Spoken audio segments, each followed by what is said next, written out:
Prologue.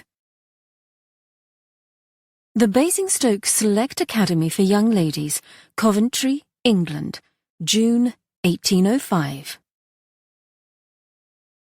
A summer evening. Overhead, a full golden moon. A soft masculine voice murmuring in her ear, "Ma chérie, je veux te toucher."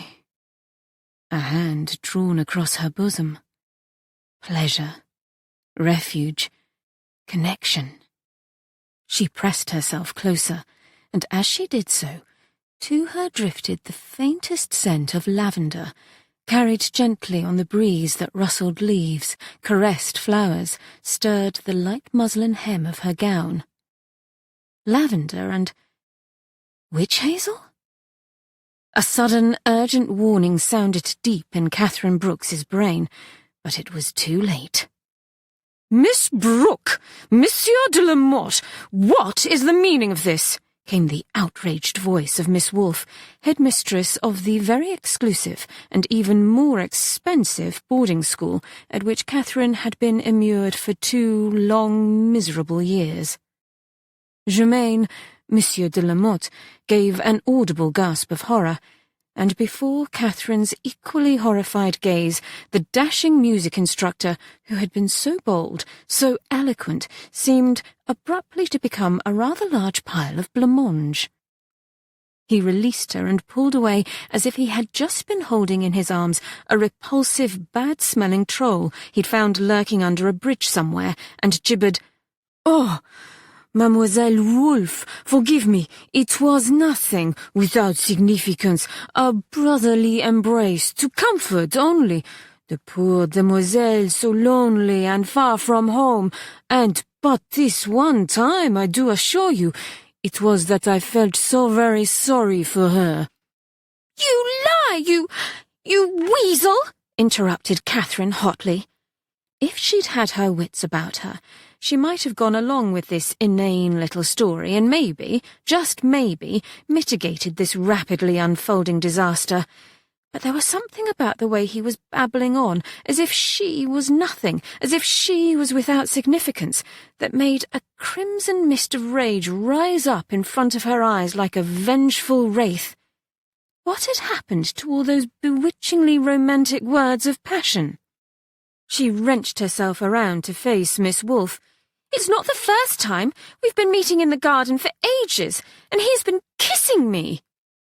Germain de la Motte, no doubt aware that his days at the Basingstoke Academy for Young Ladies had drawn to an immediate close, and that within mere minutes he would be booted out onto the street with nothing but his hastily packed valise in hand, gave Katherine a look of undisguised malice. "But recall, mademoiselle, how ardently you sought me out." Oh, splendid! Now the cat was well and truly let out of the bag, thus making things instantly go from bad to worse. Katherine could feel her fury dissolving with almost ludicrous speed, and giving way to soul-shattering embarrassment and shame. I thought you liked me," she faltered. He smiled thinly and lifted his shoulders in a Gallic gesture of dismissal. "Ma pauvre chérie." His words came at her like a slap in the face, cruel, patronizing, stinging. It had all been a lie, a malign and hard-hearted deception. So much for those embraces, the kisses, the furtive touches here and there, the exciting feel of a man's body against her own. How wrong and awful she'd been, how stupid, how bad. And here to emphasize just how bad was Miss Wolfe again, very nearly sputtering in her fury. "I can hardly believe my ears that a pupil of mine would stoop so low to solicit such a thing, to sneak about like a sordid criminal. And you but 15, Miss Brooke.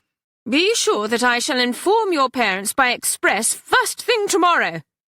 Katherine hung her head. She was a low, sneaking, sordid, criminal sort of girl. Hadn't she known, underneath it all, that she was behaving dreadfully?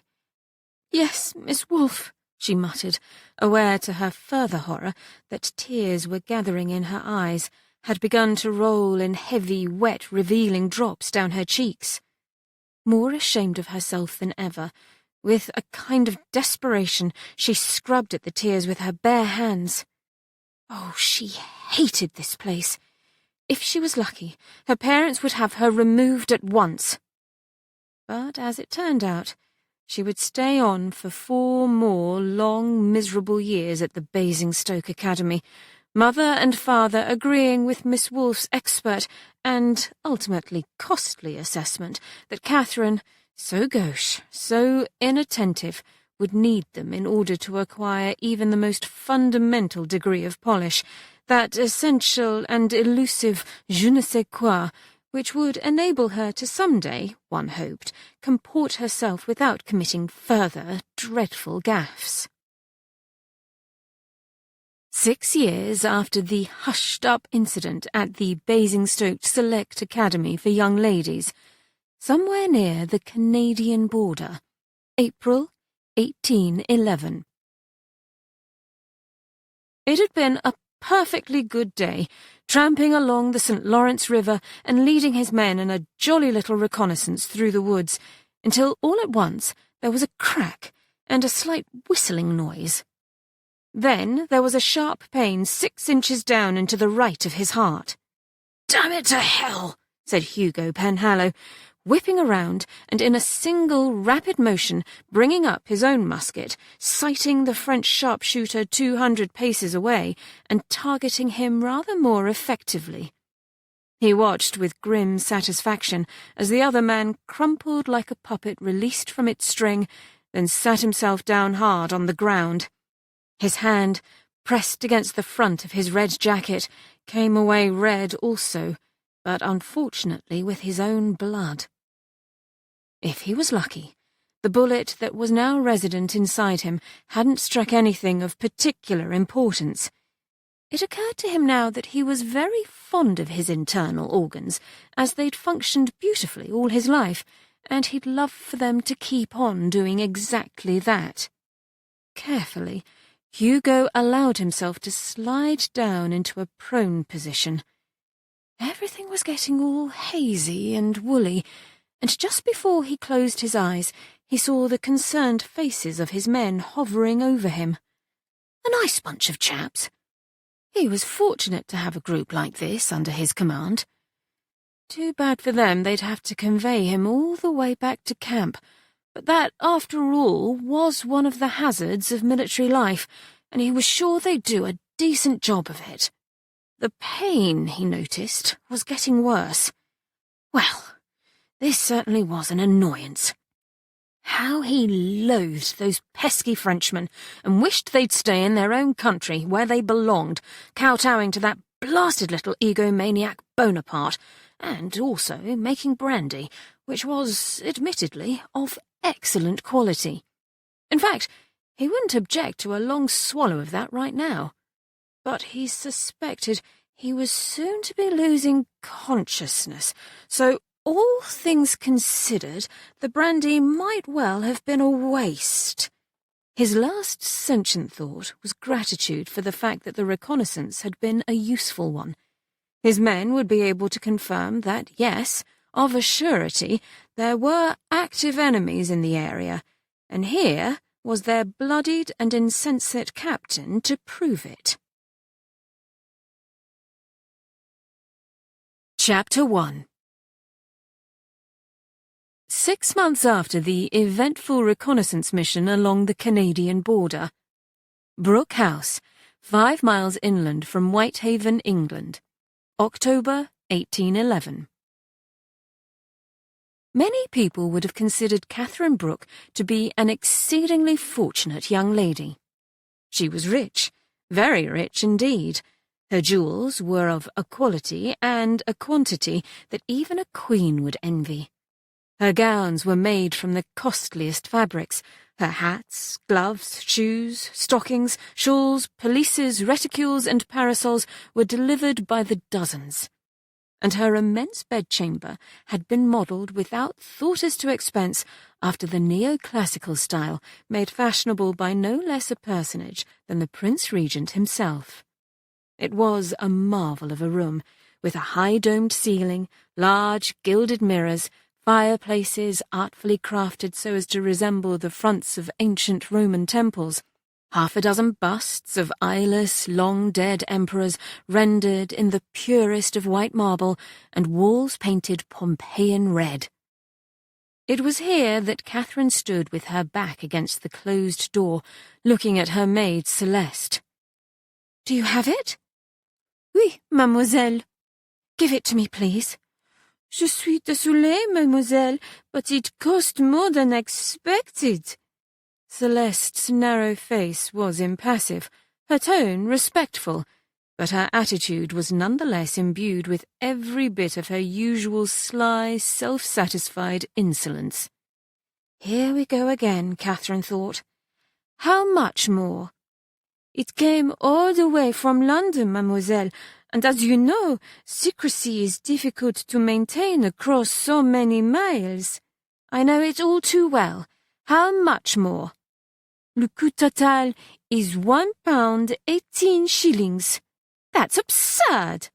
"Mademoiselle is concerned about le coût?"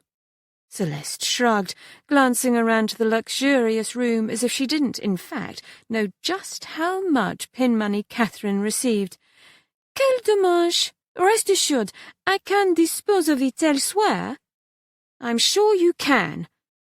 Catherine reached into the satin reticule hanging from her wrist, her fingers slipping past the downy, fragile marabou feathers with which it was ornamented, and extracted 2 golden guineas, which she held out to Celeste. "Here." Celeste didn't move. "Would mademoiselle like back les 5 shillings?" "Keep them." With effort, Catherine kept her face bland. Oh, tedious, tedious, this final extraction of money on top of what was doubtless an inflated fee. But one had to tread carefully with Celeste in these matters. She added insincerely, by way of a thank you. "Mademoiselle is too kind." Without hurry, Celeste took the guineas, then slid her hand into the pocket slit at her waist and produced from within it a small rectangular bundle wrapped in cheap plain paper. Catherine snatched it from her, and Celeste smiled. "It is always a pleasure doing business with mademoiselle.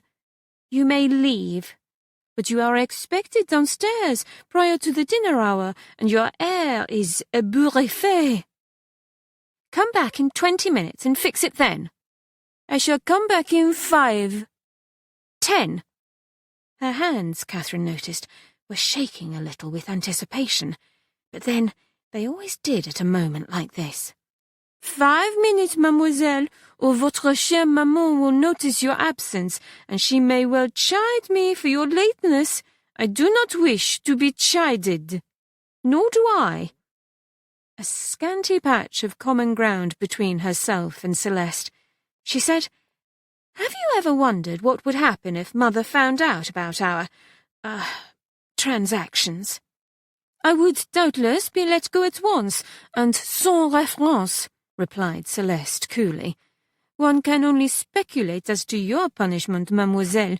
Too, you would lose my services as an intermédiaire, which would be a punishment in itself, would you not agree? It is not so easy to find someone as resourceful and as discreet as I." This complacent assertion Catherine could not dispute. It had been 6 years since that humiliating debacle at the Basingstoke Select Academy, and the maid Celeste had been forced upon her. They had lived alongside each other, locked into a vile dynamic in which their antipathy was mutual, yet each had benefited from their clandestine dealings. Celeste had been magnificently feathering her nest with all the money Catherine paid her, and as for herself, she almost brought the little package to her nose to breathe in its heady fragrance, but instead said, "Which reminds me, where are the books I asked for?" The volume of Shakespeare's plays is en route, I am informed, mademoiselle, but the other, the Italian book, La Divina Commedia, oui, it is proving more difficult to locate in the original language. Rest assured, I have not forgotten." Celeste smiled, with a knowing sort of glimmer that made Catherine feel like her skin was prickling with shamed embarrassment. "Shall I leave you now, so that you might enjoy votre petite gâterie?" "Yes, do." Catherine stepped aside, and Celeste sauntered out of the room with what had to be deliberate insolence. The moment the door was shut, Catherine leaned against it again and carefully unfolded the paper in her hands. There they were. Saliva pooled in her mouth as she stared at the 24 diablotins. The dark, thin discs of chocolate covered with nonpareils, tiny, tasty white balls of sugar. For years, Mother had forbidden her candy, insisting it made her spotty, but still Catherine had found a way. Diablotin. It meant imp or gremlin in French. A defiant little smile curved her lips, and she popped one of the discs into her mouth. Oh, delicious, delicious, exquisite, beguiling, magical, except that words couldn't even come close to describing it. She closed her eyes, savouring. The taste was both bitter and sweet, the chocolate smooth and rich on her tongue. The little nonpareils crunched between her teeth, yielding up a tantalizing contrast of textures. But one wasn't enough, and time was short. Catherine opened her eyes and rapidly consumed 3, 4, 5 diablotins, waiting for the rush of pleasure that always came with eating chocolate. No wonder the ancient Aztecs believed that cacao seeds, from which chocolate was made, were a gift from the gods, or that they valued the seeds so greatly they used them as currency. She'd read that in one of her history books, at present hidden away in a locked box under her bed. And speaking of books, what excellent news that her contraband volume of Shakespeare's plays was on the way. At school, they could only read the Bowdler's version, the family Shakespeare, edited, eviscerated was more like it, in a way that supposedly protected a maiden's fragile sensibilities. All the really good parts had been removed, the bits having to do with bad people using bad words, no doubt, and doing bad deeds. Catherine could barely wait to read them all. She smiled, really smiled. She was feeling it now.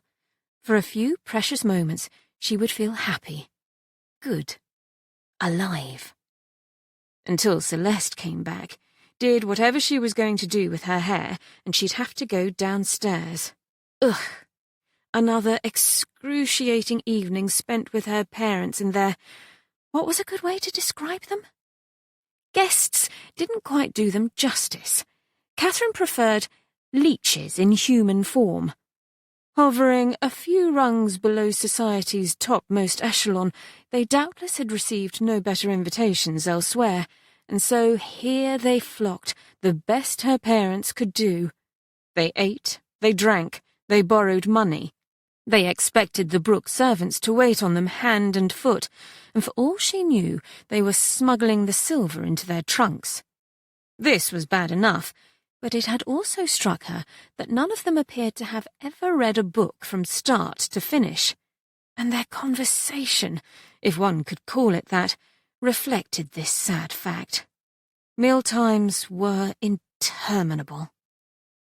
But at least she would know, all throughout the next several hours, that concealed in her armoire at the far end of a drawer beneath a pile of silk stockings were 18 more diablotins, waiting for her to come back. At around the same time, on the road to Whitehaven. Many people would have considered Captain Hugo Penhallow to be a man in trouble. He had almost no money, and no income to anticipate. An old house was his only property. In addition, he had a large family to support, a widowed mother, a younger sister, and 3 younger brothers. His profession for the past 8 years in the army was no longer a viable one, for he had recently sold out. As the son of a gentleman, naturally he had no training for any other occupation, and finally, several months ago, he had badly broken his left leg, and so now, when he was fatigued, he walked with an unmistakable limp. Yet here was Hugo, riding north along the Longtown Road on this cool, cloudy afternoon, sitting his horse with casual grace and whistling cheerfully, giving all the appearance of a person without a care in the world. This was, in fact, largely how he was feeling. For one thing, he was on his way home, and he'd soon be with his dear and delightful family, whom he hadn't seen once during those 8 years, as he had been sent to the annoyingly obstreperous territory along the Canadian border. Letters had helped bridge the distance between himself and home, although he was fairly certain that not all of them were delivered or received, it being not uncommon to have placed in his hands a missive that looked as if it had been in a battle itself, so bent and begrimed was it. As for the financial difficulties, Hugo wasn't ignoring just how dire they were, but he was taking action. He had decided to capitalize on his 2 chief assets, both intangible but clearly of significant value in certain circles. One, he was a Penhallow. It was an old and illustrious name that loomed large, extremely large, among the haut-tons. The first Penhallow, it was said, had long ago come to England with the great conqueror himself, and the conqueror had humbly deferred to him. Although he himself was but a straitened member of the cadet branch of the Penhallow family, Hugo was fully aware of the effect his hoary surname exerted upon even the loftiest dukes and earls, permitting oneself to walk about trailing, as it were, clouds of glory. All rather comical in his opinion, but there it was. 2, the female sex evidently found him attractive, which would make his task easier. For years he had heard himself compared left and right to a Greek god which, as a modest fellow, he found extremely silly. He was one of those tall, fit sort of men, an attribute for which of course he was appreciative, but still, one couldn't help being born the way one was, and it was decidedly uncomfortable to be stared at as if one were an exotic beast on display. Yet, if his appearance assisted him in his quest, so much the better. And that quest was to marry into money. He had evaluated his limited options carefully, and all in all this seemed to be the best and the most expeditious way to solve the problem. He could have continued to accept assistance from his older cousin Gabriel Penhallow, who several years ago had not only generously purchased his commission, but had also provided him income in the form of an allowance, which he'd had diverted to his stalwart mother, holding the fort back in Whitehaven. No, that sort of thing, charity, was all well and good for a single-minded, army-mad youth, but he was done with that now. That bullet in his midsection back in April had resulted in a serious lingering infection which had his kindly commander forcibly putting him onto a ship bound for home, and there was nothing like a long sea voyage when one was weak as a damned cat to inspire an extended period of introspection. While Gabriel's assistance, which also included sending additional cheques to Mamma, was gratefully received by both himself and the mater, the plain truth was that it wasn't sufficient to see the children adequately established in life. With Gwendolen now 14, the twins, Percy and Francis 13, and Bertram 12, the issue had become rather more urgent. But he had no intention of asking Gabriel for anything more. Never in a million years could he imagine himself saying, "Thanks for all that you've done, cuz, and now could you give me many times that sum over again?" It was, Hugo had concluded, a perfect time in which to take destiny by the shoulders and give it a good hard rattle. And, as luck would have it, a tremendous storm had blown up as the ship neared the western coast, forcing them to divert from Liverpool to Bude, where, his wound having reopened in spectacular style, he'd decided to hotfoot it to Gabriel's estate in Somerset, it being much closer than Whitehaven, and the last thing he'd wanted to do was horrify his family by staggering home as a moribund invalid. Once he got to Sermont Hall, he had, in an embarrassingly dramatic fashion, toppled off his horse like a sack of turnips and nearly bled to death on Gabriel's enormous gravelled carriage sweep. Some might have thought this a bad thing, but really, when you looked at it another way, it had all worked out beautifully.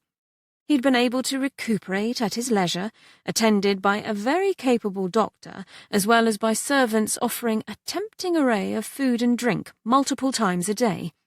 2, it gave him the opportunity to thank Gabriel in person for his generosity and insist that he both accept repayment for the commission and terminate the allowance, to write home alerting them to his arrival upon terra firma, and to receive in return a buoyant letter from his mother which contained, along with her usual fond, rambling report of his siblings' health and activities, a tidbit of neighbourhood news that had caught his eye. According to Cook, who had it from the butcher's wife, who somehow seems to know everything that happens within a 20-mile radius of Whitehaven, Brooke House is packed to capacity with guests, along with, of course, Mr. and Mrs. Brooke, as well as Katherine, your former playmate, such a sweet, lively little girl she was, who had her first season and received many offers, highly understandable given the extent of her fortune, but came home without evidently any of them being accepted. Cook also says that the butcher's wife told her that one of the custom officer's children very nearly drowned yesterday. Bertram says he knows the boy, and that he'd been told many times to stay away when the waves are rough. How very frightening for his people. Also, Cook mentioned— Now here, to be sure, was another great piece of luck. An unwed heiress practically on his doorstep.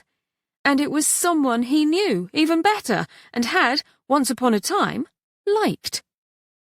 To own the truth, he hadn't thought of Katherine in years. It was well over a decade since he'd last seen her. He had been 13 at the time, and had come home from Eton for father's funeral. The Brookes, then, had lived next door, and more than once had little Kate, 5 years younger than himself, yet even so they'd been good friends, slipped between the line of bay trees separating their houses and come to console him. He'd been grateful for her visits, for a hard time it was, very hard indeed. First the shock of father's sudden death, and then its painful aftermath, with his 3 siblings so little, still in leading strings, and Mamma pregnant with Bertram. Their man of business, Mr. Storridge, had laid it out plain. The late Anthony Penhallow, always more interested in science than in money, had left behind very little for his family, aside from the modest sum of £8,000 invested in the 5%, and their big old house overlooking the wide sandy shore that gave way to the blue-green depths of the ocean. If the remaining Penhallows practised the strictest economy, Mr. Storridge had said in his dry, precise voice, they would manage to get by. Hugo had immediately declared his intention to withdraw from Eton and spare Mamma the expense of his keeping there, but this she had in her gentle way forbidden. "Oh, my dear Hugo," she had said, smiling through the tears which seemed to flow continually during those dark days. "It was your papa's dearest wish that you receive the same education he did. He was so very proud of you, and wasn't it clever of him to pay your fees in advance? Almost—" and here she had paused to hold back a pitiful sob— "almost as if he knew something would happen to him." "Yes, Mamma," he'd replied. "School's not a bad thing, but what about Gwenny and the twins and the baby? I'll make the headmaster give you back the money, and I'll find a job. I could become a sailor." "And a marvellous one you'd be too, darling Hugo. I can just picture you climbing a rigging like a monkey. But do please go back to school, and don't worry about the children. Everything will be fine." Somehow he had managed to swallow a great lump in his throat and say, "How will it, Mamma?" "It simply will," she had answered confidently. "And look, I've just today received a letter from dear Anthony's cousin Henrietta Penhallow with an invitation to spend the summer holiday with her and her grandson Gabriel in Bath. You and Gabriel will travel from school together. Isn't that kind?" He would infinitely rather have come home, but had only said, "If it will save money, Mamma, I'll do it." "That's my brave boy," she'd said, and at that moment he had felt that any sacrifice, large or small, was worth it, if it could but lighten her load. It was a feeling that had never left him, and now Hugo smiled a little, noticing with pleasure the familiar tang of salt air and the faintest hint of the ocean's restless breeze. Not much further now. With luck, he'd be home by dinner time. Whistling again, gently he pressed his heels into his horse's side, urging it to go just a little faster, and obligingly it picked up its pace. Actually, by the time Catherine reluctantly made her way downstairs, there were only 15 diablotins hidden in her armoire, as she had managed to eat 3 more before Celeste had returned. A light rain had begun to fall, and dusk was settling its mellow hand upon the streets, buildings and gardens of Whitehaven, lingering softly upon the broad expanse of sand and sea as Hugo came to the old stable that stood upon a corner of their property furthest from the beach. He dismounted and thrust the horse's reins into the hand of the aged groom who had cautiously emerged from the stable and was now staring in evident amazement at the master upon whom he'd not set eyes in quite some time. "Hello, Hoyt," said Hugo amiably. "You're looking exactly the same, I'm happy to see. Trust all is well?" At the other's dumbstruck nod, Hugo went on, "Splendid. Do take care of this nag, will you? She's held up wonderfully well all the way here, bless her, and I'm no featherweight, am I? Well, I'm off to the house. Hope I'm not too late for dinner. Good night, then." He had already unstrapped from the saddle his neat leather rucksack, and so, after a friendly nod to the still speechless Hoyt, walked with eager steps toward the large, rambling old house, which looked, even to his own affectionate eyes, considerably more dilapidated than he remembered. The reddish clay bricks with which it was constructed were crumbling in places. The sloping slate roof looked extremely weather-beaten, and several windows on the uppermost story had been clumsily boarded up. He took this in and went lightly up the front steps onto the wide, welcoming portico. He was home at last. From inside, he could hear dogs barking. They'd doubtless heard him come onto the portico, along with some odd screeching noises. Not bothering to bang the old iron knocker, Hugo opened the door and let himself into a large, high-ceilinged entry hall, shabby and familiar, and quite possibly the nicest place on earth. As he dropped his rucksack onto a bench, a pack of mongrels, all unknown to him and barking fiercely, surged down one of the halls, even as a maidservant scuttled in from the kitchen passageway, looking alarmed and gasping out, "Oh, sir, was you expected? I'll just get the mistress if you'll wait here, please." "Not to worry, I'll go to her," answered Hugo over the tumult of barks, yips, nails madly clicking on wood flooring, and loud, hostile panting. "Are they all at dinner?" "Yes, sir, but—" "What's your name, then?" "It's Eliza, sir, but—" "Quiet!" said Hugo to the dogs, who, recognising the genial tone of authority, instantly subsided and sat on their haunches, wagging their tails and casting up at him looks of servile adoration. He counted them. There were only 5 after all, although from their collective volume one would have thought there were at least a dozen, and altogether a motley lot. One was missing an ear, another seemed to have the head of a poodle set upon the body of a dachshund, and still another had eyes of a milky opacity which suggested severe vision problems, if not actual blindness. Hugo patted the biggest of them, an enormous white and brown Great Dane whose front legs were crooked, and said to Eliza, "Tell Robinson to set another place for me, would you? I'll go in directly." "Oh, sir, but Mr. Robinson's not here." "Egad, not dead, is he?" Hugo hoped not, as he had been very fond of their old butler. He'd loyally stayed on after father had died, despite having his wages drastically reduced. "Oh, no, sir, he's alive, but his palsy got so bad that the mistress pensioned him off, you see, and he's living with his daughter Nancy and her family up on Roper Street. Very happy he is, sir, takes a pint every day at the pub and sings in the choir on Sundays." Hugo was pulling off his greatcoat and hanging it on a peg. "Well, that's excellent news. I'll go see him later this week. See here, Eliza, I'm hungry as a bear. Can you set a place for me?" "To be sure I can, sir, but, if you'll forgive me asking, who are you, sir?" "Good God! Didn't my mother tell any of you I was coming? No wonder poor old Hoyt looked as if he'd seen a ghost." He laughed. "Never mind, I'm the prodigal son, Eliza. The eldest, you know, Hugo." Eliza looked astonished.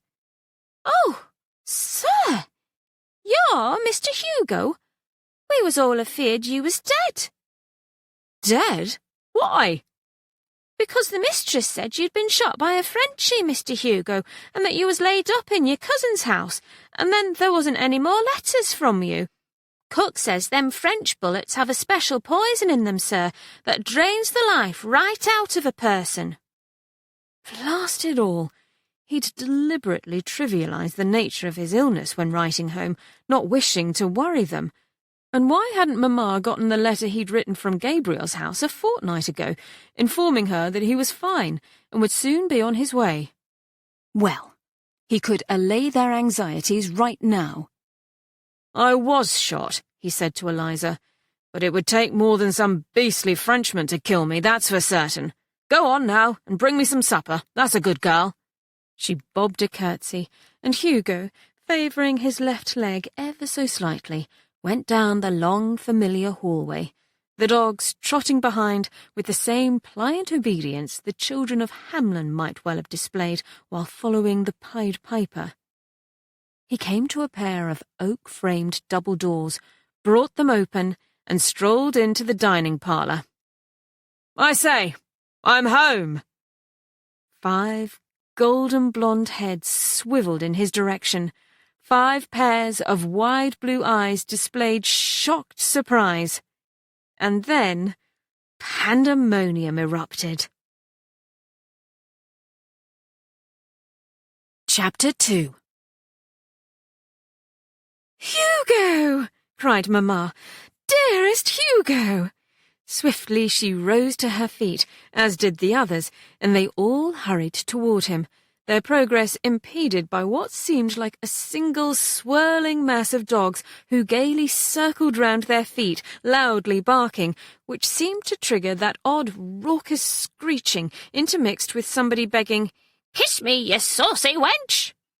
Hugo was enfolded in rapturous hugs, which, laughing, he returned, interrupting the excited barrage of exclamations and questions to tell the dogs to behave, which they did, and to ask of no one in particular, "Who the devil wants to be kissed?" "Oh, Hugo, it's my parrot," said his sister Gwendolen, flitting off to a primitively constructed wood perch set near the fireplace, on which sat the ugliest bird Hugo had ever seen, a pitiful creature almost denuded of feathers, and also sporting a large curved beak which looked fully capable of shredding to bloody bits the fragile-looking hand Gwendolen held out to it. But it only stepped onto her finger and cackled. "Isn't he beautiful, Hugo?" she said lovingly, coming near so that Hugo might admire him better at close range. "I've named him Senor Rodrigo el Duque de Almodovar del Valle de Oro. Isn't that perfect? The sailor who gave him to me said he was called Stubby, but I like this so much better.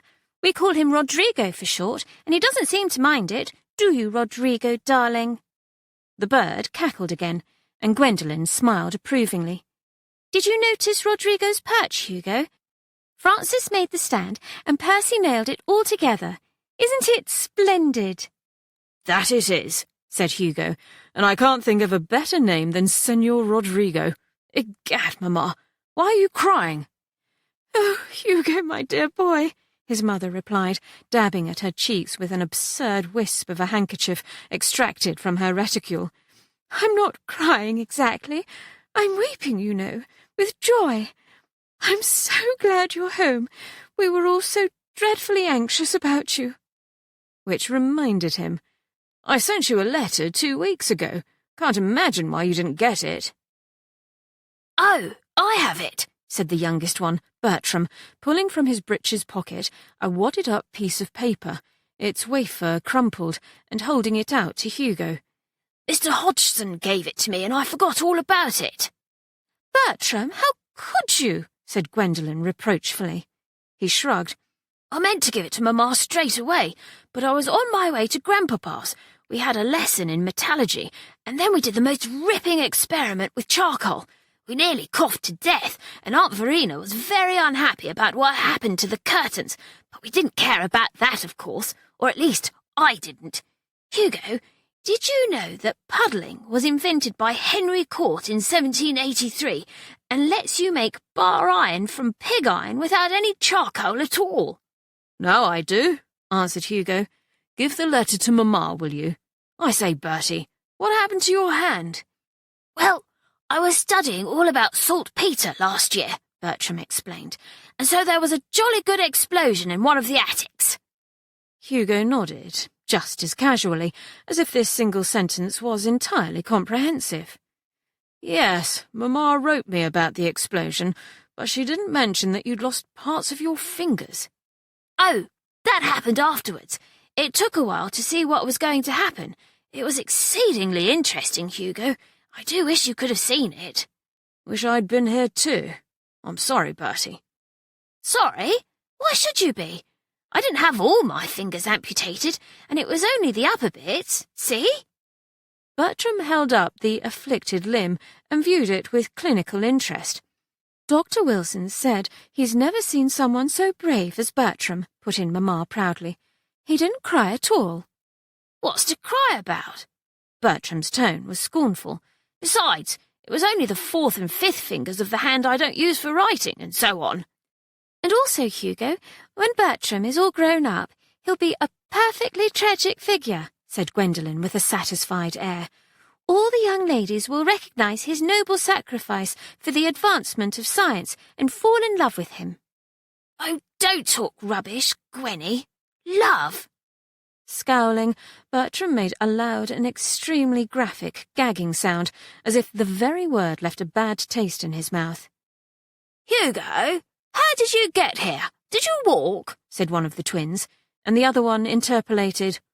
"Walk? All the way from Somerset in those boots? He rode, didn't you, Hugo?" Hugo smiled down at the twins. As alike as 2 peas in a pod they were. At 13, both bidding fair to become as tall as himself some day, but at present still more wiry than muscular. "Percy's right," he said. "I rode. Old Hoyt's looking after my horse." Gwendolen gave a little bounce of delight. "Oh, Hugo, you knew right away which one was Percy and which one was Francis. We all know naturally, but no one outside the family can ever tell them apart." "How did you, Hugo?" inquired Bertram. "Never mind that," Percy said impatiently. "I want to hear about the horse. How many hands is he, Hugo? Is he a good jumper? You'll let me ride him, won't you? Can I do it tomorrow?" "She's a nice, sturdy old roan I picked up in Bude," said Hugo. "Of course you can ride her. You all can. But not tomorrow. She needs a rest. Took me 12 days to get here. And no, she's not a jumper." "Damn," said Percy.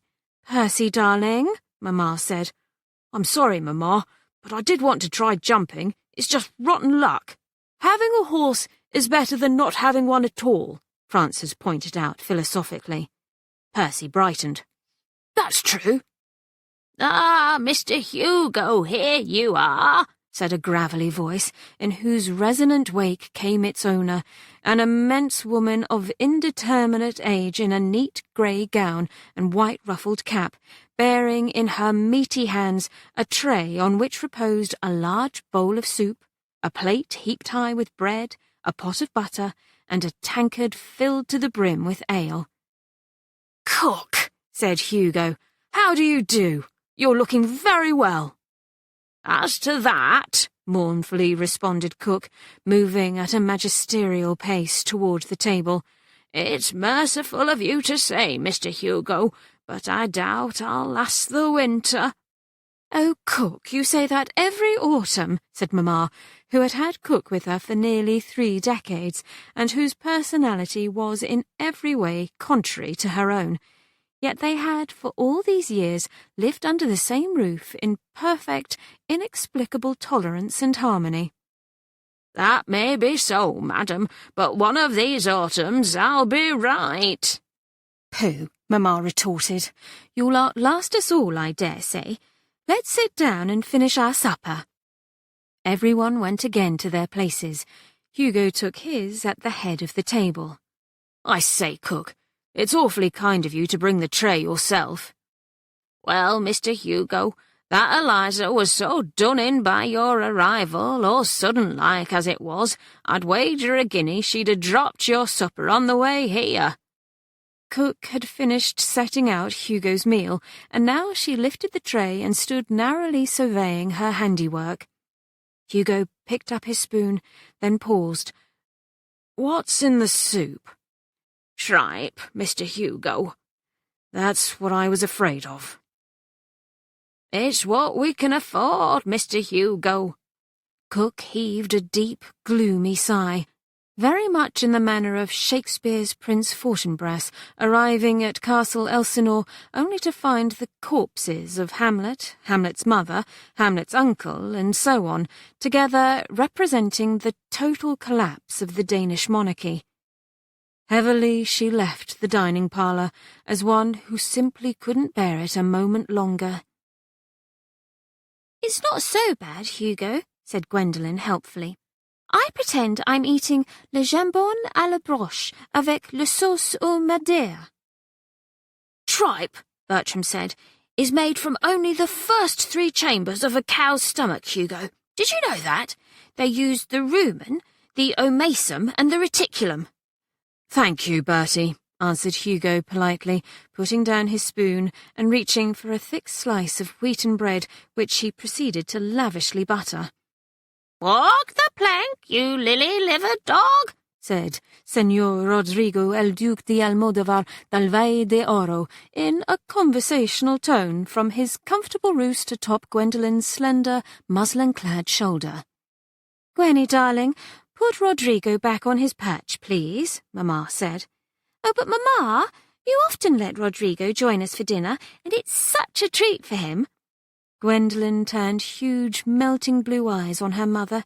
"Only see how happy he looks." "Dead men tell no tales," remarked Rodrigo, and bobbing up and down on his skinny little legs, giggled in a sinister way. "Yes, but I always regret it afterward," Mamma replied to Gwendolen. "Rodrigo inevitably goes on to the table where he wants to fight with the candle flames, and then he expects me to share my supper with him." "That's because he adores you, Mamma. Isn't he the most delightful creature in the whole entire world?" "Yes, of course, darling, but oh, please, Mamma, do let him stay. I promise I won't let him attack any candles." "Well, I'd really rather you didn't, darling." "But, Mamma!" "Gwenny," Hugo said, "Mamma asked you to do something." Those big blue eyes were now fixed pleadingly on his face. "Oh, but Hugo—" "Gwenny?" Hugo's voice had lost none of its affable kindness, but there was a certain subtle timbre in it that made Gwendolen stare, then, a little sulkily, stand up and return Rodrigo to his perch near the fire. "I say, Hugo," said Percy admiringly, "is that how you ordered your men around? It's capital." Before Hugo could reply, There came to their ears the distant sound of the front door's knocker being banged, and at once the dogs proceeded en masse to rush off, barking at the top of their lungs. "I wonder who that could be," said Mamma, but with such obvious nervousness that Hugo looked at her curiously. "Odd time for a caller," he said, and Bertram commented dispassionately through a mouthful of very chewy tripe. "It's probably that awful Mr. Bambers." "Who's—" Hugo began, but was interrupted by Eliza, poking her head into the dining parlour to say anxiously, "Oh, madam, it's that Mr. Bambers for you again. Will you see him? He says he won't go away till you do, and he's dripping all over the entry." Mamma rose to her feet. "Everyone stay and finish their dinner," she said, draping her thin wool shawl more securely about her shoulders. "I'll be back in a moment." Swiftly she went away, followed by Eliza, and Hugo stood up. He had taken only a few steps when Francis stopped him with a hand on his arm. "Hugo," he said eagerly, "did you bring some books with you? I've read all of ours, and most of Grandpa's too." "Have you, Frank? That's splendid," returned Hugo. "I didn't bring any, but we'll see about getting you some more. Excuse me." And he patted Francis on the shoulder and went with a brisk, slightly limping step out of the dining parlour, along the lengthy corridor, and into the entryway, where he found his mother in discussion with a tall, cadaverous man in an ill-fitting black coat who was tilting toward her in a way Hugo didn't care for. Nor did Mamma, apparently, for on her pretty face was a look of outright distress.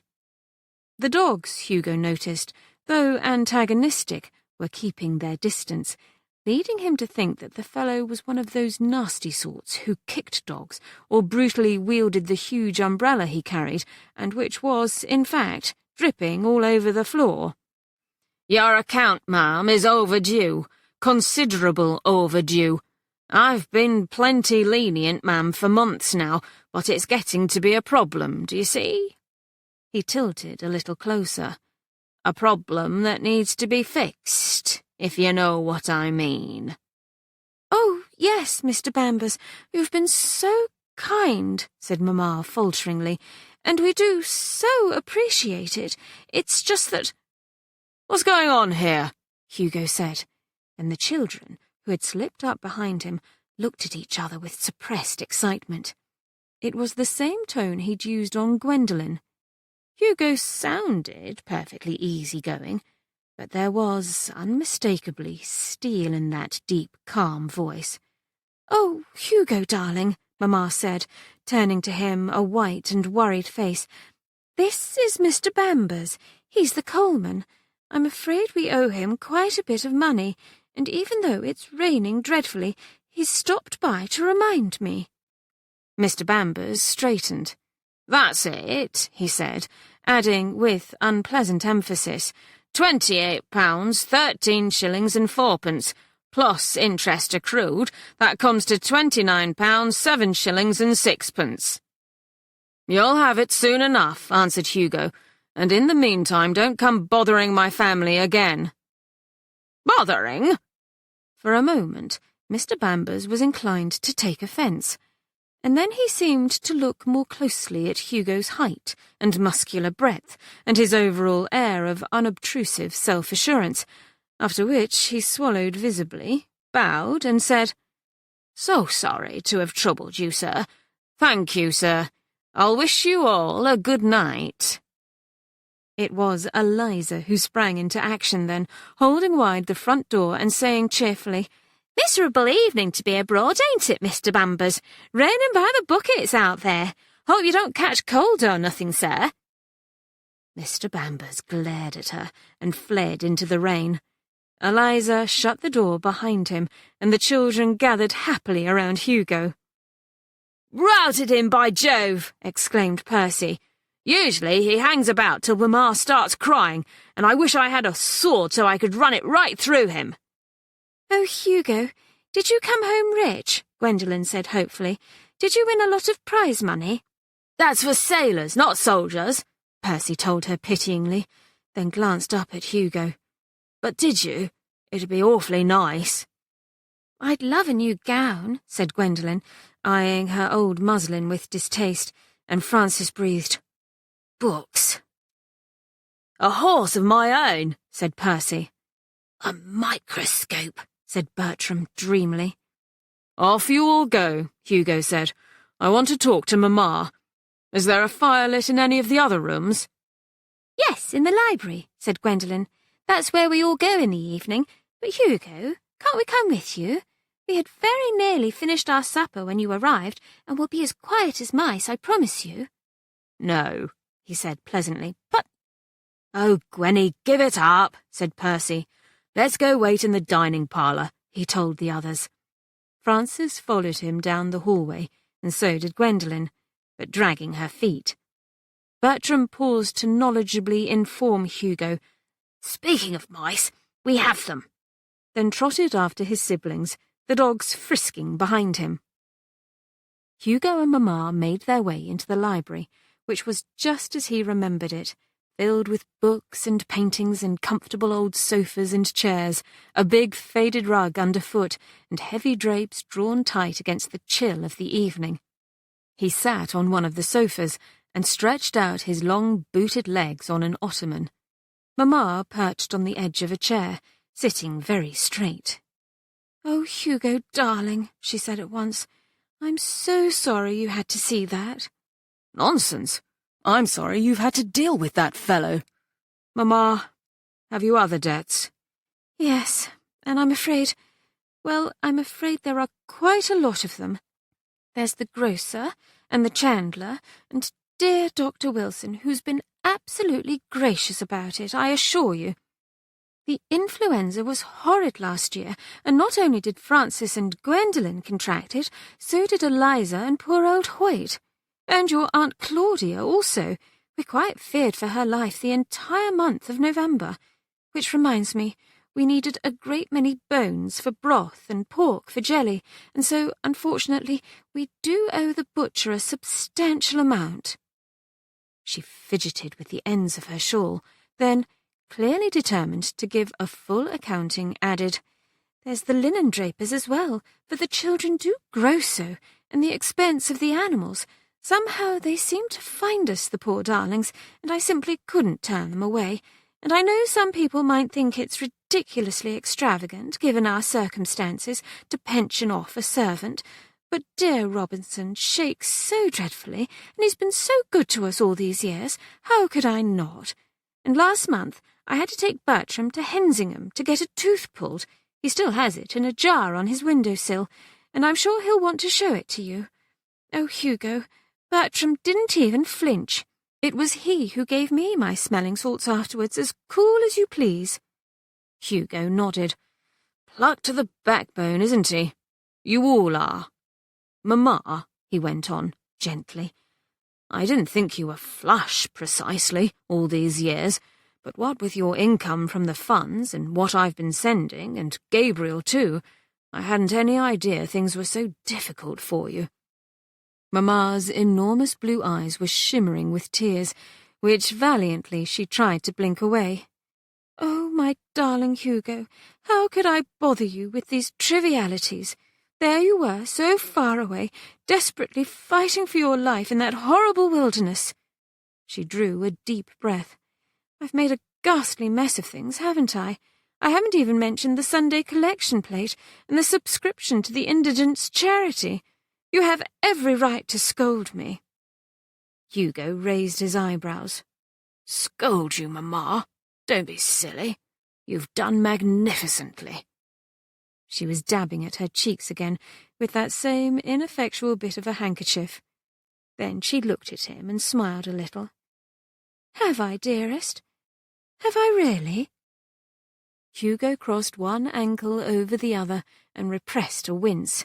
His leg was really hurting now. It had been a long day. If, he reflected, he were the type of person to indulge in pointless guilt, he'd be obliged to feel bad for having loved being a soldier and enjoying it vastly, when all the while he'd been ignorant of their severe money problems. But, luckily, he wasn't that type. Both he and the mater, in their separate spheres, had done their best, and wasn't it humorous that they'd concealed from each other some of the less pleasant aspects of their existence? His wounds, her debts. So he said, with sincerity, "Yes, Mamma, you've been a brick." "I'm so glad you think so. Oh, Hugo, now that you're home, safe and well, everything is going to be fine." Her smile was confident now. "To be sure it is," he said easily. "By the by, is there any news from Brooke House since last you wrote me?" "From Brooke House? Why, no, darling, not that I've heard of." "Ah." Hugo yawned hugely and turned his gaze to the cosily flickering fire, listening with contentment as a gust of wind sent rain spattering against the windows. How splendid to be inside and warm and dry. Of course, other people might be worrying right now about how many leaks there were in the roof. But he wasn't, as he had no intention of tramping upstairs tonight to find out. Nor was he brooding, possibly with a certain sense of pressure, about the fact that their situation was quite a bit worse than he'd thought. There was nothing he could do about it right now. And tomorrow was a new day, filled with possibility. Hugo yawned again and got up, saying, "Well, Mamma, I'm to bed." Half an hour later, having said good night to everyone, including Senor Rodrigo, who, according to Gwendolen, gave every sign of wanting to kiss him also. He civilly declined the honour. Hugo was in his bed, utterly relaxed and deeply, peacefully asleep. "Wake up, mademoiselle!" Katherine didn't open her eyes, but only groaned, twisted onto her side, and tugged the soft, rich bedcovers up around her chin. "Don't want to," she muttered to Celeste. "The morning is well advanced, mademoiselle, and breakfast will soon commence." Katherine groaned again. "I'm tired." "When you stay up very late, it is to be expected." Celeste's tone was unsympathetic, which was hardly surprising given that she slept on a truckle bed right next to Catherine's own vast luxurious one, and so had endured, as she often did, the full blaze of a candelabra set on a side table, while Katherine, propped up on pillows, read until her eyes grew too weary to continue. And not just reading, also ignoring Celeste's grumblings and rustlings. Countless times had she suggested that Celeste move the truckle bed to a nice shadowy corner of the gargantuan bedchamber, but Celeste always refused, saying, with the unnecessarily dramatic air of a martyred saint about to be lashed to the pyre, "I know my duty, mademoiselle." So if Celeste didn't feel sympathetic toward her, she didn't feel sympathetic toward Celeste either. Last night, she had read nearly into the morning hours, which, of course, was why she was so tired. She'd been devouring Mrs. Radcliffe's The Italian, or The Confessional of the Black Penitents, a preposterous novel filled with lurid and improbable plot twists, but nonetheless wonderfully entertaining. In the end, the beautiful heroine, Elena de Rosalba, was released from the convent where she'd been held against her will. And also, she learned that not only was she not of humble birth, as she'd believed all her life, she actually had royal blood running through her veins, thereby making her completely eligible to marry her noble and heroic love, the dashing Vincentio di Vivaldi, who more than once almost died for her sake. Plus, all the nasty villains were exterminated in horrible and very satisfying ways. Speaking of devouring, while she was reading, she'd also eaten all the remaining 15 diablotins. Really, now that she thought of it, the Italian was a kind of bonbon in itself, a delicious confection for the brain. And now she was hungry for more. Unfortunately, having finished the Italian, she'd have to reopen negotiations with Celeste for a fresh supply of chocolate and forbidden novels. Bother! Katherine frowned and twisted onto her back, wincing. Blearily, she opened her eyes. "What's the weather today? Is it still raining?" she asked Celeste. "Oui, mademoiselle." Catherine's frown deepened. It was pleasant last night, listening to the rain pattering against her windows while she was tucked up snugly in bed. But rain this morning meant that father and the other men wouldn't go out hunting and shooting. Instead, they would crowd into the drawing room after breakfast, where they'd hang about complaining, drinking, making an elaborate pretense of reading the newspapers, and sleeping, thereby taking up a great deal of space on the best sofas, as well as rendering Catherine's enforced interval among Mother and the other women doubly tedious. The day stretched before her, predictably and endlessly. Katherine pulled the covers up over her head.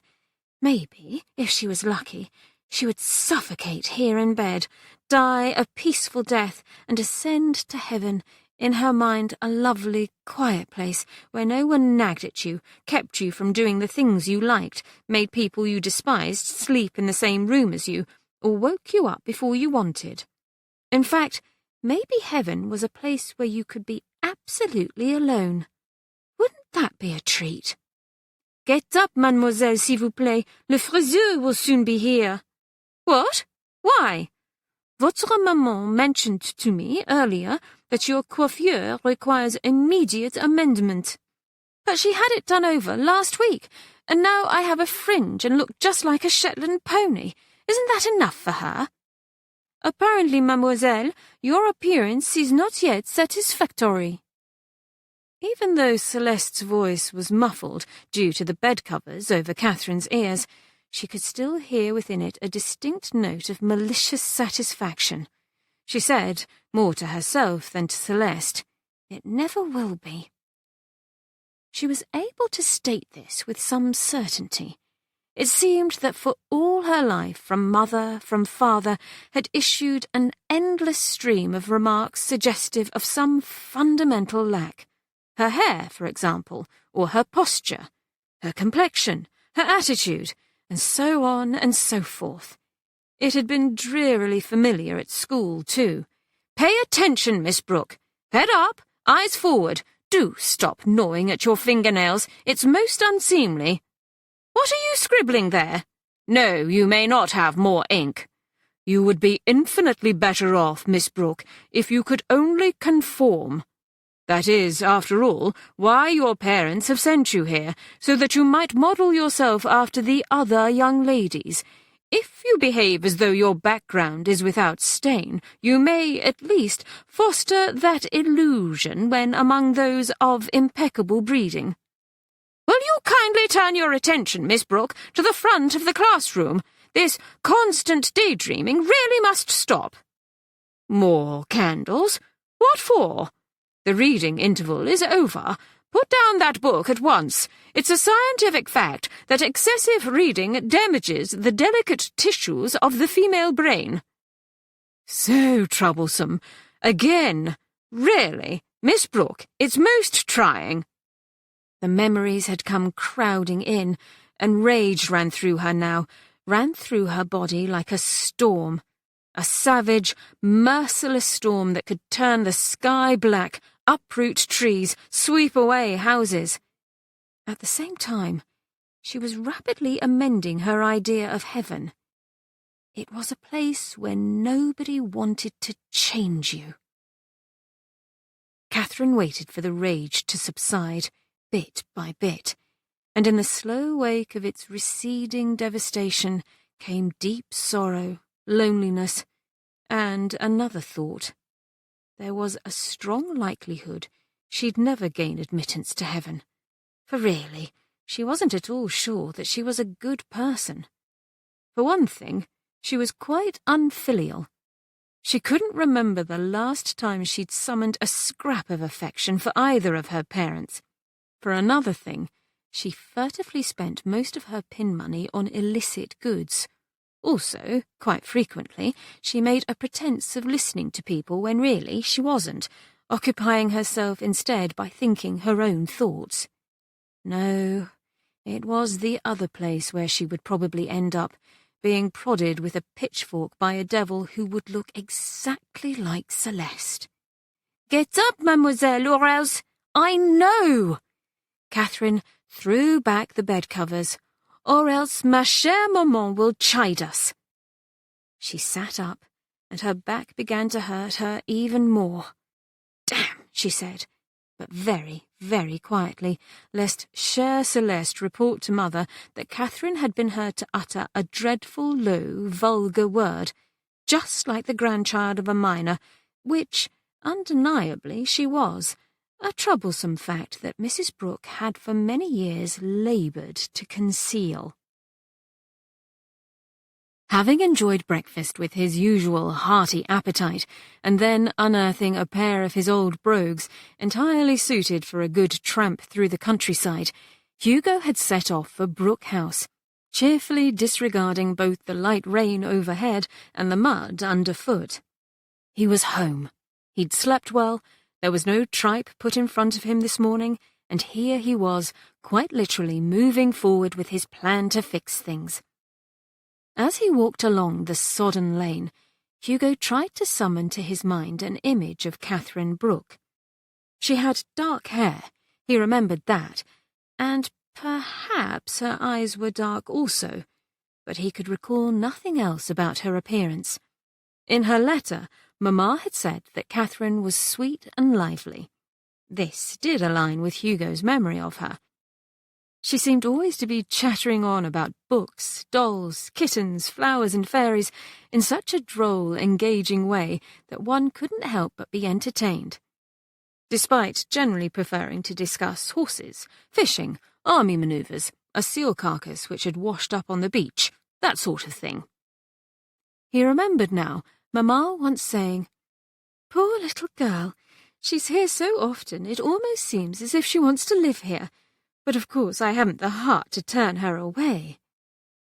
There was more to be known about the Brookes, had Hugo wished to consult his mother or cook or Whitehaven's most fruitful source of information, the wonderfully knowledgeable butcher's wife. At the time of which Hugo was thinking, the Brookes had lived next door in a large, handsome brick house, very much like that of the Penhallows. It belonged to Catherine's grandfather, old Joseph Bugle, who had begun his working life as a child joining his father in the coal mines, and eventually, through relentless effort and ruthless ambition, amassing ownership of a dozen mines and an incredible fortune to boot. Having married the equally humble daughter of a collier's agent, he'd shrewdly snapped up the brick house on the beach when its unlucky owner had fallen on hard times, and there established his bride. They were blessed in due course with one child only, a daughter, Hester, who had inherited her father's soaring ambition, except that hers was focused on the social sphere rather than on the financial. At 20, she'd managed to leap up the ladder by eloping with Roland Brooke, the son of an impoverished Yorkshire baronet, who had promptly disowned him for sinking so low as to marry the offspring of a low-bred labourer. But Roland hardly noticed. He'd made his choice, had staked everything on his chances with the Bugles. Never one to willingly part with his hard-earned money, old Joseph had insisted that for the sake of economy, Hester and her new husband live under his roof, and for several years explosive acrimony had reigned within. Joseph loathed his son-in-law Roland, whom he castigated as a pretentious, dandified ne'er-do-well. Hester resented this as an aspersion on her own cleverness, and told her father so, deliberately throwing in French phrases which he didn't understand and which rendered him nearly apoplectic with rage. Roland, for his part, tolerated his father-in-law as one would a large primate with whom one was trapped in a cage, a primate with a finite lifespan that happened to be sitting on a bulging chest of gold coins.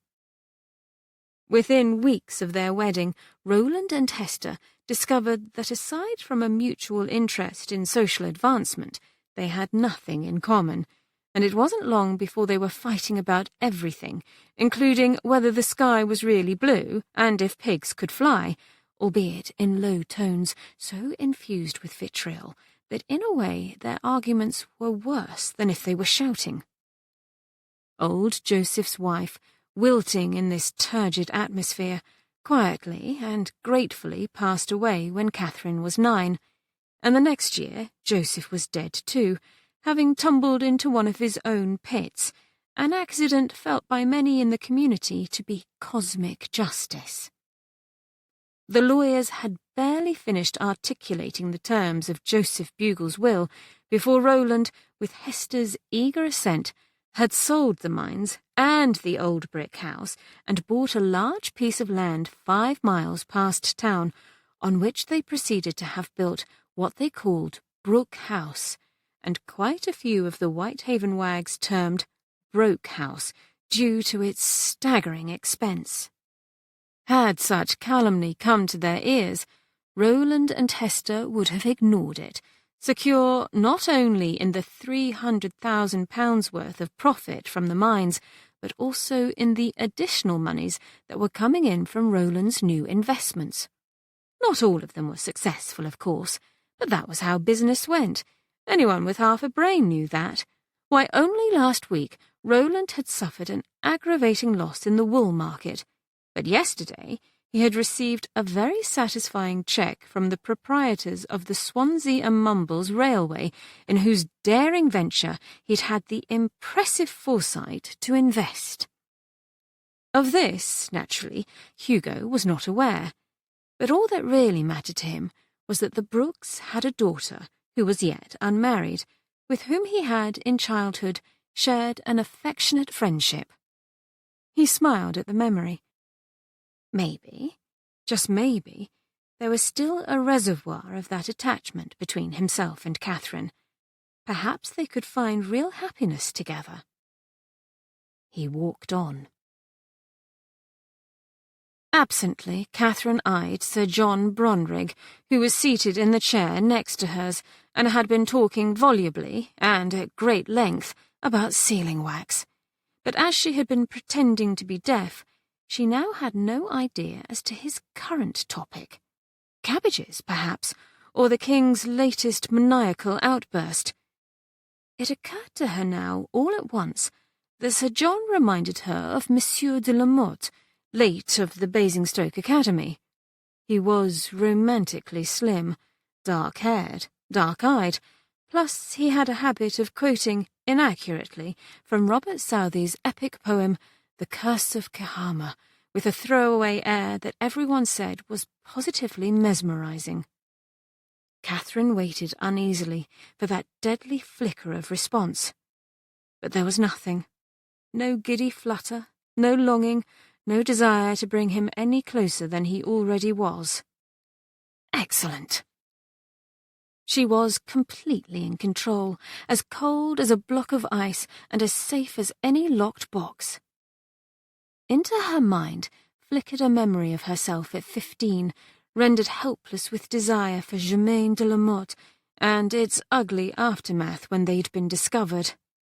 What a silly little fool she had been. But never again. Katherine kept her gaze fixed on Sir John, idly wondering if, 3 or 4 years into the future, her parents would consider him an acceptable matrimonial candidate. Earlier this year, during her season, as unquestionably the richest young lady on the marriage mart, she'd received quite a few offers. But father and mother refused them all, as they'd been holding out for a duke or a marquis at the very least. None had been forthcoming. Naturally, it didn't help that they hadn't received vouchers for almacs or invitations to the Ton's most select gatherings. Discreet douceurs, as mother called them, bribes were what they were, to certain financially challenged hostesses, had gotten them admitted to some of the better parties. But, alas, no duke or marquis had fallen on his knees before Katherine and offered her his hand and heart. For Katherine's next season, her parents had indicated they would settle for an earl or a viscount. Failing that, Catherine supposed, the year after that, a baron such as Sir John would have to suffice, or even, if all hope by then was lost, a hereditary knight. And what came below that? She knitted her brows, thinking hard. There was a regular sort of knight, which, progressing from dukes downward, pretty much covered the nobility and the gentry, unless you factored in aristocrats from Ireland, Scotland, and so forth. What about the well-born from further afield?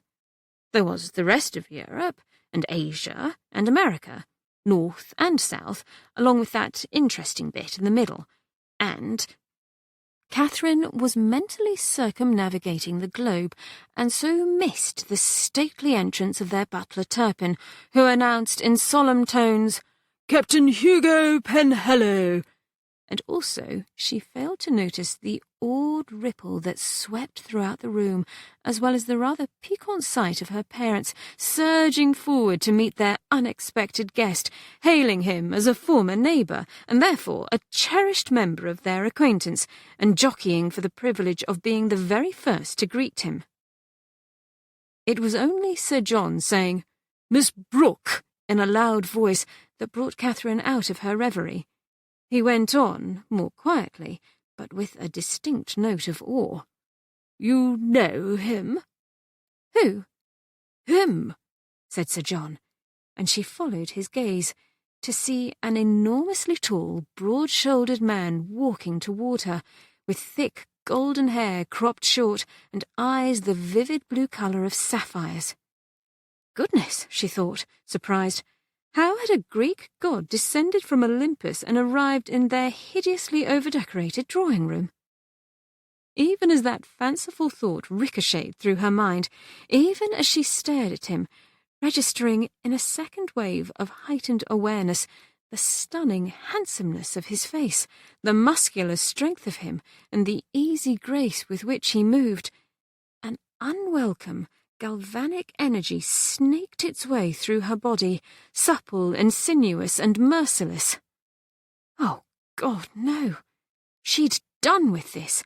She'd quashed this dangerous and humiliating tendency. Her feeling of safety evaporated, and a hot red flush rose up from her throat to her face, rendering her, she thought, with awful self-consciousness, the exact shade of a ripe cherry. And why on earth was he smiling at her? "Hello, Kate." Catherine blinked. The man had stopped before her, flanked by mother and father, who had suddenly the aspect of guards keeping a prisoner in check, although he was clearly so powerful he could, like mighty Zeus, say, or Apollo, flick them away like flies.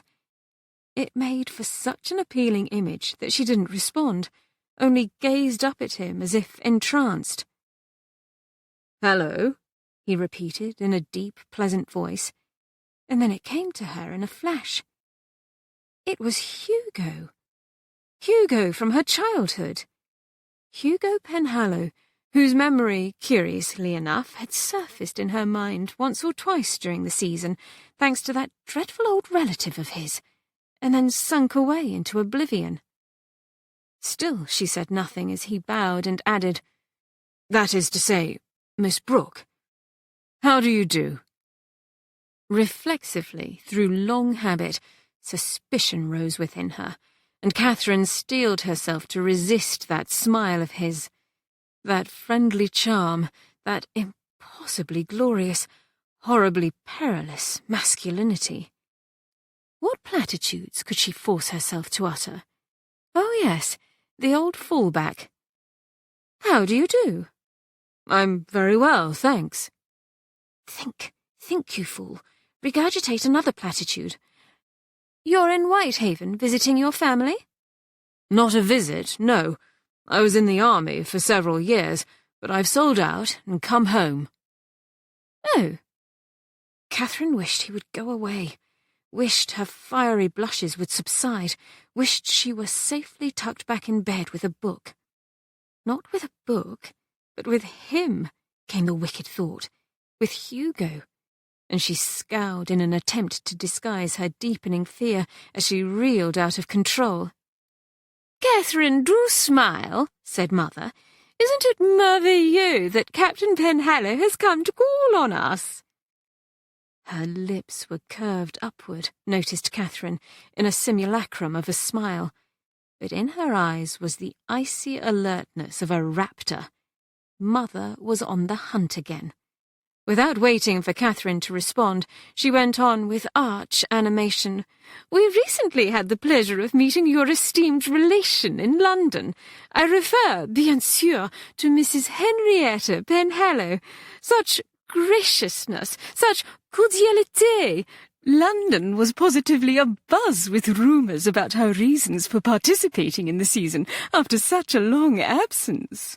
So very titillating, don't you think so, Captain?" Hugo Penhallow looked at her rather blankly. "I beg your pardon, Mum?" Mother's artificial smile widened. "Why, her search for a suitable bride for her grandson Gabriel.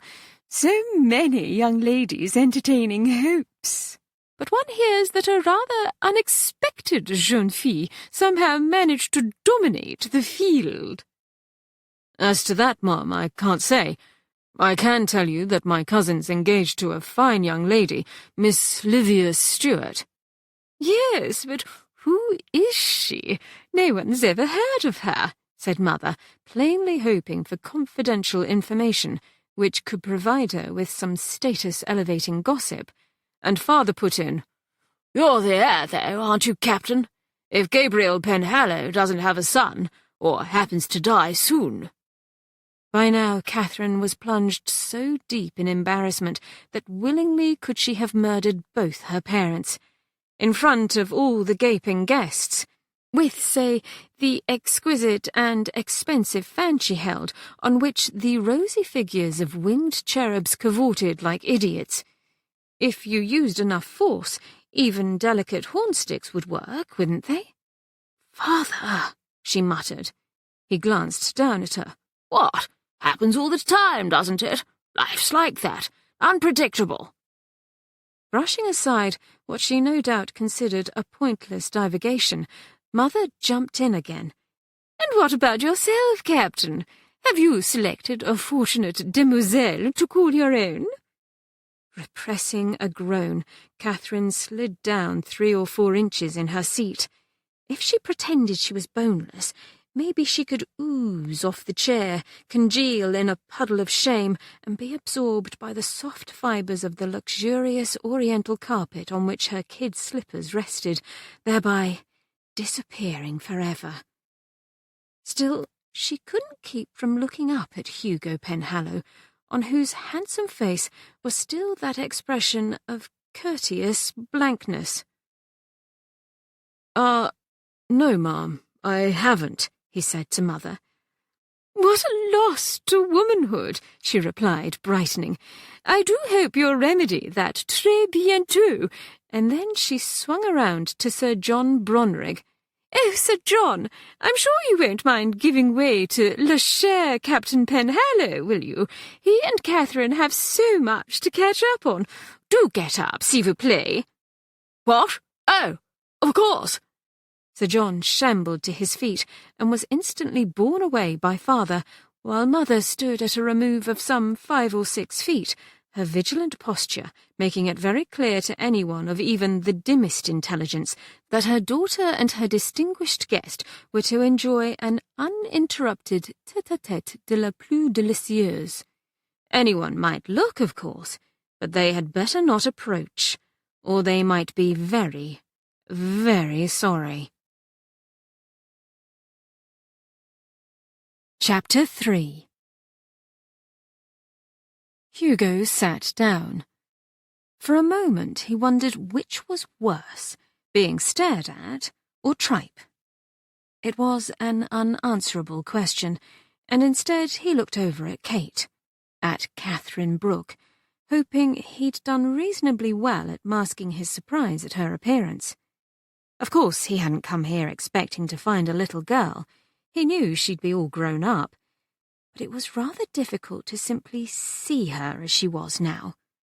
One's attention was inexorably drawn to the large glinting jewelled earbobs, and to her dark hair, pulled up into a sort of high bundle around which strings of pearls and diamonds had been wrapped, leaving a thick straight fringe arrayed across her forehead with a stiff, crisp appearance.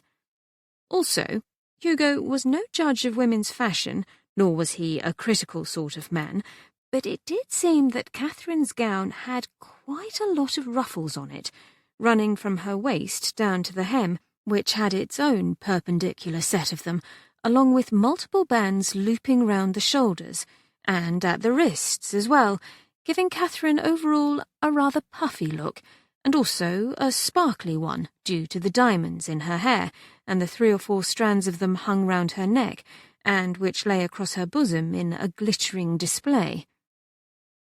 Another thing he hadn't expected was her reaction to him. She hadn't smiled.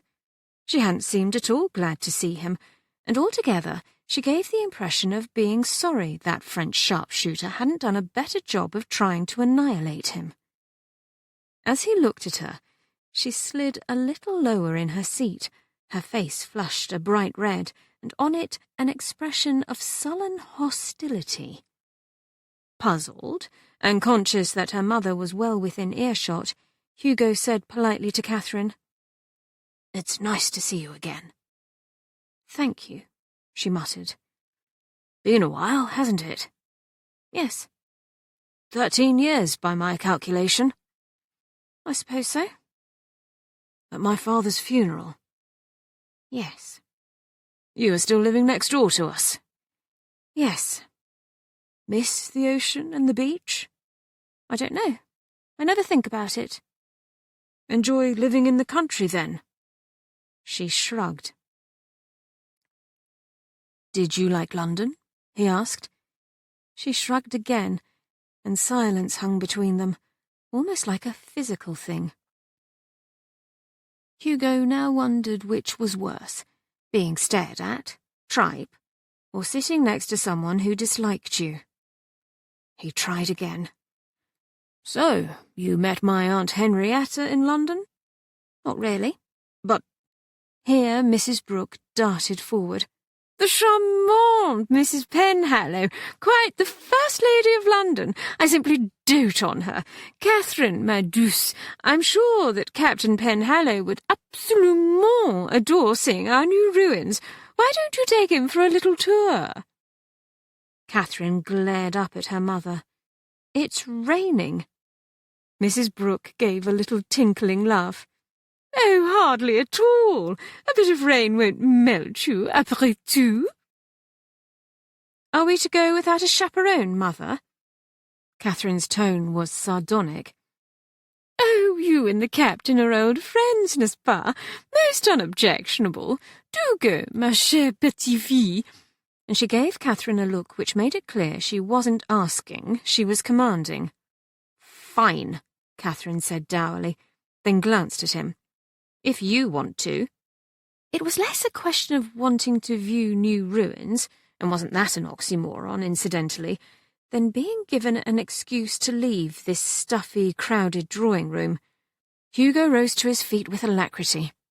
"I'd love to." For a moment, he would have sworn that Catherine was afraid of something. Him? How could that possibly be? And then she gave a deep, annoyed-sounding, entirely audible sigh, and got up also, grimacing as if something hurt her.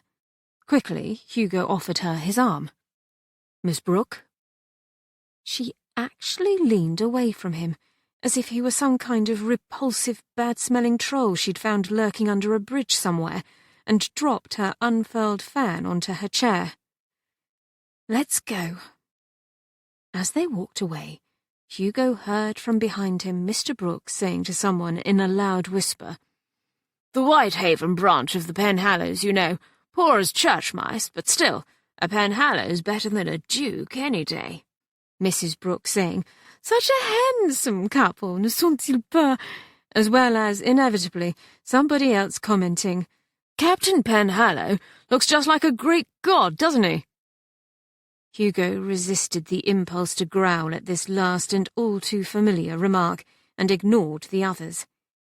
He and Katherine then passed an awkward mute interval in the cathedral-like great hall while they waited for a maid to bring her a pelisse and a hat, with the butler and his several satellites standing about.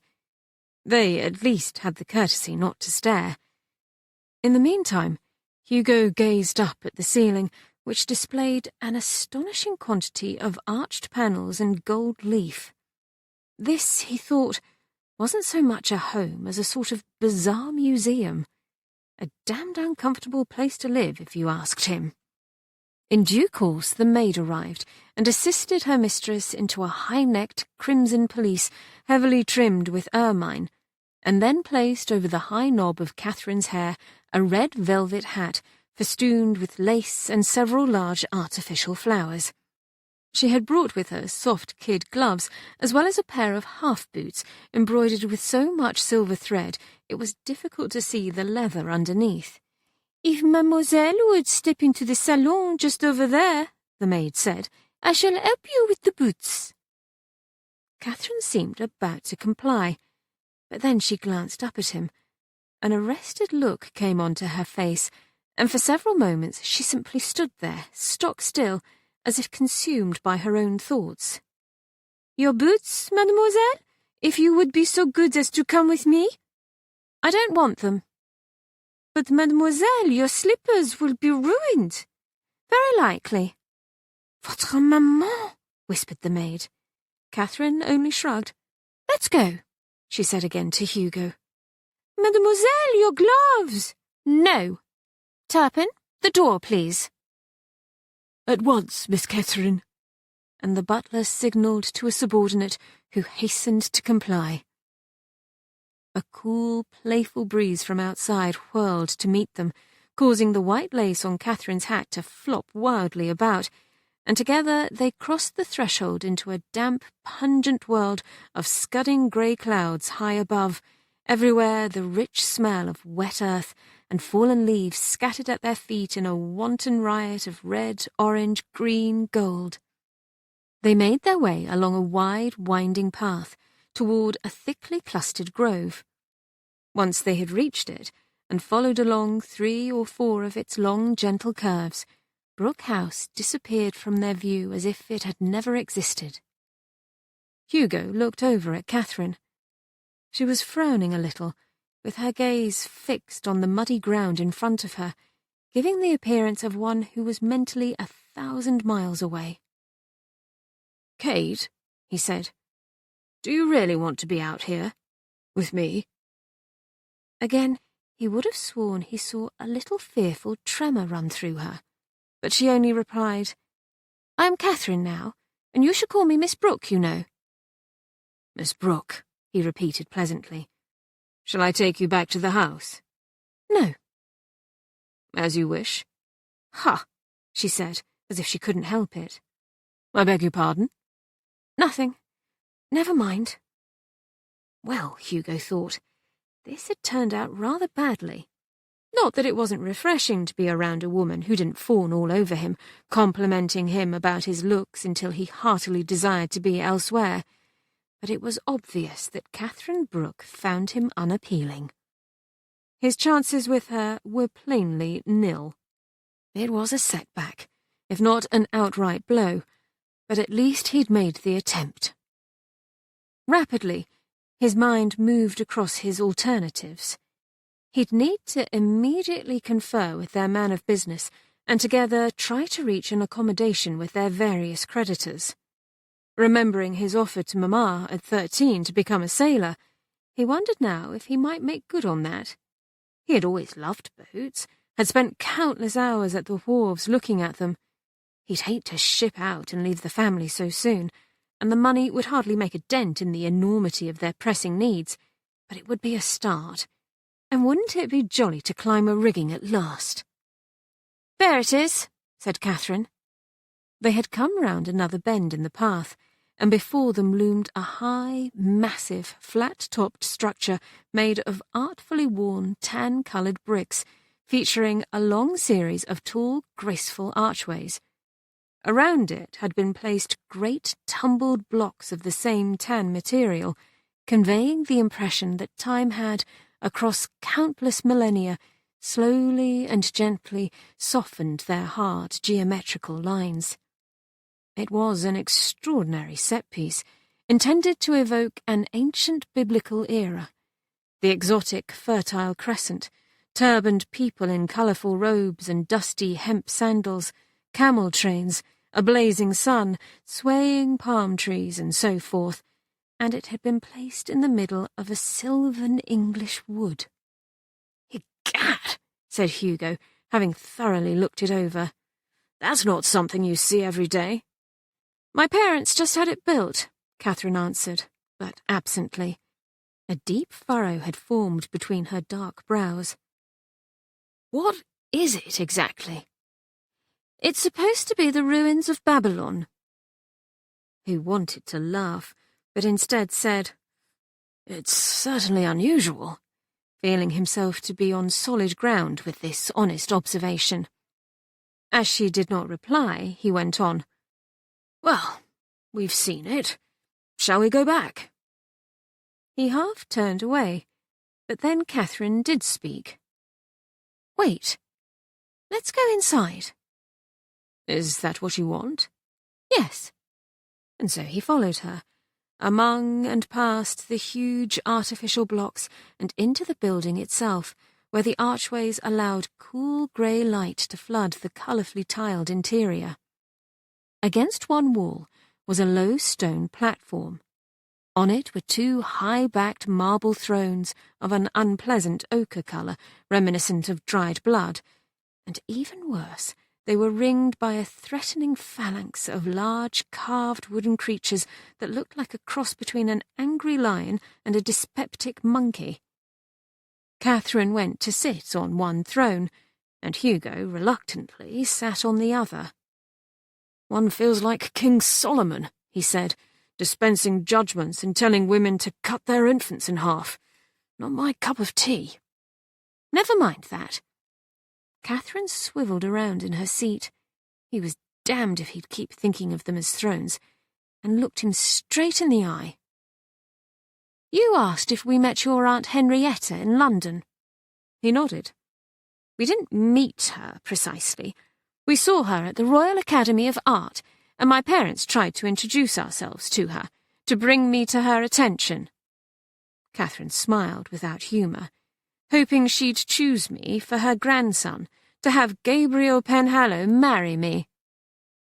Hugo pictured in his mind his elegant, slender, silvery-haired relative. Elderly she might be, but she was still sharp as a tack and with a posture as ramrod straight as that of any soldier. Also, she was the haughtiest, proudest, and frequently the most caustic person he knew. It wasn't hard to imagine what happened when she'd been approached by what she would doubtless pronounce a set of ghastly, brazen parvenus. He said, "Didn't go well, I expect." "No." "Snubbed you horribly?" "Yes." He nodded again. "I'm sorry." "Don't be. We deserved it. My parents are desperate, you see, and that stripped them of any subtlety they might ever have had." "Desperate? About what?" That humourless smile of hers was still there. Well, I'm their only hope, I'm afraid, and I'm not exactly a help, am I? Oh, damn, Hugo thought. This was just the sort of conversation he hated, filled with opacities as treacherous as any fougasse, the dreaded landmines which could suddenly blow the unwary to bits. Bluntly, he replied, "Their only hope for what?" "To establish themselves among the beau monde." Ah. It seemed to him rather a trivial goal, but then again, he reminded himself, he was hardly in a position to judge. Wasn't he here strategically deploying the Penhallow name, after all? Then something Katherine had said looped again in his brain, and he looked at her more closely. Her skin was very white and smooth, he noticed suddenly, and her lips the exact colour of a ripe cherry. Delicious, tempting, but not for him, alas, to taste. He pulled himself together and went on. They see you as their only hope. Puts rather a lot of pressure on you, doesn't it? Her big, dark eyes seemed to shimmer for a moment, but then she sat up a little straighter and said, Oh, you should save your sympathy for my parents, Captain. It's been quite an arduous gamble for them, after all, especially since I'm of so little value, being, you know, a less-than-ideal commodity in their high-stakes game.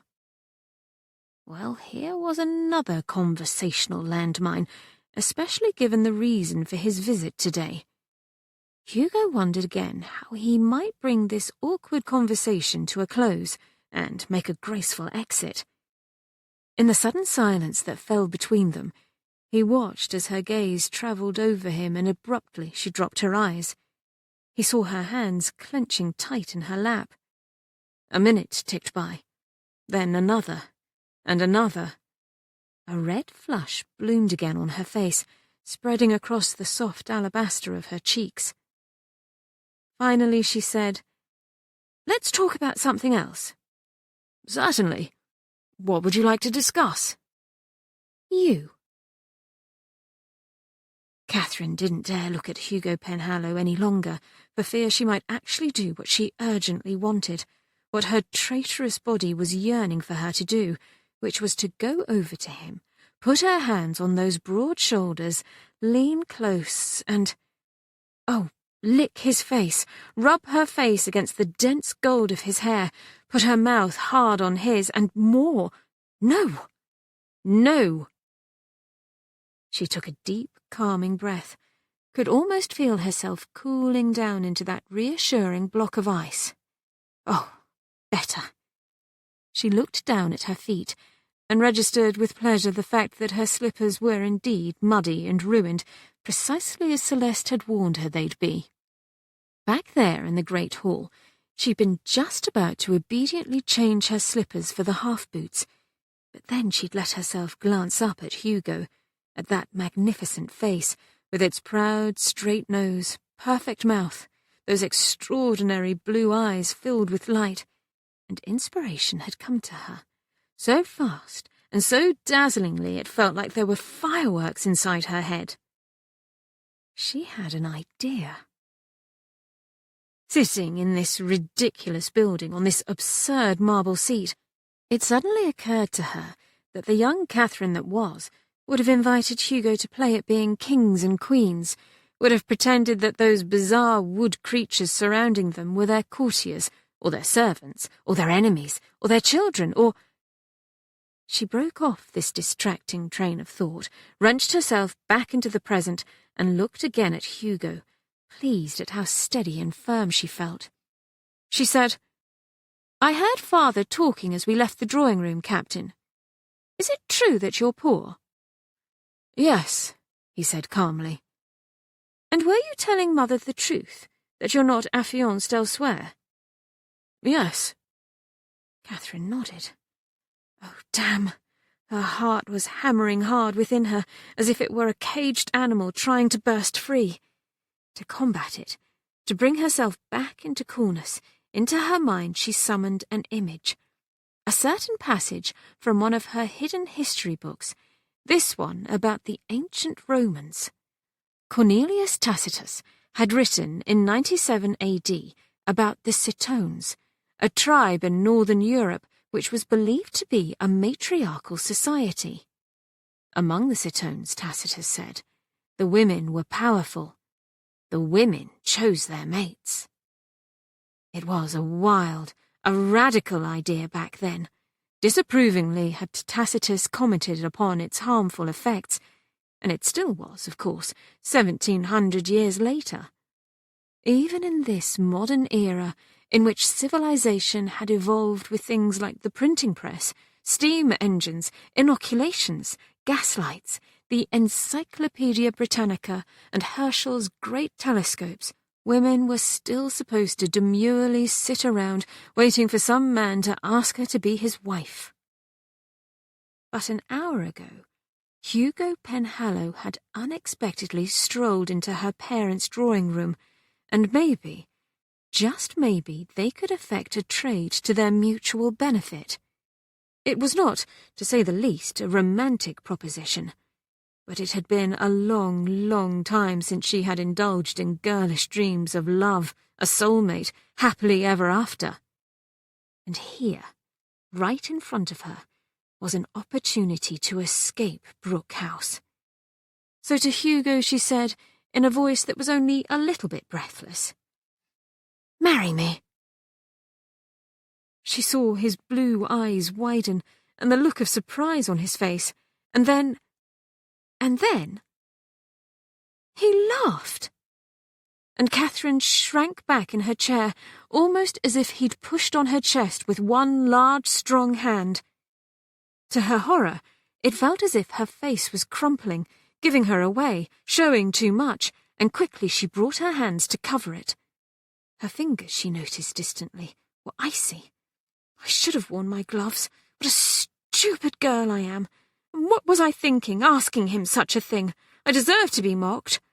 Out loud she said in a low, choked voice, "Go away." "Kate," he said, not laughing now. "Oh, Kate." "I'm Katherine!" It was a shriek, but muffled by the hands she still pressed hard against her face. "Go away!" Then, startling her, his own hands were upon her bare wrists, and with enormous care he drew them away and onto her lap. He was kneeling before her, his expression one of deep contrition. "God, but I'm an oaf. I wasn't laughing at you, Miss Brooke, I swear it." Pleasure at his touch, at his warm hands upon her cool flesh, shivered through her, and just as quickly came the old, devastating fear. Misinterpreting that shiver, perhaps, he released her wrists, but remained on his knees before her. She said rather roughly, "What's so funny, then?" "I laughed because you said the very thing I came here to say to you." She stared at him. "Are you joking?" "No." "But—" She broke off. His admission made everything very easy, but why was it so painful to hear? At least he'd had the decency not to pretend he was madly in love with her. She took refuge in curtness. "Oh, do get up, you look foolish like that." He only smiled, as if her words had no power to sting, then rose to his feet in a single lithe movement and sat again, with such easy self-assurance that despite herself, she couldn't help but think how Penhallows and thrones just seemed to go together.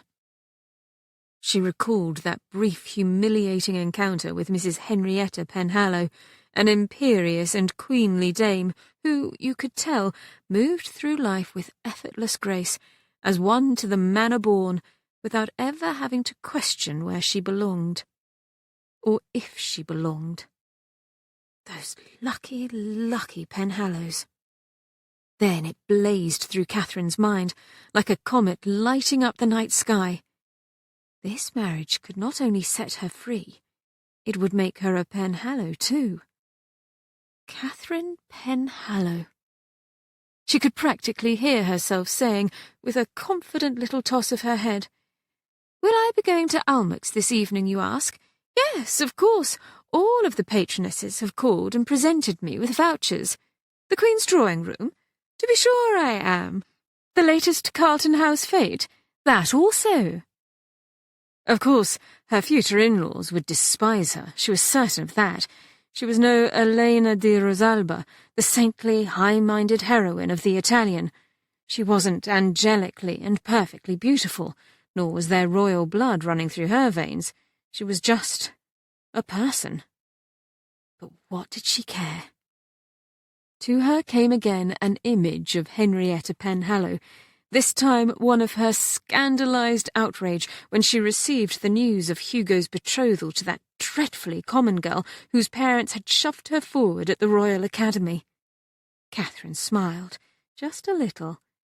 She couldn't blame Mrs. Penhallow for her reaction, but still, wouldn't it be enjoyable to meet her again one day as equals? And wouldn't it be wonderful to have a very different season next year? A chance to do it all over again. How rarely in life did such an opportunity come along? Catherine's breath caught in her throat with a fierce, terrible joy. She said to Hugo, "You need money." "Yes." "I've got plenty of it, or rather my father does." "So I've heard." "Your name for Brooke money. That seems like a fair exchange." He smiled ruefully. "I hope so. That's all I've got to give you." "Oh, but you're wrong," she very nearly blurted out, as helplessly her eyes travelled down the long length of him, then writhed as a hot, horrifying wave of shame flowed over her, much as she imagined lava might feel upon naked skin. "Are you all right?" Repressing the urge to frantically unbutton her pelisse, sorry she had left her fan behind in the house, Katherine gripped the marble arms of her seat, welcoming their hard, inanimate coldness. "I'm fine." "Are you? You reminded me of myself when my leg's troubling me." "What do you mean?" she asked defensively. "I broke it a while back, and it hurts a little when I'm tired. You looked as if—" "How did you break your leg?" she interrupted, wanting very much to change the subject. "Oh, some mad American came leaping upon me with a bayonet, and after I clouted him with my musket, I fell off my horse onto another American. Broke my leg, but it was a stroke of luck for sure." "How was that a stroke of luck?" "Why, that second fellow was creeping up behind me with a tomahawk." Hugo laughed. "I'm afraid he was rather done in after I fell on him. There's so much of me." Katherine eyed him in surprise. How lightly he spoke. He wasn't bitter, nor was he boasting, as so many military men seemed to do. Among her parents' acquaintance, for example, was a relic of the Maratha wars fought against India in the previous century, and his single subject of conversation was his prowess on the battlefield, the terror he struck into the hearts of the enemy, the vast numbers of them he slaughtered, his expertise in every weapon known to man, and on, until she'd wondered if he had actually bored the poor Marathas to death by talking to them. "A tomahawk is a type of axe, isn't it?" she said.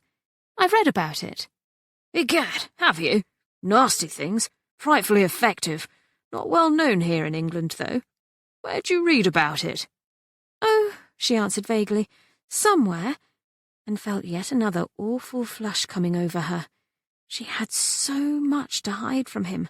The books she read, the chocolates she ate, the kind of person she really was inside. Before Katherine could stop herself, she said, "You remember my grandfather the miner, don't you?"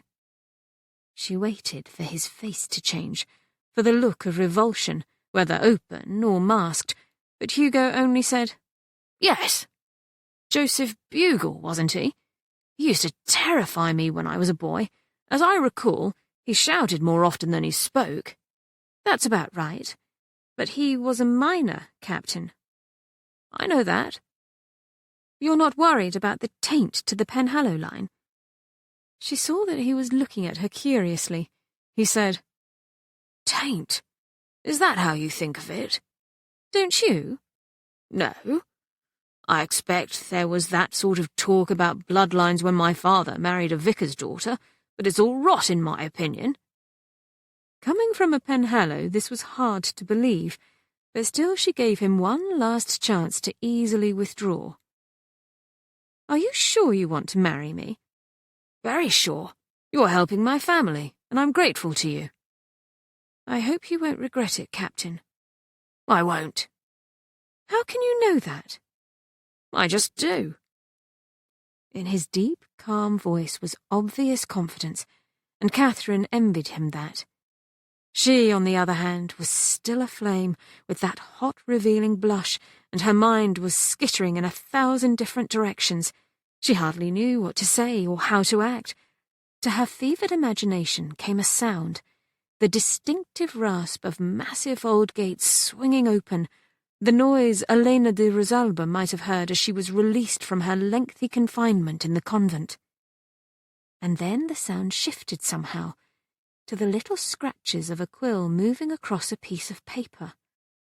She needed now to be a Cardinal Wolsey or a Thomas Cromwell, Those towering, fiendishly clever figures from Henry Tudor's time, writing their letters to kings and popes, to dukes and generals, masterfully negotiating pacts and orchestrating events. She wasn't about to surrender herself entirely to Hugo Penhallow. If her parents' marriage was anything to judge by, she needed to make certain of her sovereignty. She must be hard and sure, could at least pretend to be, even if she felt like blancmange on the inside. Katherine made her lips curve upward in a smile. "Very well, then," she told Hugo Penhallow. "I reiterate my offer. The bride takes a groom." Chapter 4. It was done. It was really going to happen. Hugo felt a huge wave of relief wash over him, and he bounded to his feet, more than ready to leave the ruins of Babylon and return to the comforts of 1811. "I'm glad. Very glad. I'll do my best to make you happy, He stopped himself just in time. "Miss Brooke." "It's nonsensical to talk of happiness in an exchange of commodities, a business arrangement. Where are you going?" "Out. Aren't we done here?" "Not yet. Before we seal our bargain, you must consent to my terms." "Terms?" "Of course. I just told you. This is a business arrangement." He looked down at her curiously. He had spoken of happiness. She talked about business. "Go on." "You're to make your own completely separate financial arrangements with my father. I'll want my own money, to spend as I like." "Agreed." "You're not to tell me what to do." "Of course not." "That includes—" The line of her mouth tightened. "That includes our intimate life." By Jupiter! He hadn't even thought about such things. The delights of the marriage bed. But now that he was, it occurred to him how much he'd relish a stable arrangement. A wife, to have and to hold, someone with whom to give and receive pleasure across the decades. As a long-time soldier on the move, opportunities for sexual encounters had come to him all too erratically. Unlike the other men, he'd never actually had to pay a woman to lie with him, much to the envious derision of his fellow officers, but undoubtedly a benefit for one so perpetually purse-pinched as himself. However, given what Katherine had just said, it didn't seem that this aspect of their marriage was going to be at all simple. A landmine of a different sort, evidently. Well, in for a penny, in for a pound, and quite an apt metaphor under the circumstances, wasn't it? Affably, he said to Katherine. "What do you mean, precisely?" "You must do as I say. I must be in control of it. When it happens. What happens?" Her face, he saw, was as intense a red as her pelisse, and her big dark eyes had a fiery glitter in them. She reminded him of a pugilist against the ropes, on the verge of bursting out in a frantic rush of violence against a foe.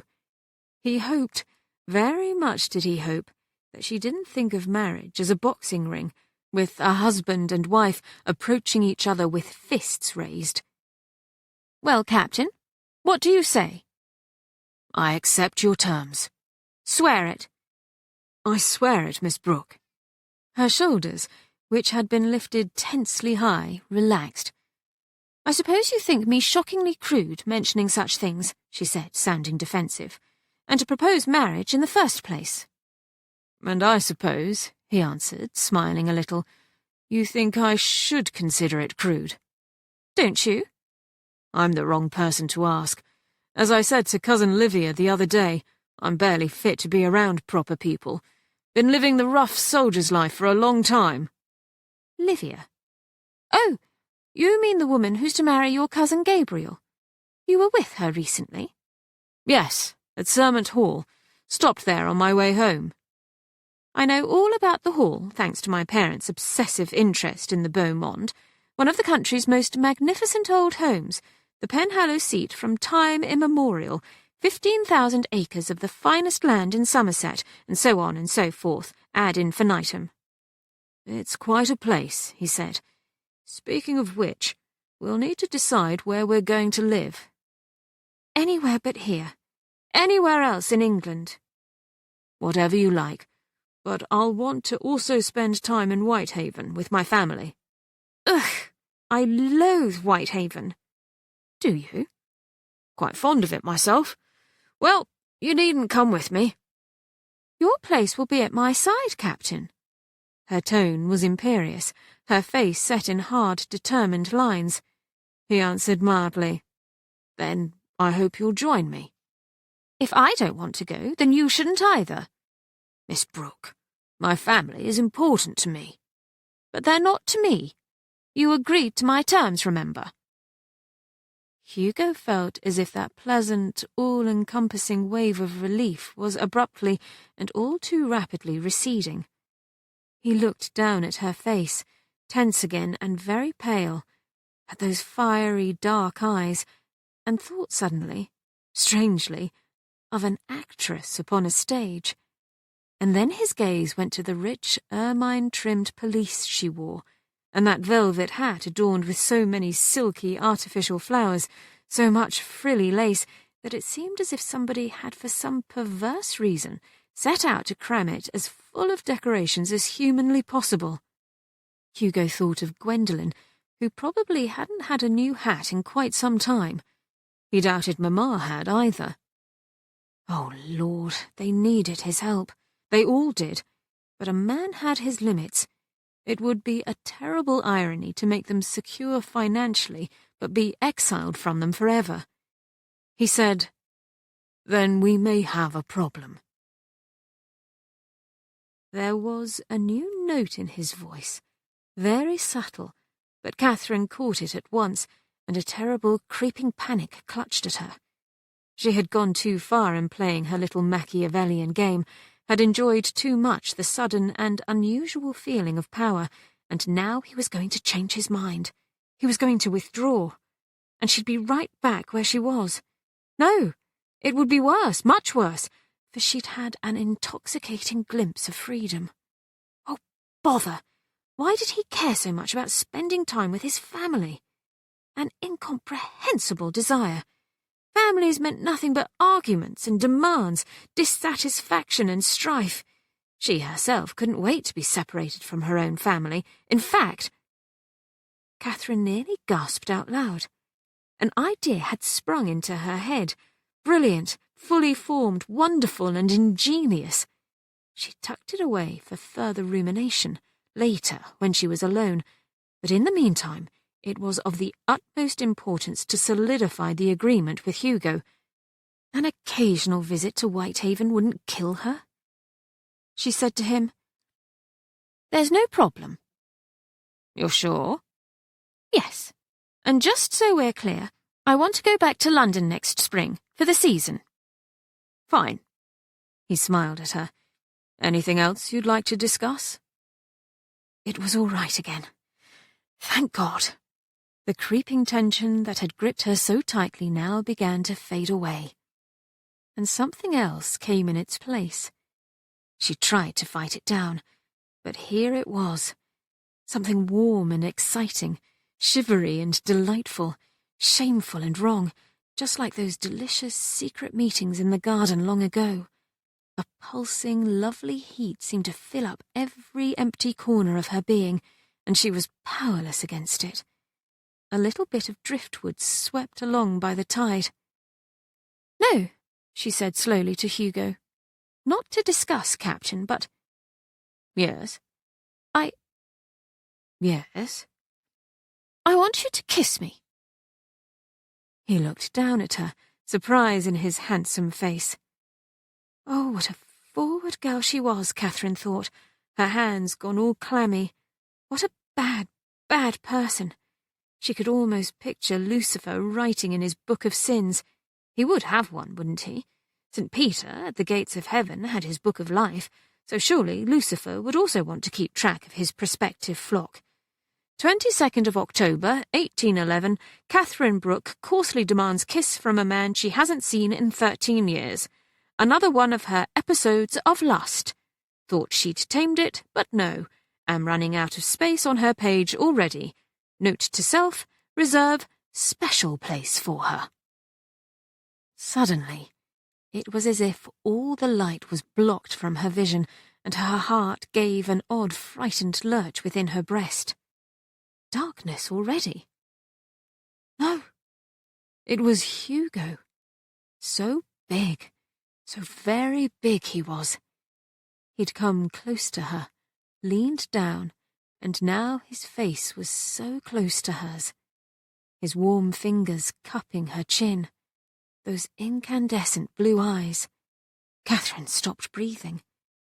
And then his lips were on hers, warm, firm, soft, gentle, utterly masculine, and her mind fell apart. Oh, God! Oh, God! Her eyes closed of their own volition. She drew in an abrupt, audible breath of pleasure through her nostrils. Her hands, which had been clenched, relaxed. All too soon it was over. So quick, so brief. She opened her eyes. Hugo was straightening, stepping away from her. Was that the best he could do? And why was he smiling? Had he seen her vulnerability? Was he glad he'd gained the upper hand over her? Unable to stop herself, Katherine snapped, "You called that a kiss?" He looked surprised again. "I beg your pardon?" "You should." "I should beg your pardon?" Now he looked perplexed. "For kissing you? I'm sorry, Miss Brooke, but I thought you wanted me to." "I certainly didn't want to be kissed in that cursory way." His face cleared. "Is that why you're upset?" Already Katherine was sorry she'd been so frank. She slid down in her seat, ashamed all over again. "It's not important," she muttered. "It's just that I thought, well, I assumed that's how one would kiss a lady. Under the circumstances, you know. Wanted to behave as a gentleman should." Now he looked rather mischievous. "I'd be glad to try again if you like." His offer only deepened Katherine's chagrin. "You needn't patronise me, Captain," she said tartly, and got up, ignoring the ribbons of pain dancing up and down her back. "Now that everything's settled, let's go." "As you wish." Hugo stepped aside with a courtly gesture and offered her his arm, which she also ignored, just as she had in the drawing room. It was dangerous. Dangerous to be that close to him. Together, they went toward the long bank of archways where, in a silent moment of confusion about which way to go, it ended up that they each passed through their own separate arch, and so re-entered a world gone greyer and wetter. The drizzle that had accompanied them on the way here had turned into a cold, steady rain. "I say, Miss Brooke, you're going to be soaked," said Hugo, looking at her with concern. "Let me go on ahead and come back with an umbrella." Katherine shook her head. "There's no need," she answered, and began walking on the path that would lead them back to Brooke House. Hugo caught up with her in a single stride of his long legs. "Your clothes may be ruined." "I don't care." Actually, now that she thought about it, she did care, in the sense that she'd be thrilled if they were spoiled. The brim of her hat was already sodden and drooping around her face, and her gown's ruffled hem was getting just as muddy as her slippers. Hurrah!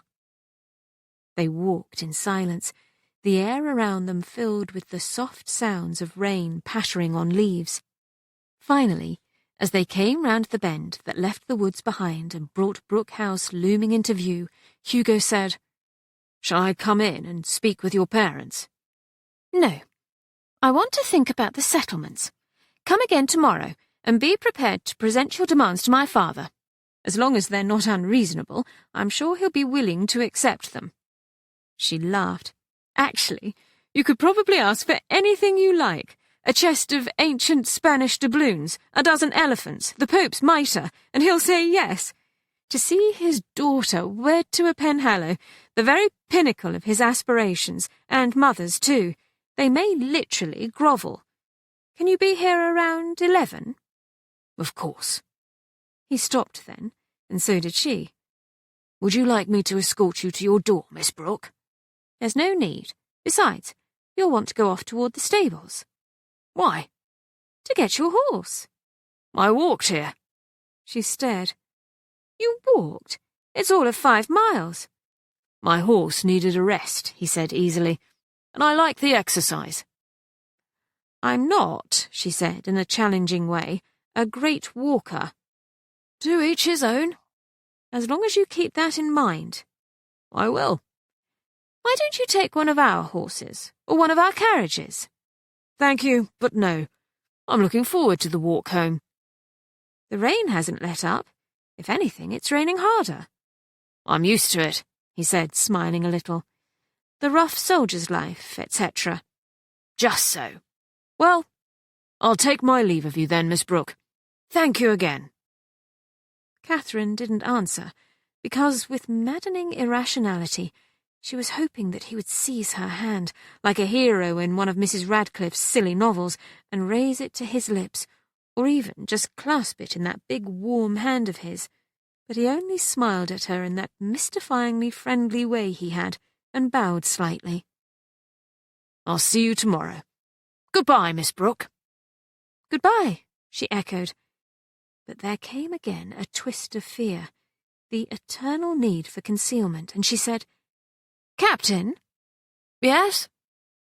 She tried to make herself sound both authoritative and casual all at once, although she wasn't quite sure if she succeeded. You won't tell anyone that I proposed to you, will you? One of Mrs. Radcliffe's characters would have said, with a sinister gleam in his eye, Your secret is safe with me, miss. But Hugo only replied in a pleasant tone, As you like, Miss Brooke.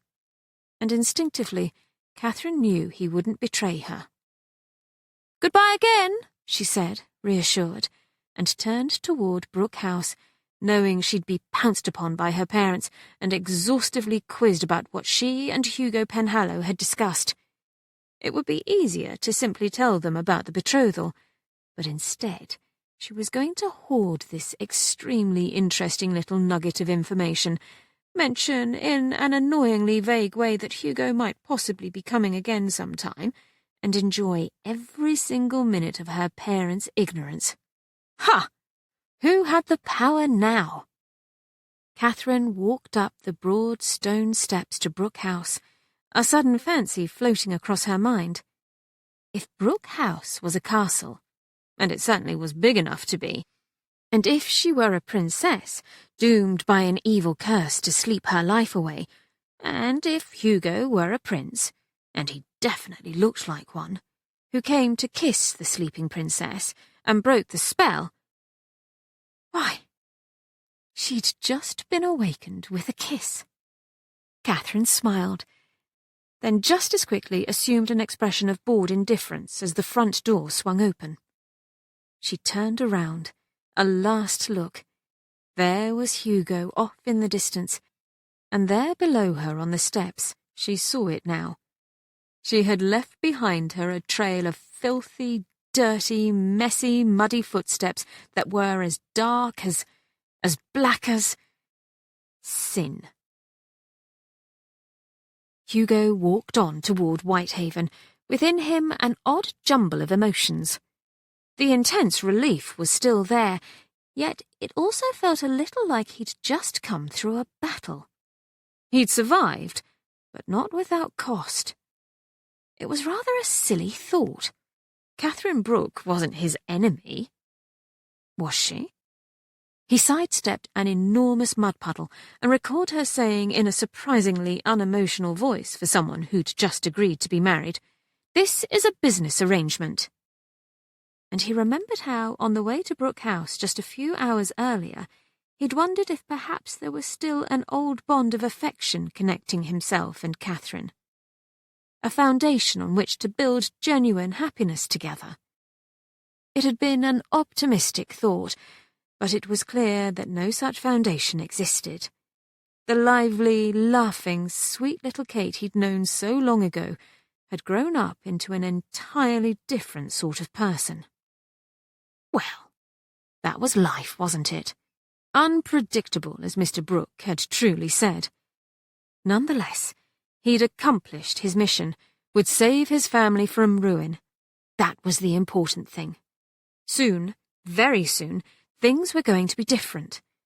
Catherine's money was going to provide his mother and the children with a better, infinitely more secure future. He was tempted to immediately share his good news, but until he'd formally codified things with Mr. Brooke, it was better to keep it to himself.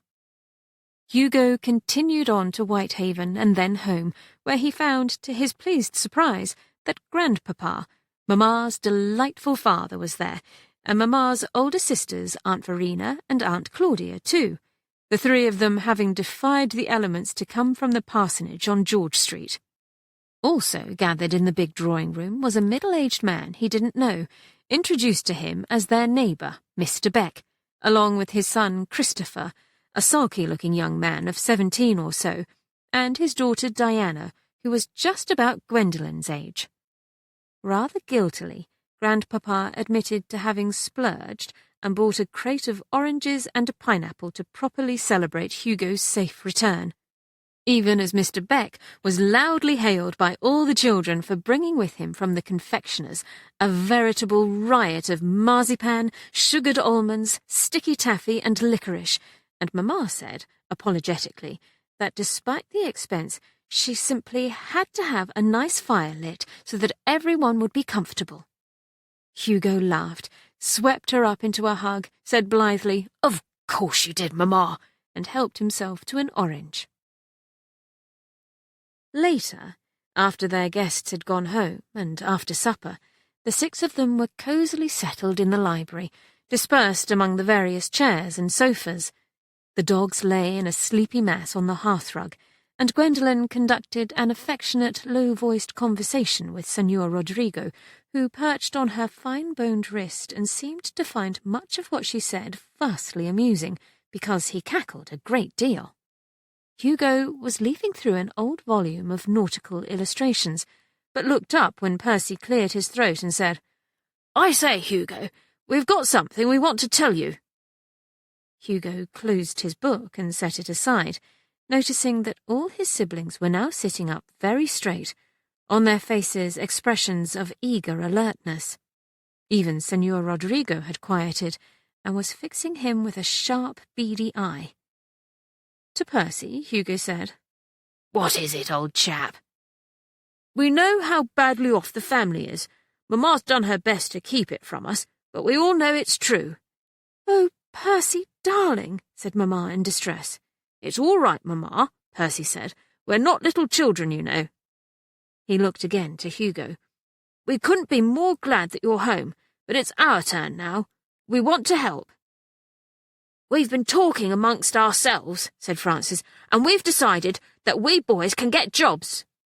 "I'm going to ask at the Globe Hotel if they need a stable boy," said Percy, resolution in his voice. "I wouldn't mind that sort of work a bit. I could try the other inns as well, although the Globe stables are the best in Whitehaven." "I can do some tutoring," said Francis, and Bertram said, "I'll try to get something at the salt works. I've been reading over Papa's papers. Hugo, did you know he left masses of them? He had some very interesting things to say about salt production." "I want to help too," Gwendolen said. "I'd love to be a pirate, because I could get quite a lot of money very quickly, and also it would be delightful to be a dreaded scourge of the high seas, and Rodrigo would simply adore it, wouldn't you, darling?" "Leave 'em to the brisket," replied Senor Rodrigo agreeably. "But," Gwendolen went on with a sigh, "it's not a very practical plan, is it? I don't have a ship, or a crew, or even a single cutlass. So I've decided I can be most helpful by marrying someone who's already rich. I know I'm only 14, but I've asked Christopher Beck to marry me, and he says he will. The difficulty is that he won't come into his money for 4 more years, and by then it would be too late. So I thought perhaps I could somehow persuade Mr. Beck to marry me, even though he's terribly old and a widower, which really, when you think about it, is a very troubling word, isn't it? I always think of spiders. But of course, if Mr. Beck weren't a widower, I couldn't marry him. Yes, Gwendolen concluded, her tone surprisingly cheerful for one prepared to throw herself away on a man 4 decades her senior. "It would certainly be a sacrifice, and I dare say I wouldn't like it at all. But one shouldn't cavil at doing distasteful things when one's family needs one. Besides, I'd be just like a tragic heroine in a novel, and that would be consolation enough for me. I'd wear black every day and droop just a little so that everyone would know how greatly I suffered." She demonstrated this by leaning her slender frame forward and lowering her head, thus creating a poignant suggestion of a tender spirit irreparably broken. Hugo didn't know if he wanted to laugh or join Mamma in a quiet bout of weeping, so touched was he. But he subdued both extremes of emotion and only said to the children, "It's awfully nice of you. Thank you. We can talk about it more at another time, but for now, I'd love to know what you'd do if money weren't a question." "You mean if we had a secret benefactor who died and left us his entire fortune?" Gwendolen asked, straightening up. "I'd like that more than marrying Mr. Beck." "Yes, that's what I mean," Hugo said, smiling at her. "I'd go to Eton, like you, Hugo," said Percy without hesitation, "and get my commission in the army when I'm 18. "I'd go to Eton too," Francis said, "and then on to Oxford, so I could be a scholar and a clergyman like Grandpapa." "School for me also," Bertram said, "and later I'd like to study in Frankfurt, as Papa did, as long as they're able to keep those odious French away. Then, of course, I'd become a scientist like he was." "Duly noted," answered Hugo. "What about you, Gwenny?" "Oh, Hugo, I don't know, really." Gwendolen's exquisitely pretty face was thoughtful now. "On the one hand, I want to do something useful and important, but on the other hand, I'd like to have some adventures. And I'd want so much to have a London season and go to a different ball every night and have a beautiful wardrobe with all the latest fashions and meet my one true love." "You could do all of this," Francis pointed out. "It doesn't have to be just the one thing." Gwendolen brightened. "That's true." And then all the light went out of her expression. "But it's only make-believe, Hugo, isn't it? We're just building our castles in the air." Then Mamma said in her soft voice, "There may be a way after all. Mr. Beck has asked me to marry him, and I believe he's quite well off." At this stunning pronouncement, everyone stared dumbly at her with open mouths. "Shiver me timbers," said Senor Rodrigo, and began to preen the few bedraggled feathers with which his scrawny breast was adorned. "Do you want to marry him, Mamma?" Hugo asked. "Oh, dearest Hugo, not in the least. Mr. Beck is a very amiable gentleman, and he's been a wonderful neighbour to us for these past few years, but I often think that I buried my heart along with my darling Anthony when he died. The wifely part of my heart, I mean. However," she added stoutly, "I'd do anything for my family." "Oh, Mamma, it would be dreadful to marry someone you didn't love," put in Gwendolen earnestly. "I'd do it, but that's only because I haven't had my one true love as you have, so it wouldn't matter as much." "I'd do it," said Bertram, "but only if the girl I married promised not to bother me, especially when I'm doing my work." "I'll be busy in other countries, fighting and all that, so I suppose it wouldn't be a problem," Percy said. "I'd never have to see her, which would be good because she'd naturally be beastly. What about you, Frank?" "Of course I'd do it," said his philosophical twin, "but that doesn't mean Mamma should. We'll get by, Mamma. Mr. Beck is awfully nice, but don't marry him unless you really and truly want to. It's better to eat tripe than to be unhappy." The other children agreed in a chorus, and Mamma's troubled expression finally lightened. "Well, if you don't mind, darlings, I'd rather not, and just remain friends with Mr. Beck." Hugo felt as if his heart would burst with love and gratitude for all of them. He was more tempted than ever to reveal his news. Through a Herculean act of will he refrained, although he was caught up short when Mamma said, "Dearest Hugo, you look exactly as you did when you'd pulled a great prank and were longing to tell everyone." He tried to make his face bland. What do you mean, Mamma? You look very mischievous, my darling. Oh, Hugo, said Percy eagerly. Have you done something ripping, like the time you jumped off the roof into a water barrel? Hugo laughed. How do you know about that dark incident from my past? Hoyt told me about it ages ago, and I'd give anything to try it. Did he also tell you I twisted both my ankles so badly I had to stay in bed for a month? Percy's face fell. No. Did you miscalculate the angle of your descent, Hugo? Said Bertram. You'd have to factor in the pitch of the roof, of course, along with the estimated velocity and the force of impact. People think water would make for a soft landing, but they're wrong. As I found to my dismay, said Hugo, laughing again. He leaned back on the worn, comfortable sofa and laced his fingers together behind his head.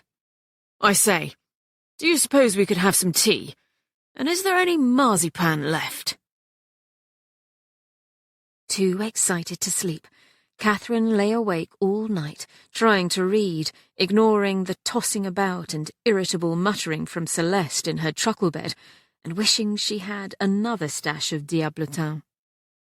When morning came at last, she was tired and rumpled, but so placid that Celeste looked at her suspiciously, and under her breath said something about informing la chère maman that Katherine had refused to get much-needed rest. Go ahead and tell her, said Katherine. I don't care. And when Celeste, as usual, very roughly dragged the hairbrush through her tangled curls, told her, for the very first time, to stop it. As if hearing something new, something different in Katherine's voice, Celeste did, looking at her, for the very first time, just a little bit uneasily. Chapter 5.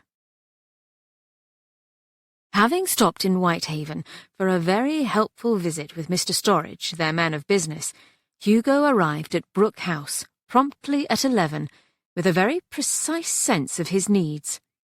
As he went up the steps, he smiled, thinking how Mr. Storridge had, in a very short time, gone from a mood that could only be described as gloomy pessimism into a state very nearly approaching cheerfulness. The massive front door was swung open, and he was with reverence ushered by the butler Turpin into a colossal library where, having refused an offer of refreshments, he was left to await the family's arrival. Hugo took a turn about the room, marvelling at the sheer quantity of books lining the mahogany shelves.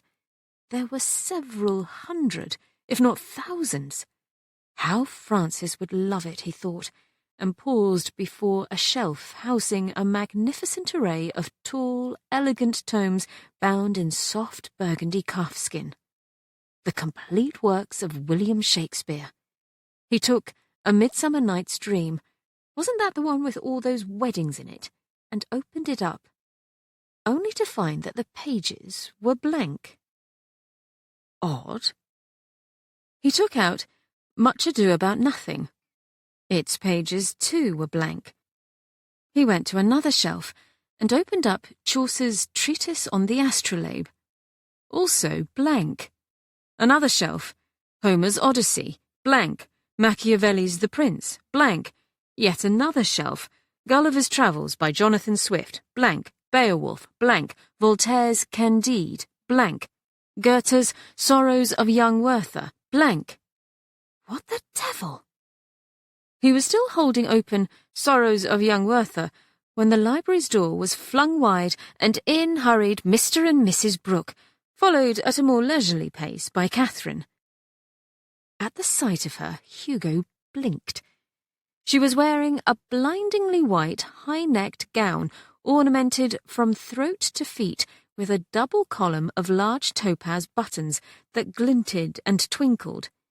Over this, she wore a loose gold-coloured robe fringed with silky tassels, and on each of her wrists jangled several gold filigree bracelets studded with topaz gemstones.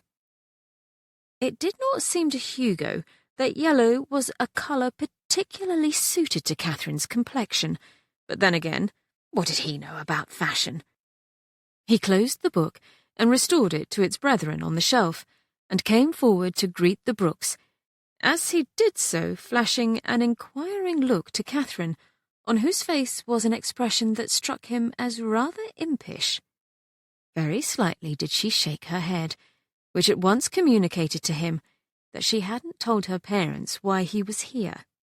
He had to wait for half an hour until Mr. and Mrs. Brooks's flow of urbane small talk began to show signs of ebbing, and another 15 minutes while the butler and 4 of his underlings solemnly paraded in and proceeded to lay out a quantity of food and drink sufficient for a small army, and then, at last, when they had gone, he made known to the Brookes his wish to marry their daughter Katherine. The aftermath was protracted and deeply embarrassing to him. As Katherine had cynically predicted, her parents, in their extravagant effusions, seemed to him very nearly on the verge of sinking to the floor and prostrating themselves before him. Katherine, he saw, sitting at her ease in a high-backed chair upholstered in emerald green velvet, and in one hand a plate heaped high with macaroons, gave the strong impression of barely restraining a wild outburst of laughter. Eventually the discussion proceeded to terms. Having established with Mr. Storridge an appropriate sum, encompassing his brother's education and the means by which to establish them in their careers, Gwendolen's education, season, and dowry, Mamma's maintenance and comfort, including much-needed repairs to their house, and, finally, a modest amount which he could invest for his own sustenance, Hugo now named it, and made mention that Katherine, that is, Miss Brooke, wished to keep money matters separate. He glanced over at her and saw that she was nodding, as well as jiggling her feet in their yellow kid slippers, as if this was the only way to contain an intense impatience. Mr. Brooke agreed at once to his terms, and began talking fluently of elite fiduciary instruments, capital enhancement, private partnership versus public ventures, joint stock firms, and South Sea share flotation. "So you see, Captain," he concluded, "it would be much to your advantage to allow me to reinvest this sum rather than merely placing it at your disposal. Naturally, as family, I'd be delighted to forego the customary 3% emolument for such services." "That's very kind of you, sir," said Hugo, "but I'd prefer a cheque." "Still, Captain—" "Oh, Roland, do stop, mon cher. It's all so tedious," intervened Mrs. Brooke, with a smile on her lips and venom in her eyes. "Enough prosing on about les investissements. Let's talk about the wedding and about next year's season. Ma foi! But it shall be a very different experience. We must lease a different house, with un salle de bal for 400 at least, and hire a better sort of staff, and—" "But, my dear Hester," said Roland, in an affectionate voice issuing from between visibly tightened lips, "what could be more important? First things first, and now Katherine's financial situation must be dealt with." He turned toward her and launched into another long speech peppered with so many arcane terms, as well as self-congratulatory allusions to his financial acumen, that after a minute or so, Katherine stopped listening. A long and painful chapter in her life was closing, and she was about to wrap it up by delivering her coup de grace, the revolutionary idea she'd had yesterday. Goodness, how father could talk, and how obviously was he enjoying himself.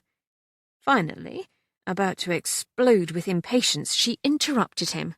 "Oh, do as you like, father, just as long as the income is mine alone. How much will I receive each quarter?" He disclosed a figure which, Katherine saw, had Hugo opening his eyes wide in astonishment. She only nodded and responded. "Very well. Is it all settled, then? Are the captain and I officially betrothed?" "Yes," said father quickly, as if forestalling any potential objections from Hugo Penhallow. Mother clasped her hands together under her chin and exclaimed, "Je suis extatique, absolument enchantée. Aren't you, Catherine, my douce?" "Oh, yes," answered Catherine. "I'm enchanted too." With a certain ostentatiousness, she popped another macaroon into her mouth. "Let me see," Mother went on, oblivious for once. "We could make arrangements for a special license and have the wedding right away, but preparing a suitable trousseau will take a great deal of time and—" "I suppose, Captain," Father broke in, "you'll be inviting Mr. Gabriel Penhallow and Mrs. Henrietta Penhallow to the wedding, won't you?"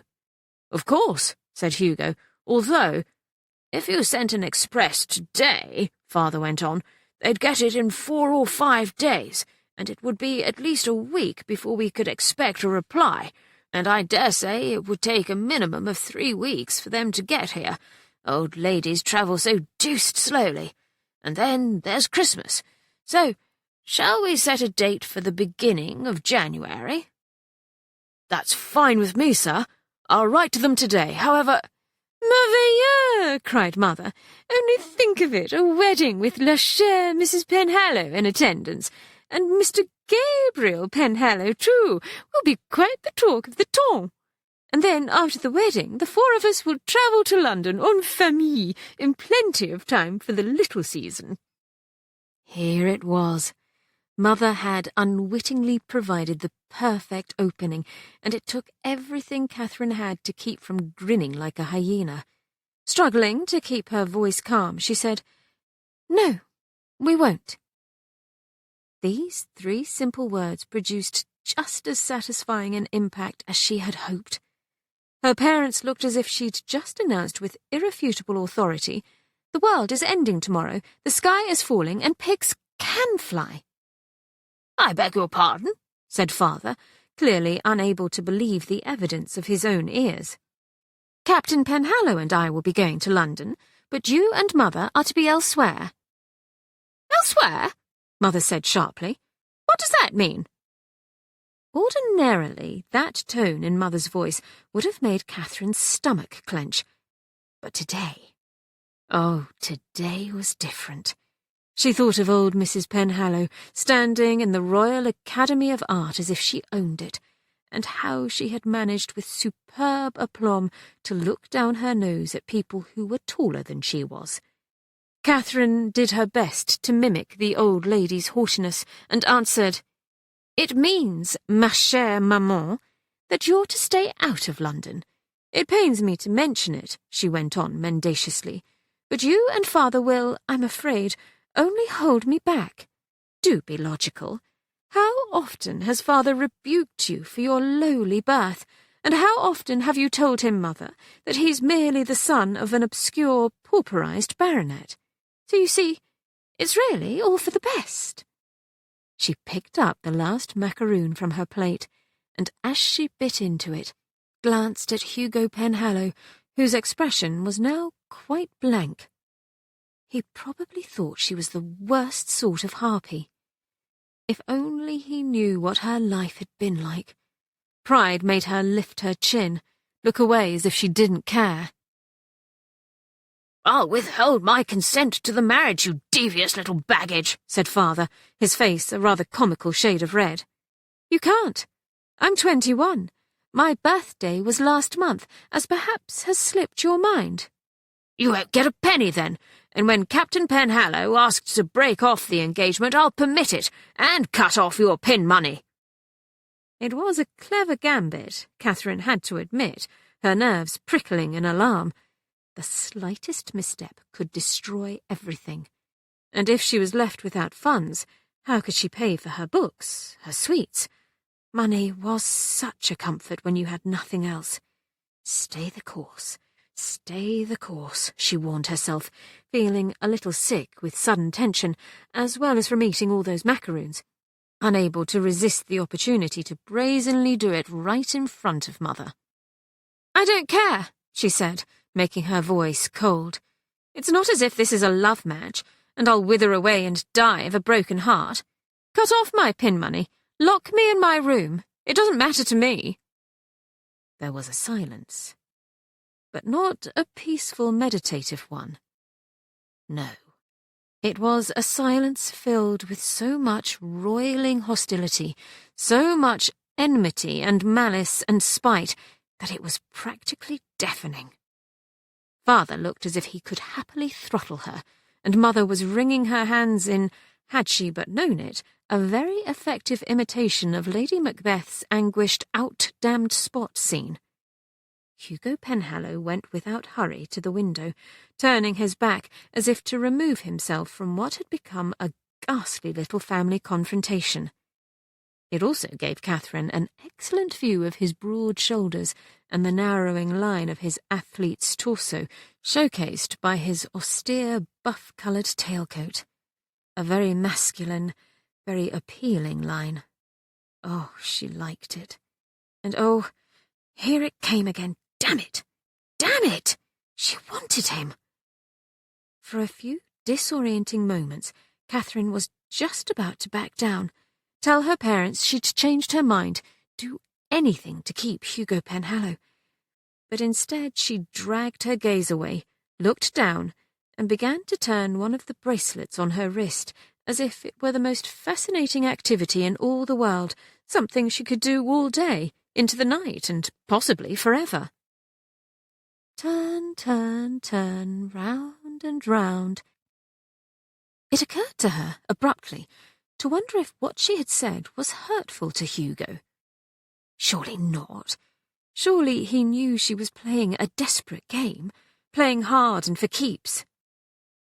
"Roland, mon petit chou, I beg you to reconsider," said Mother, in an unusually soft, persuasive tone. "Catherine's success will be our success, n'est-ce pas? We can go to Bath, or Weymouth, or Tunbridge Wells." "Those little watering holes," retorted Father with contempt. "C'est vrai, they're not London, but they are very lively, very sophisticated, and keep in mind that no one, absolument no one, will be able to eclipse us. We'll be able to say, our daughter, Mrs. Penhallow, will be the cynosure of all eyes. That will be very agreeable. Oui?" "Yes," Father replied slowly. "Yes, it would. There is much in what you say." Steeling herself to remain calm, Katherine glanced at him where he sat very still in his seat, one hand rubbing at his chin. Then at last he turned hard eyes on her. "Very well," he said in a curt voice. "The marriage can proceed under the terms to which we've agreed. Later, we'll revisit the question of London for the year after next." "To be sure, Father," Katherine said demurely, while thinking at the exact same time, "It will never happen. Never. I'll find a way to ensure that, rest assured." And then it hit her. "I've won. I've won. I'm free." An extraordinary feeling came to her then. It was a kind of buoyancy, lightness, as one might feel perhaps having eaten not a handful of diablotin, but 1,000. "No, wait," interrupted her busy mind. "That's not a good analogy. If you ate 1,000 diablotin, you'd be sick, and maybe die. I think what you mean is that you're—" "Well, isn't this splendide?" exclaimed Mother.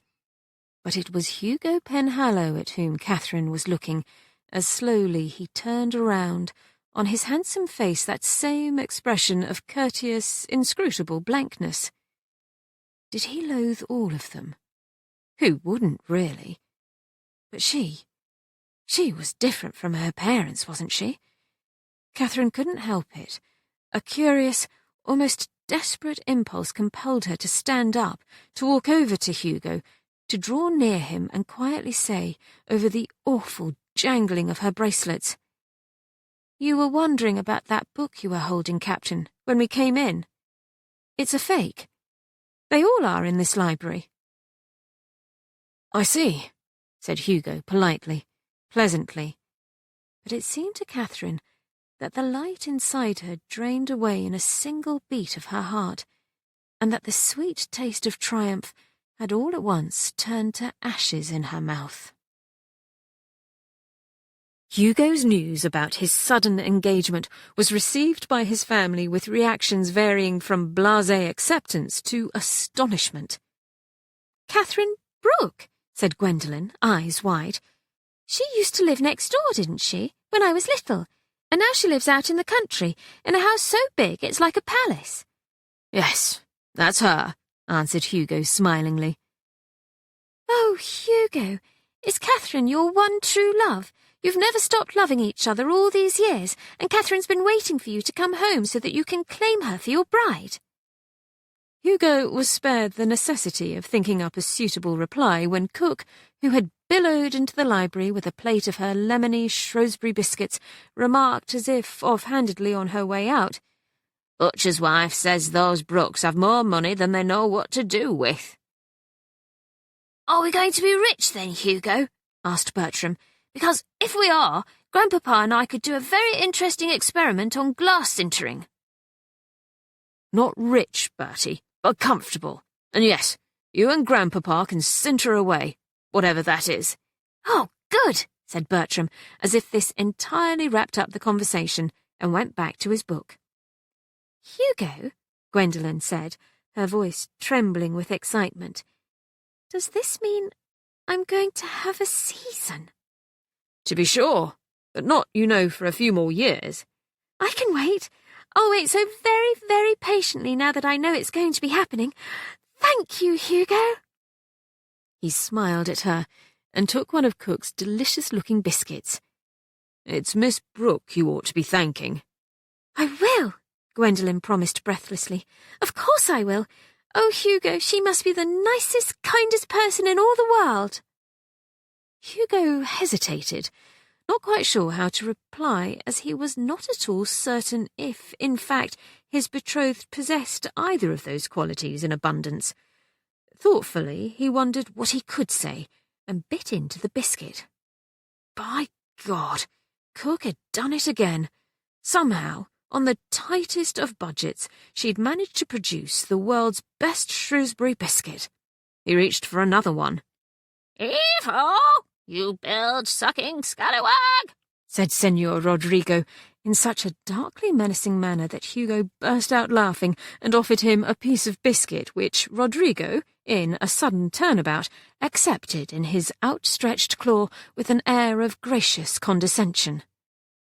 And so the subject of Katherine's personal qualities was closed, although later that day, when Hugo went to the parsonage to further share the news with his grandfather and aunts, Grandpapa took Hugo into his study, shut the door, and said in his quiet way, My dear Hugo, are you quite certain about this plan of yours? I am, Grandpapa. Indeed. I see your resolution, and how can I not appreciate the sacrifice you're making for the family? But his grandfather hesitated. But yours is an affectionate heart, Hugo. I should have liked to see you marry for love, as I was fortunate to do, and as my own dear Elizabeth did with your father.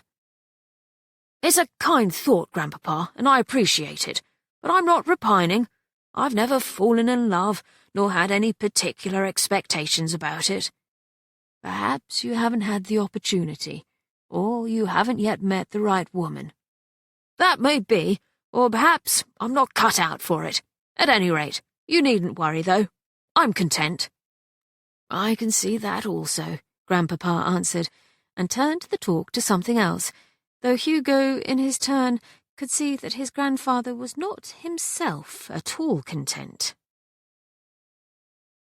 23rd of October, 1811. Dear Coz, trust this finds you all well. Things were rather topsy-turvy when I left Sermont Hall a few weeks ago, but I hope everything's been satisfactorily resolved. I'm getting married on January 2nd here in Whitehaven to Miss Katherine Brooke, and wonder if you, Livia, and Aunt Henrietta would like to attend.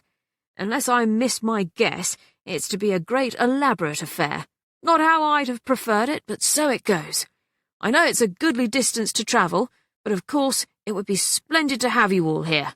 Yours ever, Hugo. In between sending announcements to all the really important periodicals, writing gloatingly to everyone they knew, feverishly planning the wedding, and assembling a trousseau of a magnitude not unlike that which travelled with young Marie Antoinette to her marriage to the Dauphin of France, Catherine's parents did manage to find the time to call upon Hugo's family, dragging along a reluctant Catherine in their train. The visit was just as bad as she'd thought it would be. First, there was something deeply intimidating about the sheer physical presence of those 6 Penhallows, each and every one of them tall and straight, with lustrous golden hair and vivid blue eyes, altogether surrounding her with so much dazzling human pulchritude that she found herself beating a mental retreat to a fascinating extract she had once read. It was about the genetic laws of nature, and pondering the mechanisms by which such consistently fine specimens had been produced. Second, no sooner had she sat down than a pack of dogs had swarmed into the drawing-room, one of which was so big that it could look her in the eye, which it did, and then tried to lick her face, and she had squeaked in a very loud and mortifying way. Those twin brothers of Hugo's, who looked exactly and unnervingly alike, had, at Hugo's command, ushered the dogs out of the room. But it was a little too late for her damaged dignity. Third, Hugo's sister Gwendolen had mortified her by drawing near and thanking her with such sweet and obvious sincerity that all she could think to do was to nod in a very lame, tongue-tied way. Fourth, Mother had said to Hugo's mamma in a kindly tone, "What a pity, chère Mrs. Penhallow, that your husband left you all so poorly provided. One wonders why he frittered away his time with his petits efforts de la science that brought in no reward." In the hush that followed, Catherine noticed with a kind of detached amazement that one's blood could actually feel as if it was boiling within one. Maybe she really would die from shame, which, although not her first choice, would still result in a tidy escape from Brooke House. But then, fifthly, she herself provided the distraction to break the ghastly lull when a hideous bedraggled parrot had somehow, unnoticed, stumped toward her, climbed onto her nankeen half-boot, demanded, "Kiss me, you saucy wench!" and she had squawked in surprise, sounding not unlike a bird herself. Gwendolen hurried over and coaxed the bird onto her outstretched finger. "Oh, Miss Brooke, do forgive Senor Rodrigo, but he likes you, you know. He only wished to make friends." "Who?" said Catherine, trying to conceal her embarrassment by ostentatiously resettling her skirts. "This is Senor Rodrigo el Duque de Almodovar del Valle de Oro." Gwendolen smiled at the ugly thing with an affection that Catherine found unfathomable. Who kept a bird as a pet? I wanted to once, came the sudden thought, and in its wake the memory of the injured seagull she'd found long ago on the shore. Mother's revulsion and father's indifference, and nobody to help her at home. And then, to her infinite relief, Hugo taking the bird gently in his hands and bearing it off toward his house where, he had assured her, his mamma would know just what to do. Catherine blinked, fought her way back to the present and said, "That's quite a name for a bird with hardly any feathers." "Oh, but Miss Brooke, I have so much hope that he will. Every day I tell Senor Rodrigo that he's perfect just as he is, but that some day, when he's ready, he'll grow the most beautiful green feathers in the world." He couldn't possibly understand what you're saying. "He might," remarked Hugo's youngest brother Bertram. "I once read an article in the Journal of Natural Philosophy which said that animals may understand quite a large number of our words." Catherine's interest was caught, but then father put in with a patronising chuckle. "Out of the mouths of babes," just as if Bertram was a freakish exhibit in a travelling show, and Catherine could not have been more glad when Mother rose to her feet and said, Well, how charmant this has all been, and we've so enjoyed your delightful menagerie. Animals everywhere, how quaint! But I'm afraid we must hurry on home. Catherine has a fitting scheduled this afternoon for her new court dress, as she will, naturellement, attend the Queen's drawing-room. She was unable to go this past year due to an occasional trifling indiscretion. Catherine just barely repressed a snort. Yes, if you could call a complete absence of invitations a trifling indiscretion. Later, as she stood in Mother's enormous sitting-room encircled by the harried dressmaker and her half-dozen minions, looking, as she had no doubt, ludicrous in a set of hoops seemingly as wide as she was tall, Catherine glanced morosely at the rich lengths of pale blue velvet and stark white satin, the tassels and lace, the elaborate turban and the white ostrich feathers, all of which would make her look like an eye-popping spectacle in a travelling show. Suddenly, inspiration struck, and she said, "Mother, I think this gown will need more diamond brilliants on it, don't you?" As this was the first time during the lengthy fitting process that Catherine had offered a single comment that could in any way be construed as helpful, Mother looked a little startled. But then she agreed with alacrity. And inside herself, secretly, Catherine smiled. 10th of November, 1811. Dear Hugo, apologies for my delay in replying. Livia and I have only recently returned to the Hall. We were both delighted to hear your news, and we wish you very happy, as does Grandmamma, who is, I believe, writing to you also, tendering an invitation which may be of interest to you and Miss Brooke. And speaking of invitations, although we would of course like very much to join you for your wedding, it is with regret that we must decline.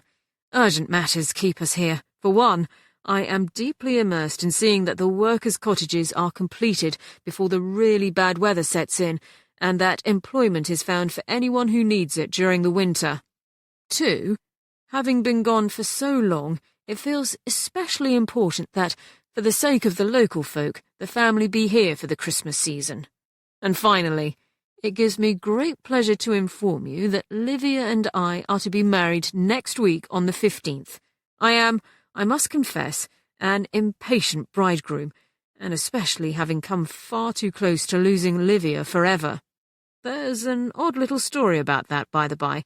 I'll tell you about it when next I see you. Suffice to say, I feel like the luckiest man on earth. Wishing you every felicity, Hugo. I remain, etc., Gabriel. 10th of November, 1811. Dear Hugo, from Livia I have learned that you left Sermont Hall so abruptly because you were in pursuit of a likely heiress, and now Gabriel has informed us that you were successful. He mentioned also that prior to your departure you both reimbursed him for the cost of your commission and insisted that he stop your allowance. It must be said that I had no idea you were experiencing such severe financial difficulties, else I would have, of course, stepped in to help. It grieves me to confess that for quite some time I have been far less perceptive than I would have wished. It must also be said that it does you great credit to have sought an independent solution to your difficulties. As I have more than once declared, a Penhallow never fails to perform a necessary act, no matter how distasteful, and I am gratified to see that you are following the Penhallow way.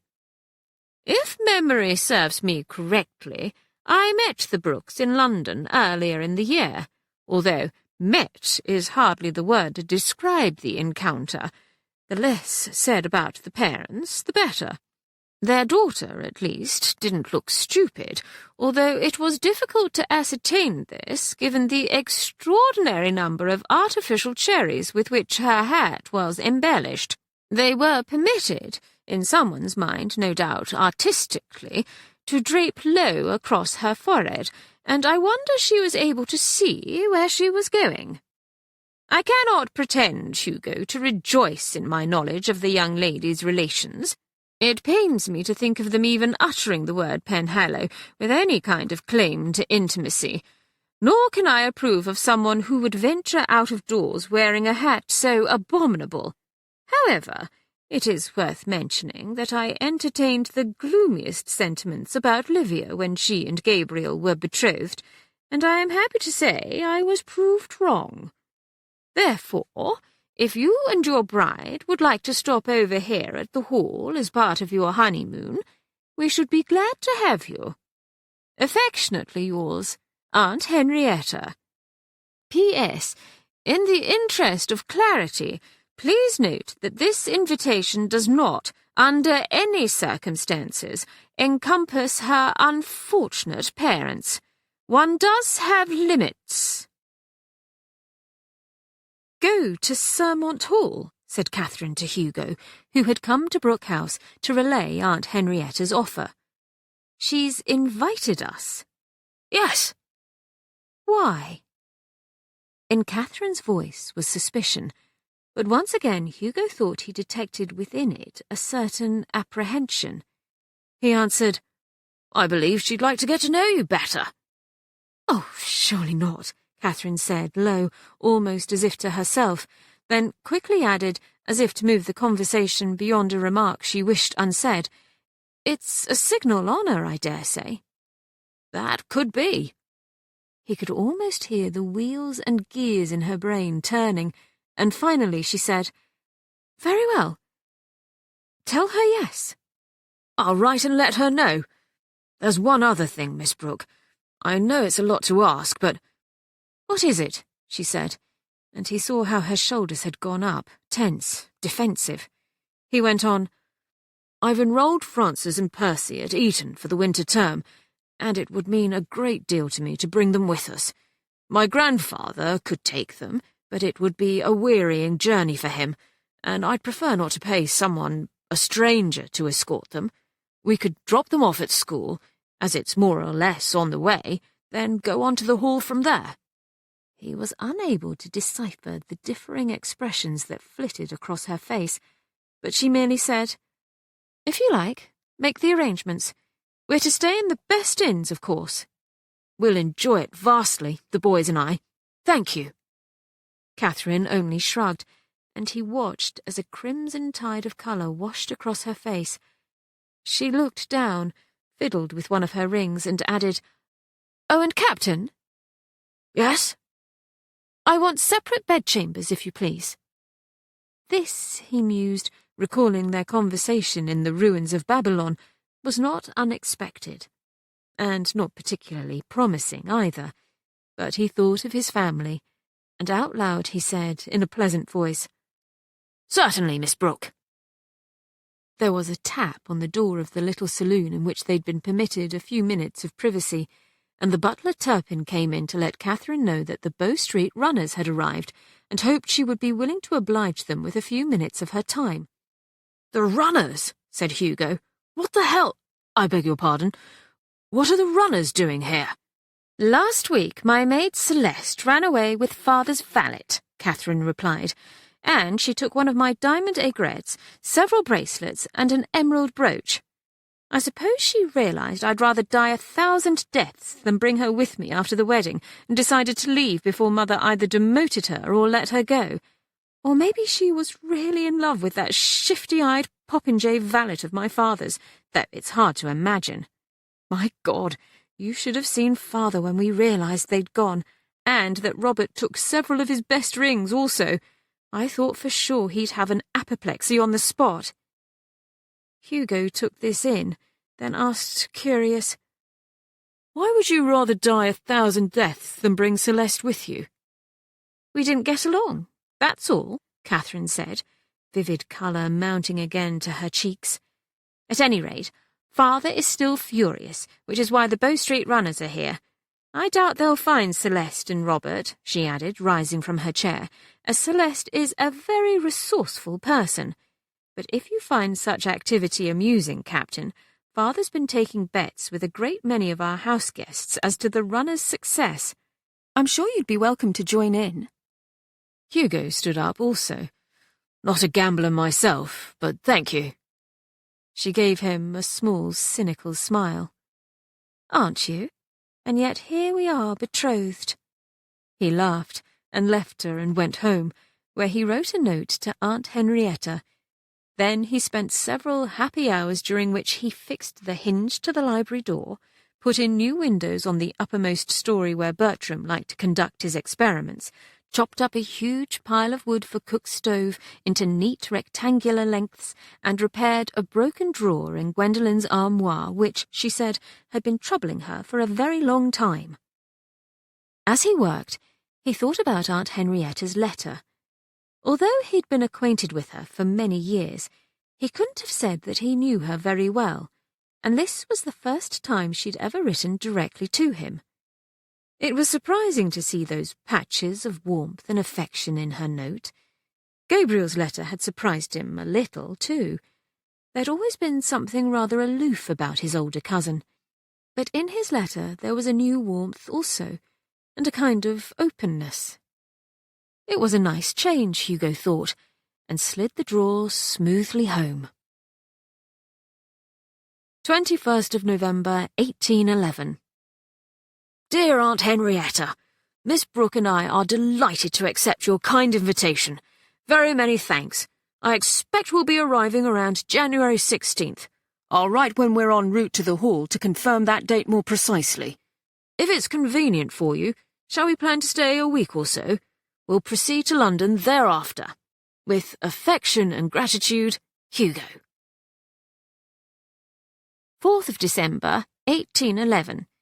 Dear Hugo, thank you for your letter. We look forward to seeing you next month. You mentioned going on to London in late January, which leads me to believe you intend to partake of the so-called little season. To this plan I strenuously object. Penhallows simply don't go to town until March at the earliest. If you and Miss Brooke would care to linger at the Hall for a few more weeks, it may be that I would be willing to offer you the use of the family townhouse in Berkeley Square during the season. It would add a decided lustre to what I assume is Miss Brooke's ambition to assert her newly enhanced position in society. As a side note, Miss Brooke may benefit from the very circumstance of additional time at the Hall. I do not say that osmosis in the metaphysical sense is a real thing. However, it couldn't hurt. Affectionately yours, Aunt Henrietta. She's dangling the notion of the family townhouse like a carrot, observed Catherine to Hugo, who'd again come to call. As if I'm some kind of horse. Is it really so bad to go to London so early? He laughed. You're asking the wrong person. Don't you care? Not a bit, I'm afraid. Catherine thought about it. The old lady could not have made a more tempting offer. There wasn't a more prestigious dwelling in all of London, excepting the residences of actual royalty. But weeks at the Hall, among all those Penhallows. She already knew what old Mrs. Penhallow was like. Hugo's cousin Gabriel was no doubt just as arrogant, and his new wife Livia was probably the same. One of those haughty, proud, supercilious society ladies. How could she stand those long, long weeks? An image of the magnificent Penhallow townhouse floated through Catherine's mind. While in London, several times had her parents directed the coachman to drive past it, and on their faces had been such naked, greedy longing that Catherine had averted her eyes, praying with all her heart that on her face was nothing but bland indifference. And so here was a chance, exclusively for her, to not only go inside the townhouse, but to live in it for a while. Was she as bad as her parents? For a brief moment, Catherine pictured herself as a Shetland pony, eagerly craning its neck toward a carrot. She said to Hugo once again, "Tell her yes." Chapter 6. Time passed. The marriage contracts were signed, and the wedding took place on a cold, frosty morning in January. The bride, her face as white as snow, wore a gown of amber silk bobinette, so heavily embroidered with metallic gold thread that she literally sparkled, as well as a long double-stranded necklace of pearls, rumoured to have once belonged to Mary Queen of Scots, and a trailing manteau of rich, shimmering cloth of gold that extended behind her for some 6 or 7 feet. The groom was dressed simply in dark grey trousers, a black jacket, and a slate-grey waistcoat, looking so handsome and serene that quite a few of the guests gathered in Whitehaven's largest church wept to see it. After the ceremony, as the lavish wedding breakfast at Brooke House was drawing to a close, Roland Brooke took Hugo aside and with an elaborate flourish presented him with a cheque. "Here you are, my dear fellow." "Thank you, sir."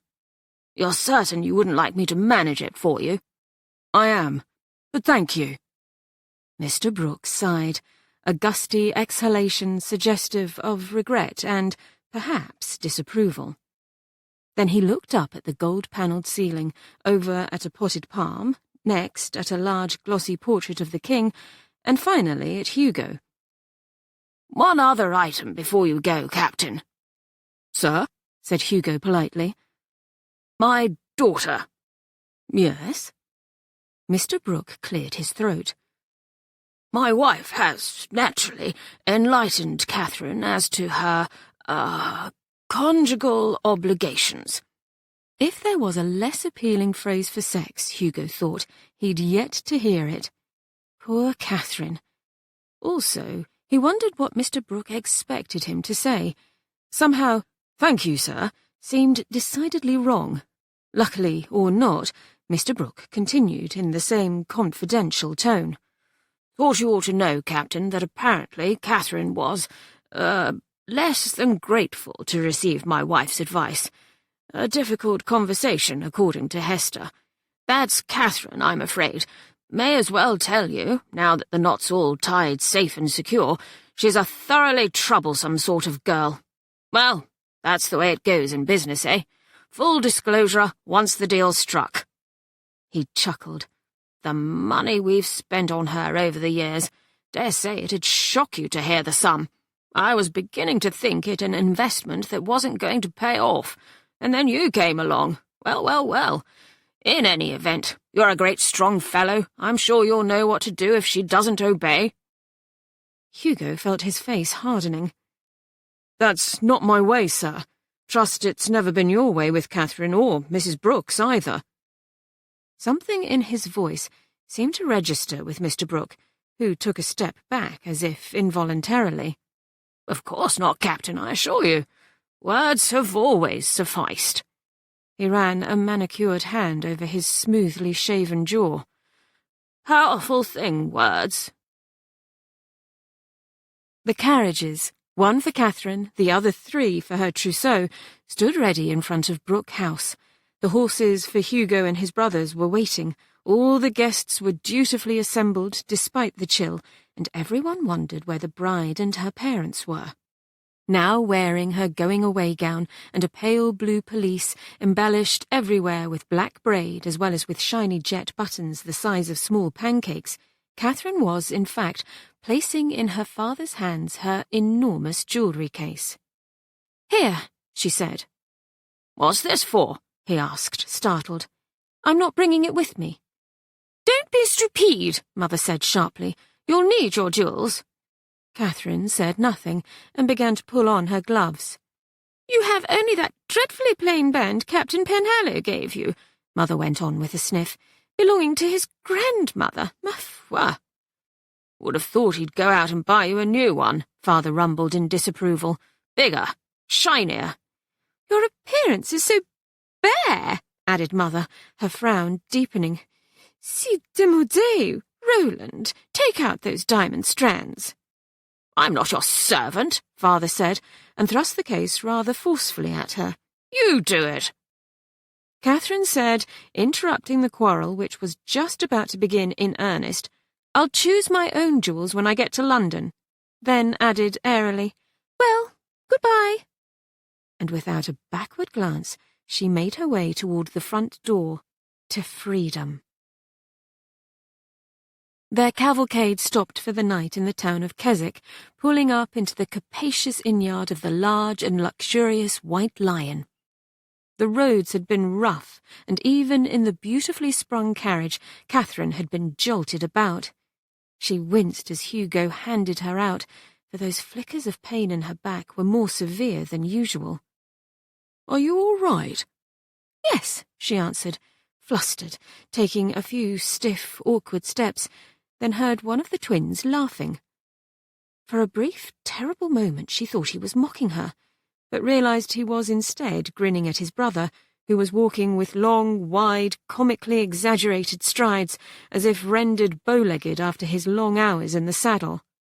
"What's so funny, Frank?" he said, with an air of oblivious innocence, then straightened up when Frances, she supposed, leaped upon him with a boisterous clinch-hold. "Aren't you going to stop them?" she asked Hugo, watching mystified as the twins mock-wrestled with loud shouts of laughter. "God, no." "Doesn't it bother you?" He laughed. "You're looking at them as if they're a pair of tigers escaped from a zoo. It's just the excitement of the trip, you know." "If you say so." "Better they get it out of their systems now instead of at dinner. As long as they don't actually roll in the mud and dung, I'll be pleased." "How strange boys are," she said, and he only smiled. It wasn't long before Katherine was in her room, a handsomely appointed chamber which she surveyed with deep satisfaction. If there was a truckle bed, she didn't want to know about it. Ha! Didn't need to know about it. Mother had had one of the other maidservants sleep in Katherine's room after Celeste had run away, and tried to force Katherine to bring on her honeymoon someone from Brooke House, but she had adamantly refused. Not perhaps a practical response, but who cared? As if on cue, there was just then a tap on her door, and Katherine admitted one of the inn's own servant girls to help her dress for dinner. She was eager to please, but not adept, and so when Katherine sat down at the table in their private parlour, she wasn't surprised when one of the twins blurted out, "I say, your hair's all sideways." "Percy," said Hugo. "He's right," Katherine said. "I look like the Leaning Tower of Pisa." Perhaps, she thought, a slight improvement over resembling a Shetland pony, and wasn't it a nice change to select for herself what she was going to wear? Katherine spread her napkin across her lap and looked across the table where Hugo sat, her eyes travelling from his strong, capable-looking hands up the lengths of his arms to the sturdy column of his neck and to his handsome face. He looked so cheerful, so calm. Not, she had to admit, as you would picture a groom on his wedding night. Not like someone who could barely wait for the evening to pass so that he could seize his willing bride and have her up against the wall of their room, so great was his violent passion. Or maybe he'd lift her up in his strong arms and so sweep her off to the bed. Would he fling her onto the bed-covers or lay her down gently as a feather? Which would be better? And by her, who did she mean exactly? Was she imagining herself or some other made-up person? "Katherine?" Hugo said. She jumped. "What?" "Would you care for a little of this chicken?" "Chicken?" He smiled. "Yes, this roasted chicken." "It's very good," put in one of the twins. "I've already had 2 servings."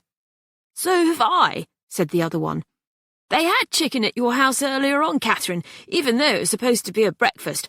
I've never seen so much food in my life. It was ripping. Frank, how many servings did you have of the chicken?" "Only 2, but I had 5 slices of the ham and 7 or 8 potatoes." "Is that all? I had that and some of the pheasant." "There was pheasant? Damn, blast it. I missed that." "Did you try the gooseberry pudding?" "Yes, and the ices too. Also, some of the cakes." Looking very pleased with himself, Percy, she supposed it was him, took an enormous piece of the broiled salmon and resumed eating. "Katherine," said Hugo with unabated patience, "may I give you some of this chicken?"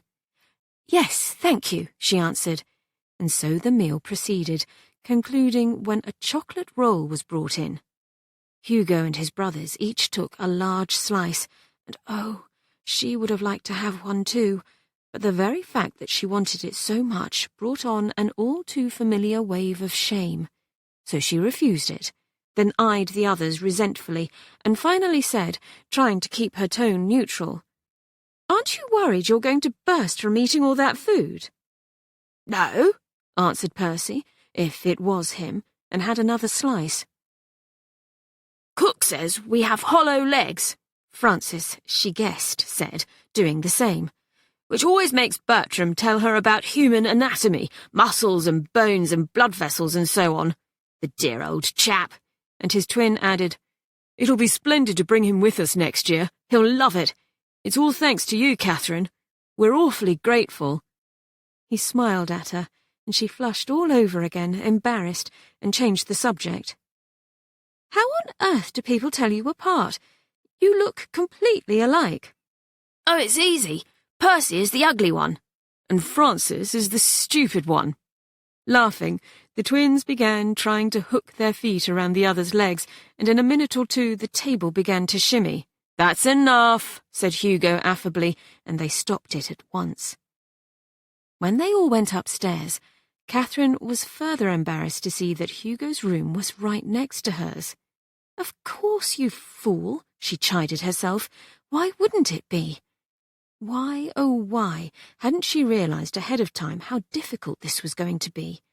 She'd been so busy daydreaming about freedom, picturing herself in the season to come, making over in her mind all the unpleasant and painful events that had happened last year, that she hadn't focused on more imminent concerns. "I get to be in Hugo's bed," exclaimed one of the twins. "You get the truckle bed," and dove into the room, and the other one said, "Very well, blast you, but we switch tomorrow," and went inside in a more leisurely fashion.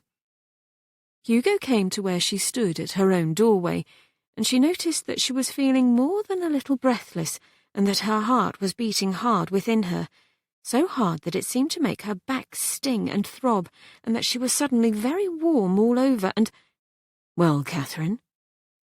"Well, what?" She folded her arms over her chest to make herself seem confident, also to try and subdue that willful thumping heart of hers. He said, "What would you like for me to do?" Oh God, she didn't know. She didn't know. What did he think about all this? Had she wounded him by demanding separate bedchambers? How might she have felt if he'd done that? Rejected? Dejected? What did she want him to do? She had no idea. Wildly bargaining for time, she said, "For one thing, not stand here in the hallway where anyone could see us. Come inside." She whisked herself into her bedchamber, and quickly, stiffly, she sat down in a chair set near the fireplace. Hugo came near, but remained standing, on his face a quizzical expression. "Are you going to sit down?" she said, making herself sound brusque, desperate to disguise the fact that she felt all soft and warm, vulnerable, confused, and deeply, deeply afraid. "That depends on you, Katherine." "Go ahead, then," she said with deliberate rudeness. "Sit down." Without hurry, he complied, sitting on the chair opposite hers, and crossed one long, booted leg over the other. He was looking steadily at her, calm, friendly, patient. She had a sudden image of herself with her gown on fire, her hands flapping at the flames in an urgent attempt to put them out, only the flames felt very good, which meant they were actually very bad and wrong. Almost at random, she said, "I never dreamed you'd share a room with your brothers." "It seemed a logical choice under the circumstances." "Yes, but it's all so awkward." In her voice was just the right touch of hauteur. She congratulated herself, and she pictured in her mind the flames all beaten away, her gown all black and charred, but no longer was she flaming hot. Good, good. "Katherine," he said patiently, Tell me what you'd like me to do, and I'll do it. A flame leaped up. She blurted out, "What if I were to ask you to stay with me?" "I would." "Do you want to?" Hugo was silent, and Katherine watched with bemused fascination as a slow smile curved his mouth. It was an alluring smile, a warm and horribly seductive smile. Finally he said, "Yes." The charred gown of her imagination burst into flames again, but frantically, fearfully, she beat them down. Because she was in control, because he had agreed to her terms. She said firmly, "Well, I don't want to." Hugo said nothing. She saw his smile fade, but still he looked at her, calm and steady. Hugo found himself thinking of the time he'd been marching with his men out of the Pocatière settlement, with orders to rejoin their regiment at Fort George. They'd gone about 5 miles or so when scouts had returned with the unsettling news that to the east of them was a detachment of French foot soldiers. To the west was Mohawk territory, and apparently the site of a recent and rather nasty massacre.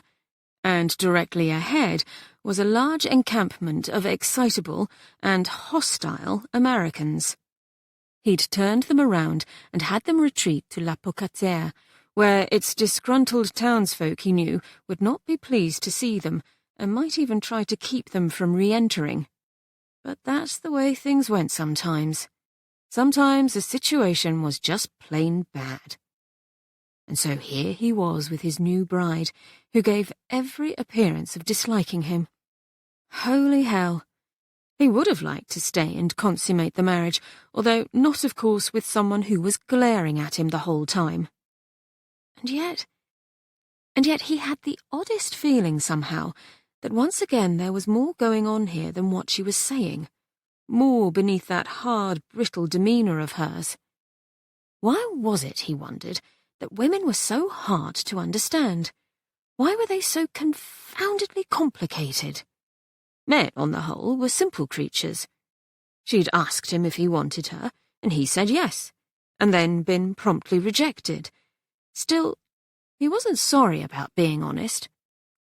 Not only did he hate lying, he was bad at it, and it was obvious when, on the rare occasion, he did prevaricate. Hugo repressed a sigh. Just as returning to Le Pocatière had been the lesser of the various evils, so too did discretion now seem to be the better part of valour. He had the distinct impression that no matter what he said, he would somehow make things worse. Perhaps if he had been one of those eloquent, articulate sort of fellows who went about mesmerising women with a rakish, smouldering gaze and quoting epic poetry left and right, well, there was no use even contemplating it, because he wasn't. Regretfully, then, he relinquished his earlier anticipation of a night spent in connubial joy, which was just as well, because Katherine said, "I'm tired. I'm going to sleep. Good night."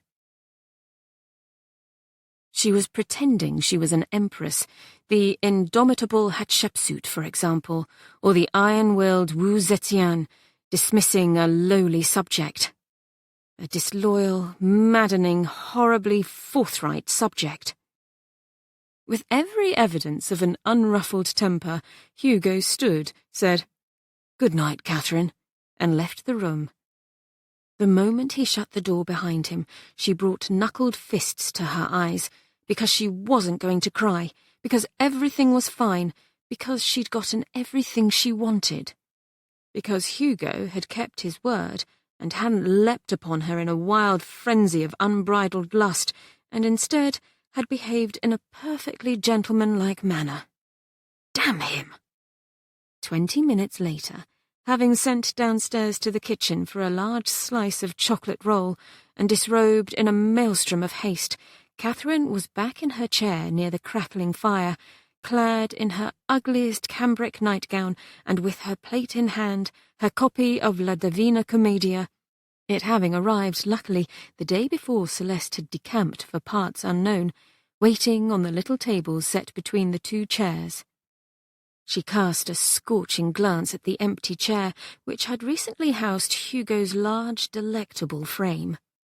Was there, she mused, staring at the Commedia, Dante's equally scorching Divine Comedy, a suitable punishment for husbands who had the gall to abandon their wives on their wedding night? That is, who had the gall to graciously accede to what was essentially an order to leave. Viciously she took a bite of chocolate roll. And then another. And another, and when it was all gone, she put the plate onto the little table and reached for her book. She could at least find some comfort there. But instead, she got up and, moving with a surreptitiousness that was silly, given that she was alone in her sumptuous bedchamber, went to the wall which separated her from Hugo's room. She pressed herself against it, feeling all at once so lonely that she wished her atoms could disengage, penetrate the elegant, flowery wallpaper and plaster and wood, and emerge on the other side, where she'd be reconstituted to her original form, and possibly even as a better version of herself. Suddenly, she heard a faint thumping sound issuing from the room next door. Somebody, it sounded like one of the twins, yelped. There was another thump, and then a crash, as if furniture had been knocked over, and one of the twins gave a high-pitched yip. Katherine caught her breath in horror. Good God, was Hugo beating them? Had he left the room so secretly infuriated by her rejection that he'd gone and taken it out on his brothers? Was it her fault? There was another thump, and Hugo's voice saying, "You're in for it now, lad," and Katherine waited no longer. She ran from her room and into the corridor, heedless of anybody who might see her only in her nightgown, and banged on Hugo's door. She could hear one of the twins saying, "Uh-oh," and then the door was opened, and there was Hugo, in breeches and unlaced shirt, his feet bare and his hair rumpled, a pillow tucked under his arm. He looked down at her, surprise and concern in his expression. "Everything all right?" "Let me in." She shoved her way past him, even though he practically filled up the doorway, and into the room which looked like a storm had just roared through it. In the dim light of a single branch of candelabra set high atop an armoire, she could see that the bedclothes were in a wild tangle of comforters and sheets, pillows were scattered, a truckle bed was pushed higgledy-piggledy into a corner, and end table lay on its side. And there were the twins, one standing on a sofa and the other half concealed behind a column of draperies, each holding a big, plump pillow and looking rather guilty. The three of them had been having a pillow fight, and obviously a rollicking one. "Oh, hello, Katherine," said the twin on the sofa. "Sorry for all the noise. We were laughing like maniacs." And then the other one said, in tones of deep respect, "I say, Katherine, your hair! You look just like a Valkyrie. All you need is a flaming sword." "Or one of the Furies," said the first twin, getting into the spirit of things, "descending upon unwary mortals. It's simply ripping." "Why do you keep it all scraped back during the day?" asked the other. "You look better with it loose." "Percy," said Hugo from behind her, and Frank, "that's enough." Oh, her wretched hair! Katherine clutched at it. When she'd been getting ready for bed, she hadn't even bothered trying to braid it, and here she was with her untamed riot of curls, in all probability looking as if she'd been in a pillow fight. Which she never had, of course. What, she now wondered, would that be like? She pictured herself swinging a pillow hard with all her might and landing it with a gratifying thwack. "Did we say something wrong?" said Percy, she supposed. "I was complimenting Katherine," and his twin put in, "It's just we were surprised, Hugo. She looked so different." And then Hugo said from right behind her now, in his deep voice and urgency that startled her, "Katherine, your back is bleeding. There's blood on your nightgown." Had she been embarrassed before? It was as nothing to the raging torrent of mortification which subsumed her now. "It's nothing," she said quickly. "I'm fine. Well, good night. She turned, saw that Hugo had gone to one of the trunks. What was he doing? Avoiding looking at her, and made her way to the door in a kind of blind confusion. Then she realized that Hugo had caught up to her and was carrying a small wood box. "I'll be right next door," he said to the twins. "I say, is Katherine all right?" one of them, Francis, said. "Can we help? Should we send for a doctor? Maybe there's one in the common room. I'll go. We'll both go. Blast it, where are my shoes? Oh, I kicked them under the bed. Rot you. I'll just put on Hugo's boots. By Jove, I'll look awfully grown up. Thank you, said Hugo, but for now I want you to stay put. As soon as they were alone in her room, gently he steered her to the bed and had her sit. Will you let me see? He asked. His touch on her arms had been light, impersonal, which should have pleased her, but it didn't. So Katherine said, "If I say no?" "I won't press you, but I'd most certainly send for a doctor." "And have him gawk at me?" She felt a little, horrified shudder ripple through her. "No, thank you. Go on, then, if you must." Hugo drew aside the tangled spirals of Katherine's dark, curling hair. He would have liked to let his fingers play upon the long silken strands, but he set aside this tempting distraction. Whatever had happened to her back had created an ugly lattice of dark red on the white fabric of her nightgown. "My God, Katherine!"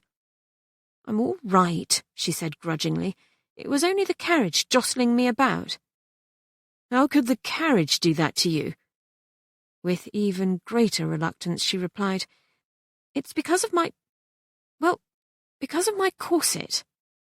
"And how could a corset make you bleed?" "It has steel bands to keep my spine straight." "Are you wearing it now?" "No." "You seem to be doing just fine without it." "What do you mean?" "You're sitting straight." "What?" "I said, you're sitting straight." "I'm straight?" Now she sounded dazed. "Yes. Why do you wear it?" "Oh, don't you remember, when I was small and how my spine was crooked?" "No." "Well, it was, and so my mother had a special corset made for me." "And you've been wearing it ever since?" "Yes. 12 years, 8 months, and 17 days, in various incarnations, of course, as I got bigger." "Christ," he said. "Then it must hurt you like the devil. How do you stand it?" "I suppose I got used to it. Besides, my mother said I'd grow up into an awful hunchback if I didn't." With an unusual burst of anger, Hugo said, "I'd like to see her wear the damned thing." "You would?" "Well, not actually see her, but you know what I mean." "I do know," Katherine breathed, as if she liked the image he'd conjured. "Will you let me put something on those wounds?" "I'll be all right." "I wish you'd let me. You risk infection otherwise." "Oh, of course, you're right. But how will you do it?" That fearful note had crept into her voice again. "I'll cut open your gown, in the back." "Oh." "Are you worried I'll harm you? You needn't. Been doing this sort of thing for years." "The rough soldier's life." "Just so." "Have you dealt with some really bad injuries?" "Yes. I'm not a doctor, of course. Sometimes you only do what you can. So may I?" "Yes." From his kit, he took a small pair of shears.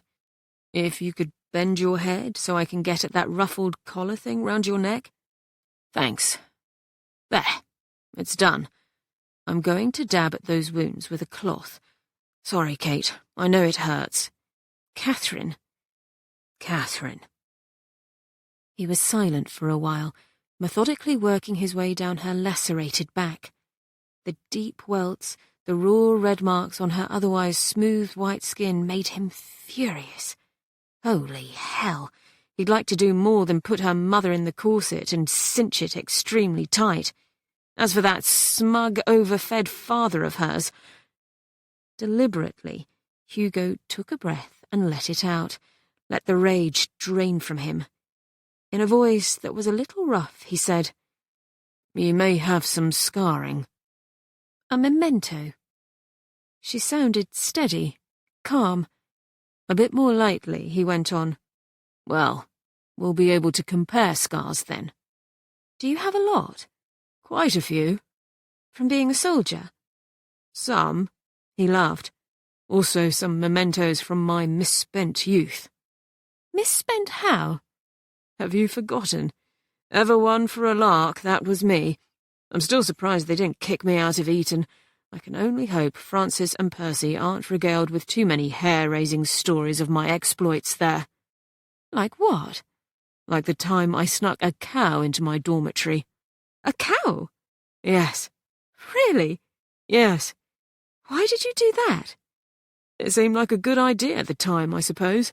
I had no idea it would start mooing at 2 o'clock in the morning or leave behind its own mementos. The entire dormitory smelt like a cow pasture." He laughed again. "Did you like school?" "Oh, I loved it, though I can't say I was the best student. Too restless to sit around with my nose in a book. I drove more than one master insane, I dare say. I'm nearly done here. You're being very brave. I'm just going to dab at this strand of hair. There's blood on it. If you don't mind my asking, why—" He broke off, but she said, "Why what?" Hastily, Hugo said, "Never mind. A foolish question." "Go ahead." "I was just wondering why your fringe is so—" He trailed off, feeling very much like the proverbial bull lumbering around a china shop. "Stiff?" "Well, yes." "Because it's straightened." "How the hell? That is, how is that done?" he said. "With hot irons." "You're joking." "No." "Steel corsets and hot irons. All very medieval, and you think boys are strange. Why do females do such things to themselves? Could you lean forward? Excellent. Here's some basilicum powder. You do have another nightgown, don't you?" "Yes." "It's going to be mucked up also. These abrasions are raw. They're going to take some time to heal." "I've got more than one." He heard, for the first time this evening, the faintest note of amusement in Catherine's voice. "Of course you do. Would you like to put off our journey?" "Why?" "To give your back a chance to heal."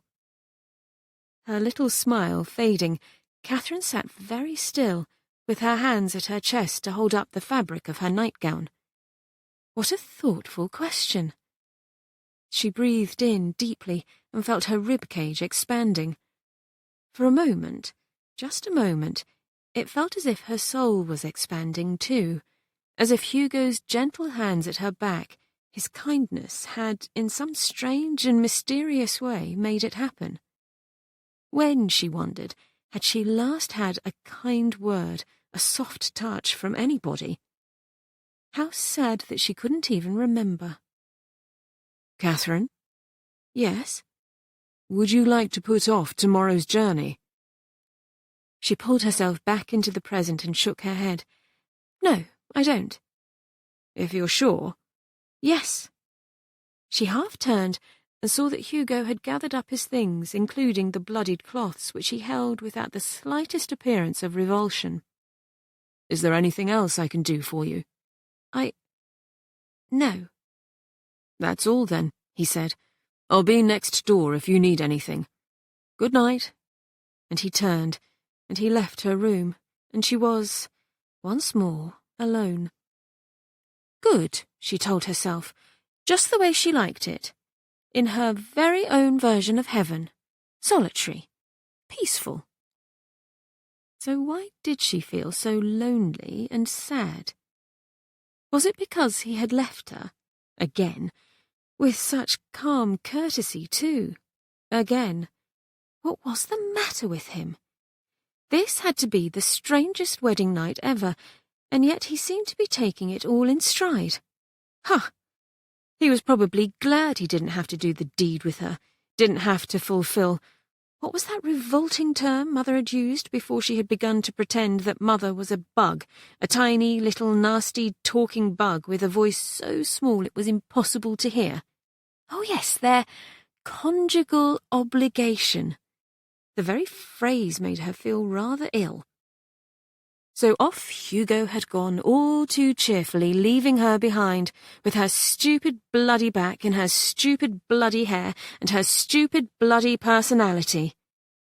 Maybe her wounds would get infected, and the sepsis would spread with inexorable speed, and soon, very soon, there she'd be on her deathbed, with her hair somehow transformed into a pleasing golden shade, all straight and smooth, perhaps woven into neat plaits, with a celestial blue ribbon on each end. No, a white ribbon would be better. It would be more symbolic of saintly goodness, and she'd look so lovely and peaceful that everyone who'd ever hurt her would be sorry, so sorry. Dwelling on this improbable image, she hardly knew whether she wanted to laugh or to cry. So instead she stood up and went to the armoire.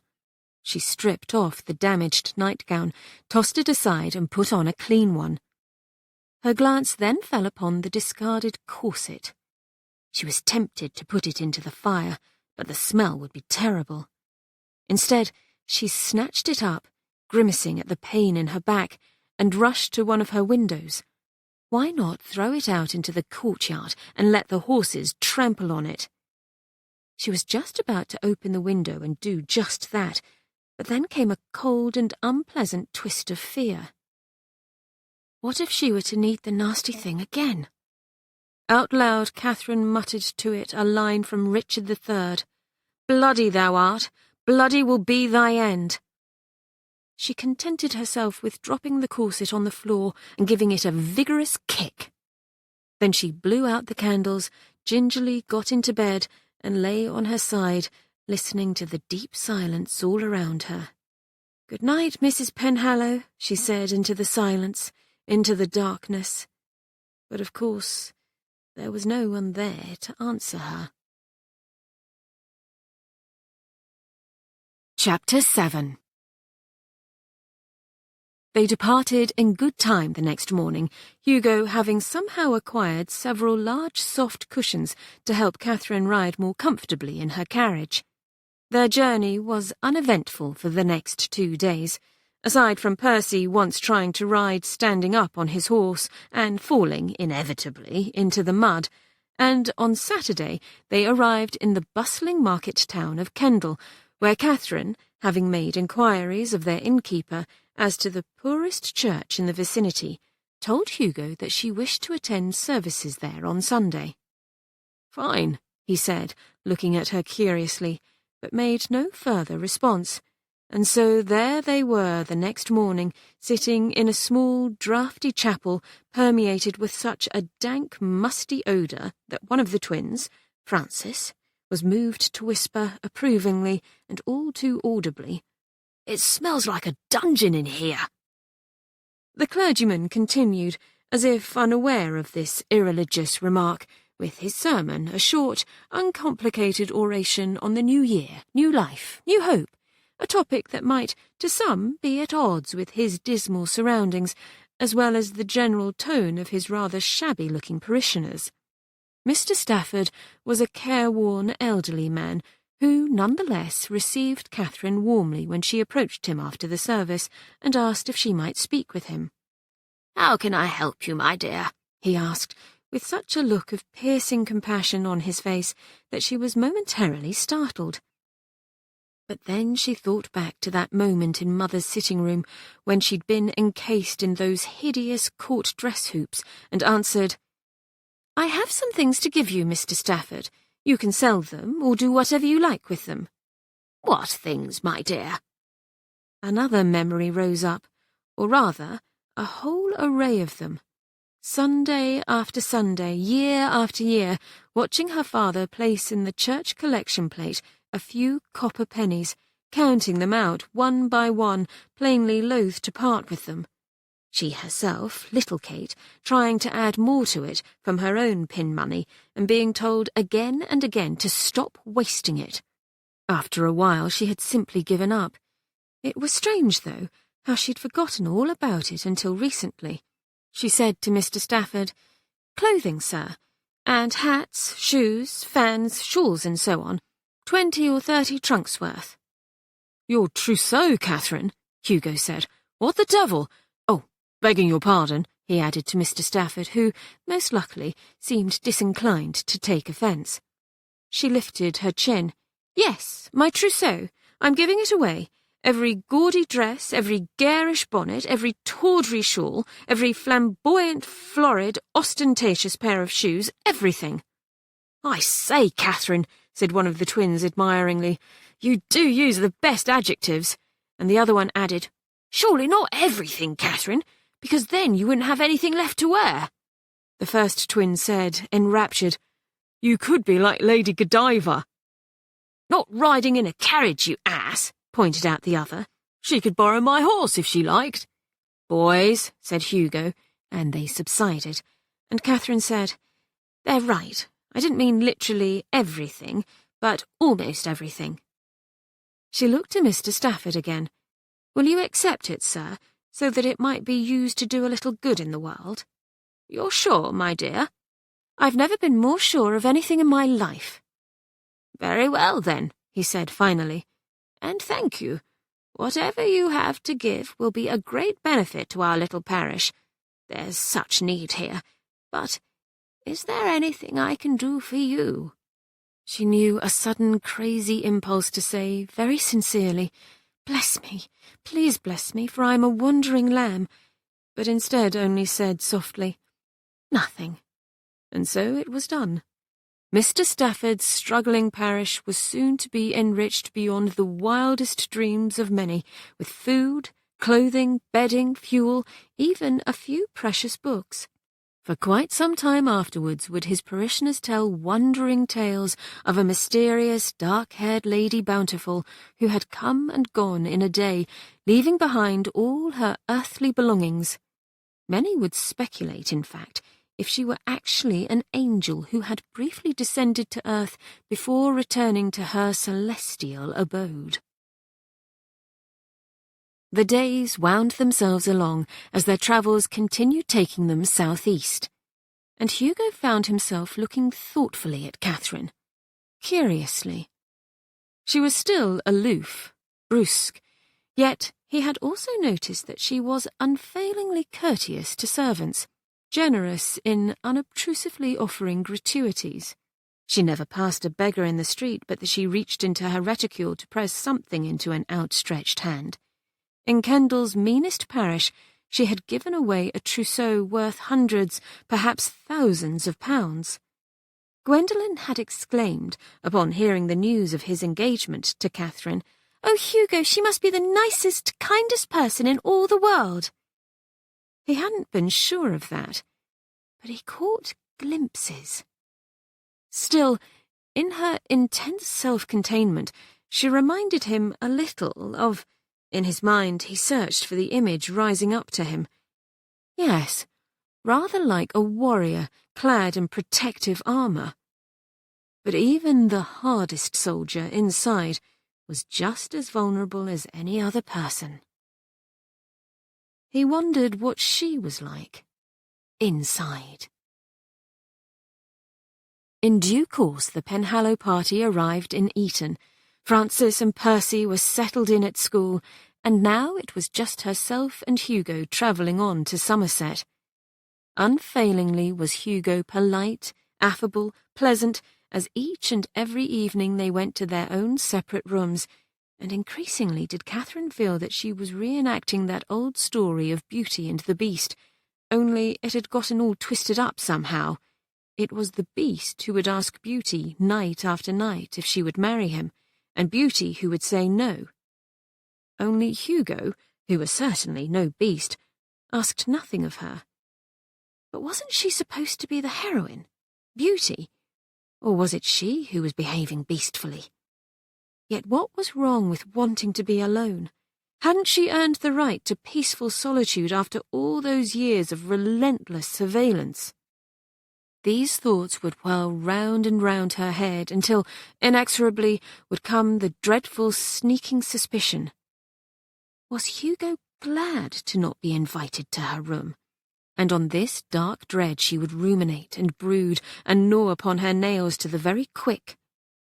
Really, what was the matter with him? What kind of man was he? How could anybody remain so genial when he'd been barred from his wife's bedchamber? Maybe, just like in some of those novels she'd read, Hugo, the hero, had a dark secret. Maybe, she thought, that chaste peck in the ruins of Babylon was all that he was capable of. Perhaps, an awful possibility, an injury had somehow, incapacitated him. He'd mentioned scars, a broken leg, falling off his horse, having dealt with very bad injuries. Gory images formed, vivid and realistic, and the question stayed in her mind, built and grew, tormenting her, until finally, on the evening before they were to arrive at Sermont Hall, Katherine felt she had to say something or burst. They were alone in their private parlour having dinner, and abruptly she said to Hugo, "Is there something wrong with you?" He paused in the act of lifting his fork, on which was embedded a juicy piece of rare roast beef. "I beg your pardon?" "I have some questions. I want to know if there's something wrong with you." "In what way?" Almost was Katherine a little sorry she'd even raised the topic. Hugo's tone was so mild. But she blundered on. "Why are you so good-natured all the time?" He put his fork down. "This troubles you?" "It's not normal." "I don't know about that. It's just how I am." "I don't believe it." "It's true. Have you forgotten? Been this way all my life. Feel free to ask my mother the next time we see her." "Maybe I will." "Do," he said cordially. He picked up his fork again and proceeded to eat his roast beef. For a moment, Katherine envisioned herself as an alpine climber attempting without success to gain purchase on an icy slope. Although really it wasn't a very good analogy. Hugo was tall and big and therefore could be considered mountain-like. But as for being icy, no, he was warmth and life, fire and light. She veered away from this unhelpful train of thought and doggedly went on. "You're happy all the time. It can't be real." "I'm not happy all the time. You act that way." "I'm not acting at all." "But you're so cheerful." Katherine twisted the linen napkin in her lap as if it had suddenly come alive and she had to dispatch it. "I suppose," she added in a belligerent tone, "you wish I were more like you." "I think you should be who you are." In her frustration and confusion, the words just came out. "Oh no, you wouldn't want that, I assure you." "Why not?" Defiantly, she reached for her wineglass and took a long swallow.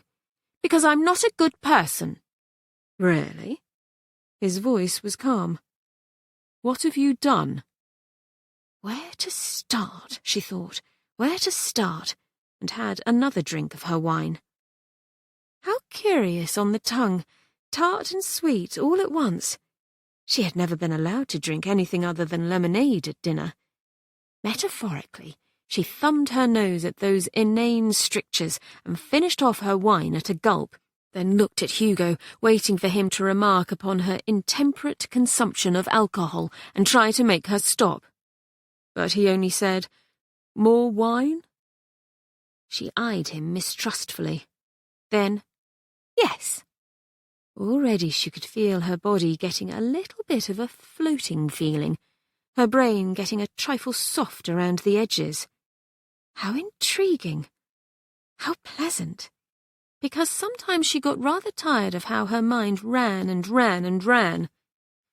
"What have you done?" Hugo had asked. Oh, but wasn't she supposed to be unmasking him, not talking about her fell deeds? She tried to hang on to this stern resolution, but found herself taking another big swallow of wine and saying, in a voice that seemed to be a little louder than was really necessary, Do you remember telling me about the cow you snuck into your dormitory at school? He smiled. Yes. I went to school too, you know. Did you? Where? In Coventry, at the Basingstoke Select Academy for Young Ladies. By Jove, what a ghastly name. A ghastly name for a ghastly place, and you weren't the only one to have exploits. I had some shocking ones too, you know.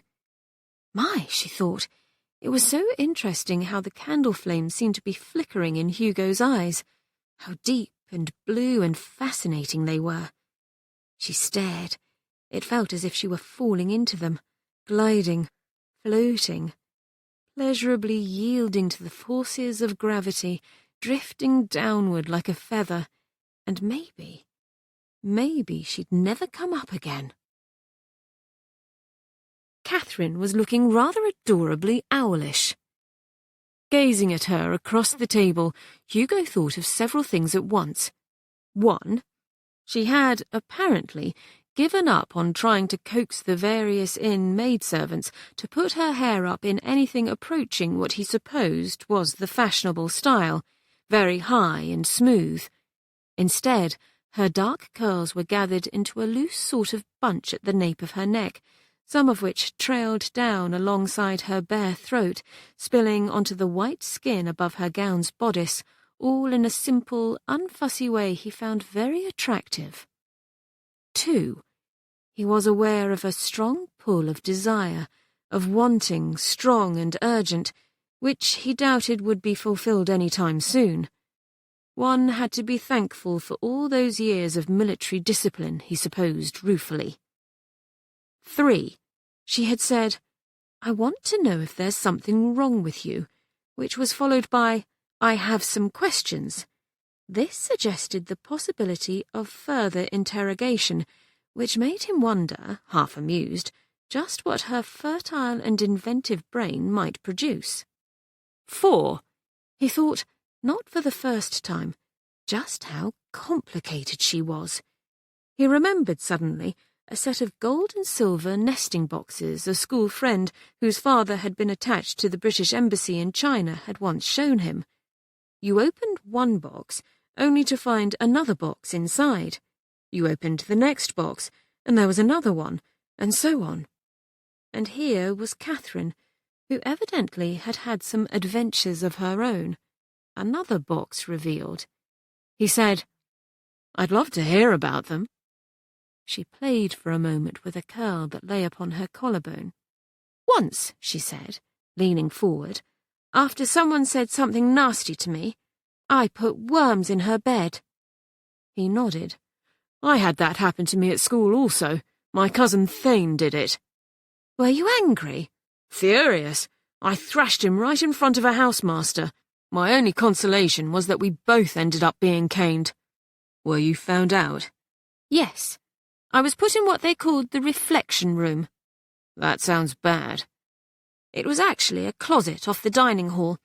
The punishment was that I had to sit in there and reflect on my iniquitous behaviour." "Did you?" "No." "Good for you. How long did you have to stay there?" "They locked me in for half a day." "I'd have gone mad." She nodded and took another swallow of wine. "I spent a lot of time in the reflection room." "Due to further exploits?" "Yes. Getting into arguments with the other girls, speaking rudely to the teachers and not doing my work. The only thing I liked to do were the compositions, but not the way we were told to do them." Katherine's smile was grim. "Oh, and they expected us to go to bed absurdly early, like babies. They sometimes caught me reading late at night, using candles which I stole from the various parlours." "Gad, it does sound like a ghastly place. I'm still not sure, though, why all this makes you not a good person. Murder anybody?" "I'd have liked to murder the head mistress, or at least thrashed her, like you did to your cousin. That in itself makes me not a good person." She fell silent, but looked at him with an odd expression on her face. It was as if she were longing to tell him something, of an earth-shattering nature, while at the same time she was struggling not to. He waited. If she chose to tell him, he'd listen. If not, that was fine too, as he himself loathed it when people tried to force confidences. He took a sip from his wine-glass. Good stuff, this. It was called Methuen, red and white Lisbon wines mixed and very expensive. If someone had asked him 10 years ago how he imagined his future, it certainly wouldn't have summoned an image of himself sitting in a luxurious inn, drinking costly wine and in the company of a clever, fierce, strong-willed, intensely complex wife who, it seemed, found him quite unappealing. How strange life was, and, for better or for worse, how infinitely interesting. He took another drink of his wine. Katherine said, "There was a music instructor at school. I was drawn to him, and we used to find places where we could be alone, so we could kiss." "Did you?" he said calmly. Katherine seemed taken aback, as if expecting an entirely different reaction. "Yes, we did," she replied, looking more owlish than ever, and added, "Ask me why I did it." "Why did you do it?" "It seemed like a good idea at the time." And then she laughed. It was something between a giggle and a chuckle, and the pleasing sound of it was like an echo from the long-ago past. It was as if he were hearing Kate, his friend Kate, laughing again, and he laughed too. She said, "You don't mind my talking about it?" "No." His name was Monsieur de Lamotte, Germain. "A blasted Frenchman, naturally. Did he quote poetry to you?" "Yes. How did you guess that?" "Seems inevitable." "Does it? At any rate, he was so handsome and charming, so debonair. At least, that's how he seemed to me. I knew it was wrong, so horribly wrong, but I did it anyway. May I have some more wine?" He filled her glass again, and then his own. "Something tells me this all leads to the reflection room." "Oh, yes. We were discovered eventually. One of the servants saw us and told the headmistress who caught us in the act." "An awful scene, I dare say." "Yes." Katherine sipped at her wine once, twice, and again, then looked at him with eyebrows raised. "Don't you think I was awful?" He smiled. "No." "No?" "No.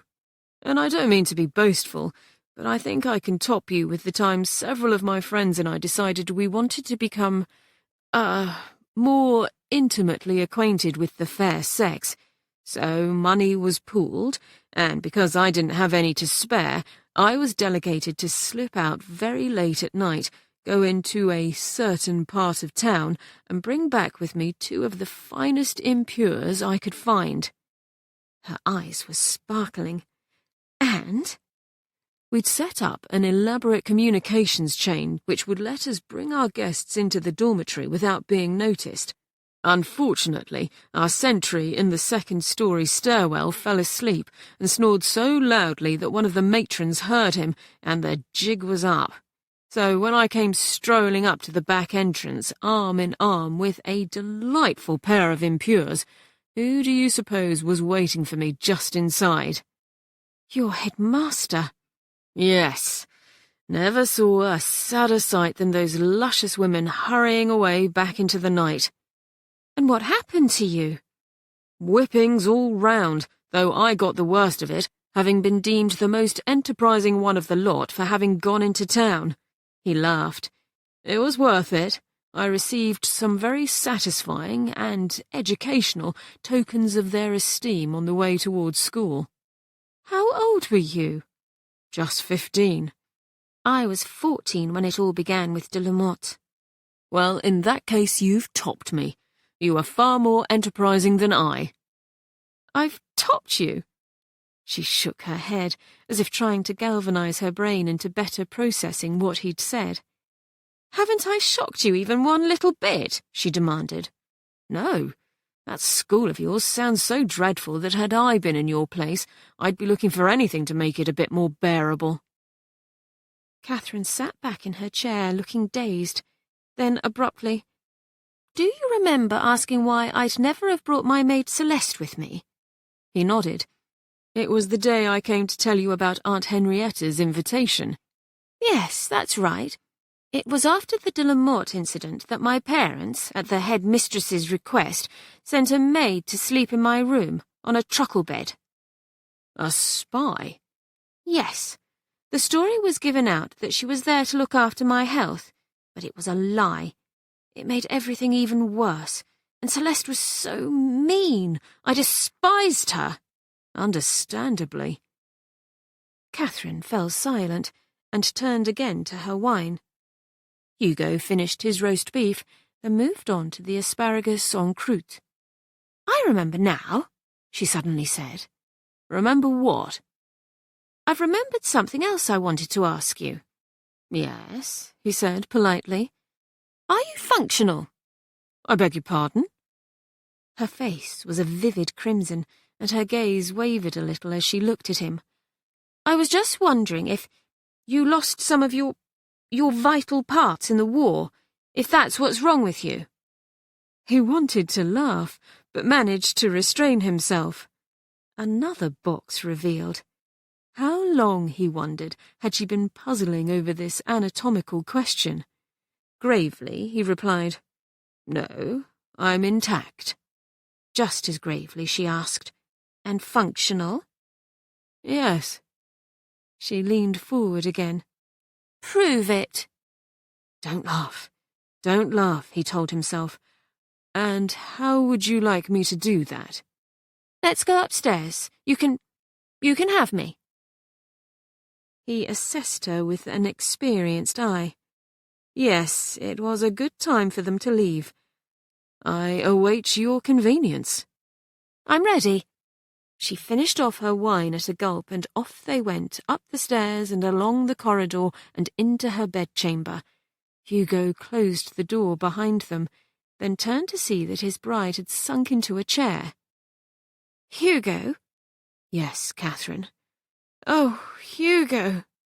"Yes." "Oh, Hugo, I don't feel so well," she said, and Hugo, without surprise, moved quickly to take the ceramic basin from the washstand and make himself useful as Katherine retched and then, in the charming colloquial parlance of the soldiering corps, flashed the hash, and in spectacular style, too.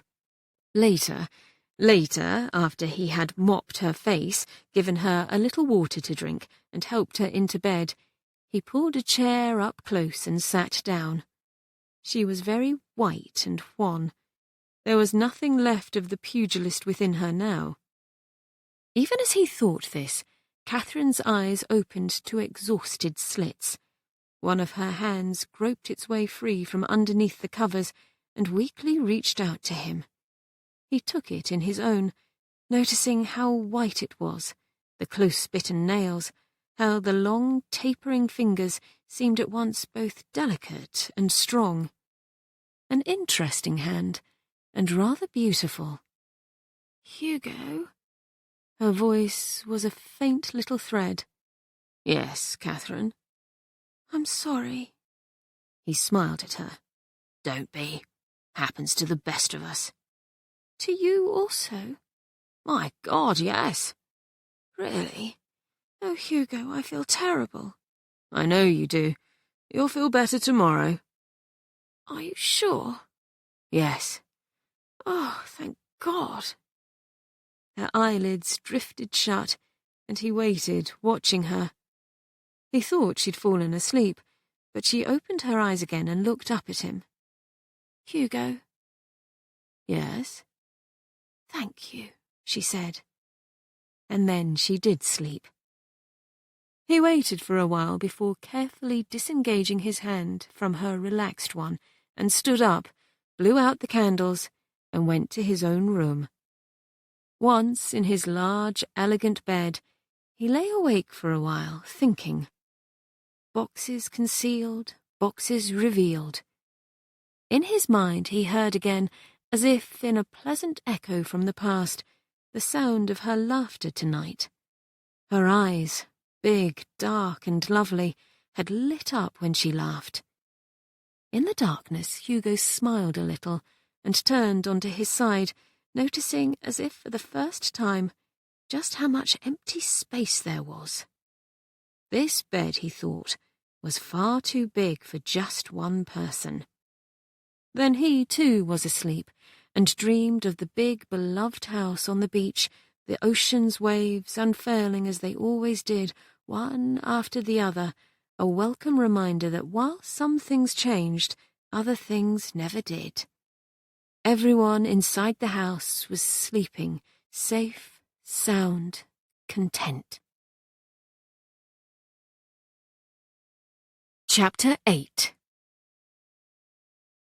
Morning had come, and Katherine was back to sitting at the table in their private parlour, her eyes closed, leaning her throbbing forehead on her hands. Inside her skull, a gang of industrious little demons was, apparently, pounding away, with mallets, gavels, spiked mauls, flanged maces, quarterstaffs and broadaxes. Oh yes, and with tomahawks too. She vaguely remembered Hugo saying last night, "You'll feel better tomorrow." She supposed he was correct, in that she wasn't vomiting in a horribly sordid way anymore.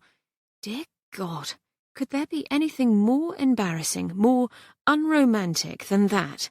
Right in front of him! The immaculately beautiful Elena de Rosalba, for example, would never have done something so low and vulgar. Nor would saintly Elena have had too much wine.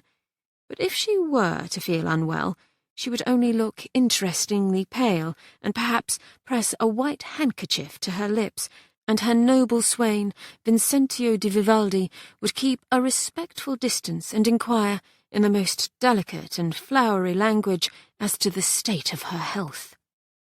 Unlike Hugo, who had swung into action and deftly produced a basin exactly when she needed it, without a single word of reproach. Would Vincentio have been so pragmatic, or would he have wasted valuable time calling for a maidservant, or producing from somewhere on his person his own handkerchief, which, in any case, would not have been very useful? On the whole, she would rather have had Hugo nearby at such a moment. Katherine heard the sound of the door opening, and with every fibre of her being she hoped it wasn't yet another maidservant popping into the room with a further offer of food, which only made her gorge threaten to rise again. If she could just sit very still, without moving, without thinking, she'd even try not breathing if it would help. "Good morning. I've brought you something." She opened her eyes. Here was Hugo, looking so cheerful and pleasant, so healthy and robust, so utterly in contrast to her own enervated state, that she stared at him as one might view a visitor from another planet.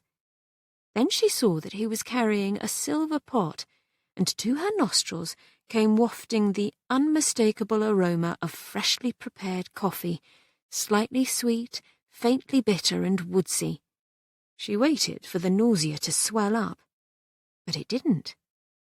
Normally, she didn't drink coffee, but then again, neither did she normally consume alcoholic beverages until she was violently ill, so when Hugo poured some into a china cup and held it out to her, she reached out her hands to accept it. "Thank you." "You're welcome. It'll help your headache quite a bit." "How did you know I have a headache?" "Don't you?" "Yes, a horrid one." Katherine sipped at the fragrant coffee, and as if by magic, the pounding in her head began to recede and her stomach settled. Too, her brain began to reanimate, and all at once she remembered that not only had Hugo cleaned her up and put her to bed, just prior to that she had brazenly told him he could have her. What a ridiculous thing to say! And to have used such a melodramatic phrase. She felt a hot blush coming over her, and resisting the temptation to squirm like a snake under somebody's boot, looked across the table to see that Hugo had sat down, picked up a newspaper which a maidservant had left on the table, and was drinking his own cup of coffee. He glanced over at her then and said, "Feeling better?" "Yes." And she added in the tone of one being dragged to a miserable doom, "I can be ready to go in half an hour." "Oh, you needn't hurry. I sent one of the carriages on to the hall early this morning with a note that we're probably going to be late. So take your time." Katherine stared at him again, flummoxed. In her mind's eye, she seemed to suddenly see a marquetry table on which ivory alphabet tiles had been laid out in preparation for a game. She could form so many different words, different sentences with the tiles. For example, she could create, "Oh, thank you. How kind of you." Or, "No, I'm already worried about what your relations will think of me, and arriving late on our first day there will only make it worse." Or, "Let's just stay here forever. We could become innkeepers and hide from the world." Or, "You should just go on without me. Maybe that would be better." Or, "How dare you make a unilateral decision that affects me?" It was this last sentence that struck the deepest chord within her, its note of withering resentment entirely familiar to a person raised within the turbulent confines of Brooke House. How often we reflexively turn to what we know, and so Katherine said to Hugo, "You ought to have asked me first." "Well, I did poke my head into your room, but you were sleeping so soundly I didn't have the heart to disturb you." The tiles reformed. "A few months ago, I was longing for a life in which nobody jerked me awake, would have, in all probability, sold my soul for such a thing. Then, I'm losing control. I'm afraid." Her shoulders went up. "You should have woken me anyway." Hugo looked across the table at Katherine. She was flushed, visibly tense, her dark eyes glittering. A very different Katherine from the one last night who had reached out her hand for him to clasp, who had shared with him a sweet moment of connection. But now she looked more likely to use that beautiful white hand to lash out at him with it. Was this how it was going to be between them? An unfamiliar feeling came over Hugo then, blazing through him, dark and bitter, like a shadow voraciously darkening the world. It was regret. Sorrow for what he had done, a glimpse of a future he didn't want. The shadow swallowed him up, blackness bitter and corrosive, serving up as if maliciously a memory. Standing in the so-called ruins with Katherine, they had come to their agreement. She had said, "I hope you won't regret it," and without hesitation he had replied, "I won't." How absolutely sure he had been. How laughably sure. And then, with an intense effort, Hugo cast off the shadow. To regret was to live life backward, and that was not his way. He gave himself a little shake, resettled himself in his chair, but not before he realized that Katherine had seen on his face what he had been feeling. Reflected back in her expression was recognition and a kind of horror. The fire was crackling cheerfully in the capacious hearth, and the low bank of windows admitted into the room the soft grey light of a winter's day. She could hear from outside, in the inn-yard, the muted sound of men's voices, horses, a dog barking, carriages rattling in and jangling away. Inside there was silence. "He's sorry," Katherine thought. "He's sorry he married me." The tiles reformed to create a new word. T-R-A-P-P-E-D. Oh, who wouldn't be sorry he'd married such a hard, difficult person? Shame and panic, unspeakable, whirling inside her like a storm, made her rise to her feet to say to him, "I'll be ready to leave within the hour." "You needn't hurry," Hugo repeated pleasantly. "I will, though." She was already on her way, walking quickly away from him and out of the private parlour, up the stairs as if pursued, perhaps by her own frightened thoughts. An hour later, there they were, each in their own separate sphere. Hugo riding, Katherine in her carriage, On her lap was a book, a dog-eared copy of Robinson Crusoe, and a hat she had been too harried to put on. It was made of amber velvet and trimmed with a brilliant green feather, which, strangely enough, reminded her of that poor bird back in Whitehaven, Senor Rodrigo. How he would have liked the feather, she thought with an aching sadness. How he would have liked it if it were his own. A memory rose. Herself and Hugo.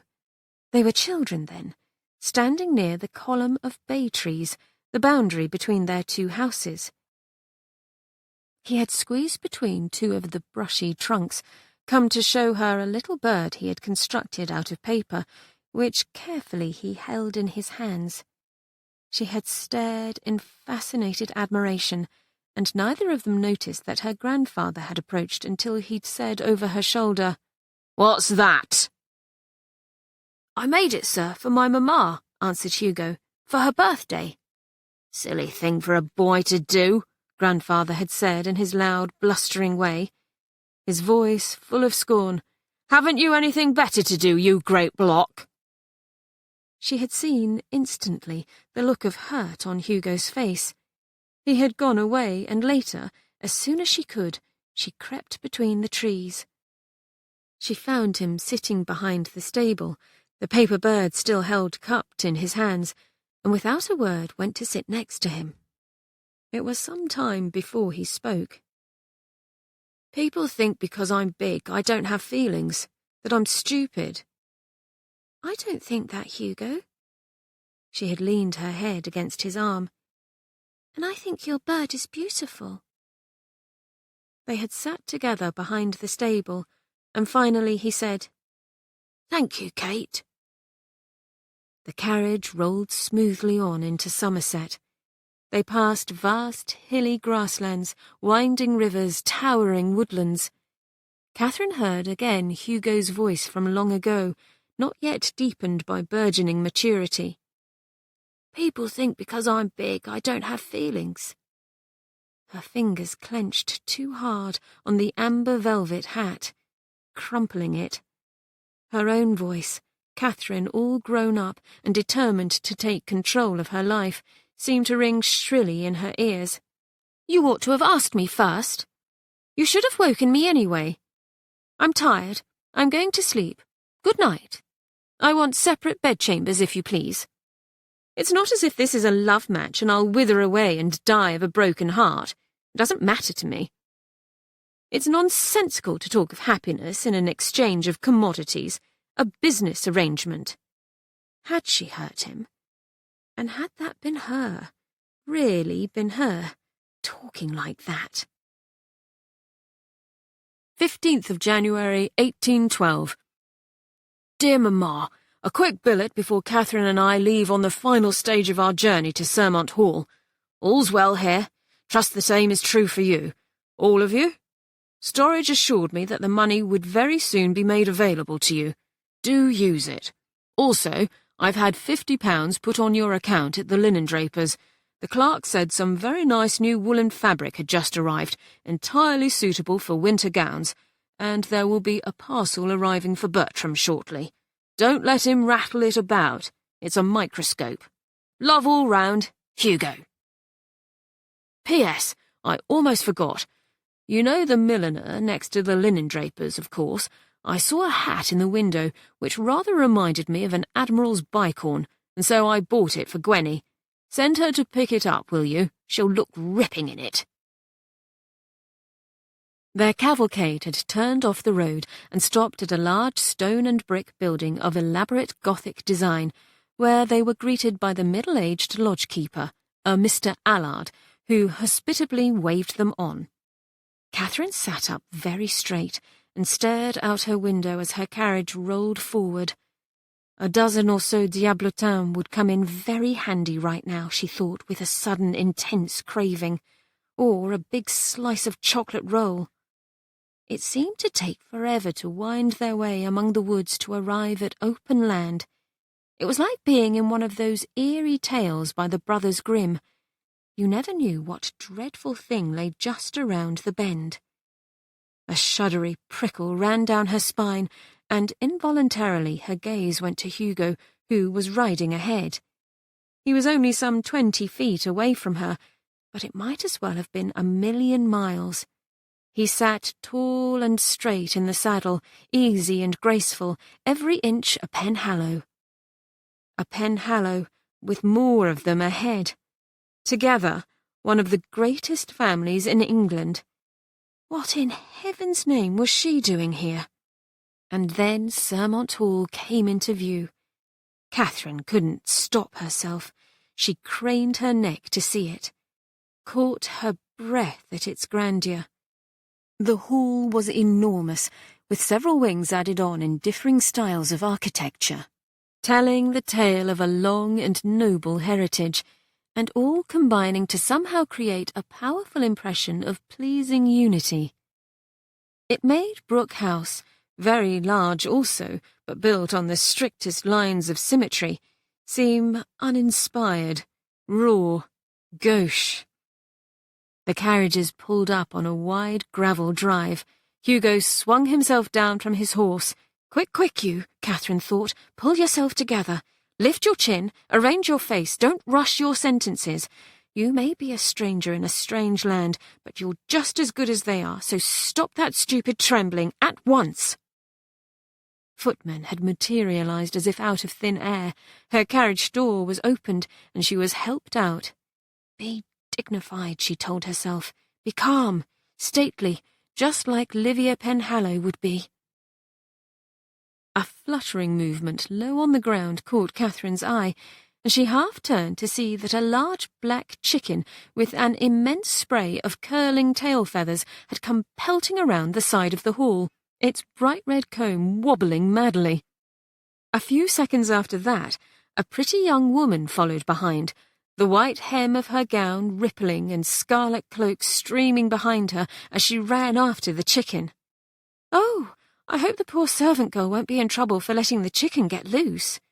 Impulsively, Katherine stepped forward, as if to try and block the chicken's escape. The chicken, in turn, seemed to check for a moment, which enabled the girl to swoop it up in her arms. "You miserable, wretched thing," she said to the chicken, but with affection palpable in her voice, and the chicken clucked and settled against her, now as docile as any pet. Then her gaze shot up, and her vivid green eyes went wide. "Oh, you're here!" she exclaimed, and Hugo said with a laugh, "Hello, Liv." Liv? Livia Penhallow, thought Katherine, astonished. Could it be?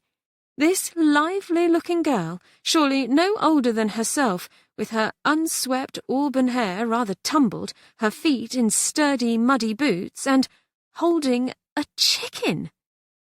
"Oh dear, I'm so sorry, I lost track of time," said the girl, looking remorseful. A footman approached, offering to relieve her of her feathered burden, but she said, "No, thank you, James. Nobody else should be forced to deal with this silly bird." She came forward then, smiling, and said, a little shyly, "You must be Katherine. I'm so glad to meet you. I'm Livia, you know. Won't you forgive me for being a bad hostess already?" "How do you do?" answered Katherine, still in such a state of amazement that the words came out sounding stiff, stilted. The chicken eyed her with a malevolent gleam, as if she were an equally silly bird it would very much like to peck. "And Hugo," Livia went on, sounding considerably less shy, "it's wonderful to see you again."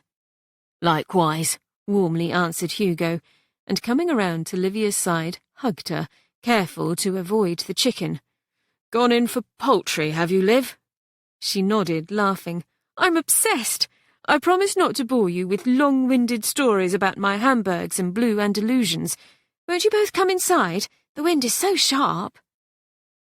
They followed Livia up the short flight of shallow stone steps to the porch and past the massive door of dark knotted wood, which another footman held open, and into an immense hall, where Katherine caught jumbled glimpses of a huge fireplace flanked by gleaming suits of armour, an armament display, a coat of arms carved into the chimney-piece with the words Et honorum et gloriam featured upon it, honour and pride.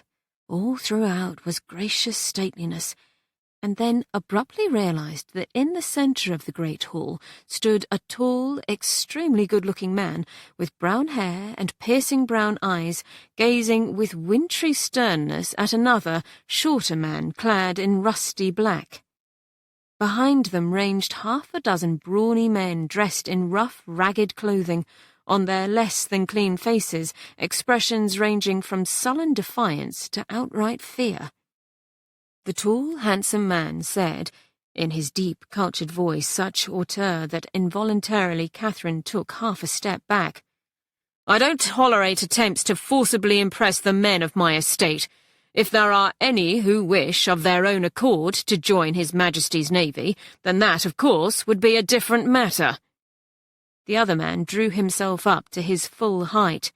"Well, as to that, Mr. Penhallow, impressment's legal, don't you know?"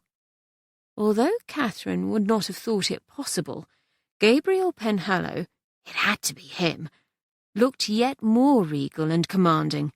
He said, icy cold, "Try coming again, sir. Come again and try to kidnap the men of my estate. You may trust me when I tell you won't enjoy what happens next." You're threatening me?" "Yes," said Gabriel Penhallow, his voice lethally soft. The other men stared up at him, and Katherine could almost see the bravado collapsing. "Come on," he said roughly to his ragtag group of men, and they all hurried to the door and out of the hall with a scuttling sort of haste that struck her as more than a little comical. The chicken in Livia's arm gave a squawk, and Gabriel Penhallow turned to look at his wife. Katherine watched, fascinated, as into his brown eyes came a subtle but unmistakable warmth, and the corners of his handsomely moulded mouth quirked up ever so slightly. "My dear," he said, "must you bring that absurd creature into the house?" She laughed. "Oh, Gabriel, I'm sorry. I only meant to bring Katherine and Hugo inside and then dash away. I must say, you were splendid just now. I was very nearly shaking in my boots." "You were splendid, Coz," said Hugo. "Those impressment fellows are a beastly lot. Wish I'd kicked them in their pants for good measure." "Now that," Gabriel Penhallow said, "would have been an undignified spectacle, but not altogether displeasing." He came forward to where Katherine and Hugo stood, and Hugo said, "Coz, may I introduce you to my wife, Katherine? Or ought I have to introduce Katherine to you? What an oaf I am. Katherine, here's Gabriel." "How do you do?" said Gabriel. His eyes no longer had that devastatingly attractive warmth, which perhaps he reserved only for his wife, but his tone was entirely civil. "We're delighted you've come for a visit. I hope your journey here was a smooth one?" Katherine wondered rather wildly if she should curtsy, then caught herself and said with all the composure she could muster, "Yes, thank you. I'm very pleased to meet you." Gabriel and Hugo warmly shook hands, and as they did, two servants came into the great hall from a side corridor, the butler and, Katherine thought, a housekeeper. "Crenshaw," said Gabriel, "send a dozen or so men, armed, after the impressment gang, please, and tell them to make sure they go well past the boundaries of the estate. Mrs. Blake, would you take Captain and Mrs. Penhallow up to their room?" "Oh, but Gabriel, I wanted to take them," put in Livia quickly. "I'm so proud of how nice it looks." He looked at Livia again, and Katherine saw again that same subtle warmth, that same small smile. "But perhaps," he suggested, "without the chicken." Livia returned his smile and held his eyes with her own. It was only for a second, but it enabled Katherine to see, with a startling clarity, how deeply in love she was with her husband, and he with her. Then the moment passed, and Livia turned again to her guests. "Would you mind very much waiting while I run to the poultry yard and return the wayward Hetty to my flock? I won't be but a few minutes, I promise you." "Not at all," said Katherine, still feeling bewildered. Gabriel Penhallow was everything she had expected. But Livia? She couldn't have been less of a haughty society matron. How, she wondered, had Gabriel come to marry her? Surely his aristocratic grandmother would have fought against this unconventional union with every breath in her body. And speaking of whom, Katherine glanced nervously around the great hall. This was an encounter which she imagined would go rather like a case presented before the ancient Greek jurist Draco, whose famously harsh sentences produced the term draconian.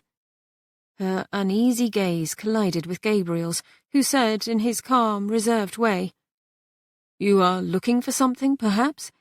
Flustered, she answered, "No, that is, well, I was wondering where your grandmother is." "My grandmother routinely naps in the afternoon. However, she's looking forward to renewing her acquaintance with you at dinner this evening." Katherine had to admire his tact.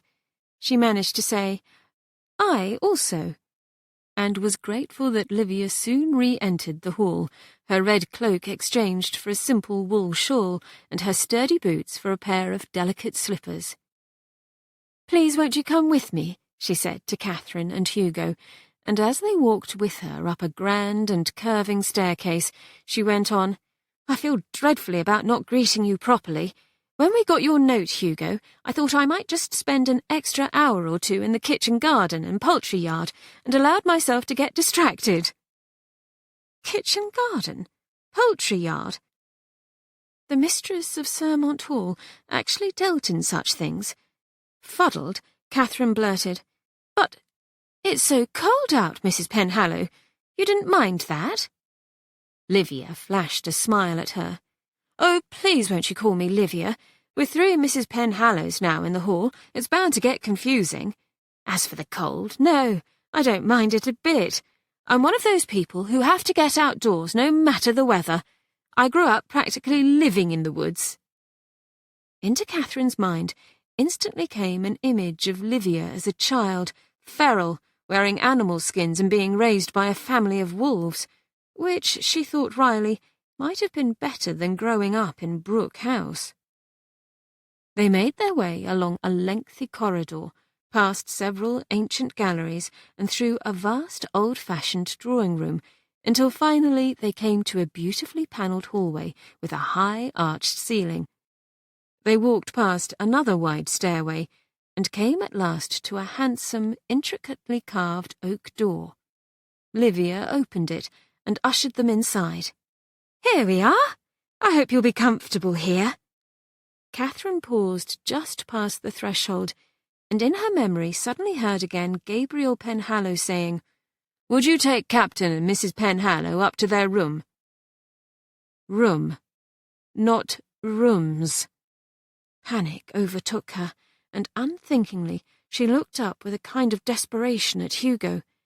He met her glance and said at once, "Liv, I wonder if—" No, she mustn't know about us, thought Katherine, and quickly placing her hand on Hugo's arm, interjected, "Thank you, Livia. It's a delightful room. I'm sure we'll be very comfortable."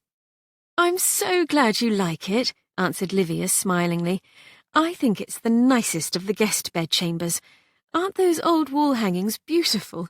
Supposedly they're a gift from Henry VII, who was said to have stayed here in 1487, but Gabriel's grandmother says the resident Penhallows would never have allowed such an upstart to stay with them. At any rate, in the morning you'll have a spectacular view to the front. When we knew you were coming, we made sure all the work was done in plenty of time." "Work?" repeated Katherine. "Oh, we've been fixing and renovating everywhere around the hall. Last week, for example, part of the roof in the Elizabethan wing collapsed, and yesterday Mrs. Blake found more rats' nests in one of the saloons downstairs." "More?" Katherine was starting to feel like a parrot, dazedly echoing Livia. Did you find any in here?" Livia laughed, but kindly. "No, please don't worry about that. We did unearth an old packet of letters written by someone named Anne. Granny says she has no idea who that is. Perhaps a guest who stayed here a long time ago and left them in a cupboard. Well, I won't keep you any longer. The servants should be here soon with your trunks. Do ask them for anything you need, of course. And won't you please come downstairs at 5 to the great drawing room? We'll all assemble there before going in to dinner. All? Catherine repeated hollowly and parrot-like, and realised that she was still clutching Hugo's arm as if he were ballast in a stormy sea. She released it, but didn't dare glance up at him this time, afraid now she might see again in his eyes that harrowing look of regret. A footman placed before Henrietta Penhallow a shallow bowl of fragrant potato leek soup, the surface of which had been dotted with exquisite care with fresh green chives. She thanked him, and marvelled, not for the first time, at the circumstance of sitting along the side of the burnished mahogany table, rather than at her accustomed place at the foot. Change had come, as it would, she mused, whether one embraced it or not. She let her gaze travel around the table. A small party this evening. Gabriel and Livia occupying, and, rightly so, the head and the foot. Hugo's new wife Katherine sitting to Gabriel's right, and herself next to Katherine. Evangeline, her long-time companion, on Gabriel's left, and next to her Hugo. A flare of pain, remembering others who ought to have been here, her own dear Richard and their children. Henrietta picked up her spoon with a steady hand. The pain would fade away whenever it was ready. She took a sip of her soup. It was delicious. She made a mental note to send a complimentary message to the kitchen. Or no. That ought perhaps to come from Livia now, not herself. How strange, after all these years, to let the reins of management begin to slip from her grasp. It wasn't as difficult as one would have thought. Perhaps she had gotten a little more tired than she had realised. Henrietta's gaze went again, lightly and unobtrusively, to Hugo's wife, the granddaughter of a fabulously wealthy, extremely low-born miner and an unimportant, dissipated, bankrupt Yorkshire baronet. Not at all the sort of person whom she herself would have wished to join the family. Her own parents would, if such a fanciful thing were possible, be rolling in their graves at the very idea. And yet so it was. Catherine, Henrietta observed gloomily, seemed to have very little conversation. Her hair was pulled back so tightly it seemed to actually stretch her countenance, and also her gown was dreadfully outre. And yet Catherine wore no jewels, aside from the thin, elegant gold band on her left hand. That in itself was interesting. When she did speak, she gestured in an unconsciously graceful way that seemed to illuminate her words. Additionally, one couldn't help but notice that her large dark eyes were brilliant and alive, alternatively dreamy and alert. The Brooke girl was a thinker, there was no doubt of that, and the world could certainly benefit from more of those in it. Henrietta Penhallow, despite herself, was intrigued. Livia Penhallow, as she ate her soup, hoped that everyone was having a good time. This was her first dinner party since becoming the official mistress of Sermont Hall, and she wanted so much for it to be a success. The menu, which she had carefully planned with Granny's assistance, was both delectable and nicely varied, and people were talking, although Catherine so far hadn't said much.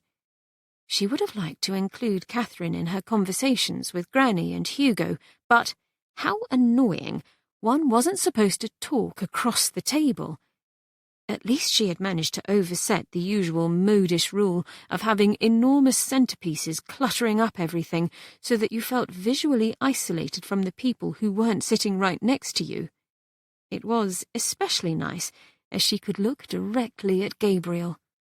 How handsome he was, how distinguished in his dark evening clothes.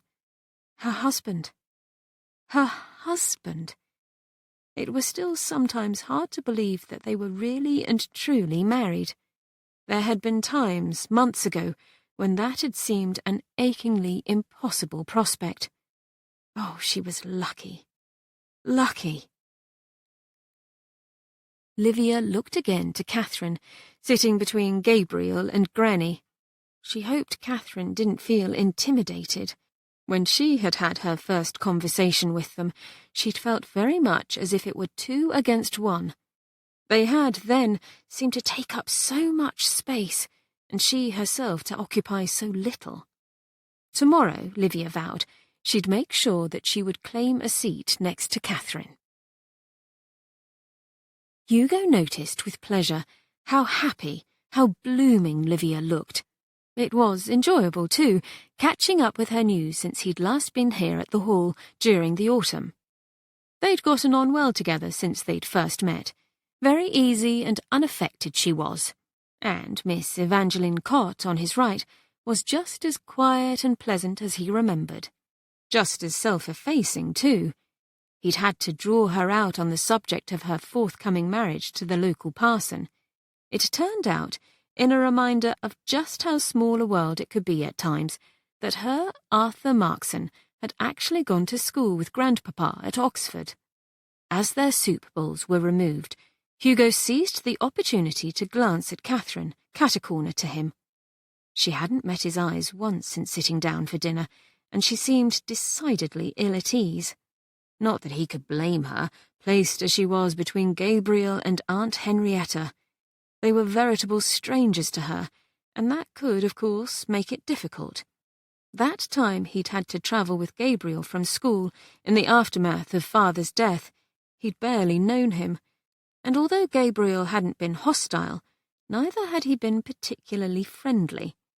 He himself, still stricken with grief, hadn't bothered to try and drum up conversation between them, and so they had passed the journey from Eton to Sermont Hall pretty much in a silence that had grown more awkward by the mile.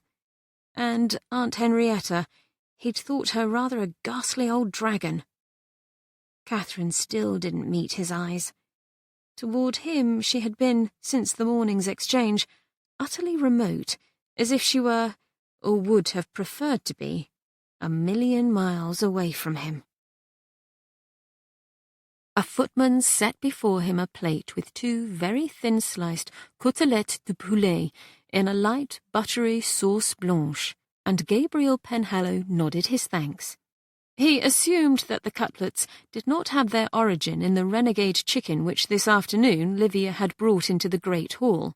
No, Livia was too fond of her newly acquired brood, being, as she had only last week explained with delight and deep absorption, in the early stages of coaxing them to produce fresh eggs. Gabriel smiled within himself. His unconventional bride. A year ago he would have been horrified at the idea that a Penhallow wife would sully her hands with such mundane matters, literally holding a chicken, let alone take an interest in them. God, what a starchy fellow he had been, and still was sometimes, he thought ruefully. But thanks to Livia, he was trying hard to overcome it. He looked down the table at his wife, just now talking animatedly with Hugo. She was, without doubt, the most beautiful woman he had ever seen in his life. So fiery and intelligent, and so infinitely fascinating. How lucky he was. Lucky beyond words. He could have dwelled on his miraculous good fortune for quite a while, but courtesy recalled him, and he turned again to Katherine Penhallow, wondering what additional topics he might introduce. He'd tried all the usual ones, the weather, the state of the roads, details of her journey here, the health of her family, and so on. Her responses had been short, verging on the curt, and he knew, briefly, a moment of instantly suppressed exasperation, and then he saw that her hands were trembling just a little. Damn it! Had he done it again? How had Livia used to put it? Assumed the arrogant, aloof Penhallow mask. He said to Katherine, hearing in his voice the slightest edge of desperation, My wife has been trying to persuade me to take up Mrs. Brunton's new novel, Self-Control, which, she says, is unintentionally one of the funniest books she's ever come across. Have you, by any chance, read it?" Catherine's eyes lit up, and Gabriel was startled at the change in her. It was like watching a statue come suddenly to life. She answered, "Oh, yes, and it is funny. There's a scene in which the heroine, having been spirited away to America, escapes the villain by lashing herself into a canoe and letting herself be carried away by the rapids." Amused, Gabriel replied, "A plucky young lady, I perceive." "Well, yes and no, and that's why it's so humorous. Mrs. Brunton seems to view her heroine as a kind of blank slate on which she can scrawl whatever she likes as the plot barrels along, rather than developing her in a credible fashion." An intriguing observation, and is the same true of the villain? Catherine laughed. "It's hard to say. He's a dastardly rake, you see, who offends the heroine initially with his coarse proposals, but then he spins about and offers to honourably marry her. She, however, refuses him, no matter how alluring his title and fortune and—" She broke off, looking abruptly and profoundly self-conscious, and Gabriel in his heart pitied her, and began to talk about a little tour through the Blue Gallery tomorrow, which, he said, she might perhaps find of interest, as they contained some very fine works by Rembrandt, Bosch, the Bruegels, Van Eyck, and the Limburg brothers. Was Catherine familiar with Peter Bruegel the Younger's The Village Lawyer? An excellent example of a remarkable workshop technique called pouncing. Had she heard of it? There was also a charming little sketch by Rembrandt, which was believed to have been drawn when he was a young student in Leiden. Gabriel went doggedly on.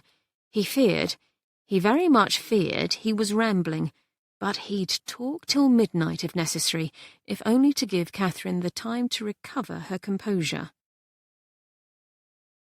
Miss Evangeline Cott, who had for many years served as the companion, confidante, and general aide-de-camp to her long-time friend Henrietta Penhallow, partook in a limited way of the next course, rare white truffles in a red wine sauce, as it would not, she knew, agree with her tomorrow. She continued to make easy, pleasant conversation with her table partners, Gabriel Penhallow and his cousin, Captain Hugo Penhallow, even as she pondered, as she had many times before, her curious position as one who was part of the family and yet outside of it at the same time. It enabled her to trace, with an interest that was both detached and kindly, the shifting lines of connection among them. For example, Henrietta and her grandson Gabriel had, for many years, sustained a distressingly cursory relationship. Then Livia had unexpectedly come into their lives, bringing with her the bright sunshine of her personality, and had changed everything in the best possible way. It was due to Livia, in fact, that she and her beloved Arthur had been reunited after decades apart, and were now soon to be wed. An intense joy filled Evangeline at the thought, although she concealed it behind the usual calm placidity of her expression. She went on asking Hugo about his various family members. It was easy to see how much he loved them all, how deeply he cared about them. Unfortunately, mused Evangeline, she could see very little in the way of connection between Hugo and his wife Catherine. She knew, of course, that Hugo had married to save his family, for pragmatic reasons, but still, one would have hoped that despite these inauspicious circumstances, such an unlikely couple would become more to each other than a means to an end. And there was so much potential in each of them. She repressed a faint but heartfelt sigh, and without missing a beat said to Hugo, "How delightful to know that your twin brothers are now established in their educations.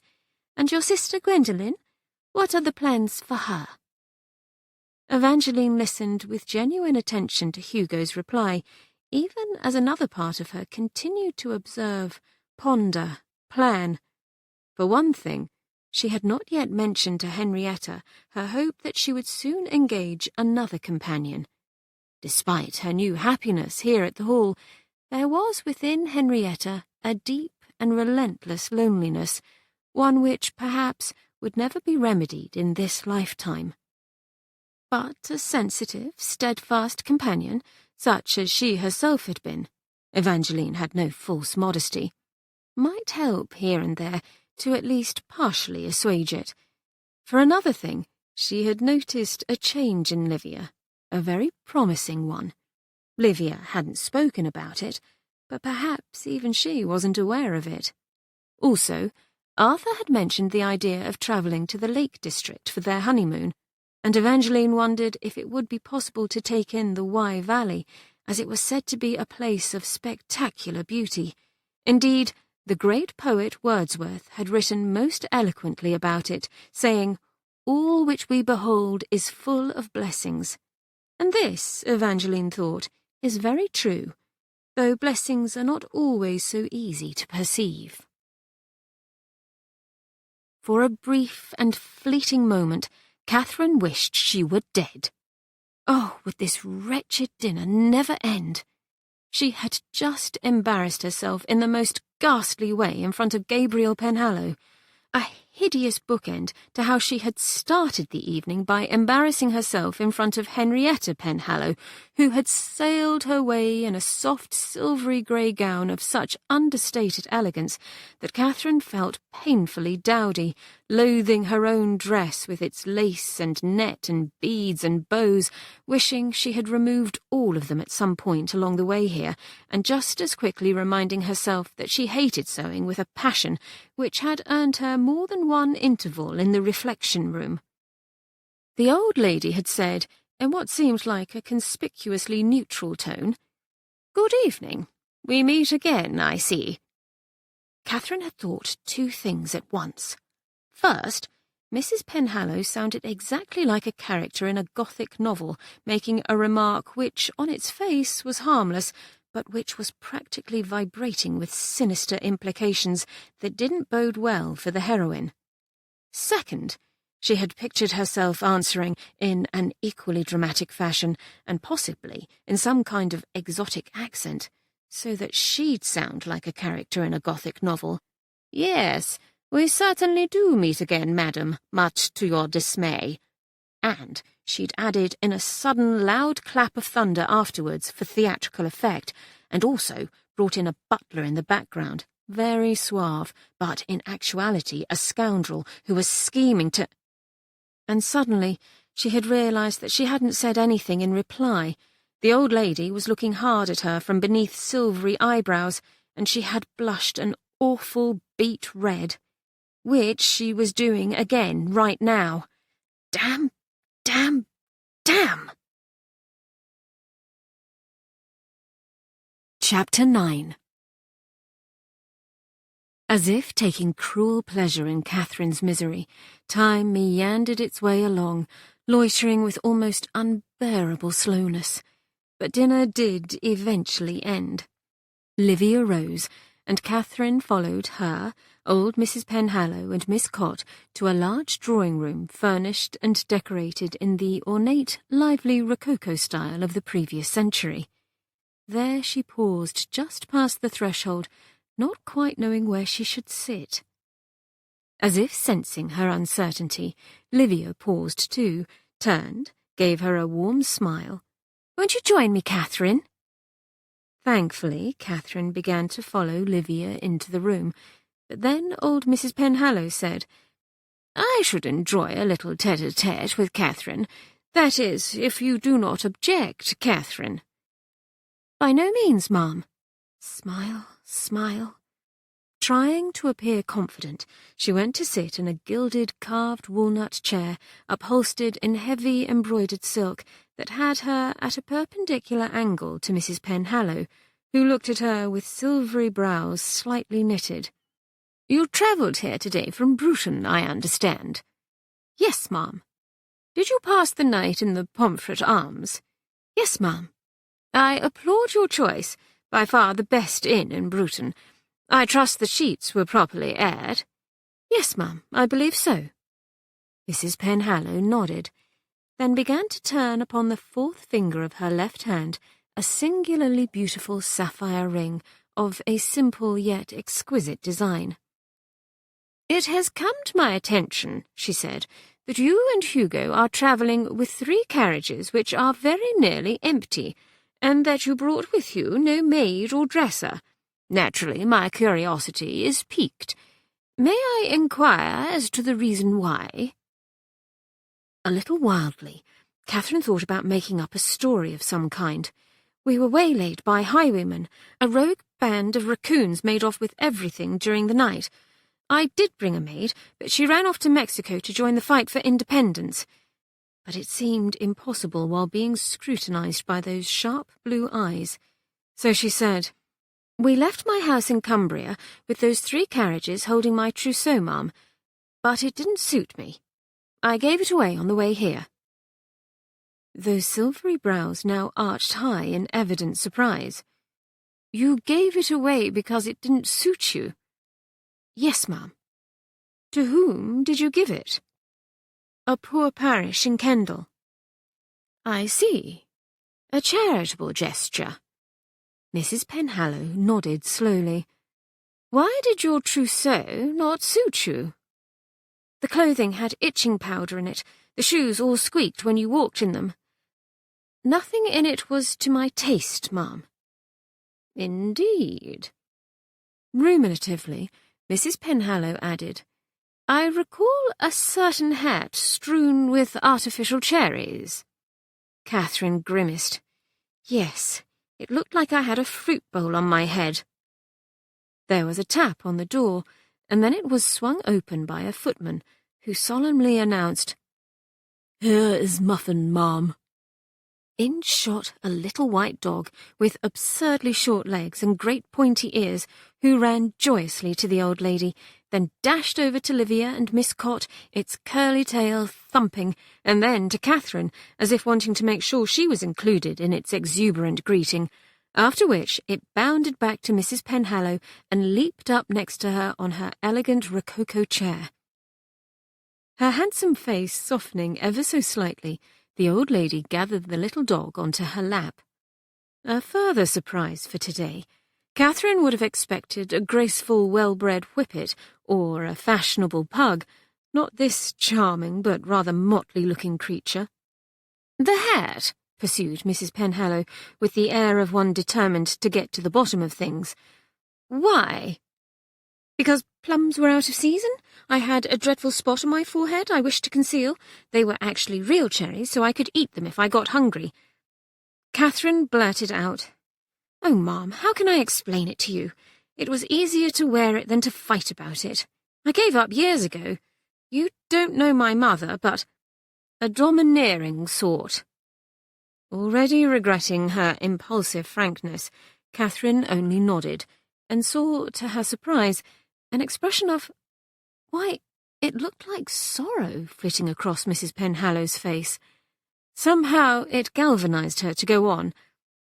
"My mother, my parents, believe that one's wealth should be clearly signified by what one wears, and so they allowed themselves to be guided by what I believe were unscrupulous modistes, who indulged in all the worst and most expensive excesses of fashion. They wanted to make sure that everyone in the beau monde knew that I was very wealthy. A miscalculation. Such displays are garish and vulgar, and deceive no one. If anything, they make things worse. You had a season last year, then?" "Hardly deserving of the term, ma'am." "A failure?" "Yes." "And you hope for a better one this year?" "More than hope, ma'am. It must be better. It has to be." "You want this very much, I perceive." "Yes." The old lady was silent for a few moments. "You remind me of someone," she said, in her eyes now a faraway look. "A strong-willed young woman bent on taking the ton by storm." "Who was that, ma'am? And was she successful?" The tiniest of smiles played about the old lady's lips. "It was me. And yes, I was successful. though not in the way I originally planned." To Catherine came a sudden vision of Mrs. Penhallow as she might have been when young, slim, upright, graceful, dazzlingly lovely. She would have worn those elaborate gowns with the very wide, full skirts and ruffled sleeves, and the high-dressed, powdered hair. Oh, a diamond of the first water, without doubt. It was easy to believe the young Henrietta Penhallow would have conquered society in a heartbeat. It came to her, too, that here was, perhaps, a commonality between herself and Mrs. Penhallow, as different as they were. Catherine leaned forward. "Ma'am, might you be willing to offer me your guidance? I'll need to replace my trousseau, and you're renowned throughout London for your sens de la mode." "Only throughout London? Dear me, how the mighty have fallen." Mrs. Penhallow's voice was serious, but in her eyes there was a faint little twinkle, encouraging Catherine to say, "Perhaps everywhere, ma'am. Will you help me? Is there a seamstress nearby whom you patronize?" "I do, but she's engaged in work for Miss Court for her wedding gown. However, I may be able to persuade a certain modiste I know in town to travel here, along with her assistants. But she's very expensive." "That wouldn't be a concern for me, ma'am." "I didn't think so. You'll require everything? Gowns, shoes, hats, gloves, shawls, and so on?" "Yes." "I'll let Madame Hébert know, and that she's to bring along some colleagues, whose names I shall also suggest." Mrs. Penhallow looked at Catherine with an exacting kind of deliberation, and Catherine felt, not with rancour, but with hope, as if she were a lump of clay being assessed by an artist. "I saw the angel in the marble and carved until I set him free." The great Michelangelo had once said that, though, of course, she herself was no angel. "Jewel tones," said Mrs. Penhallow decisively. "White cannot be avoided, of course, for day wear, but you will do better in a softer white, tending toward cream or ivory. No pastels, ever. As for your hair—" "I know it's a horrid mess, Mum. At school they called me Medusa."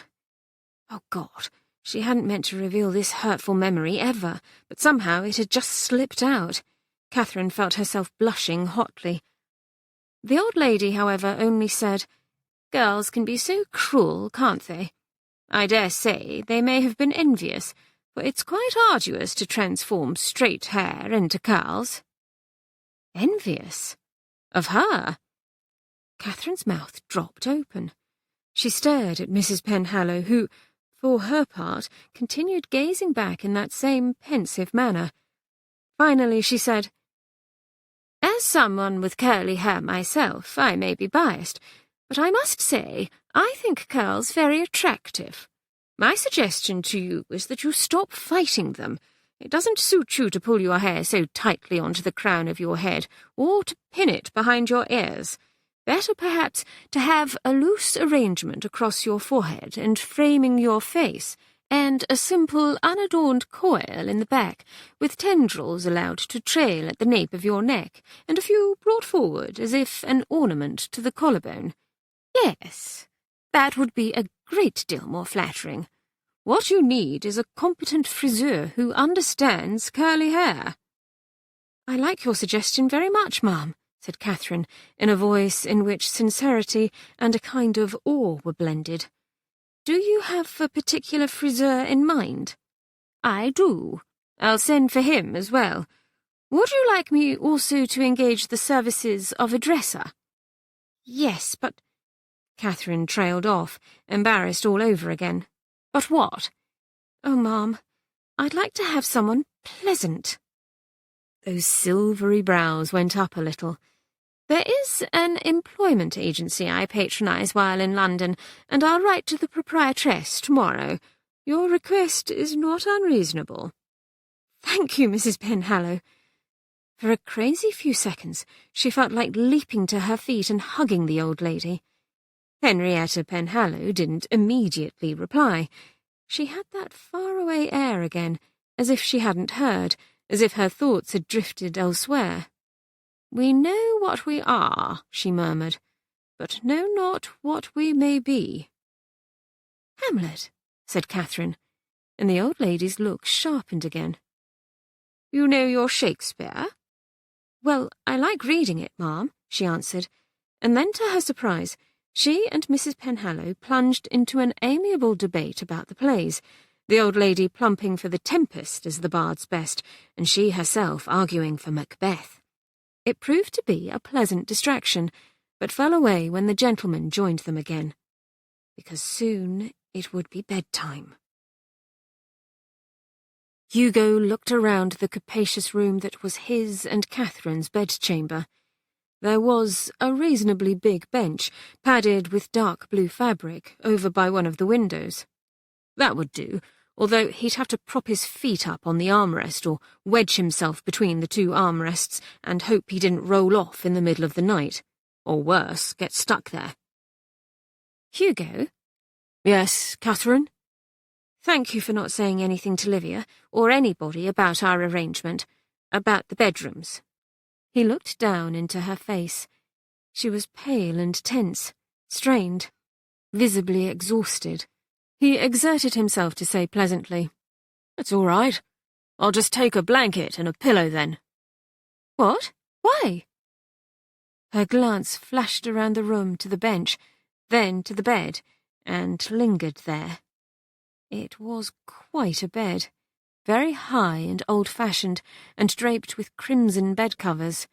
It was set on an equally old-fashioned platform, formed from carved oak, and above it was a canopy with long silken hangings in the same vivid red. "Oh, I see." Her face worked. She brought one of her hands to her mouth, worried at her fingernail. Finally, "There's no need for that. We can share the bed. It's big enough for 2 people. Will you keep to your word?" "Yes." "I'll undress behind that screen, if you could undo my gown for me." Oh, damn. Damn, damn, damn. Help her undress. It was not unlike asking a starving man to hold a delicious loaf of bread and refrain from eating it while you just stepped outside for a while. He said, "Certainly." Catherine turned, and he began, with an efficiency that was, under the circumstances, remarkable, to unfasten the long column of buttoned loops at the back of her gown. He wondered if she had any idea how hard this was for him, standing so close, performing such an intimate task. He caught a subtle scent from her, sweet and faint, delectable. It took him a few moments to identify it as chocolate. Then her gown slid apart, revealing the delicate white linen of her shift. It was all that stood between him and warm, soft flesh, between him and Catherine. Speaking of hard, he was hard now, and breathing rather audibly. Damn it to hell.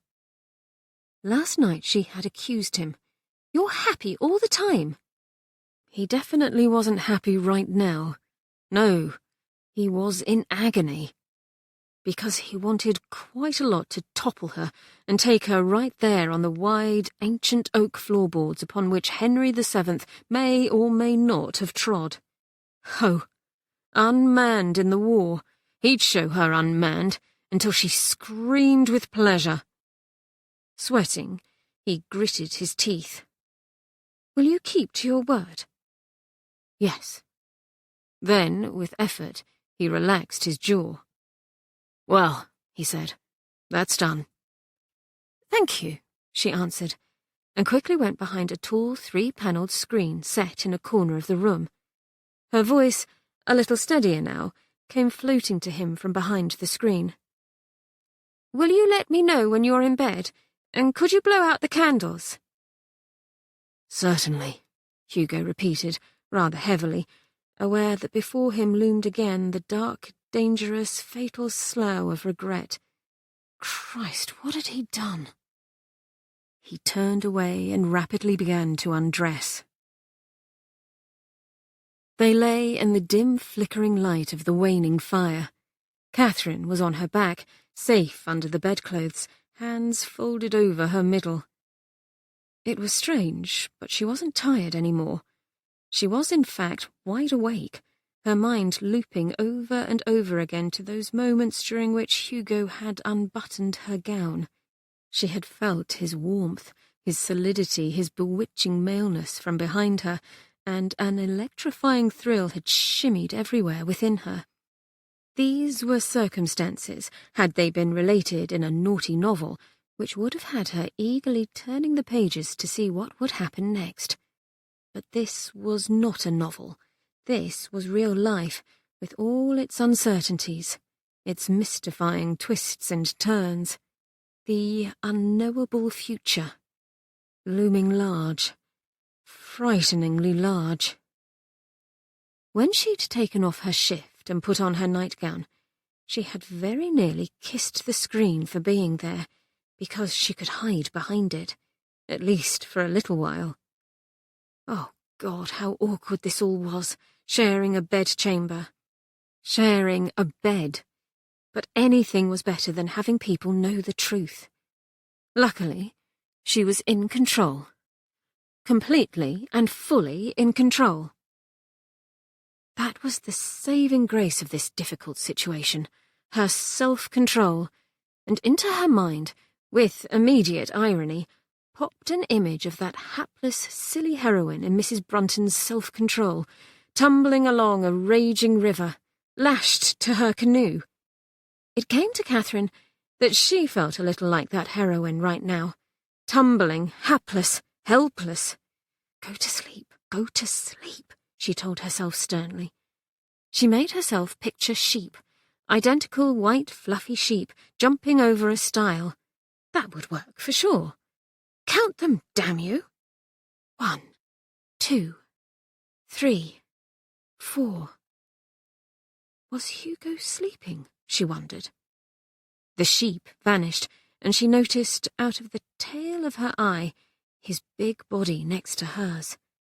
She could just make out that he had one long, muscled arm, bare above the covers. His shoulder was bare, too. Was it possible he was naked? Her fingers flattened out on the cambric material of her nightgown. She was properly attired. But Hugo... An image came to her. Hugo, so tall, big, broad-shouldered, lean-hipped, long-legged, utterly naked. Completely male. Her mind projected it in 2 dimensions, as if it were a lifeless portrait on a wall, something from which you could stand apart and objectively view, an image you could coolly walk away from. But, as incendiary as it was just in her imagination. Hugo himself, 3-dimensional, living and breathing and solid and real, was right next to her, just a few feet away. Her nostrils flared, like a deer scenting danger, and, oh God, oh dear God, her body was reacting to his presence. Between her legs, in that secret place, a slow, delicious swirl of energy, of subtle pleasure. In her breasts, a warm, lovely, tingly sort of feeling, as if that same illicit energy was flowing throughout her, unquenchable, unstoppable, a river broken free from a dam. Treacherous. But undeniably delightful.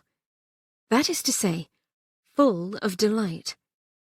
Her arms and legs felt heavy, languid, in the most wonderful way. She was melting, spreading across the bed, hot like wax from a burning candle. Oh yes, she was awake, as wide awake, Katherine was certain, as she had ever been in her whole entire life. Then came a torrent, urgent from deep within her brain, repeating old, scathing, familiar words from the past. No, you mustn't. You sordid, sneaking, criminal girl. This is shameful. This is wrong. This is bad. And continued with increasing panic as desire nonetheless built, grew, overtook her. No, don't. But still her hand drifted up to slide around the cambric-covered curve of a breast, to feel a hard and sensitive tip beneath the fabric. Her fingers slid up, to wonderingly stroke lips that felt swollen, hungry, needful. That is to say, full of need. A wave of lust lifted her, rising high above her brain's chatter, and recklessly she rode it. No, stay the course. Don't! Be careful! Be safe! Be good! But it was as if every cell in her body combined to shout out a loud and defiant response. No! Out loud, Katherine said, Hugo? Perhaps he had been awake also, because right away he answered in his deep, calm voice. Yes, Katherine. How to begin, she wondered. How to frame it? Hunger, impatience rose up, roaring, and before she could stop herself, she said it, again. You can have me. There was dead silence. Finally, I beg your pardon? Recklessly, she rode the wave. You can have me, if you want to. Do you want to? Silence again. Then, yes. Do you want to? Yes. Katherine watched, a little breathless, as Hugo lifted himself up on one elbow, facing her. She could see that the bedclothes had slipped down quite a lot, and that his chest was bare. Oh, delicious! Saliva began to pool in her mouth, and she swallowed convulsively. Are you sure, Katherine? Yes. What do you want to happen? She blurted it out. Surprise me! And in the dimness she saw a slow smile come to Hugo's perfect mouth. I'll do my best. He slid close to her then, brought his long self against her. Oh my goodness, he was naked, and his... what was the right word for that? His, well, manhood was pressing against her thighs, hard, utterly foreign, incredibly exciting. But her nightgown was in the way, the damned thing. But she had a feeling that somehow they would fix that annoying little problem. She felt herself arching up, as if involuntarily, and her mind seemed to be fizzling away like a spent firework. Oh, joy! She said, in a soft, silky voice she hardly recognized as her own, There's just one thing. He paused. His face was so close to her own, and she fancied she could see fire kindling again in the sapphire of his eyes. Yes, Katherine? Reckless. Are you going to kiss me like you did in the ruins of Babylon? Do you want me to? No. He laughed. Good. Hurry up, then. As you wish, he said, and brought his mouth to hers. In a heartbeat she could tell that it wasn't at all like that brief salute from before. No, it was delightful, full of delight, brimming with delight. Hugo's mouth was hard, sure, persuasive, entrancing. All of this, and all at once. She felt her own lips parting, eagerly yielding, welcoming with a low guttural sound in her throat the warmth, the wetness of his tongue. In her mouth. In her. My, she thought in a dim, dreamy sort of way. He knows exactly what he's doing. He's very sure. This is good. He's good. Very, very good. One of her hands lifted, groping, found Hugo's muscled shoulder and slid up to the sturdy column of his neck, and then around to his nape, and up into his thick, short hair, gripping it, gripping him, to bring him yet closer as she kissed him back, her own tongue meeting his in wet, warm, intimate collusion. Had she really believed that she and Germaine de la Motte had reached the height of passion with their furtive kisses? She would have laughed, but there was no time for that. Do come here, she muttered against his mouth, her hands sliding down urgently to his shoulder again, tugging at him, and obligingly he brought himself full upon her, chest to chest, his body heavy upon hers, his, well, manhood hard against her thigh. Sublime. Am I crushing you? Hugo's voice was muffled as he was speaking into the fat, untidy, half-loosened plait of her hair. No. Good. He licked at her neck, from the base of her throat up toward her jaw in a long, slow stroke, wet and sensuous, making her shiver. "You're cold?" he asked her. "My God, no."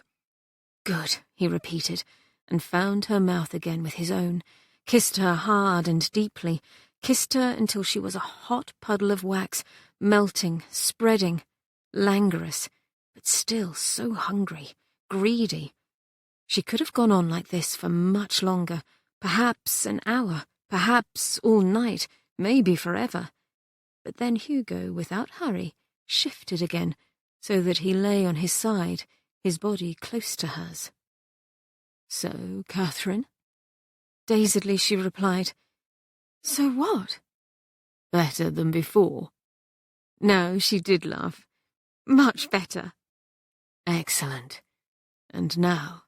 "Yes," she said, breathless. "Could you sit up for a moment?"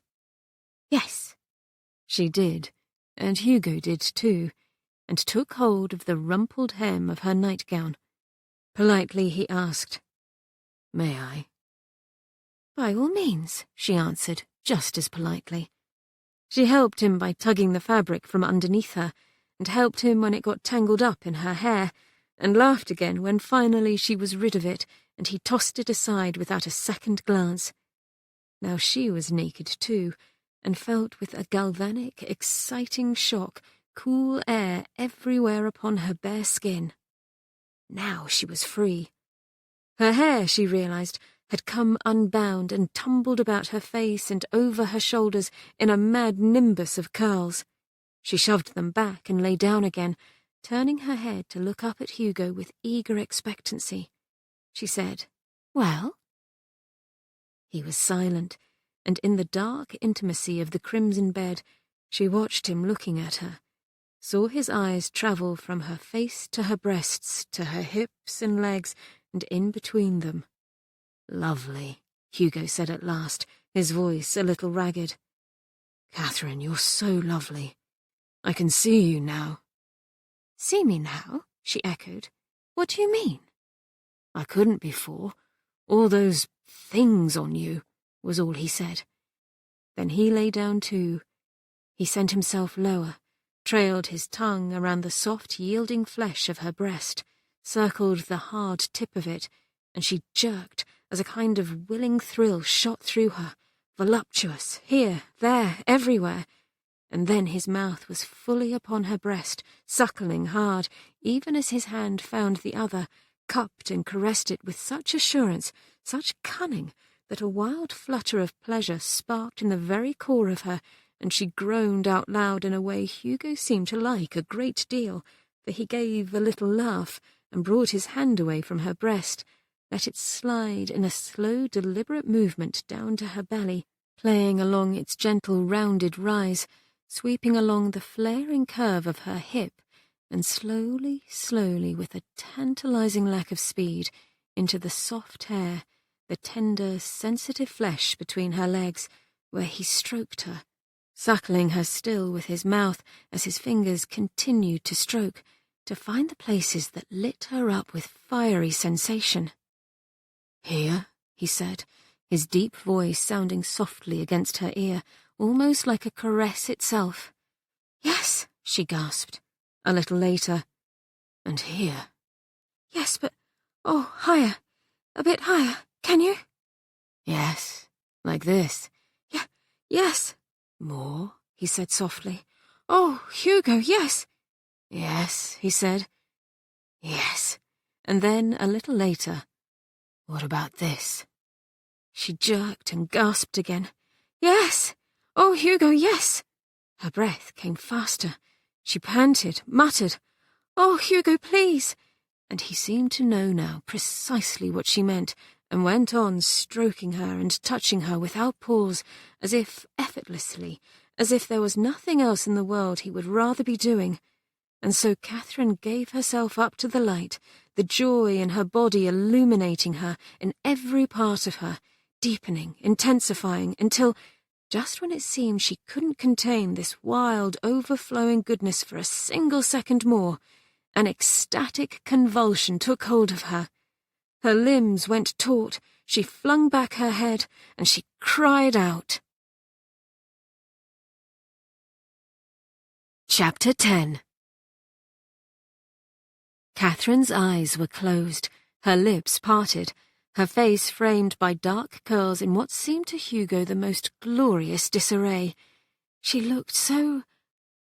He stared. She looked so happy. Seeing it made him happy also. He said, still softly, "Well?" She opened her eyes, deep, dark, shining, and looked up into his own. She smiled. He caught a glimpse of white teeth, pearl-like. "Well, what?" "Did I surprise you?" "Oh, yes, but—" "But?" Katherine ran the tip of her tongue over her lower lip, pink against red, and Hugo remembered how he had once hungered hopelessly to taste her cherry-red mouth, and now he had, and would, he thought, again. He felt in himself a slow roll of pleasure and lust. She said, "But we're not done, are we, Hugo?" And then he smiled too. "I hope not." "So now what?" "This, if you like." Hugo lifted himself up and over her. He was hard and achingly ready, and gave a groan of his own when Katherine murmured, "Yes, I do like," slid silky, fleshy thighs up and along his own legs, opening herself to him. He had just enough presence of mind to say, "There may be some pain for you. I'm sorry." "A lot?" "I don't know. I've never been with a virgin before." "I'm your first." She seemed pleased to hear it, and gripped him more firmly with her legs. He groaned again. Christ, but he was so close. He was nearly there, inside her. "Yes," he managed to reply between clenched teeth, managing somehow to keep himself in check. Katherine was looking up at him, rather wonderingly, he thought. "A first time for us both, each in our own way," she said, and he saw how onto her face came again that same look of wanting, of wildness, rapture. Her eyes were shining like stars on a dark night. She said, "I'm ready." "Thank God," he said, with genuine reverence, and brought himself into her, within her, at last. There was, at first, a resistance within her, unpleasant, sharp, a last and literal remnant of a girlhood she was glad to leave behind. Hugo was inside her now, taking her with him to a new place, filling her, moving with gentleness, carefulness, until finally the barrier was gone. Katherine shuddered, and he paused. She sensed how difficult it was for him to do that, the extraordinary self-control it required. "Are you all right, Katherine?" "Yes." "Shall I go on?" "Oh, God, yes." And he began to move again. A ribbon of thought danced across her mind. This was better than any daydream, infinitely better than a fantasy, far better than orchestrating, commandeering the scene in her head, for here she yielded up that absolute control. Here she gave herself over to Hugo, and together they were creating this, oh, it had to be called magic. And then the thought was gone, just as the pain too went away, and there was only sensation. All newness. Hugo. She was moving in concert with Hugo, her arms around him, her breasts pressed roughly against the warm skin, the hard, muscled expanse of his chest, the difference between their bodies profound, shocking, wonderful. With a little laugh, she lifted herself up to receive him yet more fully, Fiercely she gripped him with her arms, with her legs. Wonderful. Hugo was moving more quickly now. "Yes," he said, in his deep voice a kind of beautiful harshness, the side of his face pressed hard against her, as intimate as a kiss. "Oh, Christ, yes." A thrust. A final thrust. Another groan seemed wrenched from his throat. And then he was done. He slowly withdrew from her, but only a little ways. He slid his arm underneath her shoulders and pulled her close. Willingly did she lie against him, her head just below his collarbone, both of them damp with sweat. "Christ," Hugo said again, still breathing rather hard, his expression, she saw, quite beatific. She smiled, thought, said nothing for a little while, simply lay there, simply being, listening mindlessly to the steady beat of his heart. Then, "Hugo?" "Yes, Katherine?" "May I ask you a question?" "Of course." "Did you like it?" "Need you ask?" "I was just wondering." He drew aside a clump of long, tangled curls and kissed her forehead. "Yes, I liked it. Quite a lot. But did you?" "Couldn't you tell?" she asked in surprise. "Well, I thought so, hoped so, but I don't believe you came." "Came? What does that mean?" "You know, when I was touching you, before, you came." "Came," Katherine repeated dreamily. Such a plain little word for such a large event. Explosion might be better, but it hardly seems poetic enough. She trailed her fingers across his shoulder and down along the hard masculine line of his sternum. Oh, the feel of him. She went on, "On the other hand, perhaps came, to come, does work, because it's a verb, which signifies action, and also in the sense that one is transported to another plane. One comes somewhere else, attains another state of being, which reminds me." She slid her hand further down along his flat stomach, taut with muscle, then below, and heard with pleasure his indrawn breath. "Different now," she remarked, stroking him, felt it stir. "Even though the term vital parts is a euphemism, I must say it's a good one." "Thank you, I think." "Oh yes, it's a compliment. So vital. What do you call it?" "Call it?" He sounded a little startled. "I mean, what is it called, this part of you?" "Well, the technical term is penis, but we men tend to use more colourful language, and by colourful, I mean vulgar." "Like what?" Hugo laughed. Never in his experience with women had he lain with them afterwards and talked about the vocabulary of sexual experience. Another box, a little more of Katherine, so sweetly, charmingly revealed.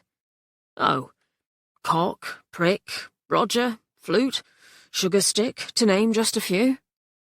She laughed too, very colourful indeed. And then her hand slid lower. "And these?" A distraction, a fine one, but he was able to answer.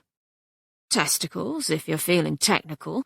Otherwise, bollocks, tallywags, baubles." Also colourful. "Shakespeare," Katherine said, moving her hand back up to slide along his penis, cock, flute, whatever, made a lot of jokes about such things. "Oh?" said Hugo politely, though his thoughts were, in fact, drifting elsewhere. "Like what?" "Oh, dying for coming, my tongue in your tail, arise, arise, which, incidentally, is what you're doing right now. Can you do it again so soon?" "By God, yes," he answered, turning to her. "But can you? Do you want to?" "Yes." Katherine slid a warm, plump thigh over his hip and brought them groin to groin. "And She gave a little pleased-sounding hiss as he, in turn, ran his hand down her back and around the curves of a gloriously full bottom. "And what are some of your colourful terms for it, for the act?" "Screw," he promptly said. "Tup, knock, dock, hump, grind, shag, whop." She laughed again. "That actually sounds a little poetic." "If you say so," Hugo replied, and brought his mouth to hers, lightly, very lightly, nipping with his teeth at that full, tempting lower lip that made him think of sweet juice, succulent flesh, and everything that was delicious and good in this world. She made a noise, a hum, a sigh, tightening her leg over his hip to snug him closer, said then in a throaty little voice, "Knock, dock, tup, hump." He grinned. "Now I hear the poetry." "The words just need a little rearranging, that's all." "Hugo," Katherine went on, whispering, her hand going down between them to take hold of his Roger, flute, sugar stick, that was now so very hard again. "What you said before, a woman can come when a man's inside her." "Yes." "Let's do that." "Yes," he said. "Let's." And then there were no more words, just movement, a primal rhythm, a deep understanding between their bodies, a dance. And later, rather later, Katherine beneath him, her hair around her in that wonderful wanton froth of curls, said on a gasp, "Oh, Hugo, you were right." "I'm glad, Kate," he said, and kissed her hard, and then he too came with such an intense rush of pleasure that after, when he was able to think again, it occurred to him that Shakespeare might have been correct, that maybe it was a little like dying, to feel oneself all shattered to bits, albeit in a very good way, and that maybe Katherine was onto something too by calling it an explosion. Interesting thing, words.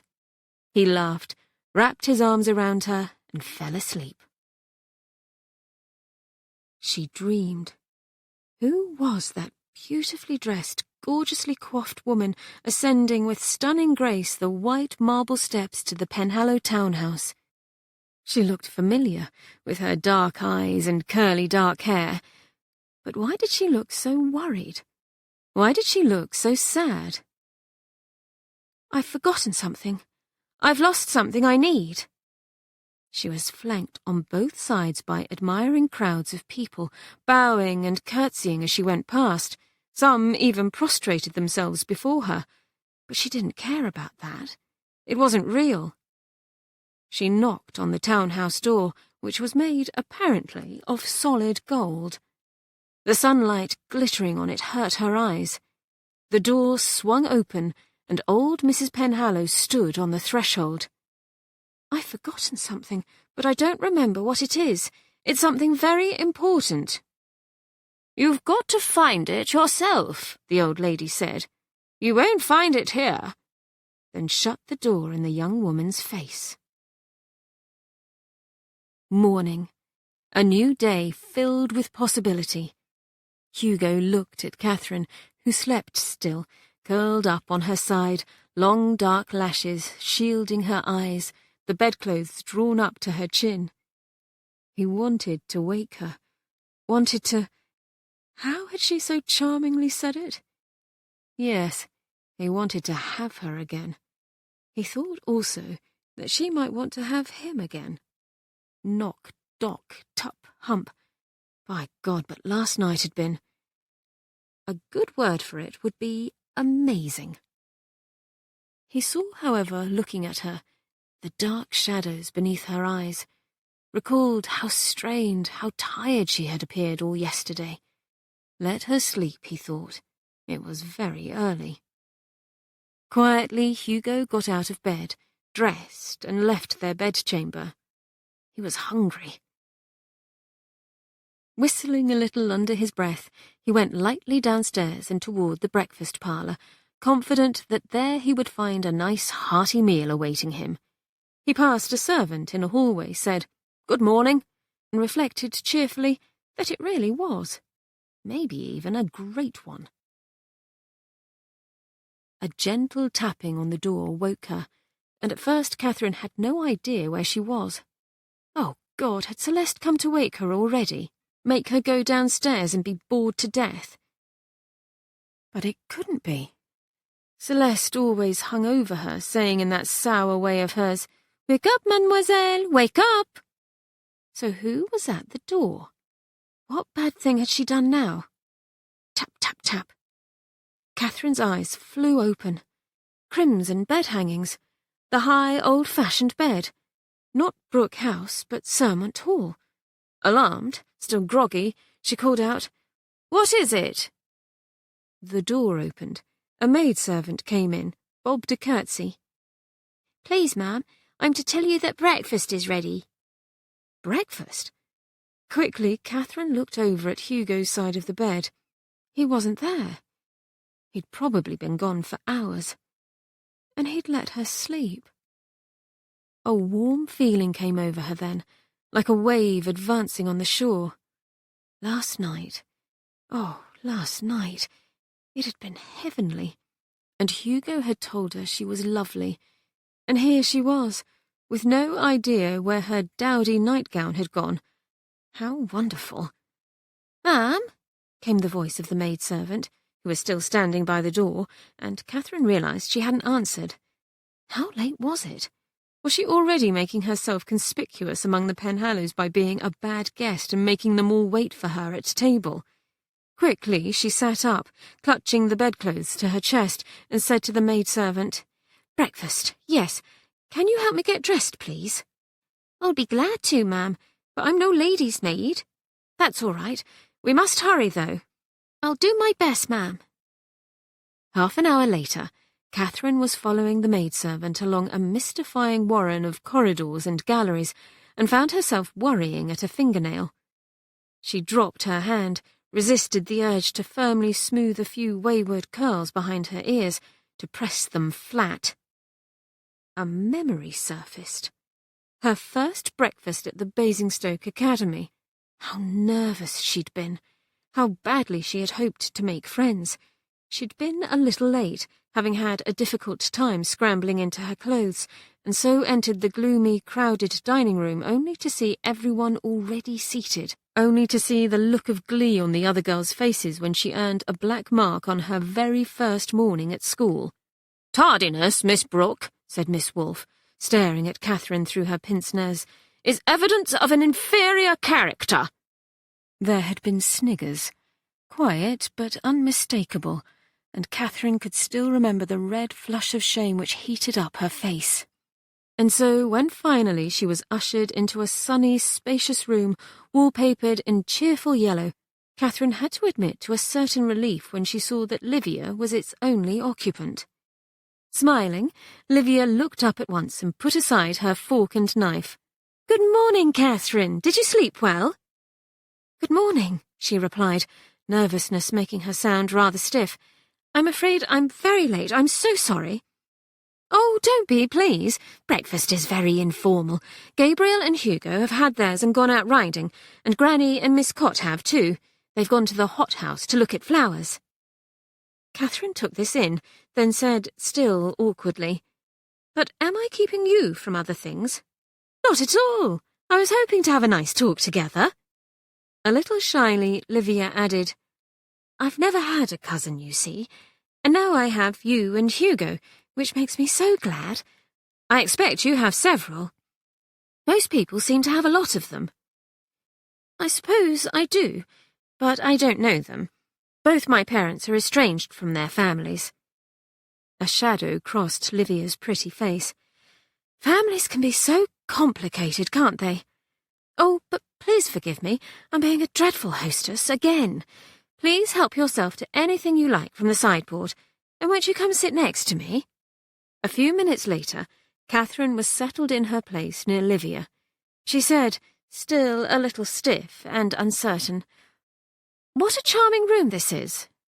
"Isn't it? It's one of the few rooms in the hall that doesn't need much fixing or renovation." "The hall needs a lot of repairs?" Livia nodded. "It was neglected, you know, for a long time." I didn't know. Why? Neither Gabriel nor Granny lived here for many years, and, well, we're here now and determined to make things right. Not just in the hall, of course, but all across the estate and for its people as well.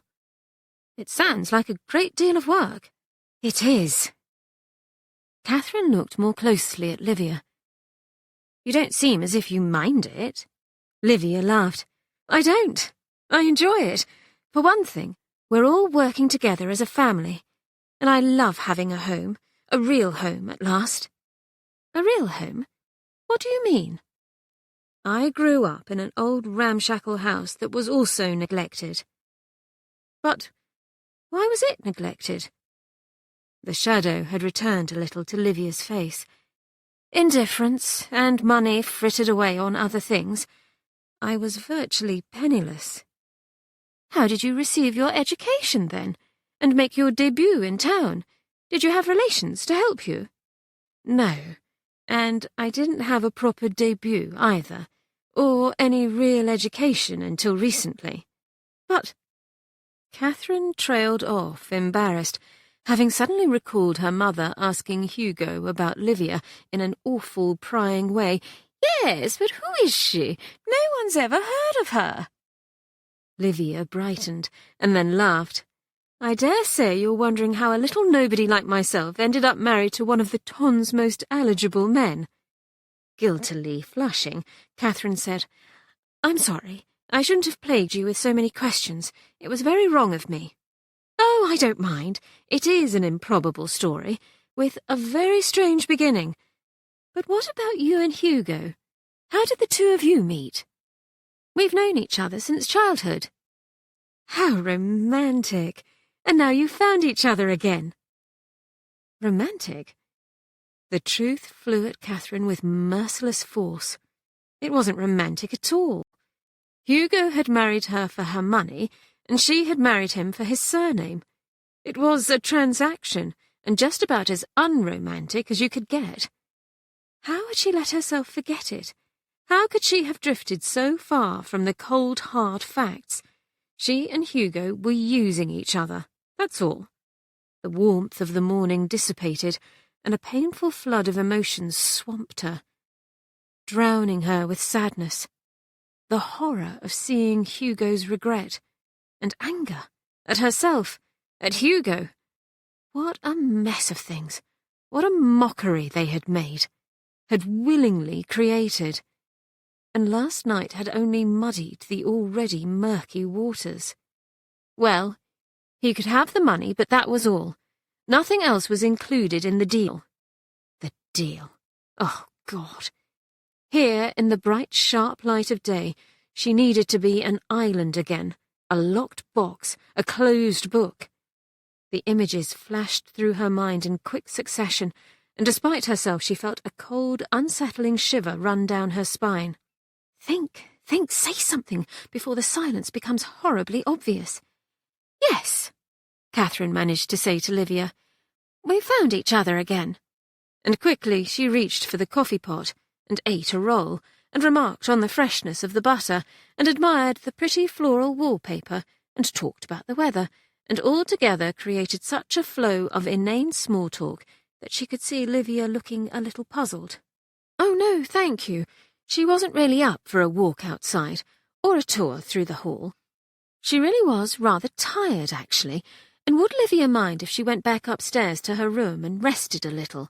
After all, even a big pile of money gets tired and wants to go lie down, she thought, but of course didn't say out loud, because it was important to pretend that she was all right, that everything was all right. Of course I don't mind, said Livia. Is there anything I can do for you? No, thank you. And Catherine stood up and went away. It took all she had not to run. It was late afternoon when Hugo opened the door to their bedchamber and went inside. To his surprise, Catherine was there, in bed and propped up on pillows. In the cool sliver of wintry light coming in through only partially opened curtains, he saw her start and press something against her chest. A book. He smiled, thinking of last night, and said, Hello.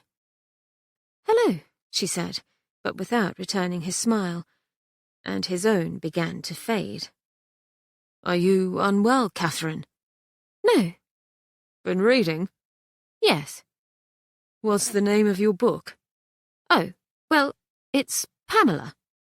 "I don't know that one. Enjoying it?"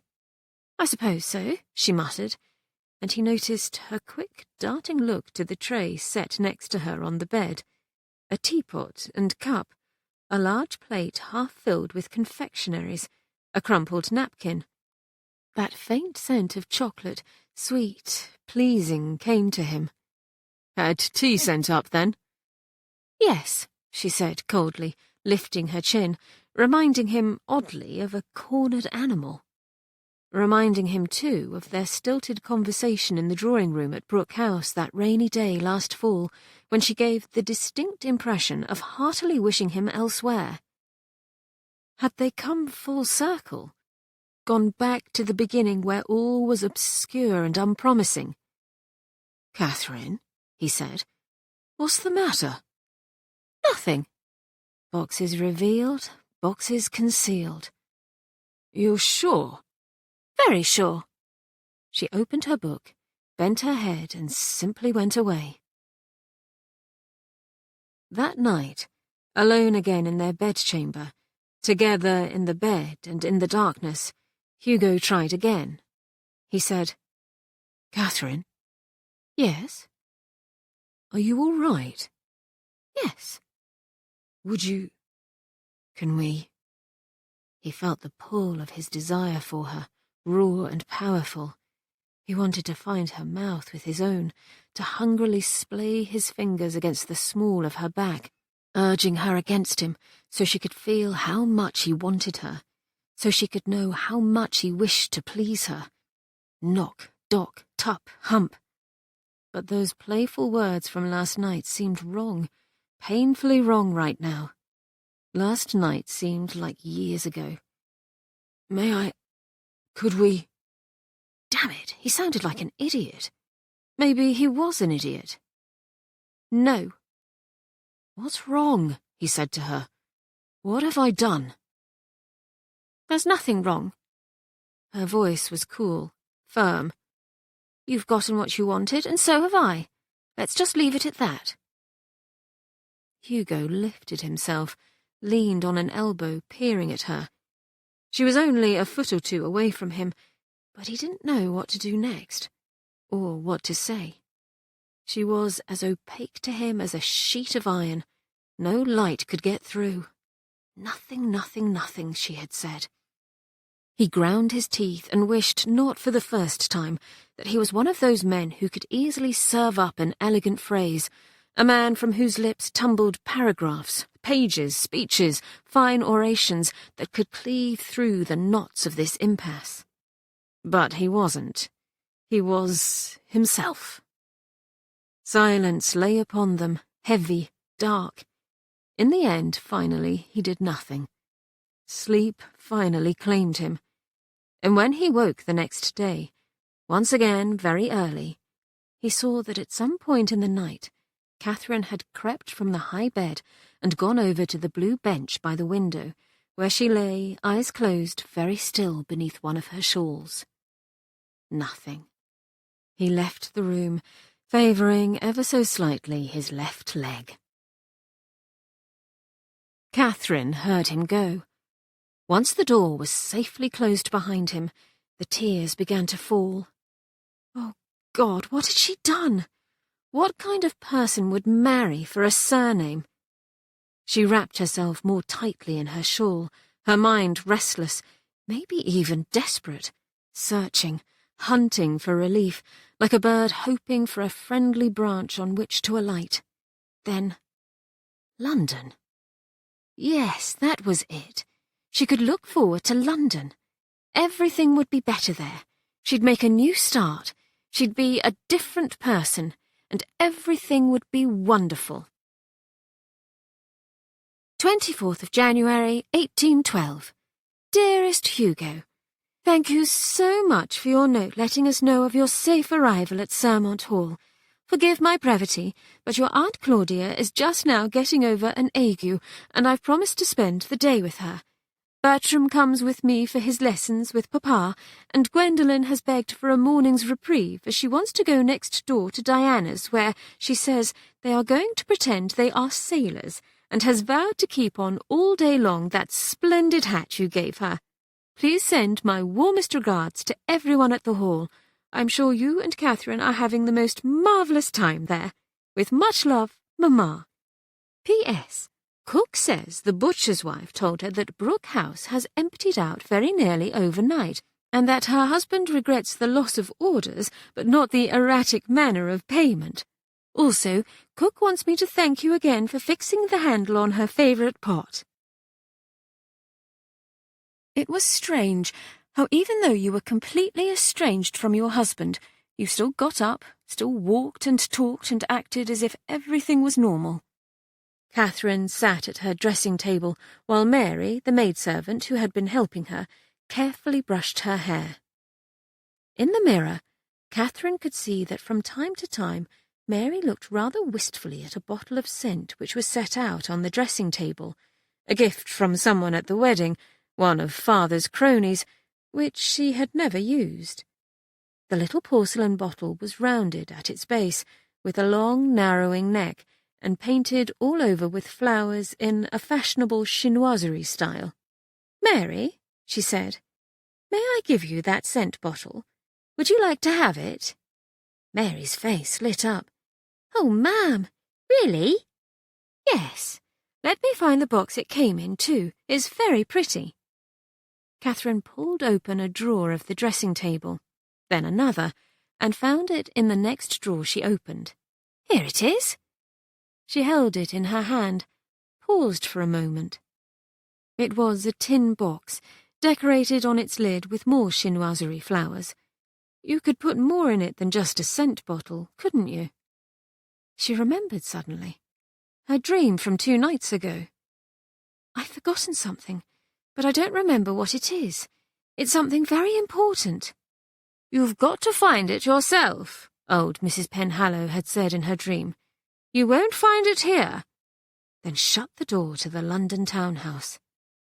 Puzzled, Catherine stared at the tin box. Then she gave herself a shake, took one of her largest handkerchiefs, wrapped the scent bottle in it, and carefully put it into the tin which she placed on her dressing table. She turned to look up at Mary. "For you," she said, and Mary's obvious pleasure in the little gift made tears once again threaten to fall. Chapter 11. Sooner than Catherine could have possibly expected was old Mrs. Penhallow a sorceress with supernatural powers.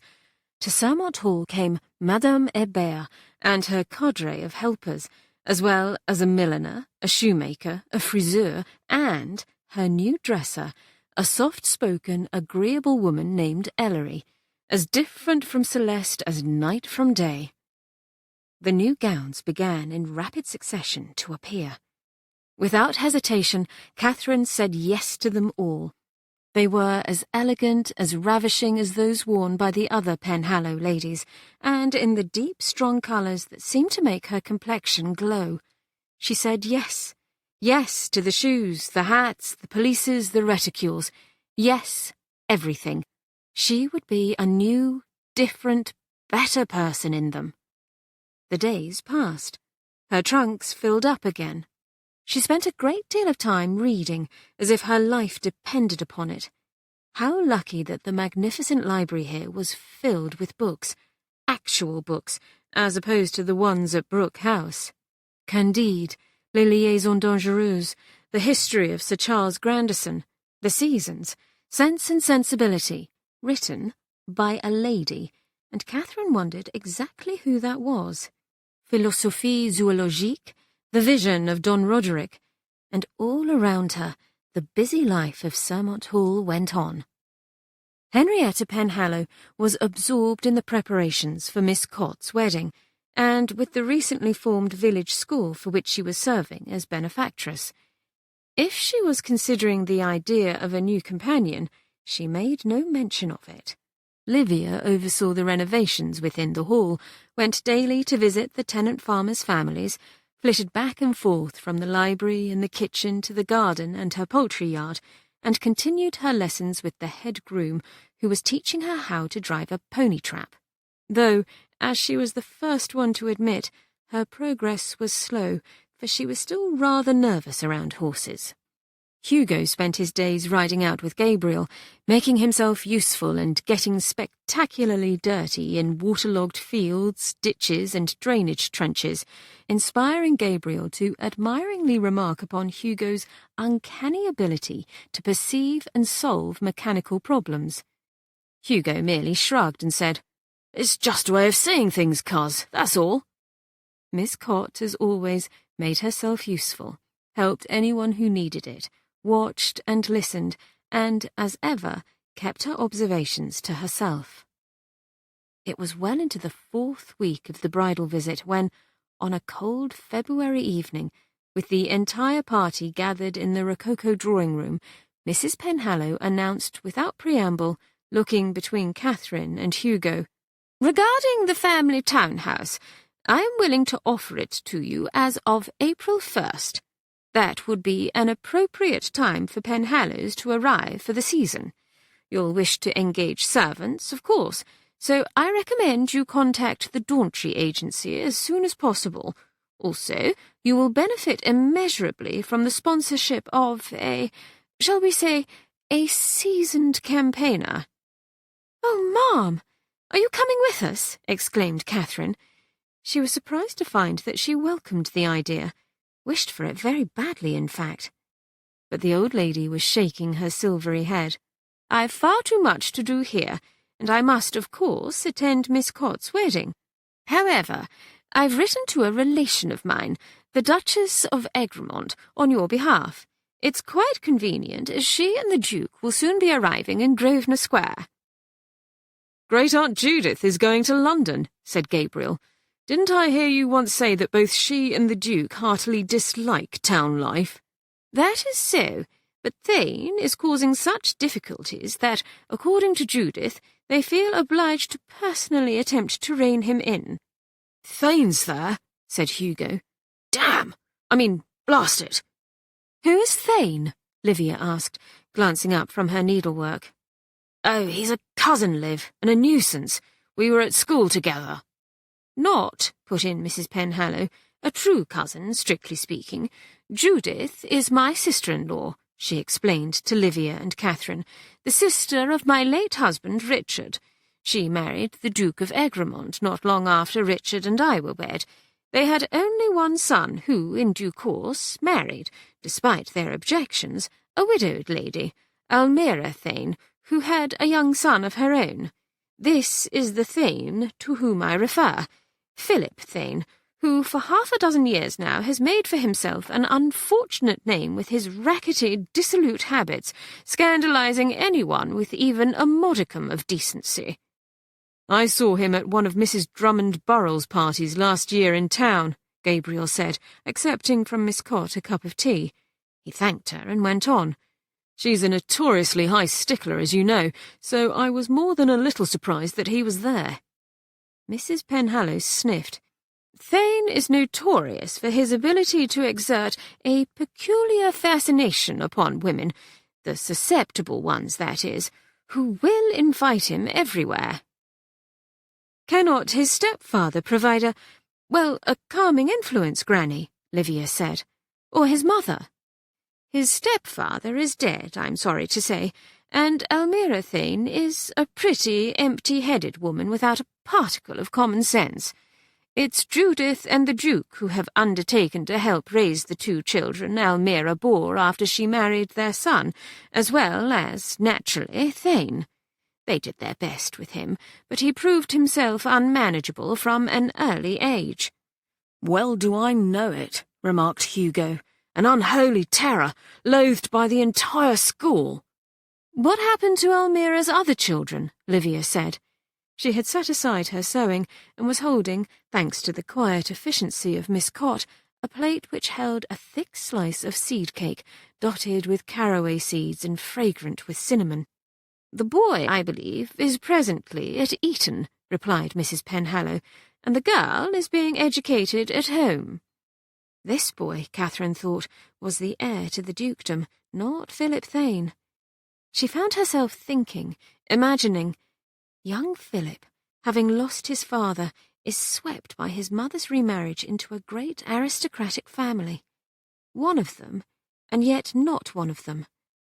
Outsiderness. Was that even a word? Maybe if you used it often enough, they'd put it in the dictionary. It was a word she herself knew very well. Oh, all too well. "Judith," Mrs. Penhallow said, abruptly recalling Catherine to the conversation, "has agreed to act as your guide, as it were, to take you about, ensure that you're introduced to the right people, and so on." "Given that Aunt Judith dislikes town life," said Gabriel shrewdly, "it's rather interesting she agreed to your request." Everyone watched in fascination as a slow, secretive smile curved the old lady's lips. "I once did Judith a great favour. Now she is returning it." "What favour, Granny?" asked Livia. But Mrs. Penhallow only shook her head and would say no more on the subject. Hugo, watching her, thought how that faintly mischievous expression made her appear years younger. There was no doubt in his mind that Gabriel's marriage to Livia had benefited not just them as a couple, but Aunt Henrietta also. She had softened somehow, had become, well, more human. It was as if some good fairy had waved a wand over the three of them. Which reminded him. He looked now to Gabriel. "When you wrote to me last November, Cuz, you mentioned an odd little story concerning Livia and yourself." Gabriel, on his face a small, subtle smile, exchanged glances with Livia. He said, "In October, when Livia had gone, and I didn't know where she was, I ended up relying on the advice of a local woman who evidently believes she has mystical abilities. She'd seen something in her tea leaves, she told me, which indicated that I should go toward the ocean. I was desperate, and so off I went. It seems that she was right. I found Livia in Bristol." "And you believe this was more than just coincidence?" asked Catherine, glancing as if unknowingly into her own half-full teacup. Gabriel didn't immediately answer. He was looking again at Livia, and for a moment Hugo felt as if he was seeing something so powerful, so private, that he ought to turn away his own gaze. Finally, Gabriel said to Catherine, "I don't know. I'm not one to ordinarily place credence in such things. I only know that I found Livia, and that it seemed like a miracle." Slowly, Catherine answered, "Forgive me, but we live in rational times now, modern times. Those things, those beliefs, well, our scientists say they're the product of a disordered mind." Gabriel laughed. "That may be so. I was definitely disordered at the time." "Oh, I was too," exclaimed Livia. "I had run off, determined to take my fate into my own hands, then ended up in a stupidly anticlimactic way, falling ill with the most horrible fever." "Thank God you did," Gabriel told her. "Not that I'm glad you were ill, of course, but what you did, well, it woke me up." There was a brief silence. Abruptly, Catherine said, "Why did you run off, Livia?" "It seems so silly now, but at the time it was dreadful," Livia answered. "Gabriel and I had had the most ferocious quarrel, and we broke off our engagement. Or I should say, rather, that he broke it off, in a very high-handed way." "I was never so shocked in my life as when I found out," said Aunt Henrietta. "Pretty behaviour for a Penhallow, indeed." "You weren't wrong to criticise me, Grandmamma. In my defence, I was half-crazed."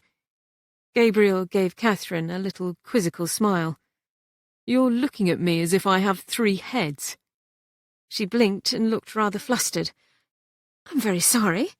"There's no need to apologise," he replied pleasantly, and turned his attention to the efficient Miss Cott, who was passing round further slices of seed cake. Hugo accepted a second serving. Katherine refused with a quick shake of her head and a word of thanks, and then rather dreamily Livia said, "That local woman, Mrs. Roger, told me—" She paused, her eyes going to Gabriel, in their green depths a sweet glow, then added to the room at large, "What I mean is, well, it may be that there's more to life than what we believe we know, or perhaps there's more inside us than we can know."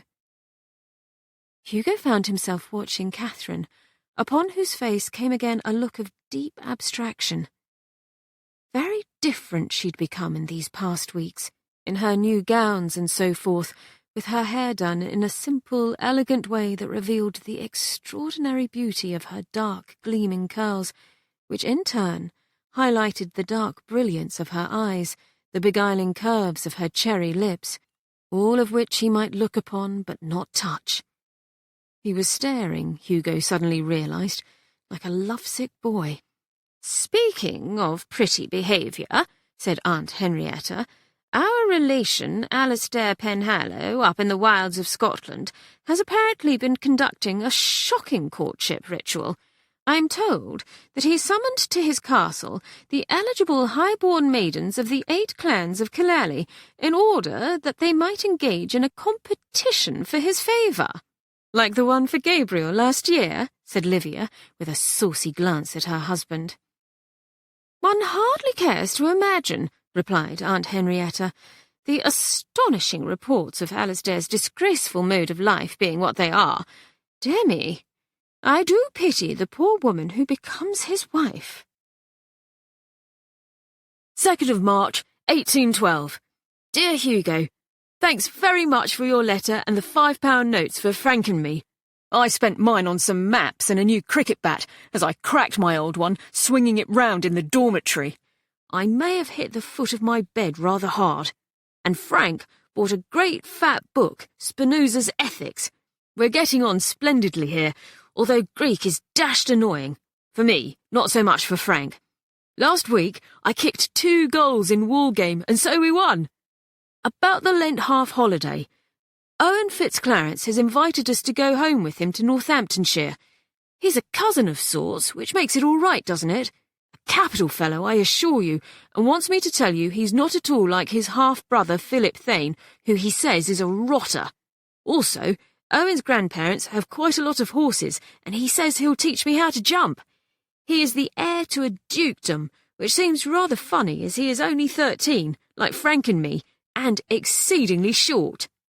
Owen also wants me to let you know his old tutor, Mr. Dawkins, is coming to get him and will be with us the whole time. Do say yes.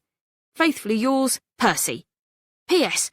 One of the older boys told us a ripping story he'd heard about you stuffing a drain with a handkerchief and causing a tremendous flood in the maths classroom.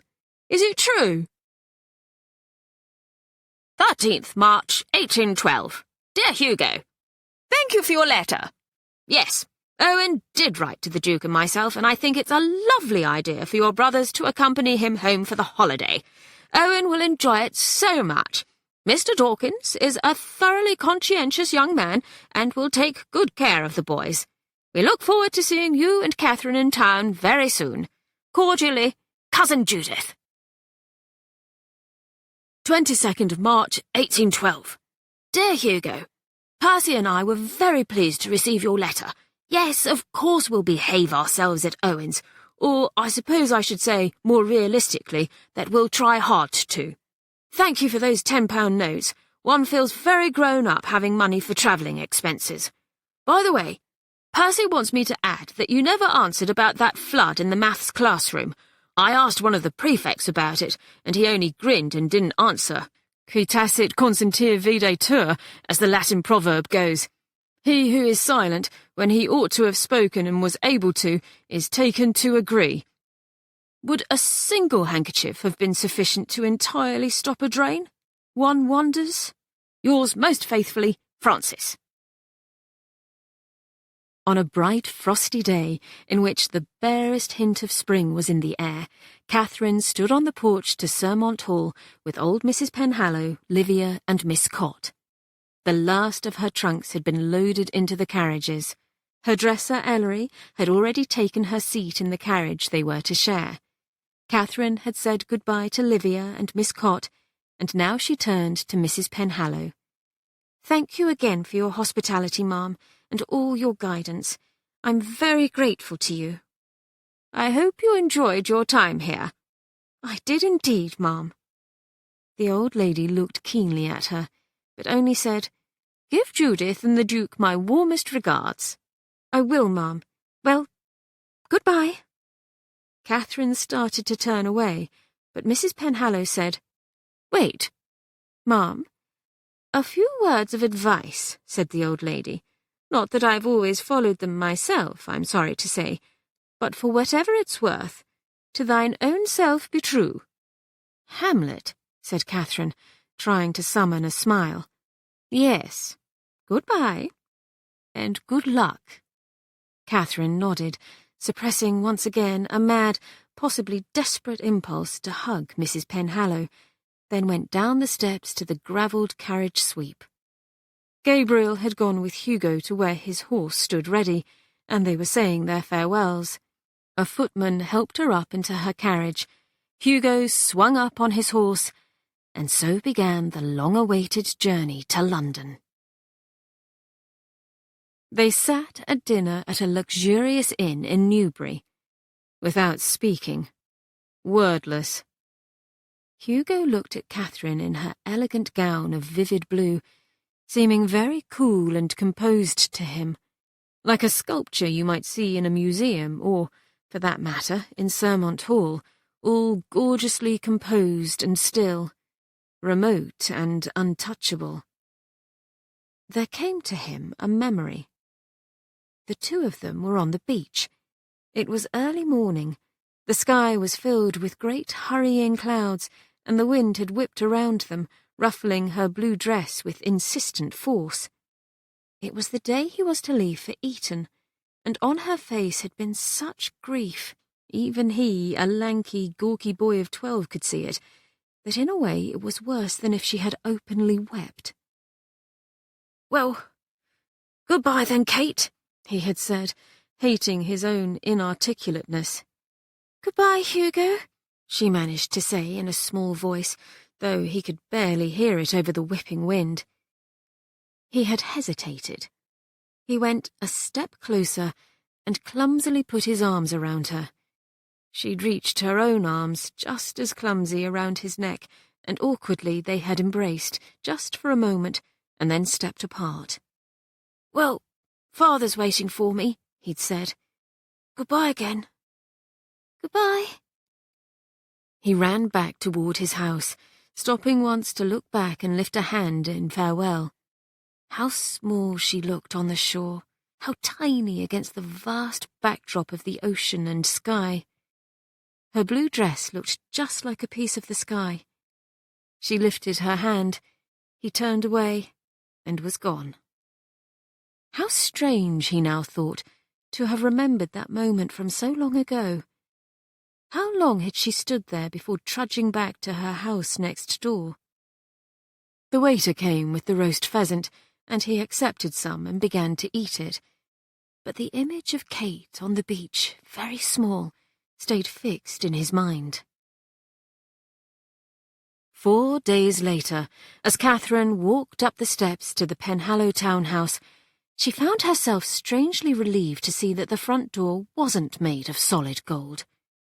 Her dream had been wrong, though she continued to be dogged by that faint ghost-like sense of something missing, no matter that Ellery assured her that nothing had been lost along the way. The door opened, a butler greeted them, and they went inside. Here were other members of the hired staff, all very pleasant and competent seeming.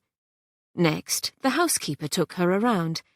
It was no surprise to see that it was a magnificent dwelling, furnished and decorated in a spare, elegant, neoclassical style, with the first floor featuring a morning room, a dining room, a library, and various other saloons.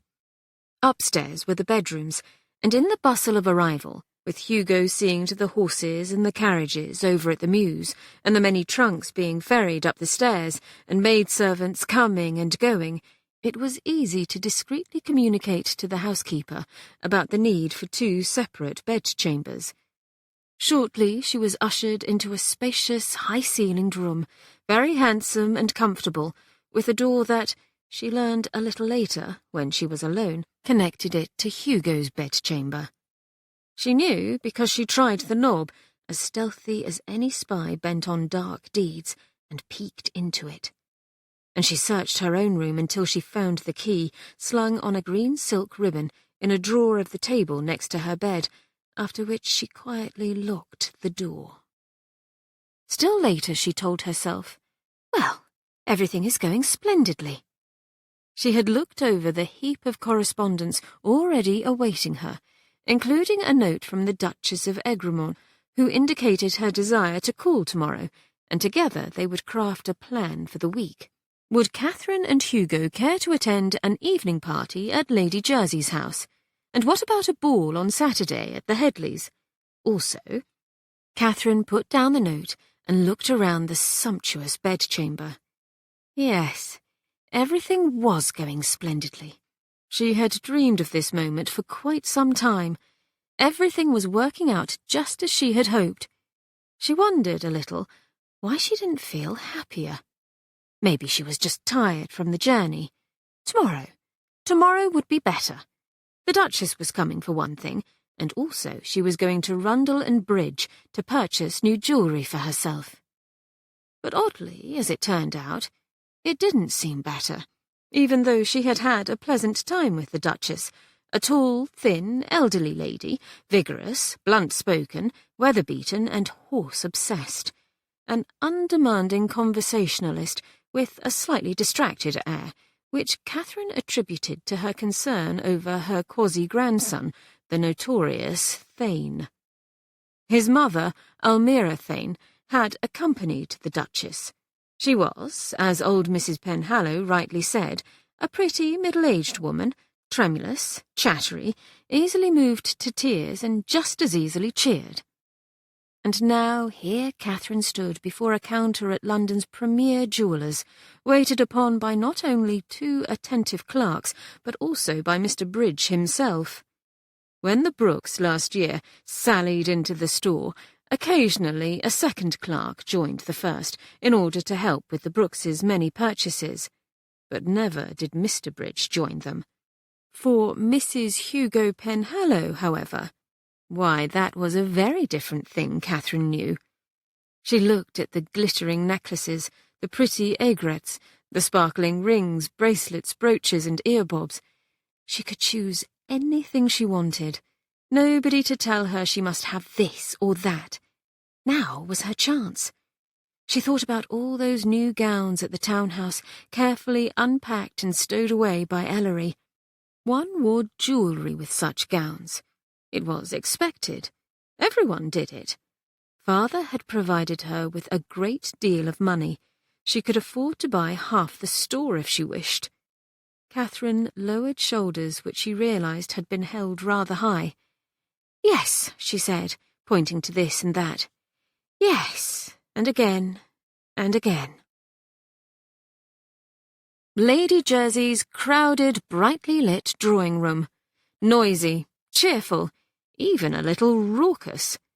The scents of perfumes, sweat, tobacco intermingling, servants everywhere bearing trays of champagne and lemonade, nimbly making their way among the guests who gathered together in clusters large and small.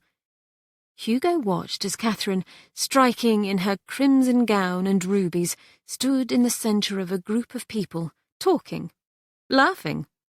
He watched until his own attention was claimed, and he turned away. She was pretending to be a former schoolmate of hers, Lydia St. John. All sleek, well-dressed confidence she had been at the Basingstoke Academy. A great many girls, hoping to please her, went to her with secrets, gossip, the latest on dit, all of which she would receive with a hard gleam in her eye, judging, evaluating, and, if sufficiently interesting or damaging, she would laugh, then ruthlessly pass them along. "Oh, my dear Mrs. Penhallow," someone said, "have you heard about Colonel Mackinnon? At Covent Garden last week, he circled the entire theatre by running along the boxes and knocking off as many of the ladies' hats as he could. A most diverting feat. Quite acrobatic." "Yes, and don't forget that banquet at the Lord Mayor's," somebody else put in a voice unstable with laughter. "Colonel Mackinnon stuck his head in a bowl of punch and kicked his feet into the air. He insisted on having the punch served after, too." "How very droll," Catherine answered, adding a lilting note into her own voice, pretending to be amused, and suppressing the thought, "What an ass." The Headleys' ball. Herself in a gown of fine, soft violet silk, with more partners for the dances than she could possibly accept. Here she was, moving through the intricate steps of the quadrille with Mr. Headley himself, one of the Ton's leading lights, a close friend of the king, and, as he himself had earlier confessed, an ardent devotee of paleontology. He said, as the dance brought them together again, "You've heard, perhaps, that a complete skull of some lizard-like creature was found last year in Lyme Regis by a 12-year-old girl. Thought to be thousands of years old, most impressive. William Bullock's displaying it on Piccadilly Street and refuses to sell it." Under other circumstances, Catherine would have been interested. An ancient lizard skull, the remarkable little girl who had discovered it. But tonight she was pretending to be Countess Leven, that incredibly haughty patroness of Almack's, and so she only gave a single nod of her head and looked away, and saw that Hugo was dancing with the beautiful Mrs. Waring, who wore a daringly low-cut dress of diaphanous yellow silk. It was not, somehow, a particularly agreeable sight. A strange, twisty feeling stirred within her. It took her a few moments to realize that it was jealousy. "How superbly you dance, Captain Penhallow," said Mrs. Waring, "particularly for such a large man." In her voice was insinuation, an invitation too, perhaps, confirmed when she added, "We must get to know each other better. I'm sure my husband would love nothing more himself, but unfortunately he's in Sussex for the season. There's some problem with his cattle, the blackleg disease or some other nasty thing. Cattle breeding is positively a mania with my dear Samuel. He's very passionate about it." Mrs. Waring smiled up into his face. "I'm at home on Thursday afternoon. All alone, I dare say." Hugo felt his body respond. What man wouldn't? Mrs. Waring was an attractive woman, willing, eager. He glanced across the gleaming hardwood floor.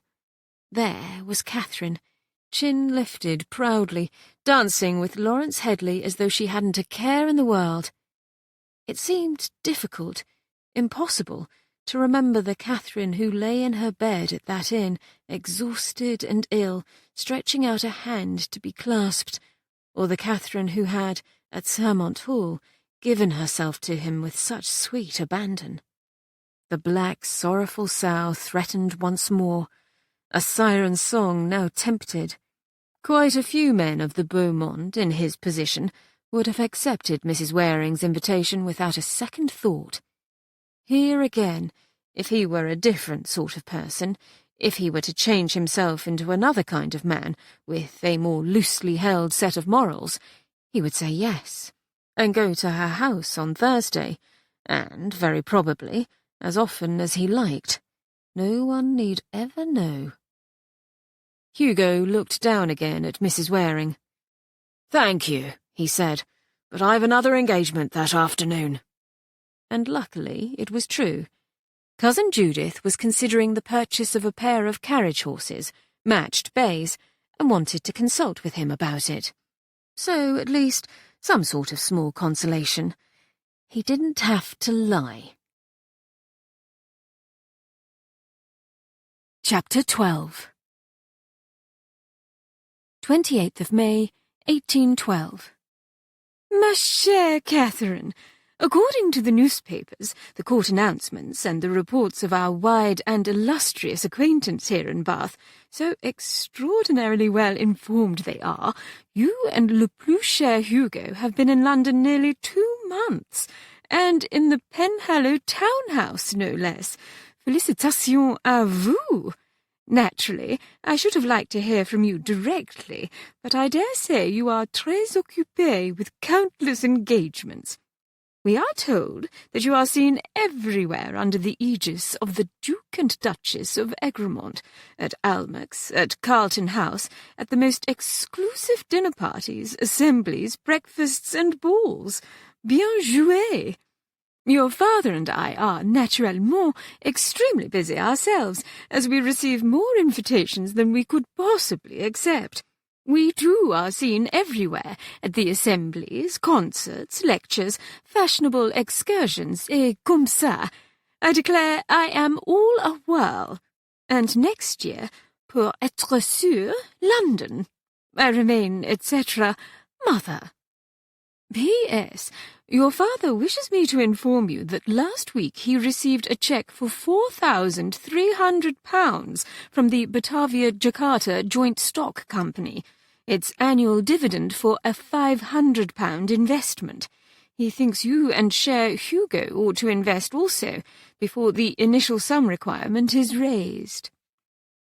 Slowly, Catherine put down Mother's letter, on top of an untidy sheaf of other correspondence, circulars, and a great many invitations. She pulled open a drawer of the dressing-table at which she sat, taking from it a box from Fessler's confectionaries that Ellery had just brought earlier this afternoon. She opened it. It was filled with rich, thick chocolate conserves. She ate one. It was delicious. Then she ate another one, her gaze sweeping around her bedchamber as to her came again that vague, niggling sensation of having lost something, forgotten something. She ate another conserve. Her gaze fell on a stack of books on a small table next to her bed. They were new. She'd purchased dozens and dozens of them, and there were similar stacks all around the room. Novels, poetry, travelogues, plays, and more, each and every one lovingly added to its own growing tower. How enticing they looked! But, ironically, she'd had no time to read. Virtually all her waking hours were devoted to the demands of her new life, her new self. Being dressed, her hair being done, the frisure coming and going, changing this gown for that one, and changing that for the next one. You couldn't wear the dress you wore on morning calls when you went out for a carriage ride, and of course you had to wear something else for a dinner party or a ball, and everything required different shoes, different stockings, different wraps, different hats. A sigh escaped her, and she took up from her correspondence pile a large gold-edged card of invitation. Tonight she and Hugo were to dine with a select party of guests at Lord and Lady DeWitt's, and attend the ball there that was to follow. Everyone said it was going to be the biggest, most important event of the season. Lady DeWitt herself had come to call, bringing the invitation and expressing her hope that the Penhallows would deign to come. Catherine ate 2 more conserves and put the box back in the drawer. Who, she wondered, was she going to pretend to be tonight?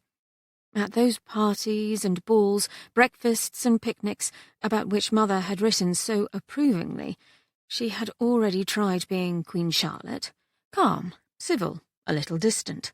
Esther from the Bible, supremely tactful and courageous. Lady Caroline Lamb, high-spirited and vivacious. Portia, in The Merchant of Venice, brilliant and high-minded. She had even tried to be the Prince Regent, good-natured, courteous, full of expansive bonhomie. Occasionally, dangerously, she had let the mask slip, in a bookshop, wandering through an art gallery, a quiet moment of conversation here and there. But tonight, she told herself, she was going to hold firm. Who would she be? The DeWitts' dinner party. A massive table, crowded with intricate centerpieces of spun sugar, tall, dripping candles, flowers in Venetian blown glass vases, dozens of glasses, silver flatware, rich and heavy in the hand. Another lavish meal. Elaborate courses almost beyond counting. You could eat until your stomach swelled, drink wine until you quite literally sloshed. Hugo looked at his gold-rimmed plate and found himself wishing, with a startling intensity, for something to do, something real, a sluice to fix, a jammed musket to repair, a ship's rigging to climb. He'd almost be willing to jump off a roof into a rain barrel. Captain Penhallow, said the lady to his left, smiling and dimpling, the feathers in her headdress fluttering wildly. When I realised I was to sit next to you, Penhallow, I nearly went into palpitations. Such a privilege. I had no idea you'd be so tall, so regal. Has anyone ever told you that you look just like a Greek god? Yes, Hugo said baldly, then instantly regretted it. Luckily, the lady to his left didn't even seem to notice. Her eyes were roving over him with a kind of greedy awe that made him want to either laugh or fling over the entire table with a roar. A damned good clatter it would make, too. Katherine was standing in the DeWitts' magnificent ballroom, conscious that she was looking her best in an exquisite gown of deep forest green.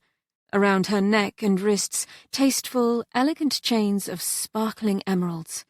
She stood as part of a large and jovial crowd, talking and laughing, laughing and talking. How happy she was, she told herself. How very, very happy. Extremely happy. No one in the entire history of the world had ever been happier than she. She was jostled then by someone passing by, and reflexively she turned to see a young woman all in white who said, "I do beg your pardon, it's such a squeeze." And then, "Why, Katherine Brooke." The voice was familiar, and with a shock that seemed to rattle her bones, Katherine recognised at once the Honourable Lydia St. John, in whose bed at the Basingstoke Select Academy for Young Ladies she had, on that fatal day, placed a large handful of wiggling, dirt-encrusted worms, instigating a scene and a punishment of epic proportions. Lydia St. John, so popular and self-assured, who, in a soft, sweet voice, continually teased her about her grandfather, the miner, who, one day, took her handkerchief and rubbed it on Katherine's cheek, and said so that everyone in the room could hear, "Oh dear, Miss Brooke, you've got coal dust on your cheek. But I'm afraid, dear Miss Brooke, it will never come clean." And that was when, in a scarlet haze of fury, Katherine had stalked into the garden and begun digging her fingers into damp earth in a single-minded quest for revenge. Well, well, well. Putting worms in someone's bed was one thing, but this was a gift laid at her feet.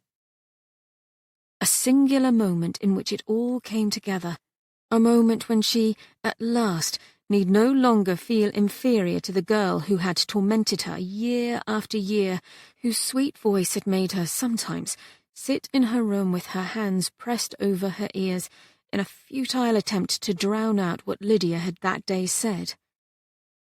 Katherine felt a smile curl her lips. She answered, "You are mistaken, Miss St. John. I am Mrs. Penhallow now." "Mrs. Penhallow?" Lydia St. John stared, her eyes gone as round as buttons. I didn't know. I've been in the West Indies, you see, with my brother and his family. We've only just returned." "The West Indies," Katherine said casually. "It's very sunny there, I believe." "Sunny? Yes, very." Katherine nodded. Within her was such giddy anticipation that she almost felt as if she were vibrating with it, as if, from above, mapping out the scene, she could see herself reaching with perfect nonchalance into her deep green satin reticule, pulling from it a fine linen handkerchief which, in front of everybody, she gently, oh so gently, brushed against the smooth cheek of Lydia St. John, not quite the alabaster shade it had been 3 years ago, and Lydia blanching, and then she would turn her back on Lydia in a cut direct, and Lydia would melt away in shame and humiliation as if she never was and never had been. It was, in fact, just the sort of thing a villainous character in a novel would do. Hurtful and unkind. Was that really who she was? She herself, not Elena de Rosalba or Lady Caroline Lamb or Queen Charlotte, not Hatshepsut or Esther or Thomas Cromwell or Richard III or Wu Zetian. Who was she? Her hand, Catherine noticed as if from afar, was sliding into her reticule. Even with gloves on, she could feel how cool and smooth was the satin. There was her handkerchief, soft, delicate. On it she knew embroidered in silken thread the letters K.P. She pulled it out. Looked at it as if never, ever in her life had she seen a handkerchief. Who was she? Was she really like a nasty character in a novel? A character about whom you'd be glad when bad things happened to her? And if so, what sort of sorry heroine would that be? Not a heroine at all. Catherine looked up and over at the Honourable Lydia St. John, abruptly aware of the lights and the music, the chatter and the laughter all around them. Too bright, too loud. She felt shaky, weak, desperate to get away, to go sit down somewhere quiet, where she could think, reflect, breathe. But there was something she had to do first. So she put her handkerchief back into her reticule, and she said to Lydia St. John, "Sonny? Yes. How delightful. I do hope you had a nice stay there." There. She had done it. She had been civil, polite, not villainous. That was not who she was. She could go now. But a tall, beefy man with a big ruddy face had borne down upon them and taken Lydia's upper arm in a firm grip, and was saying to her with a heartiness that somehow grated in Catherine's ears, "Been holding out on me, hey? Didn't know you were friendly with Mrs. Penhallow, the Mrs. Penhallow." "Yes," said Lydia, looking rather smaller all at once. "We were at school together. Mrs. Penhallow, may I introduce to you my brother, Dennis St. John?"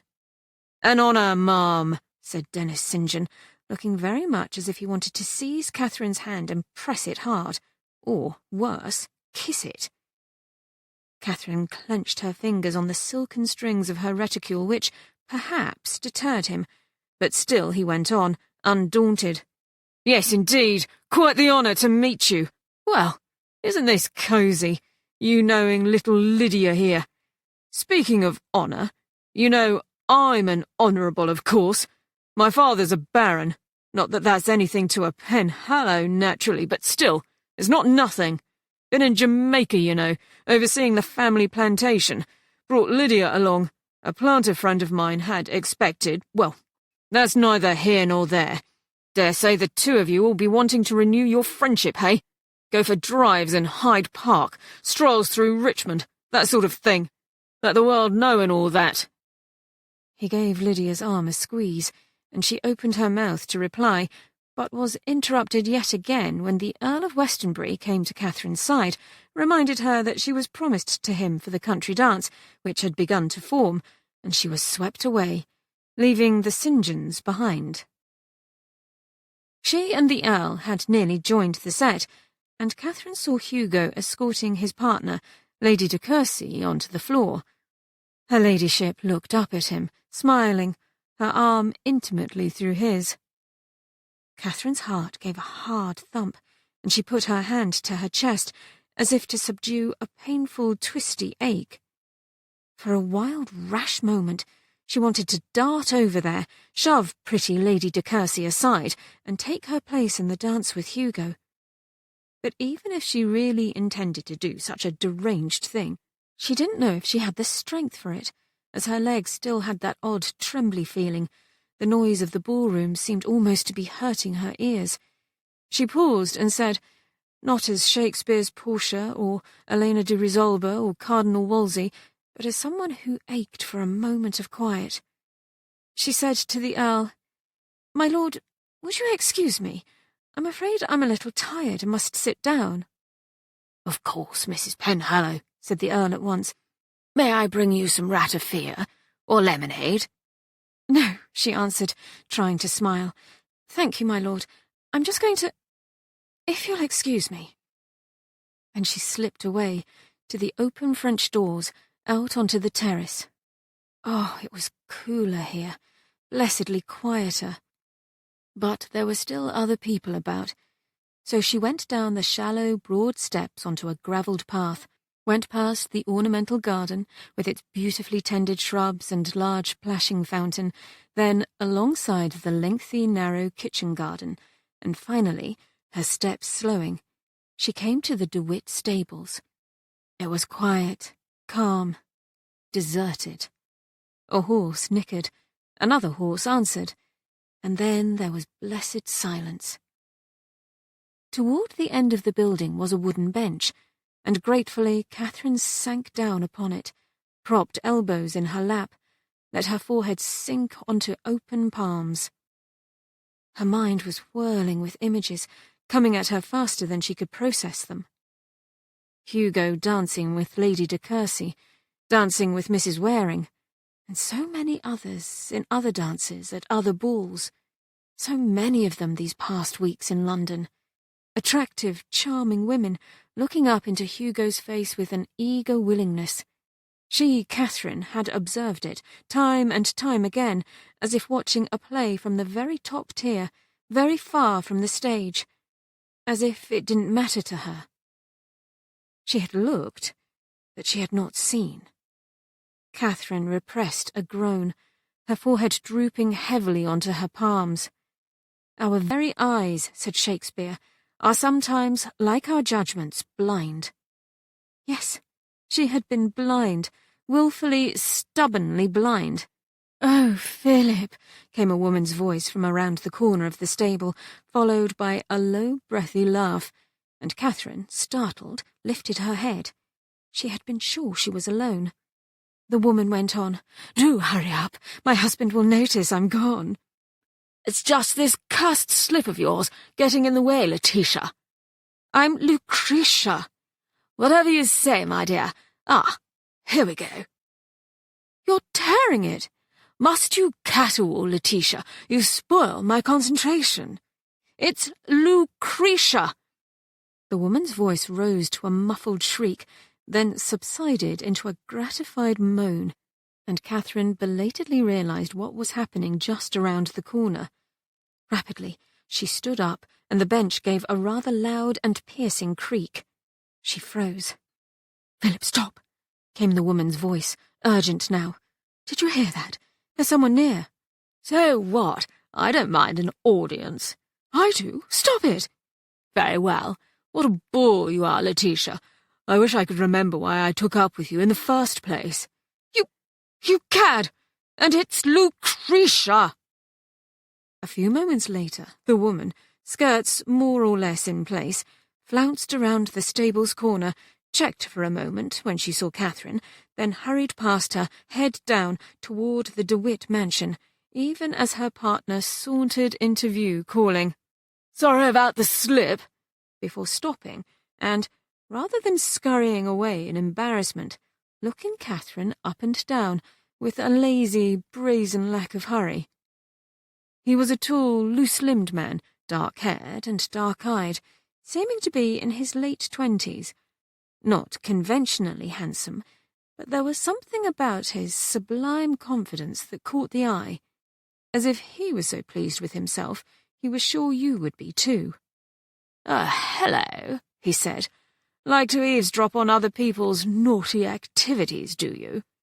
Katherine was so taken aback by his entire attitude, so suddenly annoyed, that instead of prudently retreating, she instead answered rather snappishly, "As a matter of fact, I don't."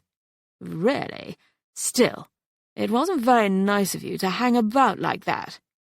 "It wasn't very nice of you to pursue a married woman." He came closer. "You're straight-laced, eh?" "I'm none of your business, that's what I am." "I think you ought to be." He was closer now, closer than he should be, and Katherine could almost feel his rakish charm, smooth, oleaginous, rolling over her as he again swept his dark gaze over her in a highly improper manner. "You're like a ripe little pear," he remarked, "juicy and delicious. Of course, the green of your gown doesn't quite work with the metaphor." "It's a simile." "Whatever you say, my dear. I'm glad you're not wearing yellow. You'd look more pear-like, but also, I fear, jaundiced. Really, the only solution is to take your gown off." "Take my gown off?" She didn't know whether to laugh or to spit in his eye. "Do you need some help? Chivalry is not dead, you know. Allow me." He was actually crouching down, reaching for the hem of her dress, and Katherine was so surprised by his casual audacity that even though her brain was saying, "Kick him, and hard," her body was still a few beats behind. She felt his hand on her ankle, and in a rather muddled way managed to say, "Stop it!" "Surely you don't mean that," he said with the same smooth confidence, and just as his hand began to slide up her leg, he was whisked up and away from her and set on his feet as easily as an adult might remove a small, troublesome child from a place where he ought not to be. Hugo had done it. Hugo. He was here. He had found her, and she was safe. With Hugo, she always felt safe. Always. He said to the other man, "She told you to stop." And his deep voice was very calm, but within it was a distinctive timbre that made Katherine's eyes go wide. The other man resettled his coat and nodded in the most amicable way at Hugo. "Oh, hello. I haven't seen you in ages. Didn't you go off to our benighted former colonies? Meet any interesting women there? I hear those American ladies are quite an armful." "What," said Hugo, "is going on here?" "What's going on," replied the other man with unimpaired sang-froid, "is that I was in the midst of an intimate encounter, and you're getting in my way." "An intimate encounter? Why, you nasty, despicable marmot!" Katherine exclaimed, gathering her scattered wits. "He's lying, Hugo, I assure you." "Oh, you know each other? Is this an assignation? Hugo, I extend to you my felicitations. She's charming, a little too fierce for my tastes, to own the truth, but still a prime article." Hugo's jaw was now visibly clenched. "I don't care to hear my wife described like that, Thane." "Your wife?" echoed the other man, even as Katherine gaped and said, "Your Thane?" He executed a low bow with an extravagant sweep of his arm, as would a gallant of the old French court. "Philip Thane at your service, my dear Mrs. Penhallow." "Ha!" she said rudely, adding in a severe tone, "Your grandparents have been looking for you, you know." "I do know, and that's why I've been laying low for the past several weeks. I don't care to be scolded or, in the case of my mamma, wept over. But when the wealthy and willing Letitia summoned me here, how could I resist her wiles?" "It's Lucretia." "Whatever you say, my dear. It's coming to me, by the way, that you look a little familiar. Weren't you at a party last year hosted by the rather common Mrs. Spindlow? If I recall correctly, you wore diamonds, rubies, and pearls. Frankly, it was too much. I was going to talk to you, thinking you might benefit from a little kindly advice about your ensemble, but then I heard who you were. Roland Brooke's daughter, aren't you?"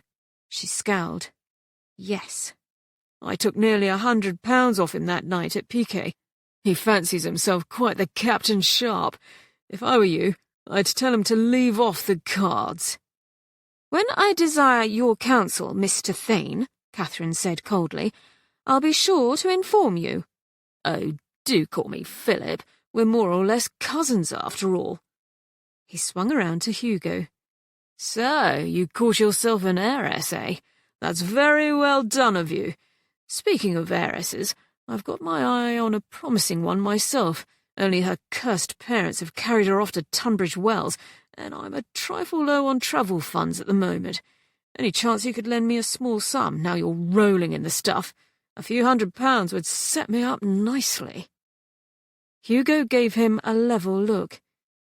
As it's well known that you never pay back a loan, Thane, I'm more likely to give you a good drubbing. Philip Thane raised his hands as if appeasing an armed opponent. Never mind, my dear Hugo, never mind. It was merely a request. Well, I'll leave you two lovebirds alone to enjoy the moonlight. Do try to avoid creating a scandal. That's my purview, after all. He smiled breezily. It was a pleasure to meet you, Mrs. Penhallow, and may I compliment you on your greatly improved appearance. Good night. And with that, he loped past Hugo and away toward the house, the sound of his shoes crunching on gravel rapidly fading away.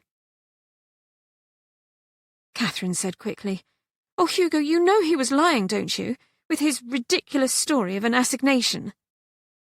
Hugo didn't answer for a moment. He was hearing again Thane's insouciant congratulations. So you caught yourself an heiress, eh? That's very well done of you. The words were a stiletto, worming their way inside him, sharp and wounding. Now he wished he had given Thane a drubbing, if only for the sake of relieving his own feelings, if only to forget for a moment that he was on a lonely, dark road going nowhere. He said to Catherine, "Yes, I believe you. Shall we go in?" She remained very still, her brilliant eyes huge in her face as she looked up at him. Would you like to stay here for a little while, and we could talk?" More talking, more words. What good could words possibly do? "I think not," said Hugo. "Westonbury told me you were tired. Are you feeling more refreshed? Allow me to take you in." He spoke to her with kind courtesy, the sort of politeness he would extend to, well, anyone really. And so they went in. Chapter 13. Catherine was in her room, Hugo was in his. In the hallway, a little earlier, having returned from the DeWitts' ball, they had parted as they always did. He had said good night to her with that same civil, distant tone that seemed to turn her blood to ice. Why had he begun talking to her in that way? She hated it. Still in her beautiful green gown, Catherine was sitting on the floor, next to one of her tall stacks of books, from which she had carefully extracted a certain volume, very large and heavy. Set it on her thighs, opened it. Shakespeare. The complete plays. That line about blindness, where it had appeared. Was it Titus Andronicus? Julius Caesar? Cymbeline? She began scanning the pages by the flickering light of a single candle. Searching, searching. Our very eyes are sometimes, like our judgments, blind. When she reached page 28, Catherine realized just how absurd a task she had set before herself, given how small the type was, and that there were some 600 pages to go. She pressed on. When she got to page 43, she realized that she was tired. Oh, so tired. When she got to page 47, she realized that for the last 30 pages or so, she hadn't really even read anything. Because the truth was that she didn't want to be sitting here on the cold floor, flipping pointlessly, hopelessly, through a book of Shakespeare's plays. The truth was that there was some other place she wanted to be. Wanted it more badly than she had ever wanted anything in her life. So she set the book aside and stood up, and went to the table next to her bed, where she found the key on its green ribbon, noticing without surprise, as if it were meant to be, how precisely it matched the green of her gown. And then, quietly, she went to the door that separated her room from Hugo's, and quietly, carefully, she unlocked it. She pushed the door open a little and peeked inside. It was dark in Hugo's room. She could just barely see him in his bed. He was there, thank God. He was there. Katherine blew out her candle and softly, padding on stockinged feet, went into his room, went to the unoccupied side of the bed, and very quietly crawled underneath the covers. Her heart was beating hard, hard within her, so loud in her own ears that she was surprised the noise of it didn't wake Hugo. Now that her eyes had adjusted to the darkness, she could see that he slept on his side, facing her, one bare arm flung over the bedclothes.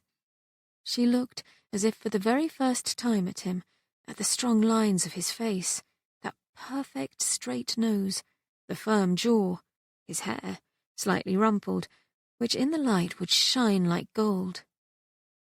Katherine looked, and this time, she hoped, she saw. She didn't know what the morning would bring, if Hugo even wanted her there, if there would be an uncomfortable, painful, possibly devastating scene. But for now, at this moment, in this time and in this place, she was exactly where she needed to be. He was dreaming of chocolate, the sweet, tantalizing scent of it in his nostrils, teasing him, filling him with desire. Hugo stirred, brushed aside a great handful of curly hair from his face, snugged his arm over a plump silken hip. Vaguely was he aware of a feeling of contentment, rightness, of being alone no longer. He smiled a little and let himself drift back into a deep, untroubled sleep. It was only a tapping, knuckles on a wood door, that brought him awake, that made him realize that he lay body to body with Katherine, who, sleeping on her side with her back pressed against him, still wore her green dress from last night. Surprise came first, and then desire flamed again, the quick rush of lust, but there was nothing to be done, as, standing on the threshold to their connecting rooms, was a maidservant with a tray which she balanced on her forearm, using her other arm to tap again on the open door, her eyes very wide with the surprise, Hugo supposed, of finding her mistress in bed with her husband. Who could blame her? It was an unprecedented event. "I brought the chocolate, sir," the maidservant said, "like I do every morning. Where shall I put it, sir?"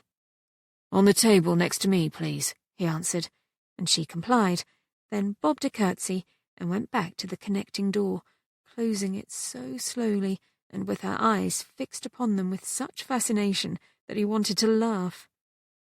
He sat up and poured chocolate from its little silver pitcher into the delicate china cup. "Katherine," he said, and he watched as she stirred, sighed, and then turned onto her back and looked up at him. Her hair, still with its green silk ribbons and jewelled ornaments, was in a wild, tangled tumble, and he could see that she had on her emerald necklace from last night, lying twisted on her collarbone. Her mouth curved in a dreamy smile, and she said, as if it was the most natural thing in all the world, "Hello." "Hello," he answered, just as easily, as if this was something they said to each other every morning in bed, and added, "Here's your chocolate." She looked at the cup, then back at him. "You first." "Are you sure?" "Yes." "Thanks, then." He took a sip. Warm, sweet, wonderful. "It reminds me of you."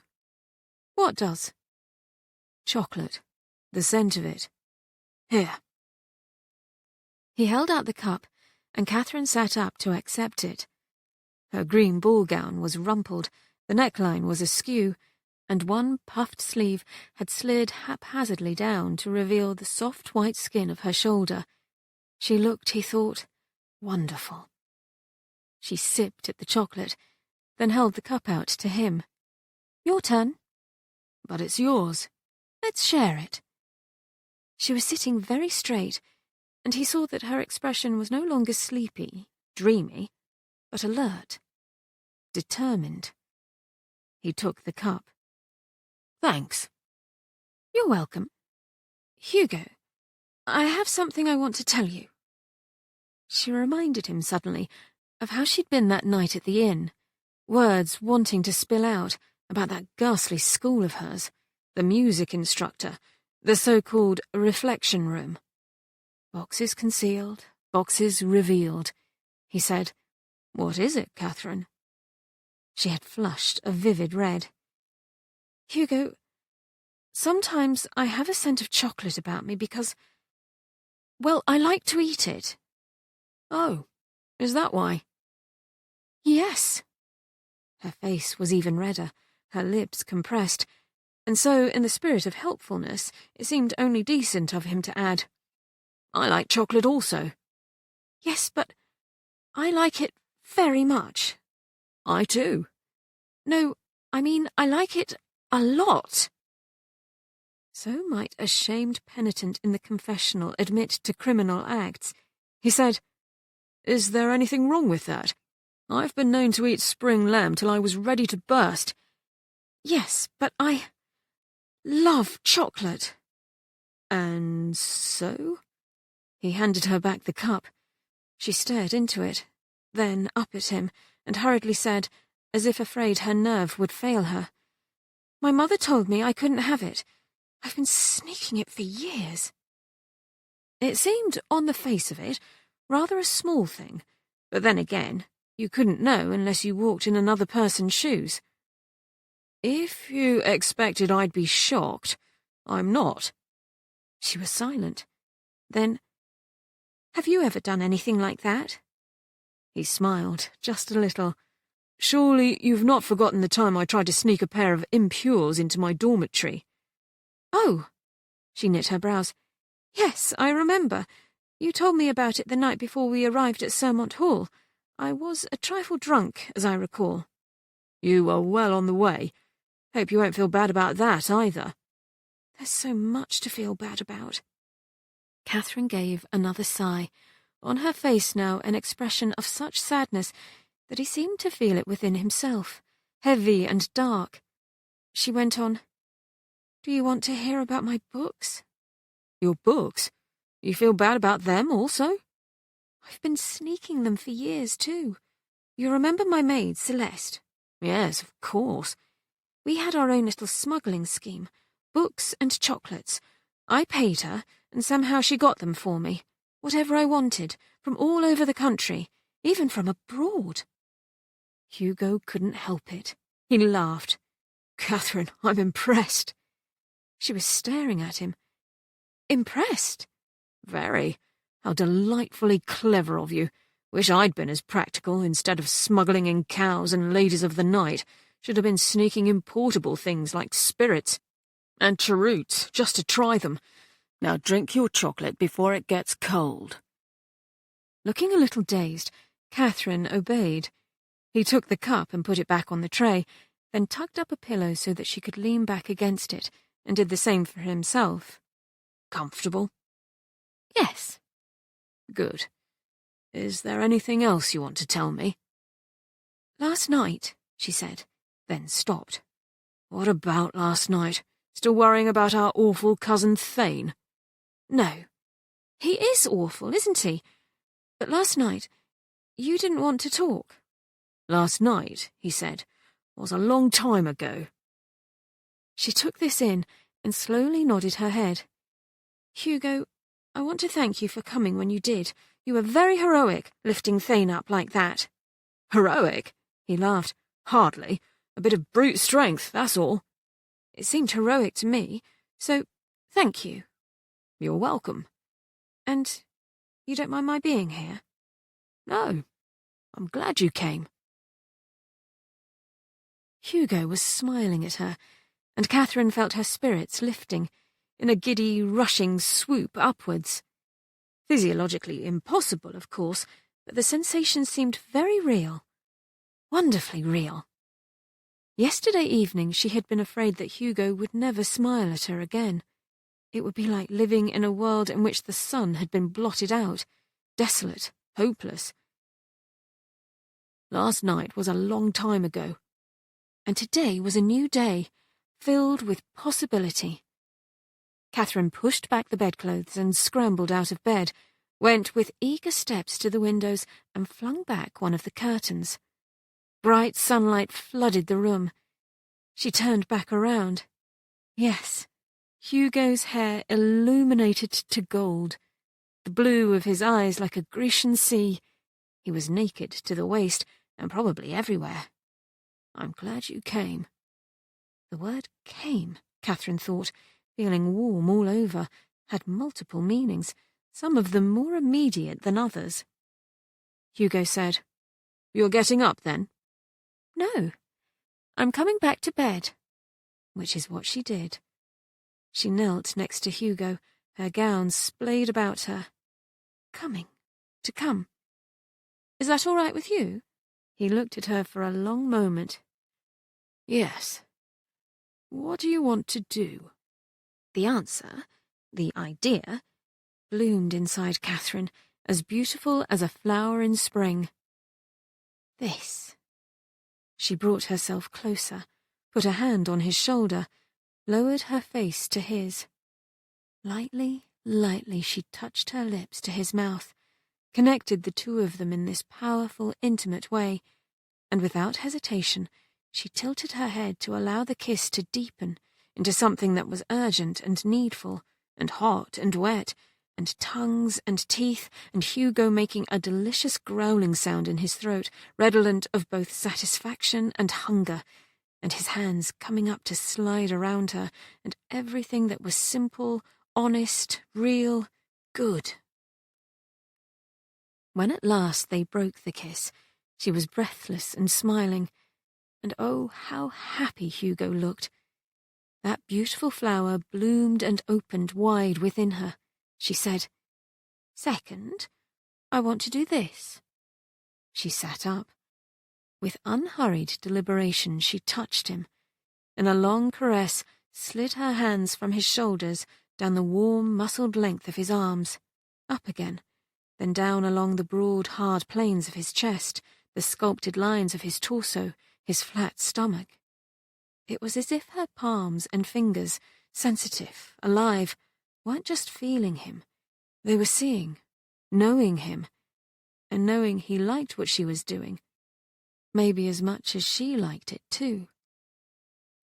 Her hands came to the bedclothes where they lay against his waist. He was hard, hard beneath them, and a new idea came to her. "Third," she said to Hugo, "I want to do this." She drew the bedclothes down and away. Such magnificent maleness. What a piece of work is man, Shakespeare had written, although not perhaps as she was interpreting it now, with earthy awe and appreciation for this very particular aspect of a man, of Hugo. She thought of Sonnet 128, "Me thy lips to kiss." She revised it in her mind, "You my lips to kiss." She leaned down and, shyly at first, then, with more boldness, she tasted him, explored him, with her lips and tongue and fingers and mouth, heard with her own deep delight his ragged groan. She received even as she gave, and rapidly did she lose herself in the hot, mindless joy of it. It was only when Hugo gently pushed her away that Katherine came to a little and straightened. "What is it?"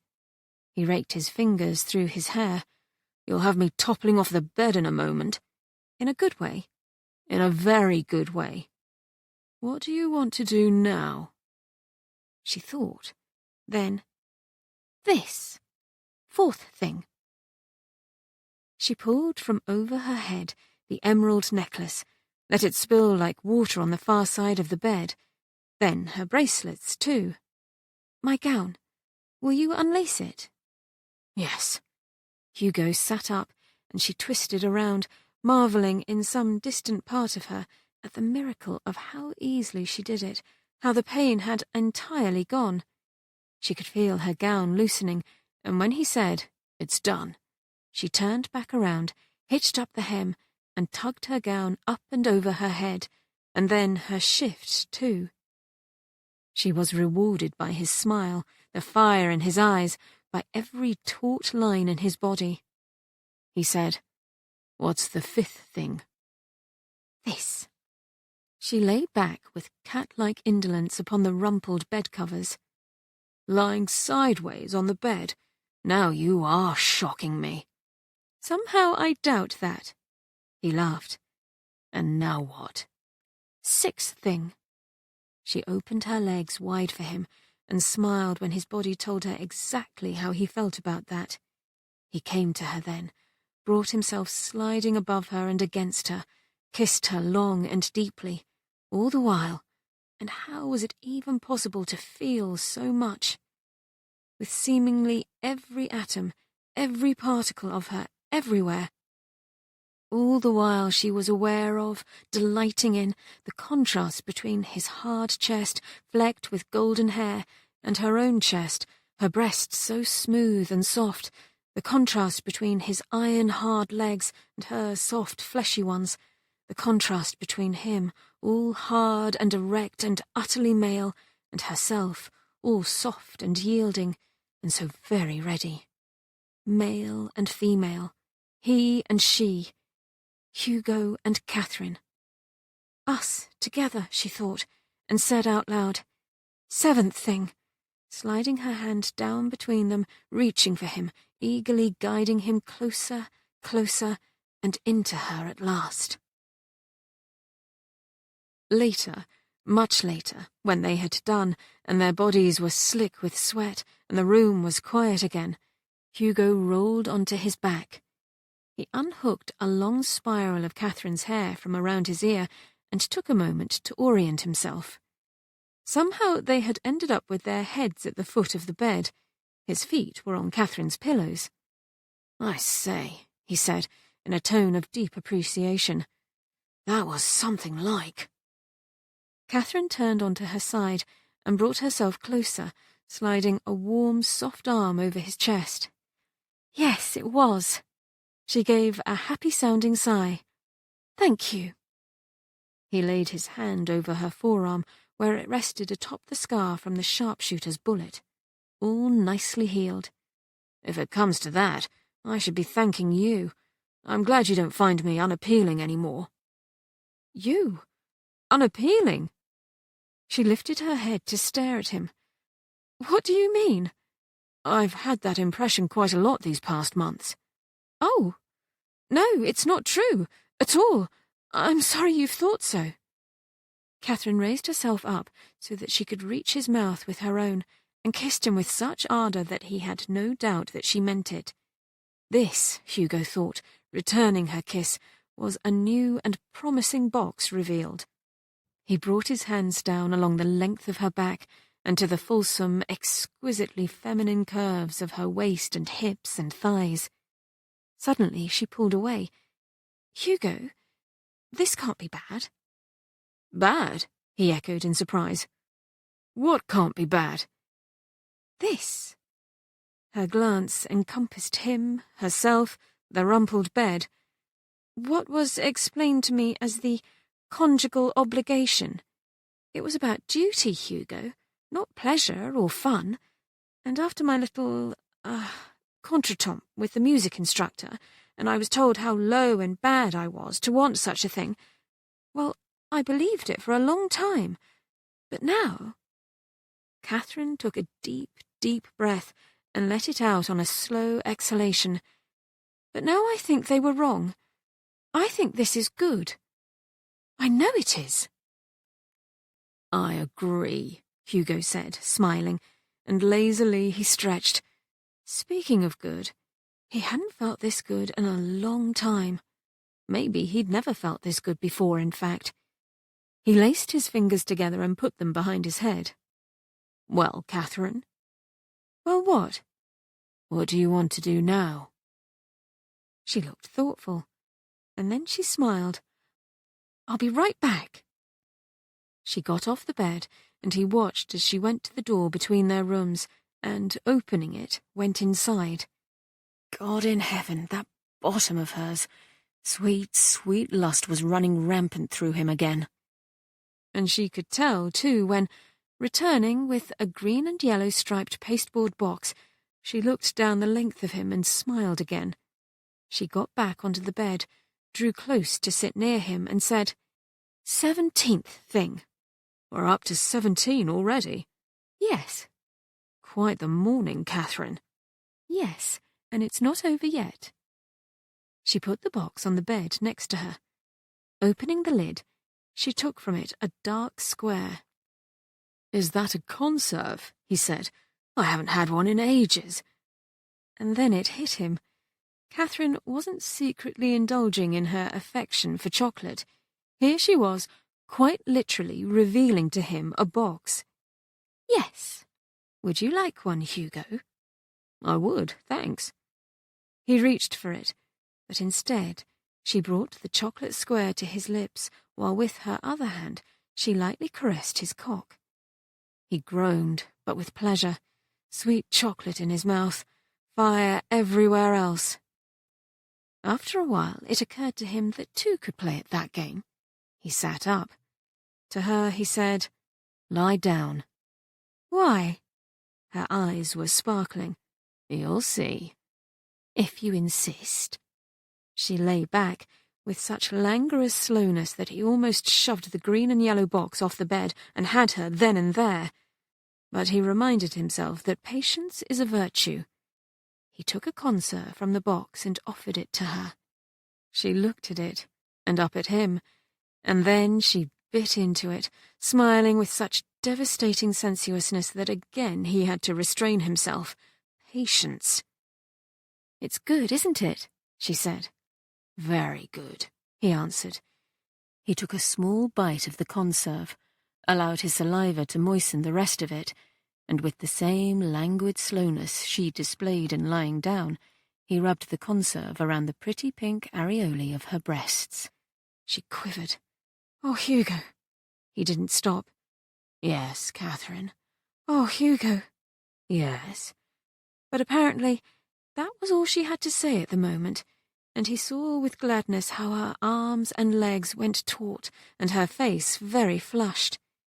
He continued for a little while longer, then, slowly, he ate the conserve, and with the taste of it still lingering on his tongue, he stretched himself out next to her on his side, leaned close, and licked wet, leisurely circles around her areolae.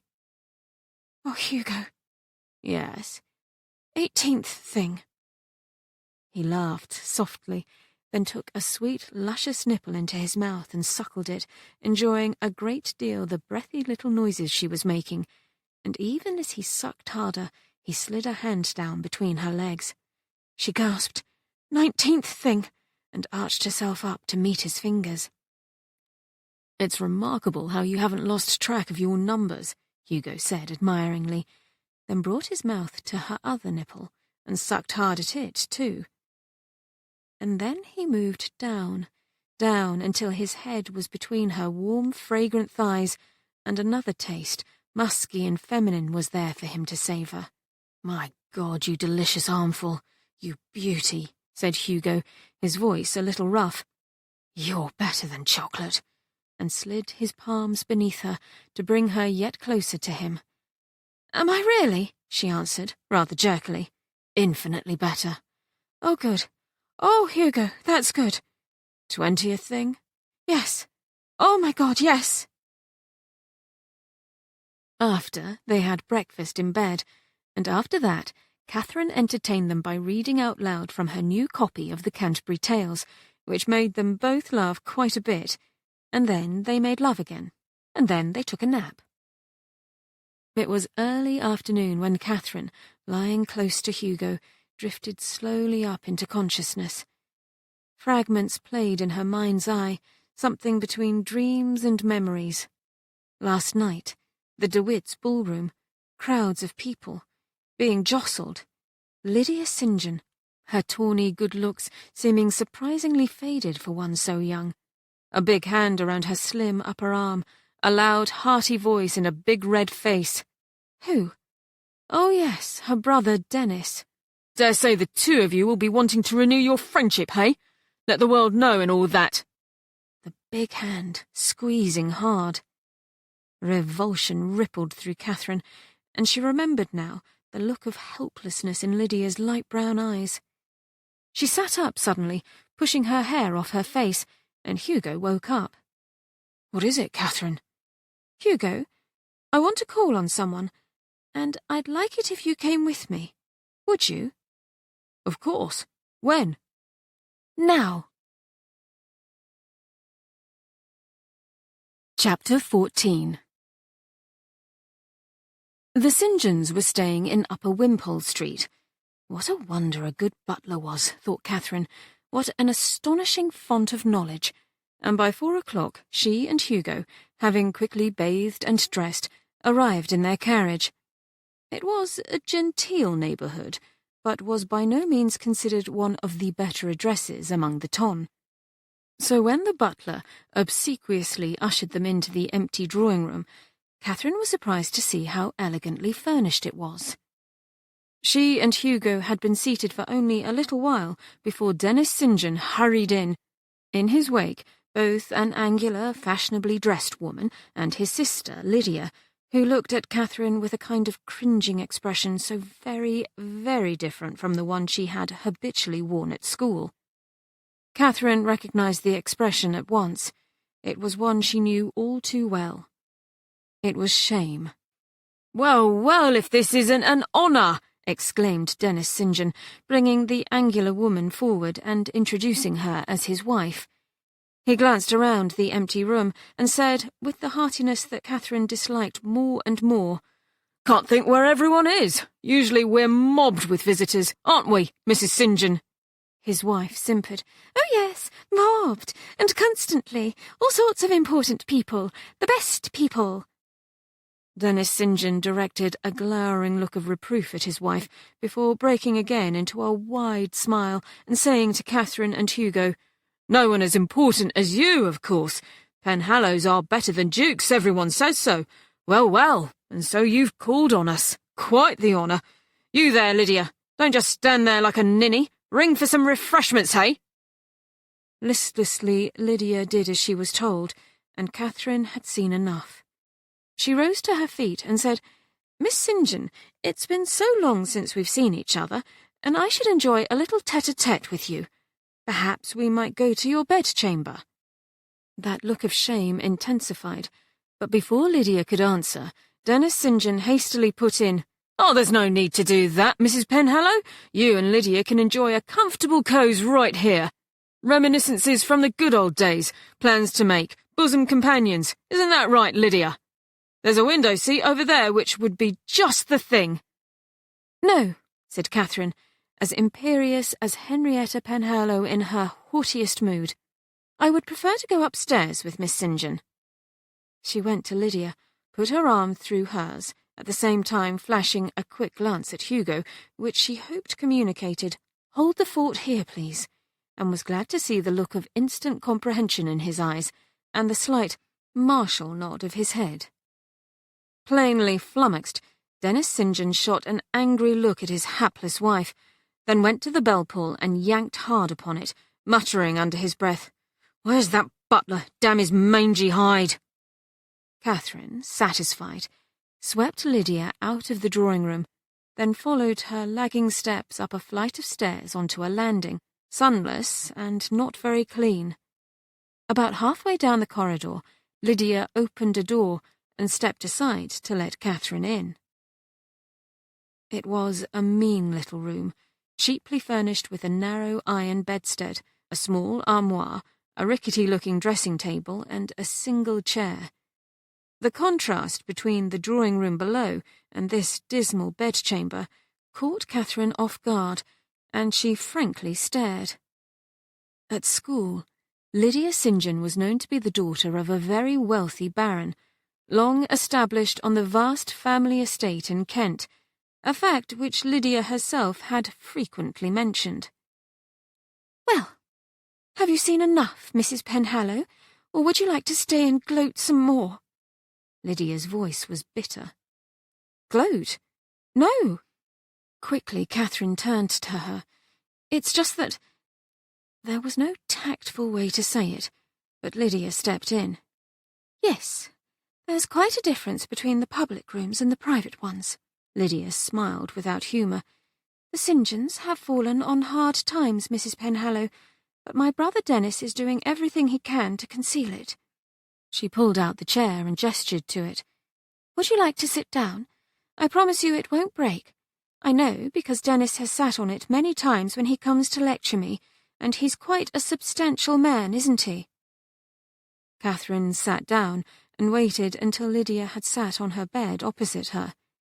"I'm sorry to hear about your financial reversals. I had thought your father's fortune to be secure."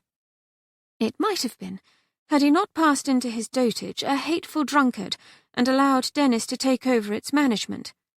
Dennis has lost everything, most of the estate, my dowry, the family's plantation in the West Indies." Lydia added with a terrible casualness, "He tried to marry me off to one of his rich so-called friends in Jamaica. The only way I managed to avoid it was by spreading rumours that I was mad. His friend became worried that any children we'd have would inherit the taint, and withdrew. Dennis was furious." "Oh, Lydia, I'm so sorry," exclaimed Katherine. Thin shoulders went up in a hopeless shrug. "That's why we're here for the season, you know. A last chance to salvage the family fortunes. Dennis intends for me to wed, and as soon as possible, which explains why he was thrilled that you and I knew each other. He's hoping you'll help me, take me under your wing." Bitterly, Lydia went on. "He doesn't know that we're not friends at all, and I'm afraid to tell him. I was dreadful toward you, wasn't I? All those years. I was so jealous of you, so beautiful, so brilliant." "Jealous? Of me?" Katherine could hardly believe what she was hearing. "Yes, very, and I took it out on you in any way I could think of. My God, but I was awful. You'll be pleased to know, Mrs. Penhallow, that life has humbled me." "I'm not pleased at all, and I do want to help you." Lydia was silent. Then, finally, suspiciously, she said, "Why?" "Because I know what it's like to be a pawn in someone else's game." Silence again. Then, "Now that you're a Penhallow, once it's known I'm your protégé, it will make all the difference in the world. I'll do my best. Is there someone you want to marry?" Katherine asked, then saw how a shudder rippled through Lydia's slender frame. "God, no, and put myself under the control of someone else." "Not all men are like that," said Katherine, thinking of Hugo, thinking with a rush of gratitude of him downstairs, steady, calm, strong. "I don't want to be married," Lydia said with suppressed violence, hands clenched tight in her lap. "And I hate living with Dennis and my nasty sister-in-law." "Then being here is pointless," said Katherine. "Being made to attend the season. Is there some place else you'd rather be?" "Yes, I want to go to Bath. I have an elderly aunt. She's rather lame. She lives there for her health. She's got a small income and has rooms by the baths, and she's written to say I could live with her. Before Dennis started reading all my mail, that is. She's very kind. I could be happy there, living very quietly." Lydia was leaning forward now, looking at Katherine with a kind of desperate intensity. "But I haven't any money to get away. Nothing. I'm trapped here, Mrs. Penhallow." "Does Dennis have any legal hold over you? Are you of age?" "I'm 22, and no, he is not my guardian. His hold over me derives from, well, you know the Scottish saying, don't you? Possession is 11 points in the law, and they say there are but 12. Katherine nodded. Then let's get you to Bath. We can send you there in one of our carriages. Nothing could be easier. She watched as slowly into Lydia's tired face came a heartbreaking look of relief. But then it faded and she said, "Oh, but how, Mrs. Penhallow? Dennis will do everything in his power to stop me, and you've seen how forceful he is." Katherine glanced around the shabby room. There was so little here. "Pack your trunk now, Lydia. Hugo will carry it down. We'll take you with us to the Penhallow townhouse, and you can sleep there tonight. Tomorrow, we'll send you off to Bath." Lydia's tawny brown eyes were wide. "You would do that for me? After all the hateful things I did to you?" Hugo had said, "Last night was a long time ago." And so now Katherine said to Lydia St. John, "That was a long time ago." Briskly, she stood up. "Come on, I'll help you pack." The scene that followed was, as Katherine had expected, unpleasant. Upon hearing the news of his sister's immediate departure, Dennis St. John was flabbergasted, then hostile, blustery, vituperative toward his sister, and began to issue some very ugly threats. But Hugo, with a few blunt, well-chosen words, rapidly reduced St. John to a cowering silence. He then shouldered Lydia's trunk and escorted Katherine and Lydia downstairs and into the street, where they cheerfully crammed themselves and the trunk into the carriage and bowled away. Later, when Lydia, exhausted, had gone to bed in one of the guest bedchambers, and Katherine and Hugo were alone in his room, she reached out to squeeze his hand and said, "Oh, Hugo, you were marvellous. I know it's very wrong to feel this way, but there was something so satisfying about seeing the dreadful Dennis vanquished like that." "Yes, very heroic of me," said Hugo complacently. Katherine laughed. "Well, it was." He raised her hand to his lips and kissed it. "You were rather heroic yourself, you know. Or should I say heroine-ish? Heroine-ic. Is there a word for it?" "If there's not, there should be," Katherine answered. She leaned back in her chair, looking thoughtfully at Hugo. Their seats drawn close together, they were sitting near the fireplace, where a small fire danced and leaped, and they each were holding a crystal glass of deep red Burgundy wine. "Hugo, are you sorry we didn't go to Almack's tonight as we had planned?" "Not particularly. Are you?" "Well, Mr. Brummel had sent me a note hoping I'd be there, and that nice Lady Mannering said the same thing at Countess Lieven's dinner party, but... Am I sorry?" "Yes." "No, I'm not sure. I just know I'm not sorry to be here with you." "Likewise," said Hugo, and smiled. And Katherine thought that although their bedchamber was all lovely and dim, it was, at the same time, very bright. They walked with Lydia to the mews early the next morning, accompanied by a footman and a maidservant who were to travel with Lydia to Bath. Her battered trunk had already been strapped atop the carriage, and the maidservant got inside. Hugo went to talk to the coachman. Katherine turned to Lydia, reaching into the side pocket of her pelisse, and pulled out a small purse which she pressed into Lydia's gloved hand. "Something for your journey," she said, "for your expenses." "Oh, Mrs. Penhallow, I couldn't accept it."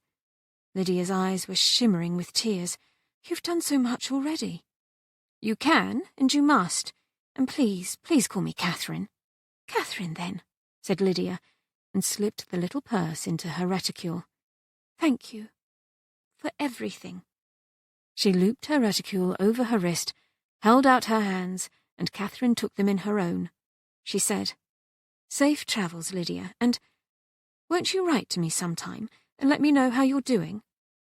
"I will," promised Lydia, and then Hugo had said his farewells and helped her into the carriage, and the carriage rolled away.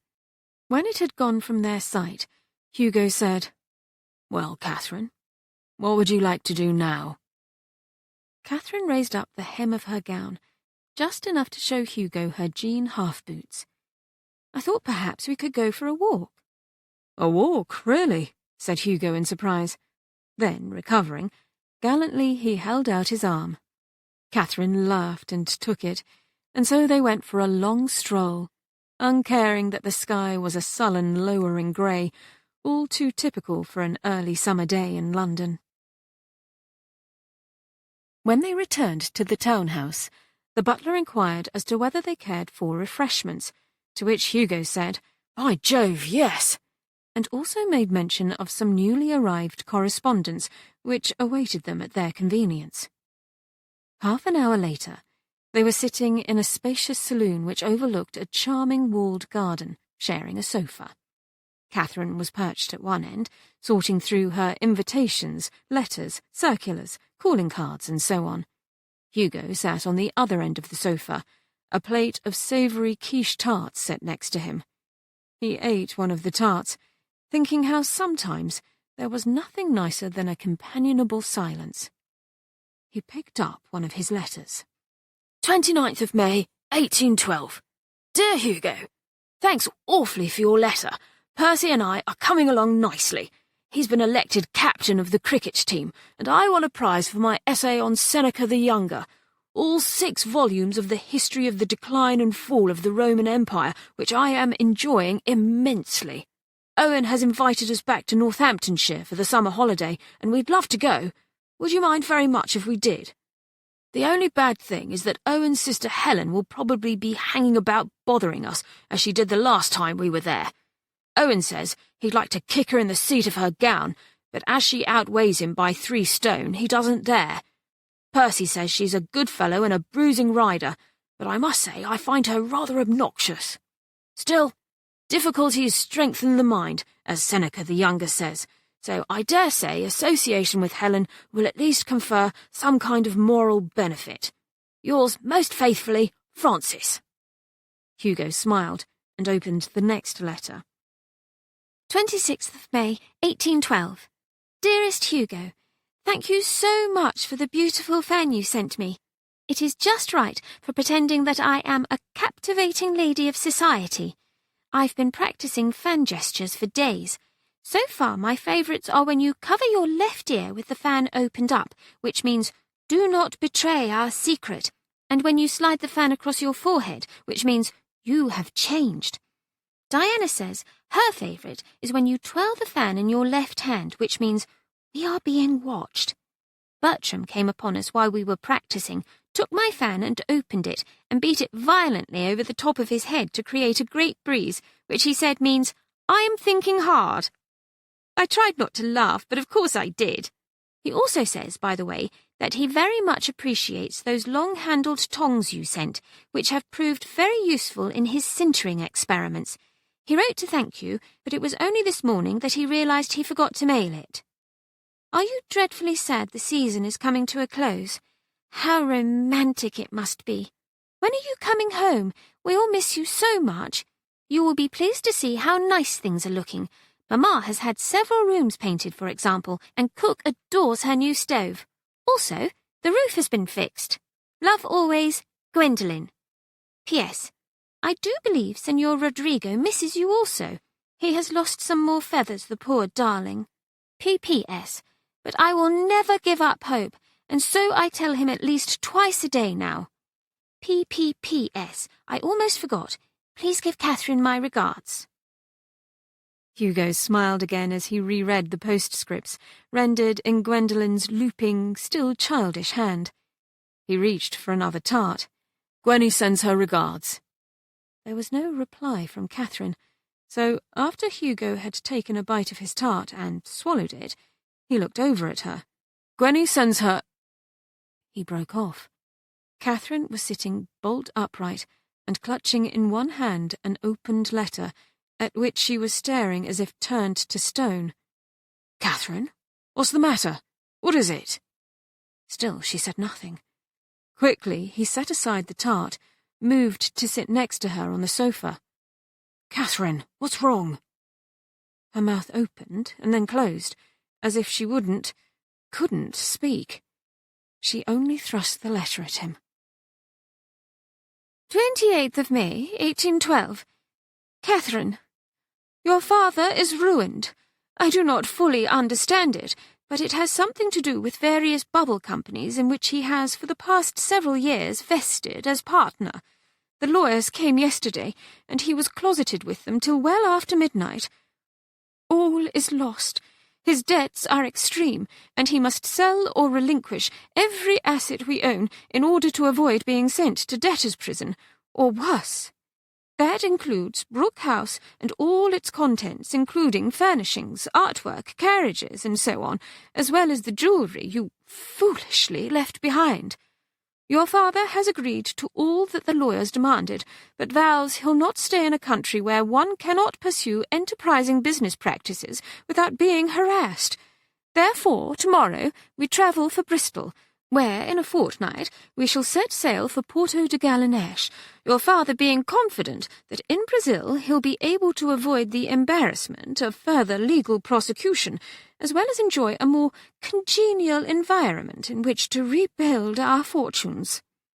Speaking of which, it was quite lucky that at the very last moment we were able to have your next, and obviously last, quarterly allowance diverted to us, as, while we wait to commence our journey, at the Royal Arms Inn, Bristol's best accommodations, of course, we must hurry to purchase clothing more suitable for a sea voyage, as well as for the climate in Porto de Galinèche. They say it is quite agreeable, nearly always warm and mild. However, I shall have to guard my complexion most carefully. No more now, as I must oversee the packing of my trunks. Really, all things considered, it may well prove to be a delightful new adventure for us. Your father and I are bound to be greeted among the expatriate community there with acclaim, he being the son of a baronet, and I, of course, an accomplished society hostess. It is, after all, an ill wind that blows no good. I remain, etc., Mother. Good God, said Hugo, and Catherine, her face gone very white, said in an even voice, "Did you notice anything peculiar about the letter?" "I should say I do. Not a word of concern for you." "Oh, not that. I wouldn't have expected anything different." Catherine's eyes were glittering, bright and fierce. "You didn't notice a distinct lack of French terminology? I did. It's quite amusing, don't you think? Mother stripped of her continental pretensions for once." She laughed, but there was no humour in it. "And there's something else, Hugo, which is very funny. Do you remember the Greek myth of King Midas?" "Of course. The chap whose daughter was turned to gold." "Yes, that's right.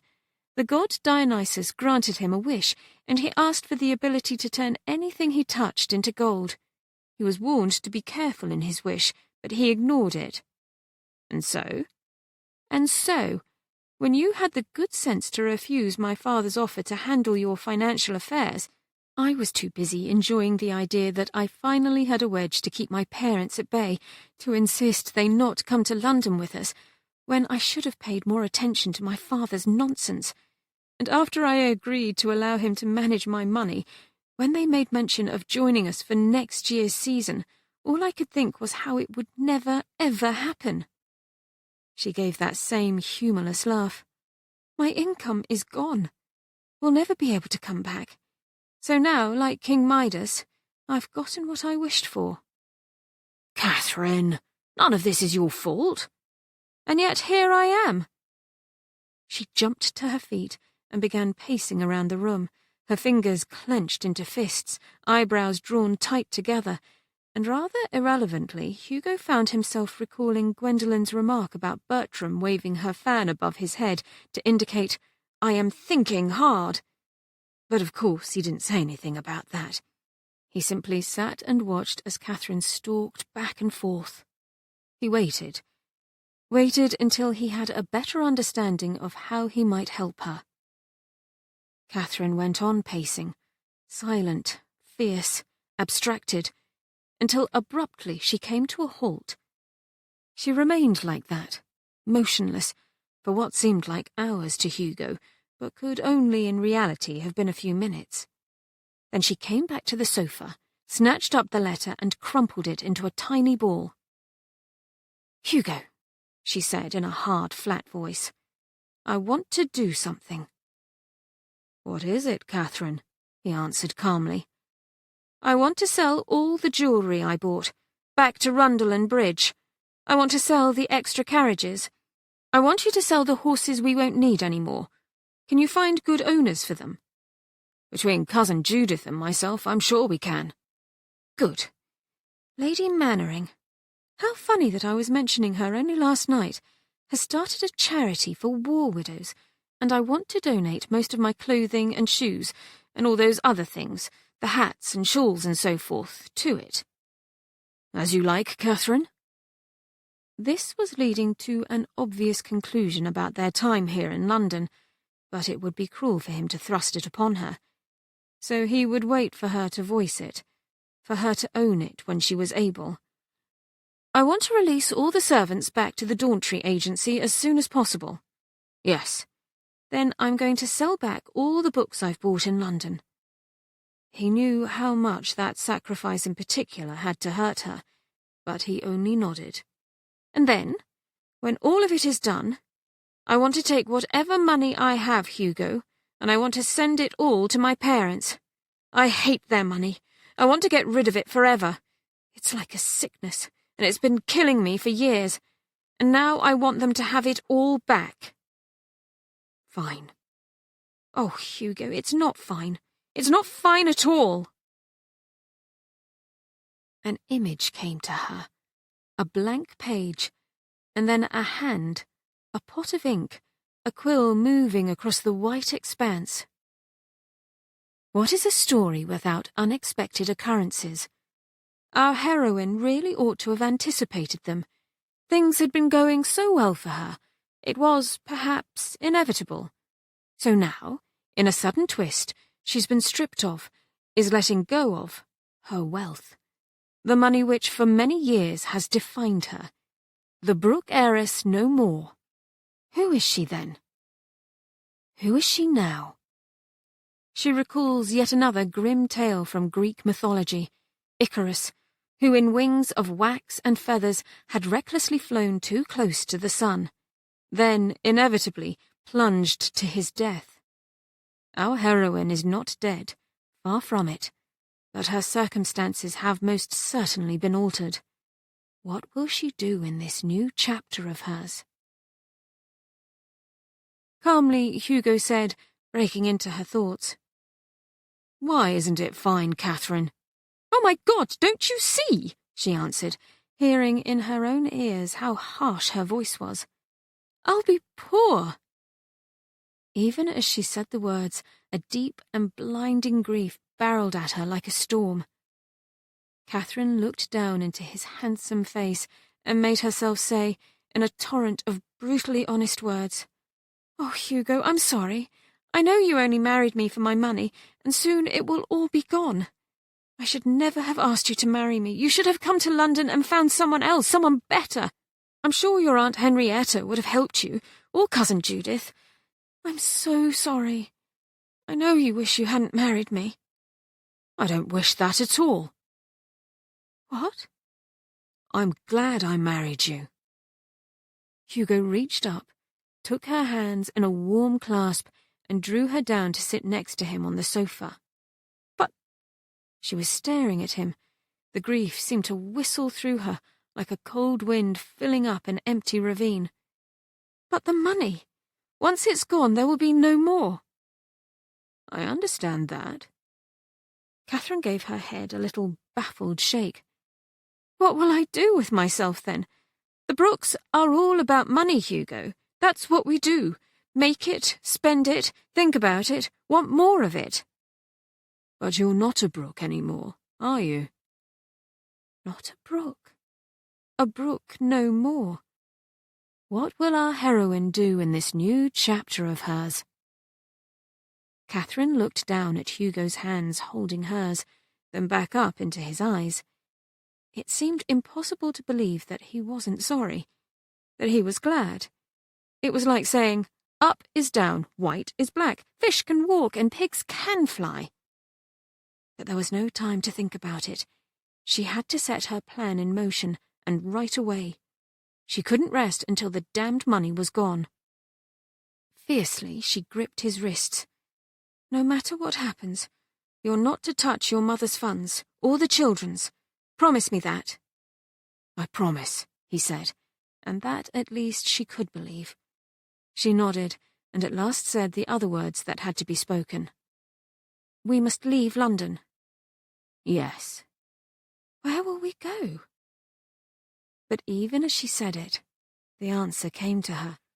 It was pragmatic. It was inevitable.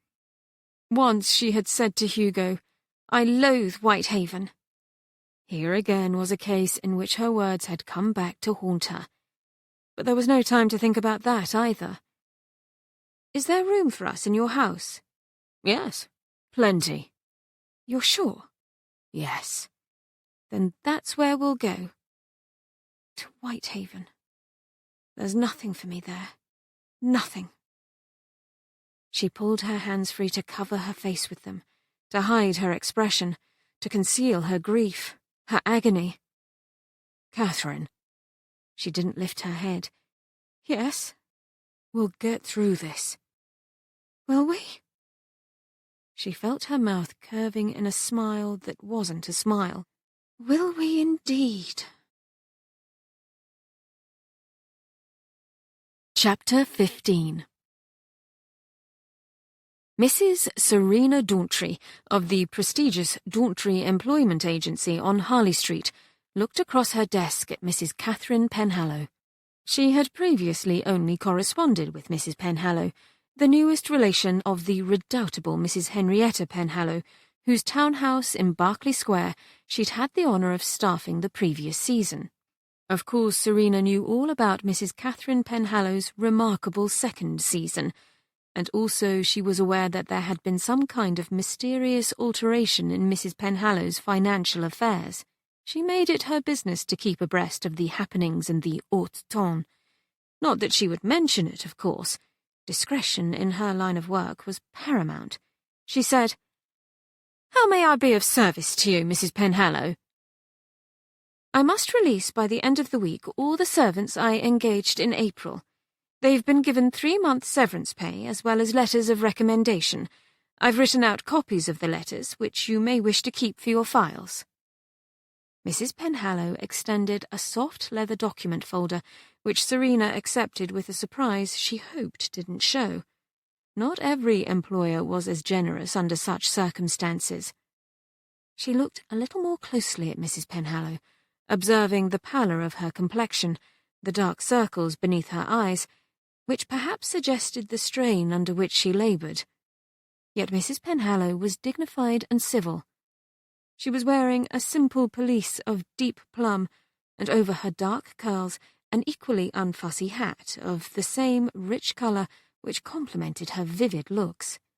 The reports Serena had heard described her, quite accurately it turned out, as a very striking young lady, something not in the common way at all. Serena put the document folder onto the tidy surface of the desk at which she sat. Thank you, Mrs. Penhallow. It's very kind of you. Is there anything else I might do for you? A reassurance that you'll be able to find congenial new positions for the staff would be most welcome. I have no doubt of it, ma'am. It's something upon which I pride myself. Excellent. Mrs. Penhallow rose to her feet. Thank you, Mrs. Daughtry. Thank you, ma'am, Serena said, standing also, and added, with an impulsiveness which was unusual for her, I do hope to work with you again. A shadow seemed to come over Mrs. Penhallow's face, but she only said, with the same civility, Thank you. Good day to you. And then she was gone. Within a matter of days, their life in London was taken apart, disassembled with the speed and efficiency of a child's puzzle. Naturally, Katherine was not the first person whose financial issues were resolved by a rapid sell-off of assets, and it all turned out to be very easy. Harder, perhaps, had been receiving the influx of visitors to the townhouse. A few had come, she knew, to gawk and to carry away gossip, but quite a few others had come to say goodbye and to wish them well. She had, Katherine learned to her surprise, more friends in London than she had realised. Cousin Judith, the Duchess of Egremont, had even hugged her, said in her kind, abrupt way, "You're a good girl," adding, "Don't worry about the horses, they'll be grand," and had gone off with her customary long strides, quite possibly in search of her maddening and erratic grandson, Philip Thane, whose whereabouts, following his brief, scandalous appearance at the DeWitts' ball, were at present unknown. 13th of June, 1812. Mother, I enclose herewith a cheque. It's all that I have. There's nothing left. Adieu. Katherine. The night before they were to leave London, they lay in the bed where they had shared so much pleasure, so much joy. Hugo turned to Katherine in the darkness. Her face was a pale, ghostly oval. She said, "Hugo, are you there?" A question, he knew, that meant far more than was he simply in the bed next to her. "Yes. Is there anything I can do for you?" "No. Hugo, that time back in Canada, when you were shot, what did it feel like?" "There was a pain, very sharp, in my chest." "Did you feel as if you were coming apart?" "No, not then. Later, though, when the fever took me, I remember feeling as if I'd somehow been detached from the universe, separated from myself." "Yes." "Is that how you feel now, Katherine?" "Yes, Hugo." "I'm sorry, but I'm here." "I know that. Thank you." And he heard the little wobble in her voice, but did not comment upon it. And so the long night wound its slow, slow way along. It took them a week, travelling to the north and to the west, past Oxford, past Stratford-on-Avon, through Coventry and Birmingham, past the Peak District, through Manchester, then through the Forest of Bowland and the Lake District. Katherine made no complaint, submitted to the long hours in the carriage, did not remark upon the modest nature of the inns at which they stayed, quietly ate her meals, and promptly made herself ready each day. She did not read, Hugo observed, only sat straight as an arrow in the carriage, looking out the window, day by day growing more and more silent, more remote. Her lovely face, Hugo thought, like a graven mask. He knew she was hurting. He ached for her in his soul. But sometimes, he knew, words could do nothing. Sometimes you simply had to wait and watch and hope. The carriage wheels turned as if without end. Idly, Katherine pictured them going round and round, and imagined that in their monotonous rumble she could hear them mocking her, saying, echoing what Gabriel Penhallow had said that evening at Sermont Hall, "To the ocean, to the ocean," toward nothing. Inside her was nothing, too, a kind of vast white expanse. A blank page. On the 6th day they came into Cumbria, and Hugo fancied he could already catch the familiar tang of salt air. He found himself listening for the sounds of the waves. He wanted to hurry their horses along. But he didn't, because patience, he knew, is a virtue. It was on the 7th day that they came at last into Whitehaven and to the big old house on the beach.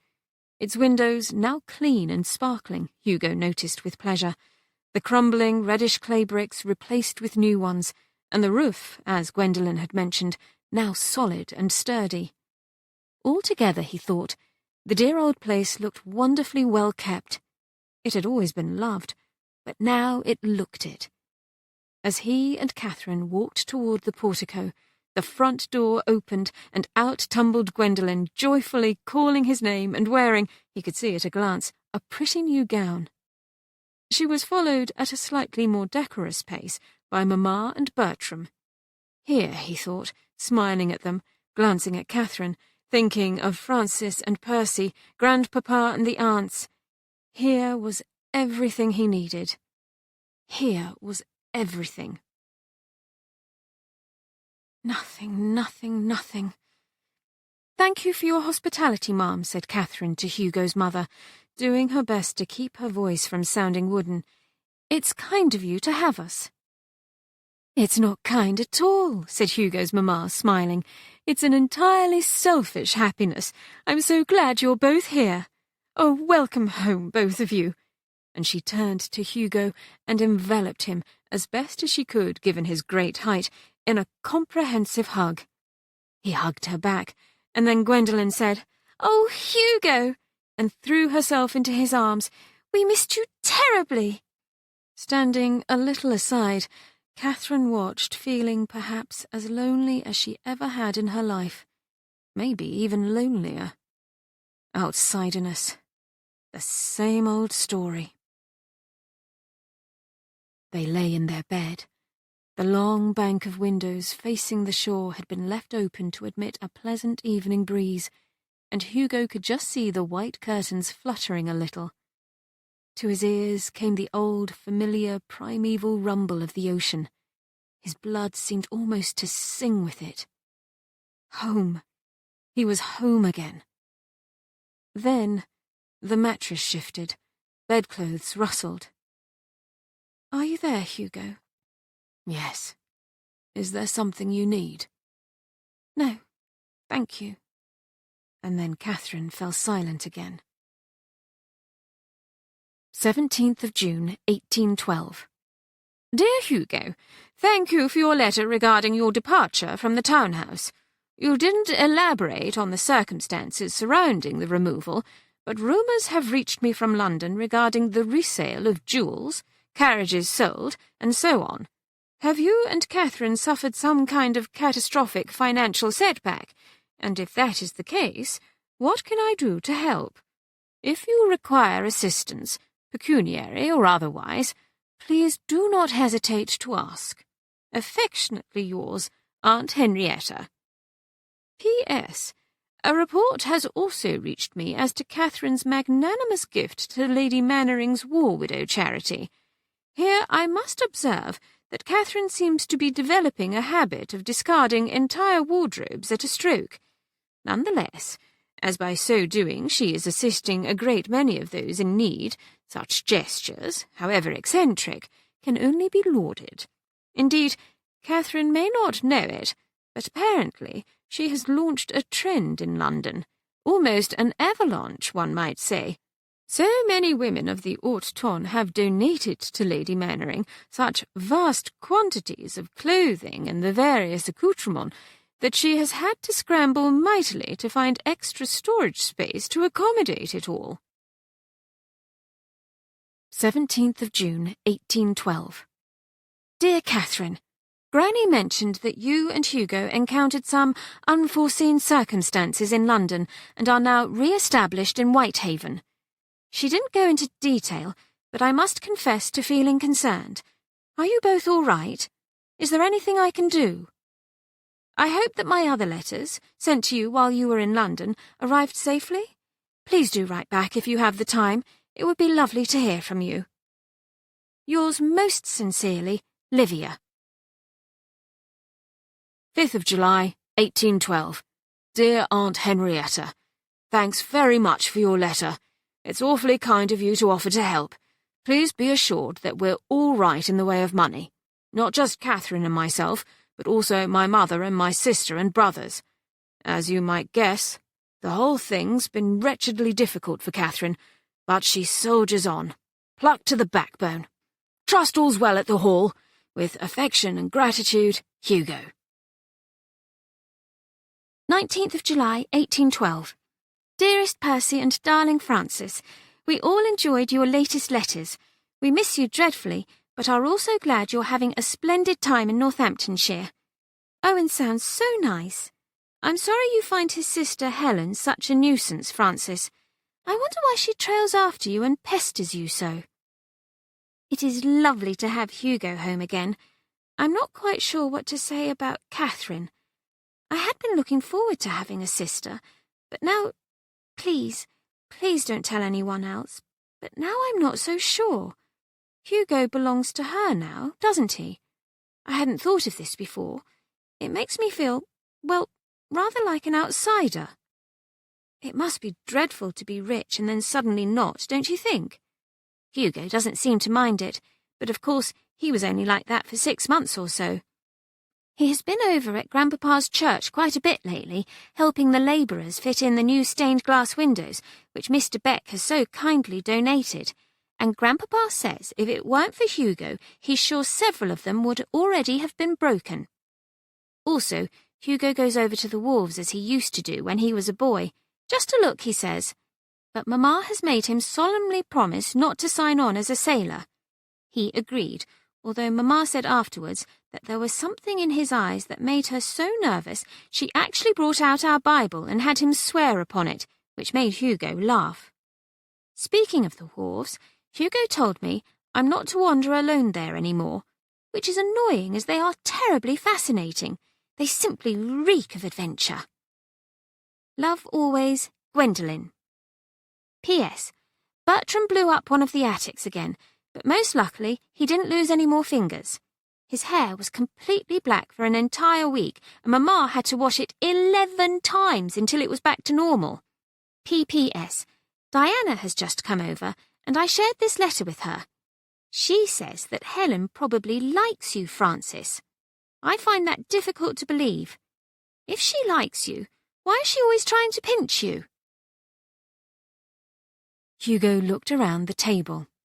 Grandpapa, Aunt Verena and Aunt Claudia had come for dinner, as they did at least once a week, and his enjoyment would have been complete had it not been for the still, set expression on Catherine's face. Not that it was new. She'd had it for weeks now. Quiet, polite, detached, she moved restlessly around the house, on the beach, as if she were here, and yet not here. It was painful to see. "Kiss me, you saucy wench!" suddenly uttered Senor Rodrigo from his perch near the fireplace, and Aunt Claudia put down her knife and fork to turn and look at him. "I'd love to sketch him," she said in her dreamy way. "Good gracious, why?" retorted Aunt Verena. "It would hardly be decent, given his scandalous lack of plumage." "Oh, but he has such personality, Verena dear." Aunt Claudia was undeterred. "Only see what a lively look he has." "No doubt he's still enjoying the fact that he almost took my finger off an hour ago," answered Aunt Verena sourly. Senor Rodrigo giggled, and Gwendolen put in from across the table. "Oh, Aunt, it's quite possible you offended poor Rodrigo when you called him a great ugly thing. He's very sensitive, you know." "Sensitive?" Aunt Verena gave a sardonic laugh. "If that animal is sensitive, then I'm the Empress of France." "Speaking of animals," said Bertram, seated to her right, "I read a very interesting article last year in the Royal Society's Philosophical Transactions, which argued that humans' place in the great chain of being should be on par with both wild and domesticated animals, rather than claiming a more elevated status." Aunt Verena frowned. "It sounds highly irreligious." Grandpapa, a vicar for nearly all of his adult life, gently cleared his throat. "I lent Bertram my copy of the journal." "Francis read the article also," Bertram said, "and so did Mamma." Aunt Verena's frown deepened, and from his perch, Senor Rodrigo remarked, "Ho! Bilged on her anchor!" and reached up a sharp, prehensile claw to scratch at his head.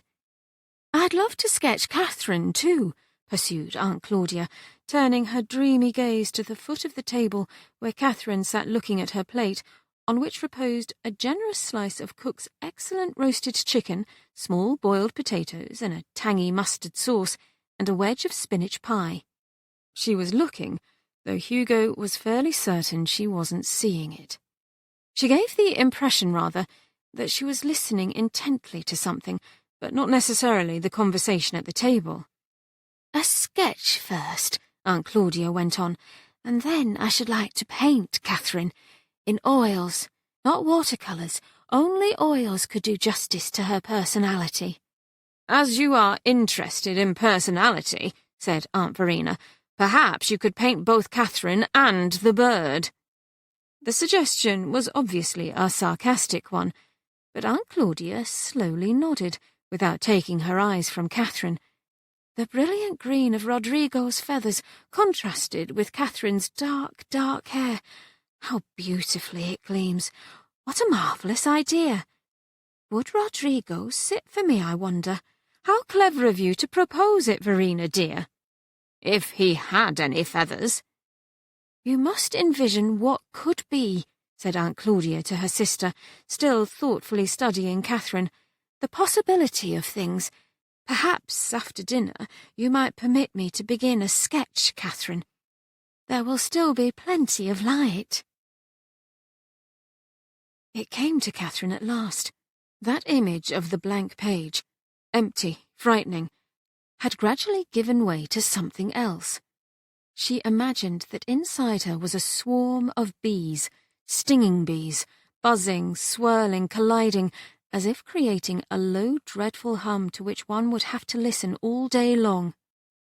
Would you let me do that, Catherine, dear? She jumped at the sound of her name, and quickly she looked down the table at Hugo's aunt, who was smiling at her. Which one was it, Verena or Claudia? Why did they have to be identical twins? How curious, just like Percy and Francis. These two here, the aunts, older sisters to Hugo's mamma, both of them unwed and living with their father, Mr. Mantell, in the parsonage, seemed to be strikingly different in nature. One very soft and vague, the other alert and rather crisp. Catherine answered, "Would I let you do what, Ma'am?" "Sketch you, dear, after dinner. I'd like that ever so much." So one of the aunts, it had to be Claudia, wanted to sketch her. Why? Was she good at drawing bees? Catherine knew that her mouth was curving in a small, bitter smile, but before she could answer, there was a sudden hush in the dining parlour, one of those odd, awkward conversational lulls that occur seemingly at random. And then Bertram said, as if unaware of it, or that he was coming to Catherine's rescue, "There was also a very good article in that issue of Philosophical Transactions which discussed Molyneux's problem. Did you read it, Grandpapa? Or you, Mamma?" Mr. Mantell replied that he had, and enjoyed it, and Hugo's mamma said she had too, although there was a reference to John Locke which she had thought not quite correct, and Gwendolen turned to Hugo to ask if they could go riding tomorrow, and Aunt Claudia was now gazing at that poor scrawny parrot who was chuckling under his breath, and the maid Eliza came into the room to clear away the plates, and Bertram said, having agreed with his mother about the John Locke reference, "The text should have read, 'No innate principles,' but perhaps it was a typographer's error. Hugo, shall we go for a swim once we've had our dessert?" "A dreadful idea," said Aunt Verena, who wore an old-fashioned lawn fichu, and over her greying blonde hair a lace cap of severe design which only accentuated the stern handsomeness of her face. "Don't you remember that custom officer's child who nearly drowned last fall?" "Yes, Aunt, but the waves were rough, and Tom had been warned to stay away, only he didn't listen. They're not like that today." "It's dreadfully unfair that girls aren't supposed to swim in the ocean." This from Gwendolen, her pretty face gone sulky. "There are bathing machines," remarked Aunt Claudia, whose slender hands showed faint splotches of colour as she gestured in the air, as if outlining the shape of those famously bulky conveyances, "in places like Brighton and Margate." "Oh, I'd love to try that," said Mrs. Penhallow. "Cook says the butcher's wife told her they're hoping to bring some to Seascale." "That's 15 miles away," objected Gwendolen, "and it doesn't help me today. Hugo, mayn't I come with you and Bertram?" "Oh, but dearest, you promised to go with Aunt Verena to visit Mrs. Quent," Mrs. Penhallow said. "Poor old soul, laid up like that with a summer's ague. She's had a terrible time of it." "Aunt Verena won't mind if I go to the beach with Hugo and Bertram." Gwendolen looked appealingly across the table. "Will you, Aunt?" "Yes, I will. A promise is a promise." Oh, but I want so much to try swimming. Gwendolen clasped her fingers together at her breast and somehow managed to make her blue eyes twice as big. "Please, Aunt, I'll go with you another day." "You needn't try your wiles on me, missy." Verena was unmoved. "I told Mrs. Quent yesterday you were coming with me next time, and she said how much she was looking forward to it." Gwendolen looked between her mother and Hugo, but getting no response from either of them, dropped her clasped fingers and replied rather sullenly, "Very well then, I'll go, but I still say it isn't fair." Just then, Senor Rodrigo squawked and said, "There she blows!" as if to herald Eliza's return with dessert, big bowls of strawberries and raspberries, a pitcher of cream, walnuts and raisins, and a platter of light, delicate rolled wafers. Mr. Mantell exclaimed over the bounty, and Claudia said, bringing together her delicate, paint-splotched hands to make a little temple of them on which she rested her chin, "Summer agues are dreadful, aren't they? I had one last August, and I do believe that's why the influenza laid me so low in November." "That may be, but if you'll recall, I told you not to go wandering about when the wind changed in October," responded her sister with a frown. "Yet you insisted on taking your easel to the shore." "The light on the water was so beautiful. The waves were shimmering." Absently, Claudia accepted from Verena a bowl of fruit and cream. "The colours, my dear, the greens and greys. I had to try and capture them." "Eat your dessert," Verena said. "Every drop of the cream, mind you."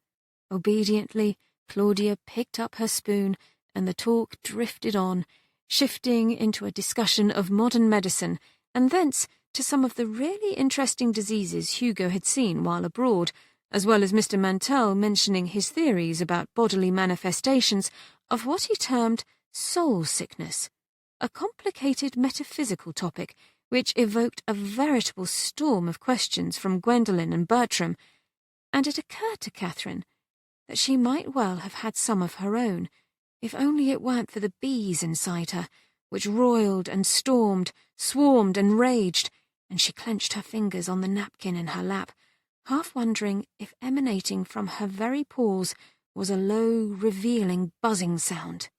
It seemed to take a long time until dinner was over. "Well, Gwendolen," said Verena briskly, standing up, "get your bonnet and let's be on our way." And Aunt Claudia meandered over to talk to Senor Rodrigo, and Mr. Mantell was telling Hugo about a subscription to a relief fund he was organising, and Hugo's mamma was looking anxiously at the dessert Katherine had been unable to eat, so full as she was already with bees. And then an idea flashed into Katherine's head. Abruptly, she pushed back her chair, put her napkin on the table, said, "Excuse me, please," and left the room. In the passageway, the dogs were patiently ranged, and they all got to their feet as she came in. But she didn't stop. She went on to the stairs and up them, to the wide landing, and down the long private corridor that led to the room she shared with Hugo. She went inside, shut the door, and went to a trunk that she had yet to unpack. She crouched down and flung open the lid. Chapter 16. Hugo had watched Katherine leave the dining parlour, looking so determined, so fierce, that he stood up and took a long step after her, pausing but briefly when Bertram said, "Hugo, shall we go to the beach?" He replied, "Perhaps a bit later, Bertie," clapped him on the shoulder, and continued on his way. At the closed door to their bedchamber, he paused again and knocked upon it. "Who is it?" "It's me." "What do you want?" "May I come in?" A silence. "Are you sure you want to?" "Yes."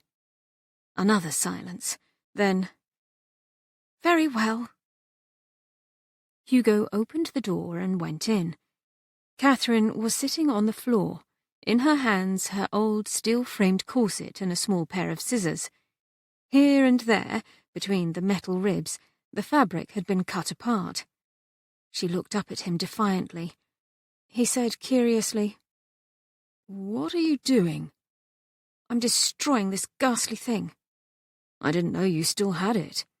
I forgot all about it till just now. Ah. May I sit down with you? Do you want to? Yes. Katherine pushed aside a little box to make room for him, and he sat next to her on the wood floor. What's in that box?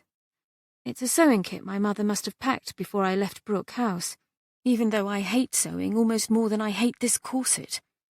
She jabbed at the fabric and cut another jagged wedge between the ribs.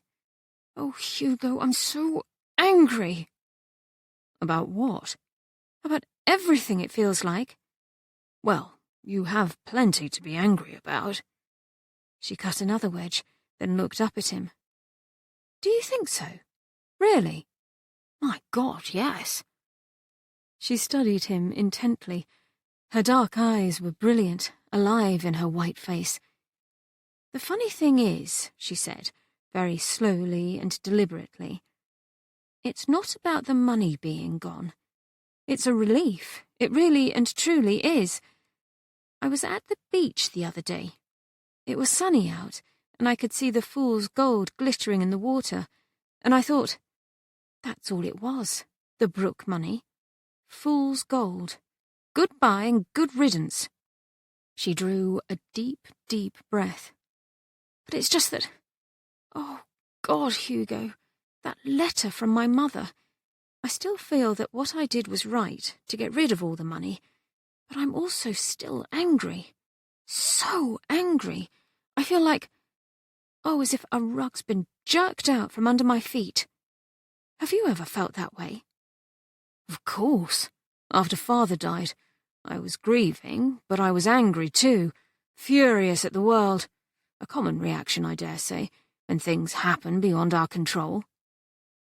How did you get through it? For a while, I simply shut down. Wouldn't even look at a book or write papers or whatever. Once I stole a horse and tried to run away. It got bad enough that eventually the headmaster wrote home about it. Then Grandpapa wrote me a letter that helped. What did he say? For one thing, he and Mamma both agreed I could leave school if I wanted to. It gave me a choice, you see. For another thing, he said that it's his firm belief that we're never given more than we can handle, and that he had faith in me. That's all. He's never one to force his views, but it was enough to help shift me, help me climb out of the hole bit by bit. Katherine was silent for a while. She looked down at the corset and then back up at him. In a low, small voice she said, "Do you have faith in me, Hugo?" "Yes." "Why?" "Because you're one of the strongest people I've ever known." "Really?" "Yes." "You think I'm strong?" "Yes, I do. Life's been hard to you in a lot of ways, but it hasn't broken you, and it's made you who you are today." Katherine had been looking at him with that same intentness, and now she lowered her gaze again to the corset. "Do you think it's stupid of me to destroy this?" "No." She cut another wedge of fabric, but with less violence now.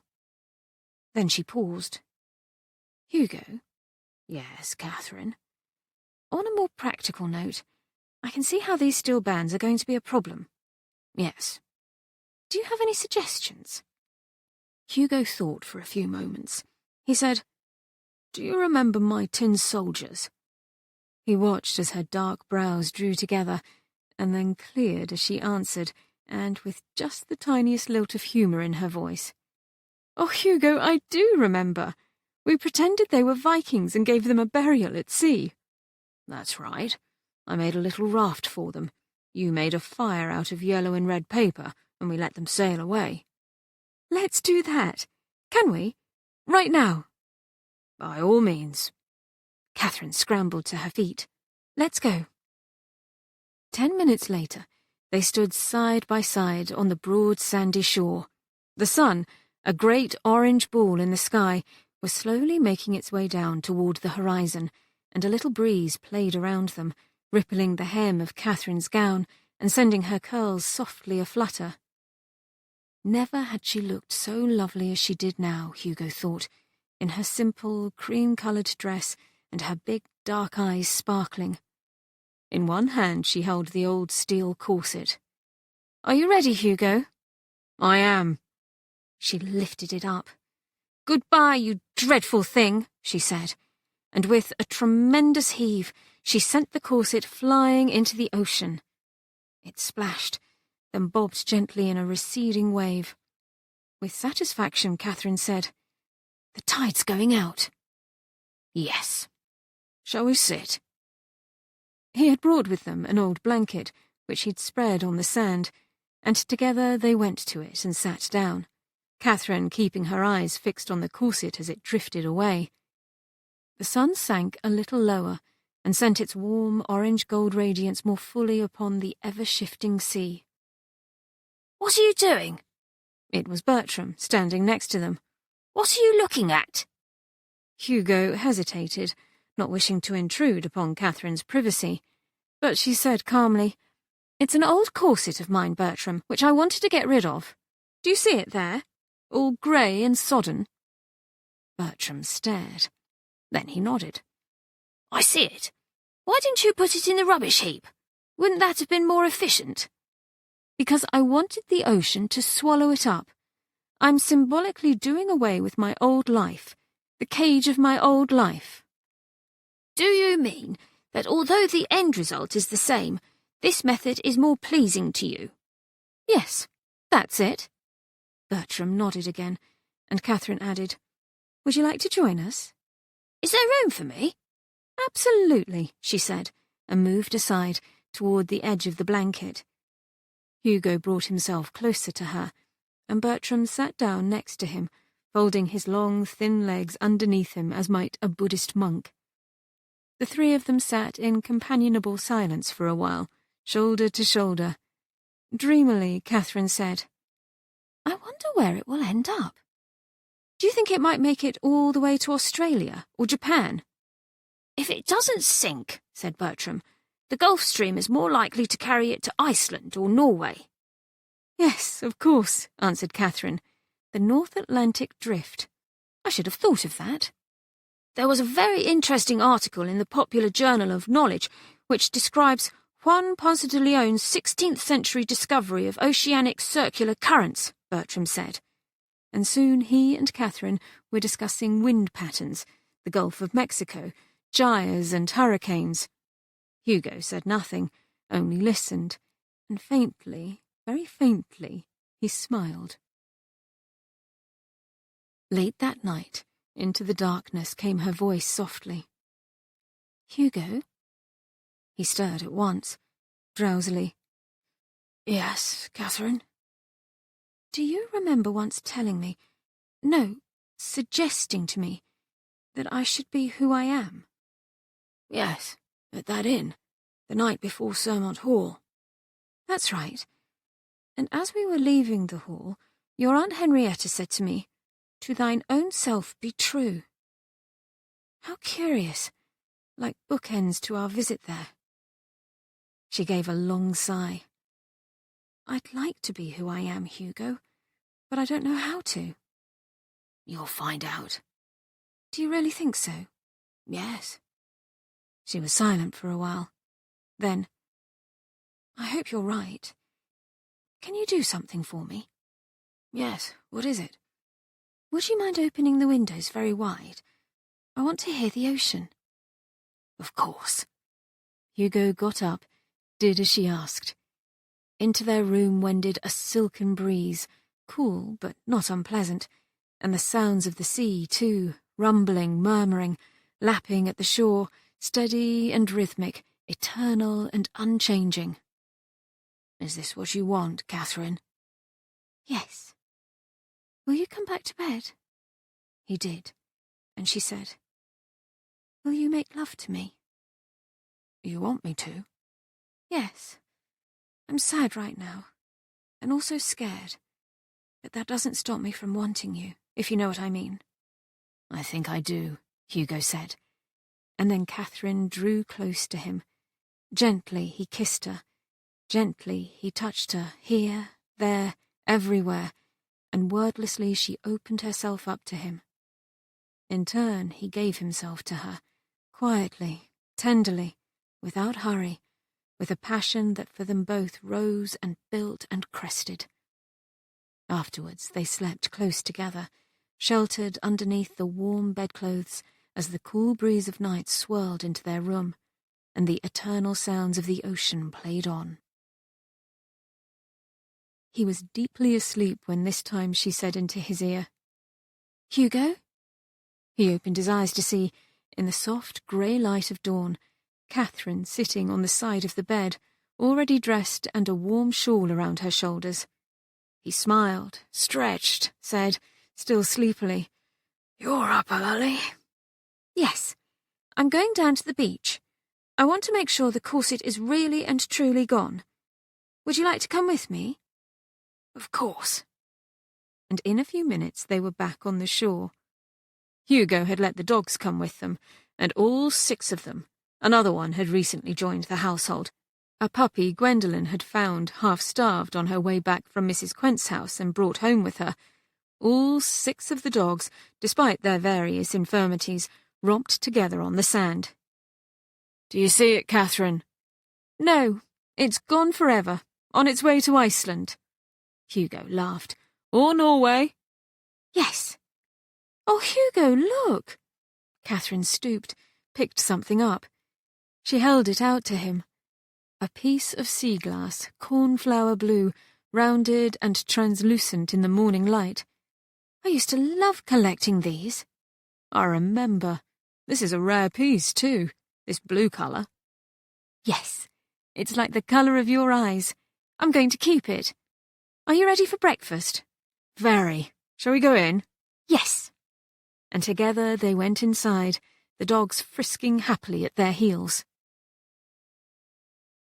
Shyly, Katherine stood at the entrance to the sunny little parlour where Hugo's mamma was often to be found in the mornings, and there she was, sitting in a chair drawn close to an open window, her hair, still golden, shining brightly underneath its little frilly wisp of a lace cap.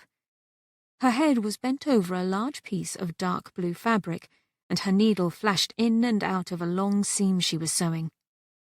"Ma'am," said Katherine, and Hugo's mamma looked up, saying in her soft, pleasant way, "Come in, Katherine. Is there something I can do for you?" "Actually, Ma'am, I was wondering if there was something I can do for you." "For me?" Mrs. Penhallow smiled. "Thank you, my dear. How very kind. There's nothing really, although I've been sewing these gowns for the girls at the charity home. So many are needed. Would you like to help with that?" Katherine repressed a sigh.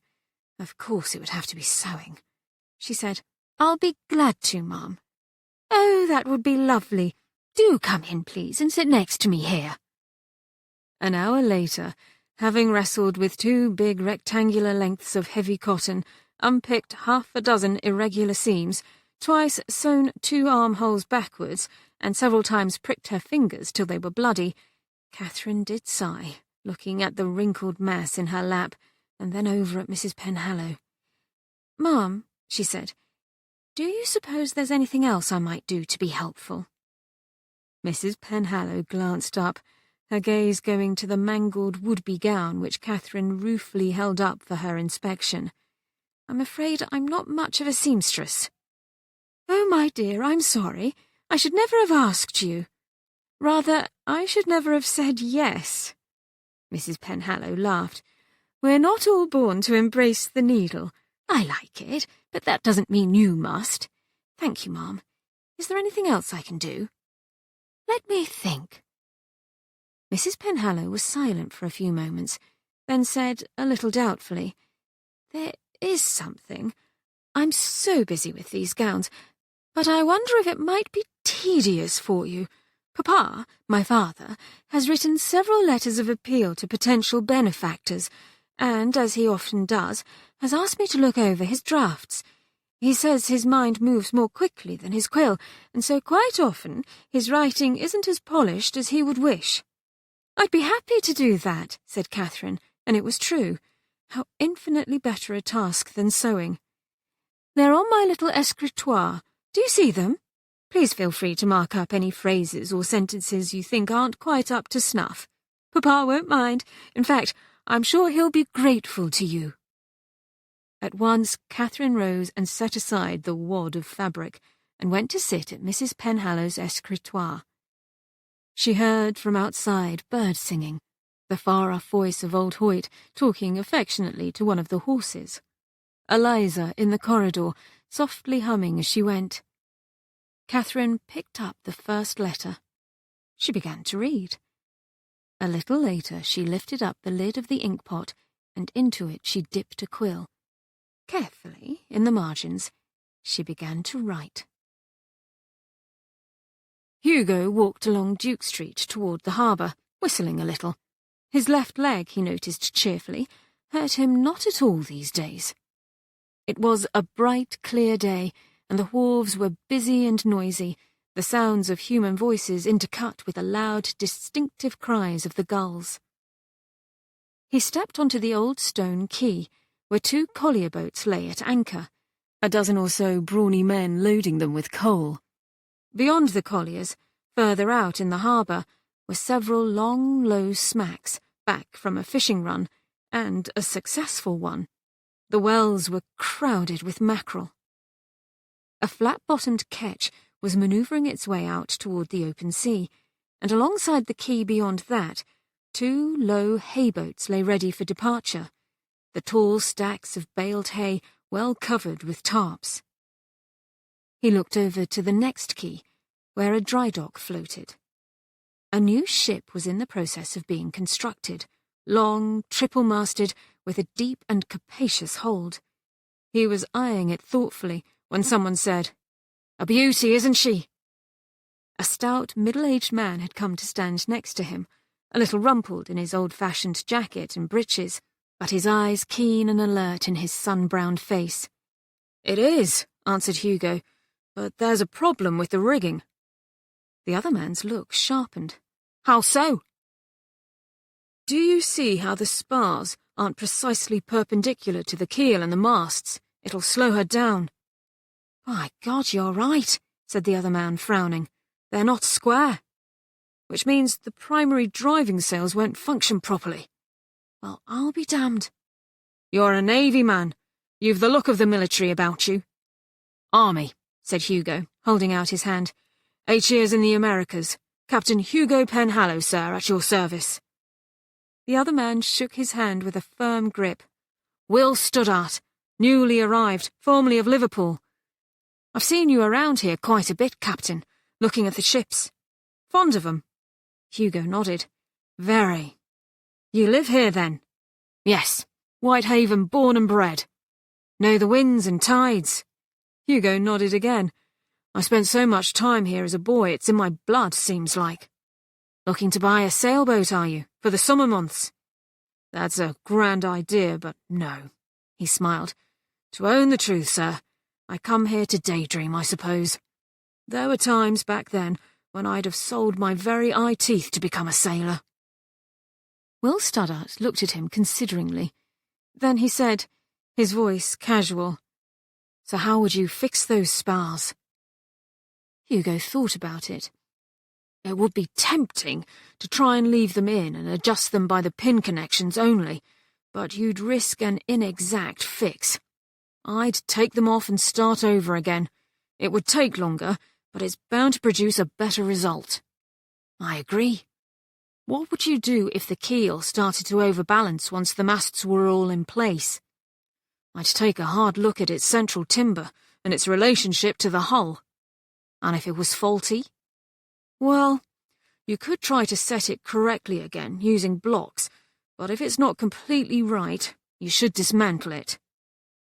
Will Stoddart nodded and continued to fire questions at him. How would he adjust the mainsail if the wind sent a ship toward the shallows? What would he do if the hull-to-deck joint began leaking? How many crew would he hire for a 3-masted ship? Amused, Hugo answered to the best of his ability, feeling as if he was back at school again, but as a student being examined on a subject he loved rather than loathed. Finally, Will Stoddart said, "Come have a drink with me," and Hugo agreed. Together, they made their way to the Blue Dolphin where, seated at a table near a window, open wide to admit the summer breeze, Hugo and Will each had a tankard of ale. Hugo wondered if his new friend could afford to stand him a drink and said, "Let me pay for it, sir." "Nonsense. You've pointed out a problem which will prevent me from making a costly mistake." "You, sir?" Will Stoddart smiled. "Yes, she's my ship, the Arcadia, a fast merchant clipper, 1,400 tons when complete. We've lost so many ships to the war, and trade's been suffering. Liverpool's all for naval vessels these days, which is why I came here to build my ships." "Utilising also, unless I miss my guess, the proximity of the brickworks, coal mines and salt works," Hugo said, nodding, "and the raw wool, all needing to be shipped out." "Yes, that's right." Will finished off his ale and set down his tankard with a thump. "I've asked you a lot of questions, Captain. Now I have just one more." "My dear Catherine, this is wonderful," exclaimed Mr. Mantell, looking up from the letters which she had annotated with care. He sat at his desk in his study at the parsonage, an unpretentious, cluttered room in which Catherine at once felt at home, no doubt in part, she thought, to simply being around all those shelves and shelves of books, but also because of how warmly Mr. Mantell had greeted her and ushered her to a seat across from him. "My notes are helpful to you, sir. I was worried that I overstepped myself." "Not at all. It's brilliant work. You're right about that second paragraph in this letter to Felix Cobb. For one thing, its constructions were quite awkward, and how nicely you've altered the closing. And in this letter to Lady Denniston, you've reworked the opening paragraph to much better effect. The appeal for their support is much clearer now." A glow came over Catherine then, and into her mind floated up a little snippet from her conversation with Livia that day at breakfast at Sermont Hall. Livia had been talking about her busy life there. "I enjoy it. For one thing, we're all working together as a family." Then it had been an unfathomable concept. But here, now, was something she had enjoyed very much indeed. For what was better than words and sentences, paper and ink? And she and Mr. Mantell were working together. She had been helpful to him. Catherine looked at her hands. On the fingers, an ink stain here and there, the nails still short but not quite as gnawed upon as they had been, and she found herself admiring their strength, their capableness. She said, "I'm so glad, sir. Would you like me to write out clean copies of the letters for you?" "That would be marvellous, my dear, but only if you include all your changes, alter I to we throughout, and sign the letters also. You are truly my co-author." You're certain?" "Yes, indeed. You've helped me immeasurably." "Then I will. It's an honour, sir." Catherine smiled back at him. "I'll get started right away." After dinner, the family gathered as it always did in the library. As she crossed the threshold, Catherine looked around as if seeing it for the first time, as if her vision had been dulled during her first weeks here, so consumed had she been by the anger roiling within her. What a pleasant room it was, with its books and paintings and comfortable chairs and sofas, a big soft rug underfoot, and heavy drapes left open to admit the still bright summer sun.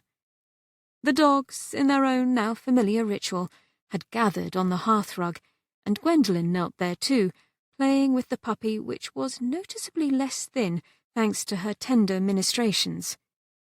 Hugo was sitting on one of the sofas, his long legs stretched out on an ottoman, and nearby was Mrs. Penhallow, sewing yet another blue gown for the charity home. Bertram was here too, curled up in an armchair and deep into a great thick book about metallurgy. A book? What a good idea. It seemed like forever since she'd last held one in her hands. Catherine turned to look at the shelves crowded with volumes of all sizes. Why, there were hundreds of them, and she was sure that Mr. Mantell would let her borrow from his extensive library too. That lingering ache at having to relinquish so many of her books when in London, that abiding sorrow, vanished. She went closer to the shelves. Oh, so many friends and strangers, delightful strangers here. Walter Scott's The Lady of the Lake, Jane Porter's The Scottish Chiefs, Immanuel Kant's Logic, Anne-Louise Germain de Stael's De l'Allemagne, Mary Wollstonecraft's A Vindication of the Rights of Woman, William Wordsworth's Guide to the Lakes, Percy Bysshe Shelley's Zastrozzi, the complete works of Shakespeare, unedited, how marvellous! And here was La Divina Commedia in the original Italian, and even one of Maria Edgeworth's famous novels. She pulled it from the shelf and lovingly ran her fingers across the worn burgundy binding. The delicious Castle Rackrent, with that horrid Sir Kit. I haven't read this in ages. I must reread it. Quickly, Gwendolen looked up. I was going to do that. Oh, were you? Never mind, then. Here's The Lay of the Last Minstrel. I'll read that instead. That was a gift to me from Grandpapa, said Gwendolen. I was going to bring it up to my room. Gwenny, darling, Mrs. Penhallow said, but Catherine moved away from the shelves, saying pleasantly, I've changed my mind. Bertram, may I read your Journal of Natural Philosophy? Certainly, said Bertram, not looking up from his book, and Catherine picked it up from a side table and went to sit next to Hugo, noticing, as she did so, the little frowning sideways glance which Gwendolen gave her. Why was she doing that? Hugo said, I stopped at the parsonage on the way home, and Grandpapa was full of praise for how you helped him. What did she do? Asked Gwendolen. Catherine made emendations to letters Grandpapa had written to some philanthropists he's hoping will help support the charity home, and she's going to help him with an essay he's writing for the Eclectic Review. I could do that, Gwendolen said. Grandpapa says I write beautifully. Hugo looked a little fixedly at her, but said nothing. She lifted her chin and went on. You promised to go riding with me today, Hugo, and you didn't. He didn't promise, said Bertram, without raising his head. You asked him, but then I started talking about John Locke, and Eliza came in to take away the place, and Aunt Verena didn't want us to go swimming in the ocean. Which reminds me. Gwendolen gave him a belligerent look. I saw you at the beach last night with Hugo and Catherine. Yes? What of it? Nobody invited me. Nobody invited me either, but I just went. You could have come too, you know. Catherine and I had the most ripping conversation about the Gulf Stream. Of course you did, said Gwendolen, then abruptly burst into tears. She moved the puppy from her lap onto the floor, shot to her feet, and fled the room. Oh dear, Mrs. Penhallow said, her hands stilled at her sewing. Catherine, my dear, I'm so sorry. 14 is such an awkward age, isn't it? I remember how I used to blurt out the most dreadful things and feel so awful afterwards. There's no need to apologise, Mum, Catherine answered. I only hope I haven't offended Gwendolen in some way. Mrs. Penhallow looked rather startled. How could you have? Cook came in then, through the door Gwendolen had left open, advancing with her usual magisterial bearing, and in her hands a platter of her delectable almond biscuits, redolent of cinnamon and mace. Miss Gwendolen's run off next door, madam, to the Beck's house, she remarked to Mrs. Penhallow. Thought you ought to know. She set the platter on a low table near the sofa on which Catherine and Hugo sat, surveyed her handiwork with a kind of doleful satisfaction, added, as if at random, Butcher's wife says Brooke House has been sold, and left the library. There was a brief silence. Almond biscuits, said Bertram. How jolly! And took 3. Oh, Catherine, dear, Mrs. Penhallow said. I am so sorry. Don't be, Mum. Catherine leaned forward to pick up the platter which she held out to her and then to Hugo. They each took a biscuit. She took one for herself and put the platter back on the table. It was a ghastly place. I don't miss it in the least. If you could have seen my bedchamber, it was like being trapped in a mausoleum. She leaned back against the sofa and nibbled on her biscuit, then jumped, when a little sharp voice said from below, "Bring the spring upon her, matey!" It was Senor Rodrigo, staring up at her with his beady black eyes. Katherine looked back at him, then at her biscuit. She broke off a piece, and with extreme caution, recalling Aunt Verina's comment about how Rodrigo had almost taken off her finger, held it out to him. Visibly mellowing, Senor Rodrigo accepted it in one of his sharp claws and greedily ate it. Then he climbed onto the toe of her slipper and demanded, "Kiss me, you saucy wench!" Katherine smiled. "I won't, but you can have some more of my biscuit." She gave him another piece, and when he had finished that, bravely held out her finger to him near his claws. He chuckled and stepped onto her finger, allowing himself to be borne upwards and established on her lap. They looked at each other. "I once had a hat that was trimmed with a green feather," she told him. "It reminded me of you. Why don't you have more feathers, pequeño amigo?" Senor Rodrigo only chuckled again, and so the subject was dropped. They shared another biscuit. The dogs lay huddled in a drowsy mass on the hearthrug. Bertram turned a page in his book. Hugo smiled at her, looking more handsome than ever, and it occurred to Katherine then that the bees were gone. My God, she thought in wonderment. Gone, gone, gone. Inside her was, instead, a kind of... It took her a little while to come up with a word for it. Peacefulness. Inside her she felt peaceful. Bertram said, "How fascinating! The earliest known use of copper smelting is at a site called Belovode in Russia. They found a copper axe that's believed to be 6,000 years old."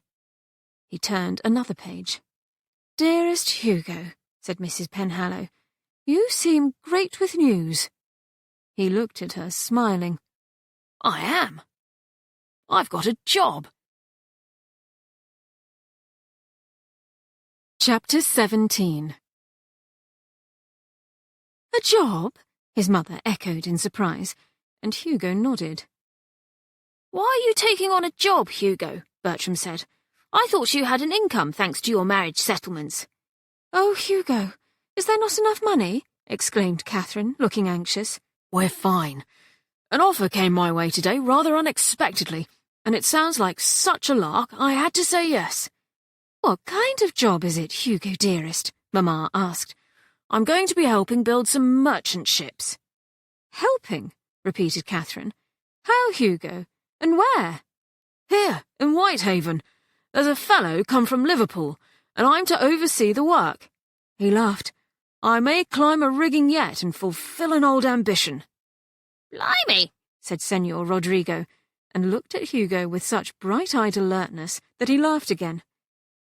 "You're going to enjoy it, Hugo, do you think?" asked Katherine. "A great deal, I believe. I can sit about, as you know, and it's not about the money either. I asked for stock in Will Studdart's firm rather than payment. Oh, and I've invited Will to supper on Thursday, if that will suit you, Mamma." "Of course it does. Has he any family to bring as well?" "No, none. He lost his wife several years ago, and they'd no children." "Poor man.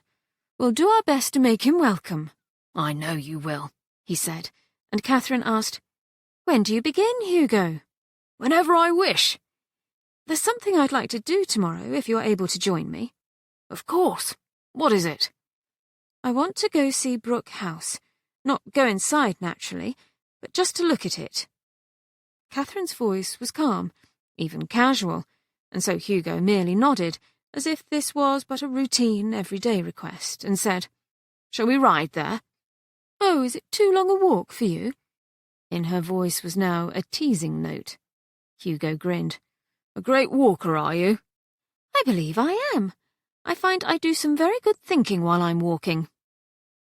"Aristotle," said Bertram, "was apparently such a proponent of walking that he used to lecture his students while strolling around the Athens Lyceum. That's how his school of philosophy got its name, you know. The Peripatetic School, derived from peripatetikos, which is Greek for given to walking about. He took 2 more biscuits. I say, these are good, aren't they? And then he went back to his metallurgy book.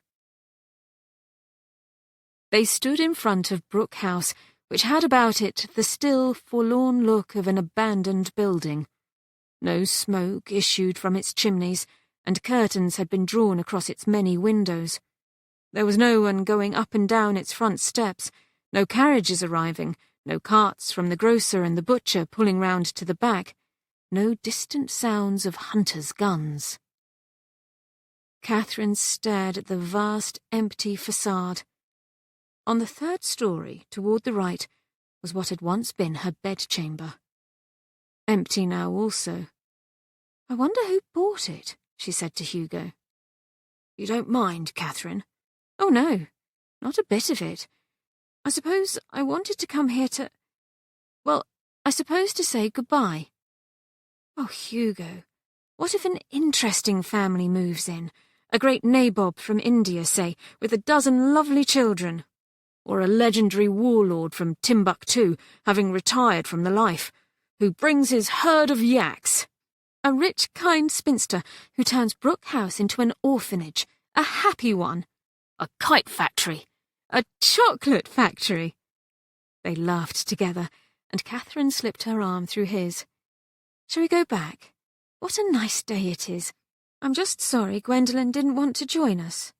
"Another time, perhaps." "Yes," Hugo said, "when we come to pay our respects to the warlord who's married the spinster, adopted all the orphans, and opened his chocolate factory." They laughed again, and began the walk toward home. "Hugo," said Katherine, "will you tell me more about your job? What exactly is a merchant ship? How big are they? How do you build one? What is Mr. Studdart like? Is it hard to climb a rigging?" He looked curiously down at her. "You really want to know?" "Oh, yes, please, if you don't mind telling me." "No, of course not." And as they walked, Hugo did. 10th of August, 1812. Dear Katherine, I write this to you sitting at my little desk, looking out at the tiny, sweet garden which is now my responsibility, my pleasure to tend. My aunt is very fond of flowers, and I am trying my hand at azaleas, delphiniums, and lilacs. I find to my surprise that I seem to have some talent for it. We lead a very peaceful life, my aunt and I. We go to the pump room to drink the waters. We visit the circulating library. I escort her to the baths. We read, we talk, I play her little pianoforte, and on the days she is feeling better, we go to the Sydney Gardens, or to a lecture, or to a concert in the upper rooms. I am happy. I think of you and your kind husband every day, and with infinite gratitude. Thank you for giving me my life back. Yours very truly, Lydia St. John. 12th of August, 1812. Dear Mamma and everyone, Frank, Owen and I are back at school. The holiday at Owen's was splendid. I can jump like anything now, and Owen says I ought to take up steeplechasing, which, I must say, I think I would enjoy quite a lot. In the meantime, I am playing football, and Frank has joined the Classical Society. Owen has invited us to go back to Northamptonshire after the Michaelmas half, but we want to come home. Even though we don't talk about it, we miss you all quite a lot. Most faithfully, Percy. 17th of August, 1812. Dear Livia, please forgive my long silence. I'm so sorry for not writing you back while Hugo and I were in London, but I will be a better correspondent now, I promise. Yes, we are in Whitehaven, and thank you for your thoughtful words of concern. We are all well. Hugo has been working at the harbour, helping in the construction of an enormous boat, the first in a fleet of merchant ships, and is hoping to take it out on its maiden voyage in a few months. He's having the time of his life, and comes home dirty, oily, muddy, greasy, and ravenously hungry. Our cook says he will eat us out of house and home, but you can tell she loves nothing better than serving up the most massive and delicious meals I've ever seen. I hope you are all well and thriving at the Hall. How are your chickens coming along? Sincerely yours, Katherine. P.S. Have you ever had a feeling that you're forgetting something? A vague, strange sort of sense that it's right there in front of you all the time? 22nd of August, 1812. My darling boys, we all enjoyed your letters so much. Thank you for writing. I'm so glad you had a lovely time at Owen's. He sounds a delightful boy. We're so pleased that you're coming home for Christmas. Your room has been repainted and the fireplace repaired, and I think you will like it all very much. It will soon be fall. I do hope you both will wear your jackets. With much love, Mamma. 23rd of August, 1812. Dear Lydia, I was so pleased to receive your letter. Thank you for writing, and I'm so glad that you are happy in Bath. I've never been there, but you make it sound like quite a nice place to be. I like picturing you among your flowers. Have you found some interesting books at your circulating library? Sincerely yours, Katherine. The work came to him, was understood by him, as naturally as breathing air. To be sure, he had a lot to learn, but Will Studdart, long a master builder, was generous in sharing his knowledge and in implementing it. In overseeing the men, Hugo's abilities found true and rapid expression. He was here and there all day long on the ship and back and forth to their office, the joiner's shop, the saw pits, the blacksmiths, the storage sheds, the cookhouse, the so-called steam box where planking was rendered pliable. Day by day, week by week, the Arcadia was coming to life.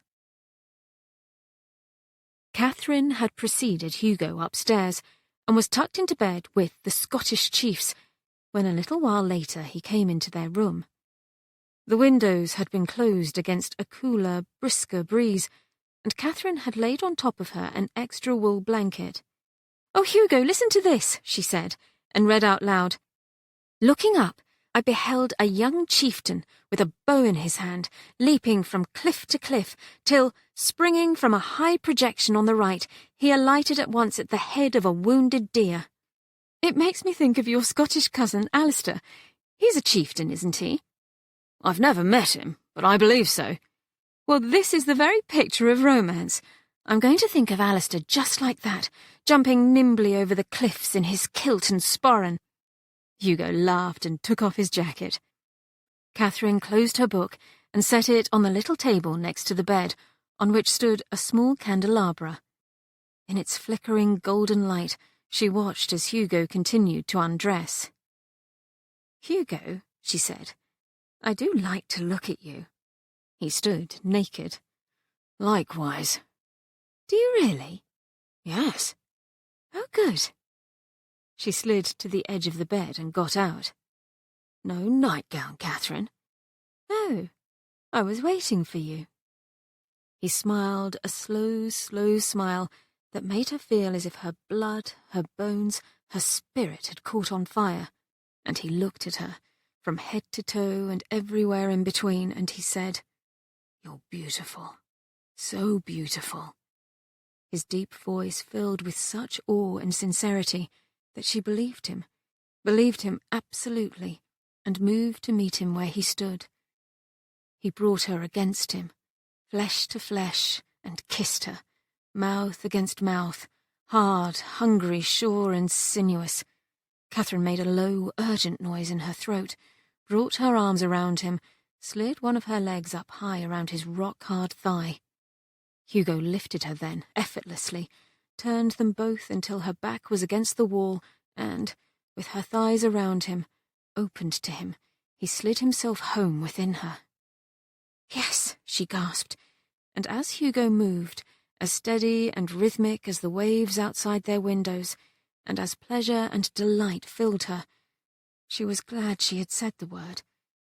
Just that one word signalling a welcome, a desire, light, brightness, joy as together they moved and rocked, joined, connected, giving and receiving, receiving and giving. Yes. It was only later, when they lay in their bed replete, that it occurred to Katherine. that there were other words she could say. Soft, sweet words, tender, truthful, deep, immense, beautiful words, as big as the sky, the sea, the universe. She hesitated, opened her mouth to speak, closed it, brought the covers a little higher up over her shoulders, adjusted her pillows, brushed a long spiral of hair away from her face, opened her mouth, closed it again. Hugo said, "Good night, Catherine. Sleep well," kissed her, and within moments was fast asleep. "Yesterday was Catherine's birthday," said Gwendolen to Diana Beck. The two girls were in the long yard to the back of Diana's house. Gwendolen swung her little wood racket hard and sent her cork and feather shuttlecock high into the air. And? Diana held out her own racket and caught the shuttlecock as it descended. Oh, Hugo gave her a pair of seed pearl earbobs, and Mamma a shawl she knitted. Aunt Claudia gave her a little watercolour of a cherry blossom tree, and— Gwendolen broke off. Oh, I don't want to talk about it any more. But then Grandpapa told everybody how successful were the letters that he and Catherine wrote, and today Bertram actually took her up into the attic and let her look through his microscope, and— oh, Diana, it's dreadful of me, but I feel so alone inside my own family. Diana was flicking her racket, making the shuttlecock bob up and down. Yes, but Gwenny, your birthday was last month, and everyone made a great fuss over you. You said so yourself. Gwendolen frowned. That's true, but— I know what it is, said Diana. Catherine's mean to you, isn't she? No, she's not mean, but does she keep you out of the conversations then? No, but ignores you. No, she's very nice to me, but— Gwendolen paused, then burst out. I don't know what it is. I'm just unhappy, Diana. That's what it is. You won't be unhappy when Hugo lets you climb the rigging on his new boat. Gwendolen's face cleared. Oh, yes. I'm so looking forward to that. Hugo says we can all go next week and look it over. I'm going to wear that marvellous hat he gave me and put Senor Rodrigo on my shoulder, too. The bad news is, she added, a note of discontent creeping once more into her voice, Hugo says I can only go up 6 of the ratlines and not all the way to the top. Still, Diana replied, rather enviously, climbing the rigging. You're so lucky to have a brother like Hugo. Christopher is the greatest beast in nature. Nothing ever pleases him. He can't go back to university till the Lent term, and Papa's told him he'll be very disappointed if he gets sent down again. Diana bounced the shuttlecock over to Gwendolen, who caught it on her racket and said, Did you ever find out what happened? Diana shook her head. No, which makes me think it was something splendidly bad. Gwendolen brightened again, and then the two girls leaned close together, whispering, speculating as to what exactly Christopher's bad, splendid, and wholly fascinating crime might have been. It was a lazy Saturday afternoon, and Catherine was lying on a sofa in the library with the big white and brown Great Dane, Ruby, dozing on the carpet, snugged up against the sofa, snoring ever so gently. Catherine had one hand on Ruby's soft, furry side, and in the other held a letter from Livia, which she read, smiling. And the baby is due sometime in November. Everyone is coddling me outrageously, which is silly given that I feel so well, but I must admit I'm rather enjoying it. I get fatter by the day, and to own the truth, I couldn't be more pleased, especially when Gabriel says I look like some kind of pagan goddess, a compliment I like very much. As for the chickens, how kind of you to ask. They are coming along nicely, particularly my Hamburgs, although the Blue Andalusians, I have found, are temperamental creatures, and only seem to lay when I go into the hen yard and talk with them for half an hour at a time. Gabriel finds this very amusing, but it really does seem to make a difference. He came out with me the other day, and despite himself, had a little conversation with the hen Hetty. Do you remember her, the renegade I was chasing the day we met, who took a great fancy to him? The next day, she gave us the biggest, nicest egg she has ever produced, which only made us laugh the more. You asked in your letter about a curious sense of forgetting something. Have you found what you were looking for? I hope so. With love from all of us at the Hall. A tap on the door had Katherine looking up. It was Eliza, who poked her head in and said, "Oh, Ma'am, Mr. Studdert is here, looking for Mr. Hugo, but I couldn't tell him where he is. Will you see him, Ma'am?" "Of course, Eliza. Bring him in, please." Katherine sat up and set her feet on the floor, even as Ruby lumbered upright on her crooked front legs and went to greet Will Studdert, who came into the library holding a battered leather portfolio under his arm. He smiled, petted Ruby's great head, and gave Katherine a courtly little bow, saying, "How do you do, Mrs. P? Beautiful afternoon, isn't it?" "Indeed it is, Mr. Studdert. May I offer you some tea?" "No, ma'am, thank you. I wanted to show Hugo something, that's all." "He's over at the parsonage. A pipe burst in the scullery, and he's helping fix it." Will Studdert laughed. "Of course he is. Never knew anyone more clever than Hugo at fixing things." "It's true," Katherine agreed. "Do you want to leave something for him?" Will paused, looking so eager and bright-eyed that she couldn't keep from adding, "Is it anything I can see also?"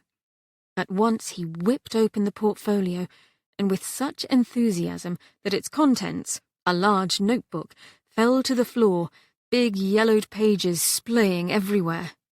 "Damn! That is to say, begging your pardon, Mrs. P." Katherine crouched down to help Will gather up the pages. On them were illustrations of ships, rather crudely rendered, albeit with great verve and detail, with handwritten text underneath describing them. And then she noticed below each illustration, very small, the words William Studdert. "Mr. Studdert, this is your work." They rose to their feet, Will replying with unmistakable pride in his voice, "Indeed, yes, Mrs. P. It's an old sketchbook of mine. I wanted to show Hugo what inspired the Arcadia." He held out one of the pages for her inspection. "This old clipper, the Starling. Only 2 masts, but fast and sturdy." "What a handsome ship! And how many pages you have in your sketchbook. May I see more of them?" With equal care, Will spread out the yellowed sheets on the low table set near the sofa. Katherine sat and looked at them admiringly. "Mr. Studdert, this is remarkable. Your expertise, your love for these ships is so clear." "That's it, Mrs. P. It's been a labour of love," answered Will, pleased. "I'm no artist, nor a writer either, but I've been keeping these little notes for more than 30 years now. Don't mean to be boastful, but back in Liverpool, I had all kinds of offers to sell my sketchbook. Why, Lord Barham, First Lord of the Admiralty as he was then, begged me to let him have it back in 05, and a few years after that I got a note from the Duke of Clarence, a Navy man, you know, offering me £100 for it." "The Duke himself? But you said no." "I'd be lying if I said I wasn't flattered, Mrs. P, or that I wouldn't have welcomed the money. But there was something that stopped me." Will began to collect the pages. "I suppose it was the idea of me not having my drawings anymore, almost as if my sketchbook was going to disappear into thin air." Katherine nodded. "Yes, I see what you mean." Then she added, "I met the Duke a few months ago, when Hugo and I were in London." "Did you now?" "Yes, at the Queen's drawing room. He told me how he joined the Royal Navy when he was 13, and that it was the best decision of his life. He got to help with the cooking, he said, and get into drunken brawls, and it all made him feel like he was just another sailor. Oh, Mr. Studdert, he actually began to cry." "Good God, Mrs. P, what did you do?" "I was so taken aback that all I could think to do was to offer him my handkerchief. And?" He took it, blew his nose, and gave it back to me." Katherine laughed. Luckily, the Queen called him away, and I could escape with my dignity intact. That is, if one could be said to escape wearing a gown that weighs 20 pounds. Will slid the pages into his portfolio. "Quite the metropolis, London. You must have had a grand time there. Whitehaven's a very different place. Seems a bit drab to you, I reckon." Katherine sat very still, arrested. "No," she answered thoughtfully. No, it doesn't. That's nice to hear. Well, Mrs. P, Will said, his portfolio tucked once more under his arm. I'll be off then. I'll show Hugo the starling some other time. I'll tell him you came by, replied Katherine. And when Will was gone, she stretched out again on the sofa, thoughtful still, and more than a little surprised. No, Whitehaven didn't seem at all drab to her. Oh, Hugo, please let me go higher, begged Gwendolen, radiant, her golden hair flying loose about her face.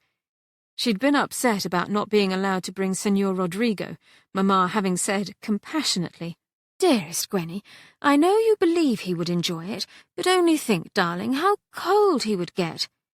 But she was wearing the hat he'd given her, and had leaped up the 6 ratlines with such nimbleness that Will had laughed and exclaimed, She'd make a right proper sailor, she would. With one hand on the halyard, Hugo now looked up at Gwendolen and shook his head. That's high enough, Gwenny. Please, Hugo, just up to the... what did you call it? The futtock shroud? No. But it's so easy. Only watch me, Hugo. Gwendolen reached up to the ratline above her head, but before she could proceed, Hugo stepped onto a lower ratline, wrapped an arm around her waist and brought them both onto the deck. I said no. Sulkily, Gwendolen pulled away from him and walked over to the ship's railing, where, with a certain ostentatiousness, she peered into the harbour below. Mamma said, Oh, Hugo, I'm glad you did that. Really, I don't think anyone who's not wearing trousers should go up any higher than she was. Aside from the modesty issue, Mamma, I wouldn't have let her, not without some kind of harness to keep her safe, and we don't have any. His mother nodded and went on, I've enjoyed our tour so much. How small your sleeping quarters are, and I had no idea the hold would be so vast, with so many compartments. I was afraid I might get lost in one of them. Nonsense, ma'am. We'd never let that happen, said Will gallantly. Mamma smiled. Thank you, Mr. Studdert, but if I ever decide to become a stowaway, I'd know where to go. Are you still planning to make your maiden voyage in a few weeks? Yes, ma'am. But first, we've got to go over every joint and sail, every timber and beam. If we look sharp, we'll be just in time to avoid the storm season. If all goes well, and we expect it will, we'll put the Arcadia on the market and hope for our first buyer. It's such a delightful boat. How could it not sell very quickly? Actually, said Bertram, you should call it a ship, Mamma. The term boat refers to a smaller craft. Although sometimes fishing vessels are quite large, and yet you never hear them called fishing ships. Why is that, Mr. Studdert? No idea, lad, said Will good-naturedly, and Mamma added, It's a very delightful ship. She turned to him. Hugo, dearest, you and Mr. Studdert have done a magnificent job. I'm so terribly proud of you. He smiled back at her, then looked to Katherine, where she stood gripping the railing of the short flight of stairs that led below decks. Well, Katherine, he said, are you getting your sea legs? Not yet, she said.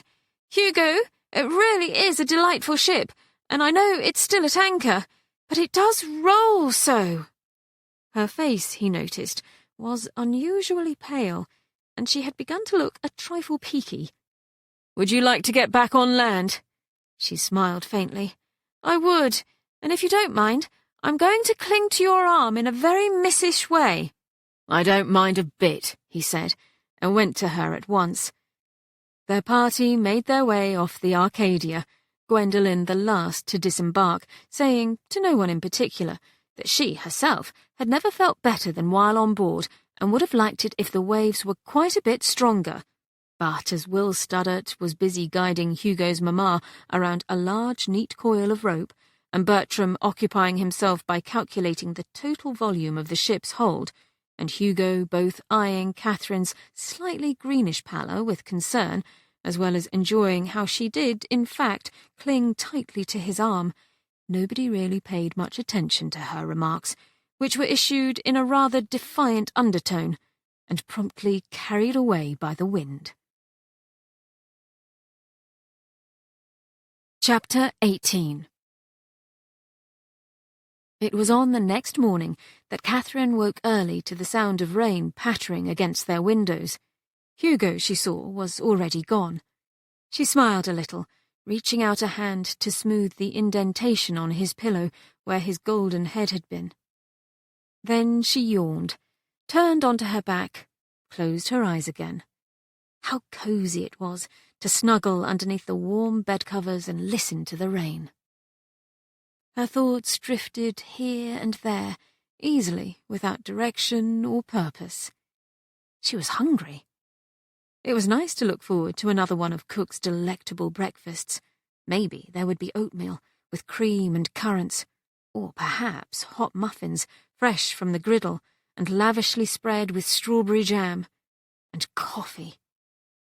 Today she was going to finish her work on Mr. Mantell's essay. 2. Will Studdart had asked if she would help him compose a notice of sale for the Arcadia. It occurred to her to wonder if a drawing might increase the notice's attractiveness. She herself had no skills in that regard, but Aunt Claudia did.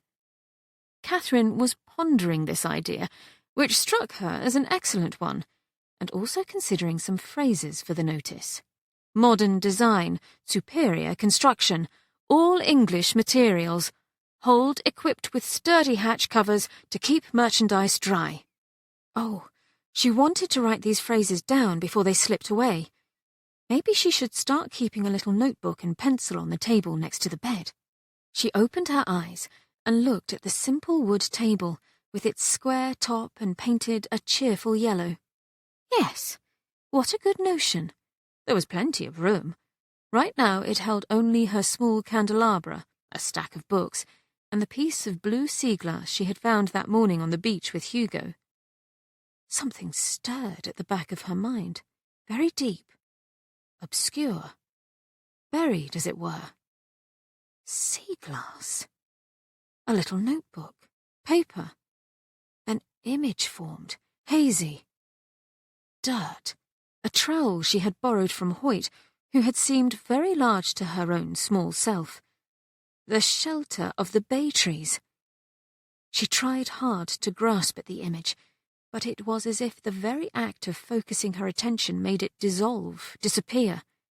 She lay very still, but the wispy image was gone, although a bit of its essence, something wonderful, something important, somehow remained. Her stomach growled. Breakfast. She wanted breakfast right away. Katherine got out of bed, and as she started to get dressed, a line from Edmund Spenser's Fairy Queen came to her. For there is nothing lost that may be found if sought. Later that afternoon, walking home from the parsonage on George Street, and glad that the sun had come out again, that wispy, hazy, intriguing image from the morning surfaced again in Katherine's mind. Her steps slowed as she came to the Penhallow property. She passed the stable, looked to the house, and then to the line of tall bay trees separating it from the house where she used to live as a little girl, now the Beck's home. Paper. Sea glass. Buried. A trowel from Hoyt. Katherine almost gasped out loud. Was it possible it was still there? Quickly she turned and went to the stable, where Hoyt, crouching, was examining one of the shoes of Hugo's horse. "Hoyt," she said, rather breathless, "have you a trowel I could use?" "Aye, missus," he answered, straightening, and found one for her. Quite possibly the same one she had borrowed when she was 11 years old, not long after her grandfather had died, after her parents had inherited his enormous fortune, and they were to leave behind their house on the beach and move into the newly constructed Brooke house 5 long miles away. Her heart beating hard, Katherine went to the bay trees, but not on the Brooke side of things, here on the Penhallow property. Where? She paced up and down, then stopped at a place where the trees grew closely together, obscuring the view of her old house. Yes, here. She kneeled down and began to dig. A few minutes later, she came upon something besides dirt and stones. She dug harder. There it was. She used the trowel's tip to maneuver it free, then picked it up, held it in hands that were grimy now. Grimy, reverent hands. A tin box. On its lid, a scarred and faded picture, a bouquet of pink roses. She had buried the box here, afraid that it would somehow be discovered on the journey between here and Brooke House. She had hated to part with it, but it was better than risking having it be found, and perhaps taken away from her. Katherine sank back onto her heels and opened the lid. Papers folded, paper scraps, paper rolled into little cylinders and tied with pieces of yarn, and here, a little book she had made by gluing together the pages at their margins. A dozen bits of sea glass, green, amber, white, blue, a nub of a pencil, its tip all blunted from use. Gently, one by one, she unfolded the papers. Here were the little stories she had written, brief accounts of her day, her opinions of the books she had read, descriptions of her dolls, the flowers, the clouds, the ocean. A little story about a seal carcass that magically came back to life. A short tale about a fairy she had named Berenice, who liked to ride horses and fight battles and go fishing. All in her immature vocabulary, the sentence construction rather charmingly simplistic. All in her childish handwriting, but even so, very neat and straight. At the very bottom of the tin was a piece of paper which she had folded into a tiny, tiny square and sealed with a bit of wax. Carefully she unfolded it. In small, even letters she had written, "Tomorrow we have to leave here. Hugo is gone away to school. I don't know when I will see him again, or how, but some day I will. I hope for it so much that it must happen." It was strange, but Katherine felt as if she wanted to both laugh and cry at the same time. Strange, but in a good way. It came again to her, like a whisper from the past, for there is nothing lost that may be found if sought. Something bumped her on the side of her face, soft and cold and damp. It was the nose of Ruby the Great Dane, who had wandered over from somewhere and seemed to be looking at her inquisitively. With her kneeling and Ruby standing, they were precisely eye to eye. "Hello," Katherine said. "I've just found an old box I'd forgotten about, Ruby. It's been here for 10 years. Waiting for me, perhaps." Ruby seemed so interested that she added, "I was a writer, you see, and I hoped with all my heart to see Hugo again one day. And I have. And I've married him, Ruby. Aren't I lucky?" Suddenly, Katherine thought about the scent bottle she had given to Mary, the maidservant at Sermont Hall, and how holding its tin, which was decorated with chinoiserie flowers, had somehow made her pause, and made her remember, too, the dream she'd had, in which she said to old Mrs. Penhallow, "I've forgotten something, but I don't remember what it is. It's something very important." In her dream, old Mrs. Penhallow had said, "You've got to find it yourself. You won't find it here," then shut the door to the London townhouse. Katherine thought as well about Livia's letter, in which she had written, "You asked in your letter about a curious sense of forgetting something. Have you found what you were looking for? I hope so." Yet another memory floated up. Mother's letter.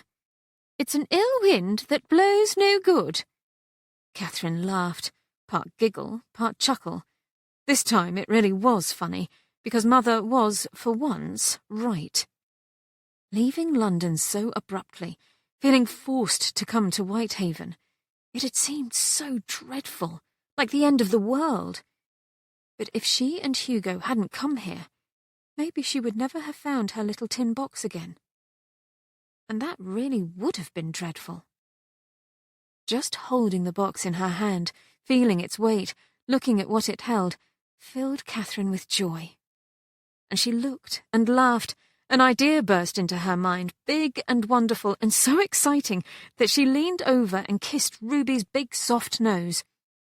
She didn't quite know how she would execute it. It was rather complicated, maybe even impossible. But still, it had a lovely sort of coherence to it, and she could see it, fully formed in her mind's eye. Just then Ruby lifted her head, ears pricked high, and looking toward the street beyond the stable, she gave a sharp bark. Katherine put the lid back on her box and stood up. She followed Ruby, who was walking toward the street, ears still high and on alert. Coming around the stable, she saw a slender woman, clad in dark clothes, limping, one arm bandaged and in a crude sling, carrying a small, worn-looking bag. She was dark-haired, narrow of face. Good God! It was Celeste! Even as Katherine stared in astonishment, Celeste staggered and dropped the bag onto the ground, seeming so imminently in danger of collapsing altogether that Katherine flew to her and wrapped an arm around her to help keep her upright. She noticed with fresh horror that Celeste's left eye was blackened. "My God, what's happened to you?" she exclaimed. "Mademoiselle," Celeste murmured, sounding rather dazed. "Oh, I should say Madame, no? My cher ami Robert was not so kind to me, as you see." "Oh, Celeste, I'm so sorry." Celeste's head lolled back a little. "He took everything, Madame. Luckily, I had a bit of money sewn into one of my gowns, just enough to let me return here. Your old house, Madame, is a maison des fantômes. How do you say? A house of ghosts now. I am défait, Madame. I am well served for my treachery to you." "Nonsense. He shouldn't have treated you like this." "And yet he did," Celeste grimaced. "I have no right to ask it of you, but voulez-vous m'aider, s'il vous plaît?" "Of course I will. Hoyt! Hoyt!" Katherine called, as Celeste closed her eyes and her knees buckled. "Help me!" Hoyt hurried to her, and together they managed to convey the half-fainting Celeste into the house and lay her down on the bench in the entry hall. Hugo's mamma came, as did Cook and Eliza. It was Cook who grimly produced a little brace of chicken feathers, which she set alight and waved underneath Celeste's nose, bringing her up into a confused sentience. Dr. Wilson was sent for, and after briefly examining Celeste, he and Hoyt carried her to a bedroom upstairs. Katherine followed, carrying Celeste's little bag, which Eliza had fetched, and her own tin box, which she put on her bedside table before continuing on to the room where Celeste lay limply on the bed. "What can I do, Doctor?" Katherine asked. "Not a great deal at present, ma'am," said Dr. Wilson, unwrapping the makeshift bandage around Celeste's arm. "But as you know this unfortunate young woman, you might stay near, talk to her a little, let her hear the voice of someone she knows. This will not be pleasant for her. Her arm is badly broken." Her stomach quivering in apprehension, Katherine obeyed, sitting on the edge of the bed and taking Celeste's uninjured hand in hers. What followed was just as difficult as Dr. Wilson predicted, and it seemed like a very long time until, having been given a generous dose of laudanum, Celeste fell into a drugged sleep. Katherine tucked the blankets around her, then wearily got up and went out into the hallway where a scared-looking Eliza stood, hands over her mouth. "Oh, Mrs. Katherine, the poor thing screamed so. Is she going to die?" "No, Eliza, she'll be all right, but she'll need a lot of care over the next couple of days. Will you help me?" "Of course, ma'am. But she won't scream no more, will she?" "I don't think so. Will you sit with her for an hour or so while I go get my supper? And make up that truckle bed for me? I'll stay with her tonight." Later, Hugo walked with her to Celeste's room. "You'll be all right. Is there anything I can do?" "I don't think so, but thank you." "It's good of you to do this, Katherine. I know you never liked her." Oh, Hugo, that seems so long ago. I feel so dreadfully sorry for her. Besides, it's the Penhallow way, isn't it? Taking in misfits and the vulnerable, just like I was when I lived next door. He smiled. Come wake me if you need anything. I will. Although Celeste slept soundly, Katherine passed a restless night. For much of it she lay awake, thinking over the idea she'd had earlier in the day. In the morning, Eliza came to relieve her, and still deep in thought, Katherine made her way downstairs into the dining parlour where the family sat at breakfast. It was only Bertram saying very loudly, Katherine! that brought her out of her abstraction. I'm sorry, Bertram, what did you say? I was wondering if you saw the bone poking out of her arm. Bertram, dearest, said Mrs. Penhallow, perhaps not at breakfast. I didn't ask Katherine to describe it, Mamma. I only asked if she saw it. Bertie, said Hugo, and with the air of one cruelly disappointed in a modest request, Bertram turned back to his eggs. I'll tell you all about it later, Bertram, Katherine said. But first I want to walk to the harbour with Hugo. If that's all right, Hugo. There's something I'd like to talk to Will about, if he has the time. Of course, Hugo said. Whenever you're ready.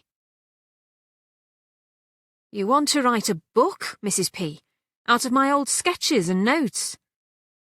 They were in the little office Hugo shared with Will Studdart, with Katherine sitting in the only extra chair, Will at the desk and Hugo standing. Will was gazing at her, amazed. Yes, together, Katherine said, leaning forward. I'll rework the text, with your approval, and Hugo's Aunt Claudia can recreate the illustrations. I'll have to ask her, of course, but she'd be perfect, and we'll all share in the profits. But you think it would make a good book, Mrs. P, the people will want to read and buy? I know it. You've documented a wonderful piece of maritime history. In fact, I think the title could be something about the English maritime heritage. Heritage is an evocative word, and there's such strong sentiment about such things, not just in our time, of course, but stretching all the way back to the Tudor era, with the building of our first navy and Queen Elizabeth's famous pirate fleet, too. And I had another idea, quite marvellous, I think. She told them what it was, and wide-eyed, Will said, the book could sell like cakes at a fair. Well, we'll see.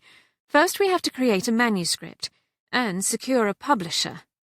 Do you know any, Mrs. P? Katherine shook her head, but we'll find a way, I'm sure of it. She sat back in her chair. What do you say, Will? I say yes. It's a way of letting me keep what I've done, but also sharing it with the world. I'm grateful to you, Mrs. P. She smiled, then looked up at Hugo. What say you, Mr. P? He smiled back at her. I say bravo. You have no objection to your wife writing a book? His brows went up. Why would I? Oh, I suppose some people would think it unladylike, even scandalous. I don't. I'm glad. Katherine got up. I'm off to see Aunt Claudia.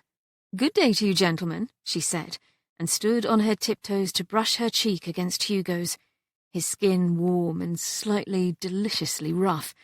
And then, with brisk, eager steps, she went to the parsonage where, sitting together in Claudia's light-filled studio, she told her about her idea. Claudia listened intently, her big blue eyes unwaveringly on Katherine's face. And altogether I envision about 75 pen and ink illustrations, Aunt Claudia, for a finished book of perhaps 180 pages, and, as I told Will Studdart, we'll all share the profits. What do you think?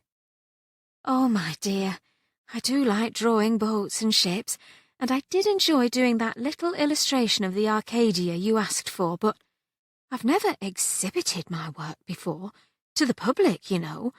Am I really and truly good enough? Yes, you are.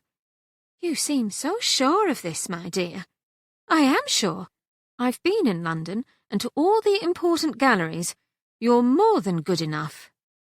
Claudia said, rather dreamily now. I can hear it in your voice. I can see your surety. My dear, you've changed since the summer. I can't explain it exactly, but this is something I'm sure of. How is that poor parrot of Gwendolyn's doing? Has he gotten any feathers yet?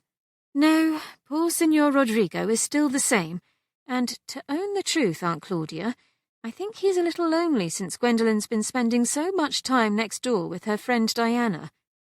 Such a sweet bird, Signor Rodrigo. I like him so very much.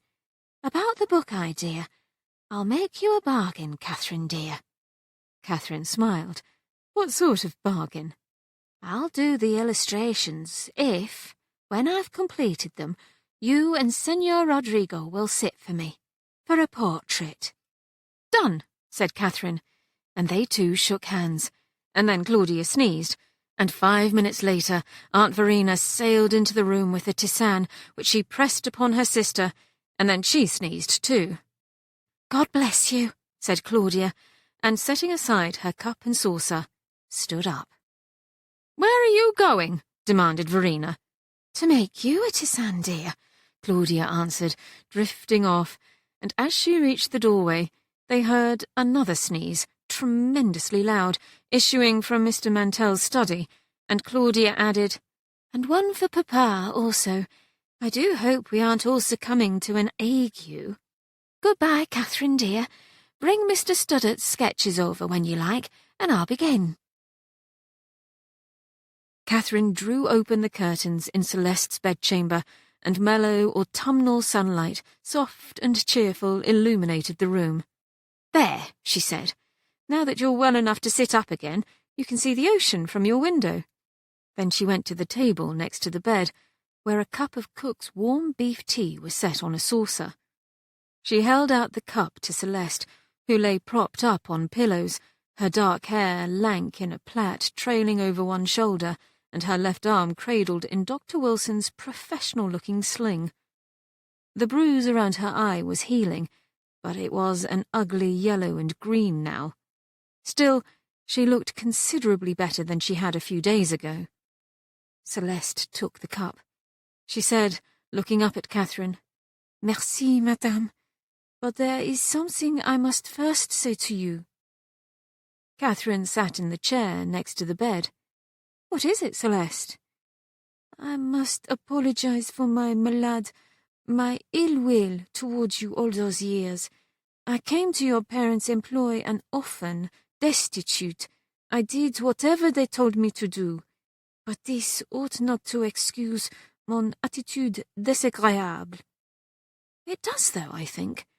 When one's circumstances are hard, one can, perhaps, behave in ways one might not like." Even as she said this, Catherine knew she was referring to herself as well as to Celeste. She wondered then if people were shaped as much by how they grew up as by their intrinsic natures, a question to write down in her little notebook and perhaps to mention for discussion at a family dinner. Celeste was nodding. "C'est vrai, madame. It is all too true. Looking back, it seems to me there was, forgive me, le poison in the house, une essence noire overcoming me." "I know what you mean," Catherine answered thoughtfully. "A dark essence. Well, that's all over now. Won't you drink your tea?" Celeste obediently took a sip from her cup. "Madame, what is going to happen to me? I cannot work at present. I have no money. I am dependent on votre charité, and—" She inhaled a deep, shuddering breath. "I am afraid that la police, your Bow Street runners, may conduire à la prison for the theft of your jewelry, which I so deeply regret." "Oh, they won't," Catherine said. "Father changed his mind, Celeste. Mother persuaded him that it would be socially embarrassing to pursue criminal charges against you and his valet, although," she added, "I must say I do wish something bad would happen to Robert." "We shall never know, madame. He has sailed off to Brazil." "Brazil? Well, maybe he'll meet up with my parents then." "Votre parents are there also?" "Yes. Oh, wouldn't it be funny to see it? I'd give anything to be a fly on that wall. I can just imagine them going into business together and cheating each other blind. Katherine laughed, then said, "As for yourself, Celeste, please don't worry. Your only task is to get better again." "I will try, madame, but I do not think I shall ever earn enough money to repay you for the jewellery." "Oh, please, forget about that. It wasn't even mine, really. Please do drink your tea, or cook will scold me." Celeste sipped again, then looked up, in her eyes wonderment and gratitude. "Madame, you are very good to me. I hope to repay you some day, in another way." Katherine smiled at her. "You needn't worry about that either. Is there anything else you need before I go? I've promised to carry more of Cook's tea to the parsonage. Both of my aunts and my grandfather-in-law are feeling poorly." "There is one small thing, madame. I have sometimes fancied that there is le marin, a sailor, in the house. Est-ce vrai? My late father was one, you see." "A sailor? Oh, it must be Gwendolen's bird you're hearing, Celeste. I'm sorry if he's been troubling you. He can be rather loud at times." "It doesn't trouble me, madame, but—" Celeste was looking so wistful that impulsively Katherine said, "Would you like to meet Senor Rodrigo? I can bring him up here if you like."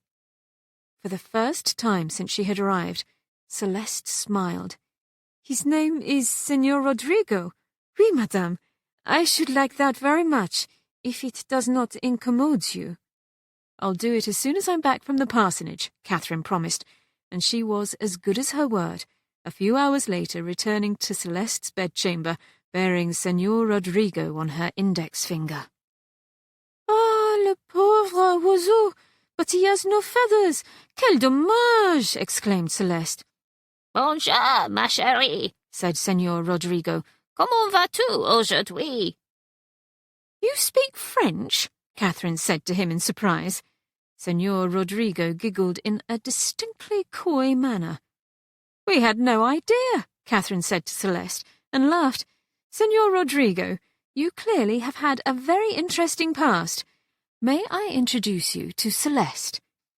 She sat on the edge of the bed and extended her finger, with Rodrigo upon it, toward Celeste, who in turn stretched out her own hand.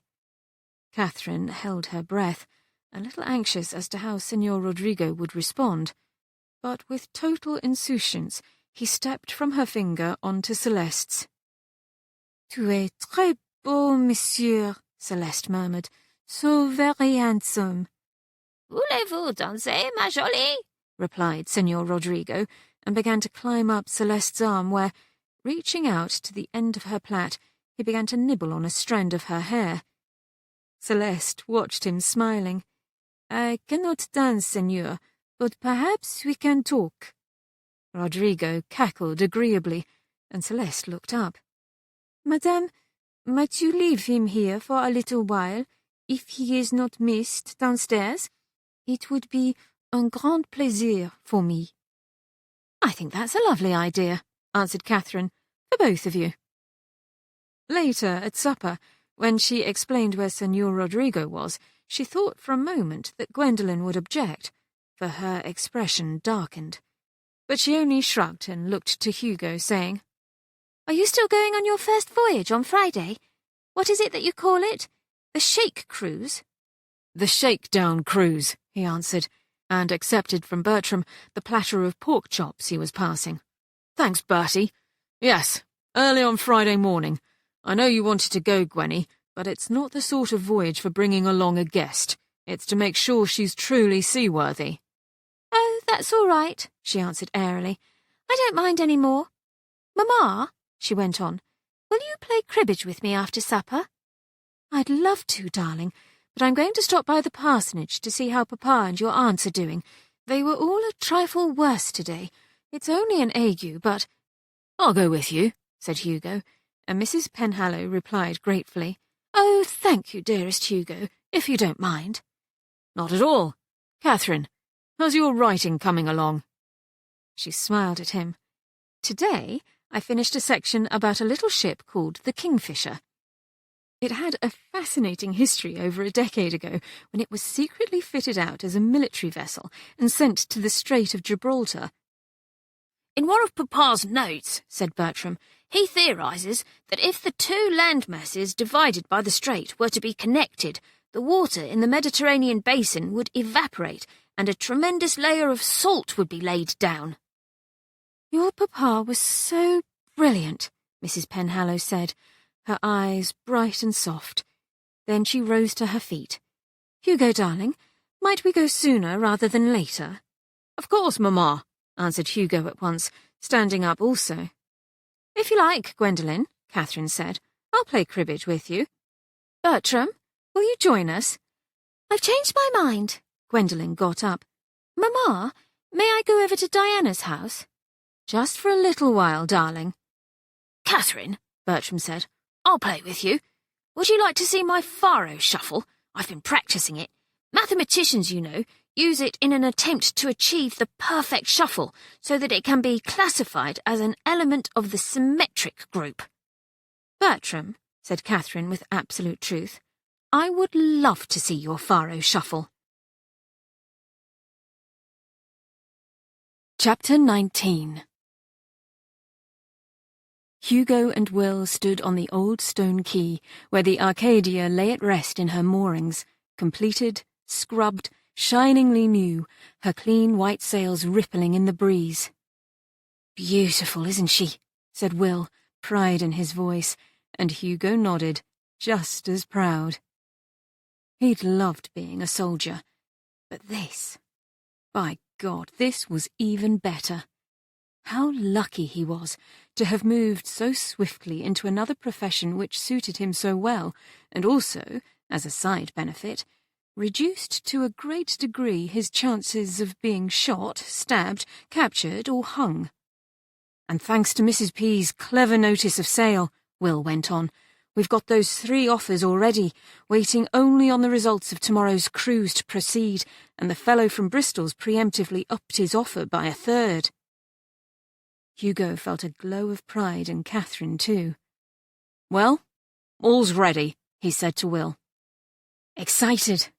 He laughed. "Very." Will laughed too, and clapped him on the shoulder. "So am I. There's nothing like a ship's first voyage. See you tomorrow morning, bright and early." When Hugo got home, he found a discombobulated household. "Oh, Hugo," said his mother anxiously, "both Cook and Eliza have come down with the ague, and Claudia's a little worse today. One of the dogs ate something it shouldn't, and nobody can find the puppy. Bertram's out looking for it, and Catherine kindly offered to clean the mess in the drawing-room. Papa's cook is making some more broth, and so I'm going now to the butcher's to bring her fresh bones. Dr. Wilson promised to come by and see Cook and Eliza, and also to look in on Celeste, who insisted on getting up to help, and then almost passed out on the stairs." Mamma pressed her palms against her face for a moment. "Oh, Hugo, and I did want to have a special supper before your voyage." "We'll have it when I get back," he told her. "Is Hoyt feeling all right?" At her nod, he went on. "Send him to get the bones, and you go straight on to the parsonage. Where's Gwenny?" "She's gone over to Diana's, where she's to spend the night." "She ought to be helping here." "Oh, darling Hugo, she's been so dreadfully out of sorts lately, there's no need to trouble her." Mamma had already put on her pelisse and was tying the ribbons of her bonnet.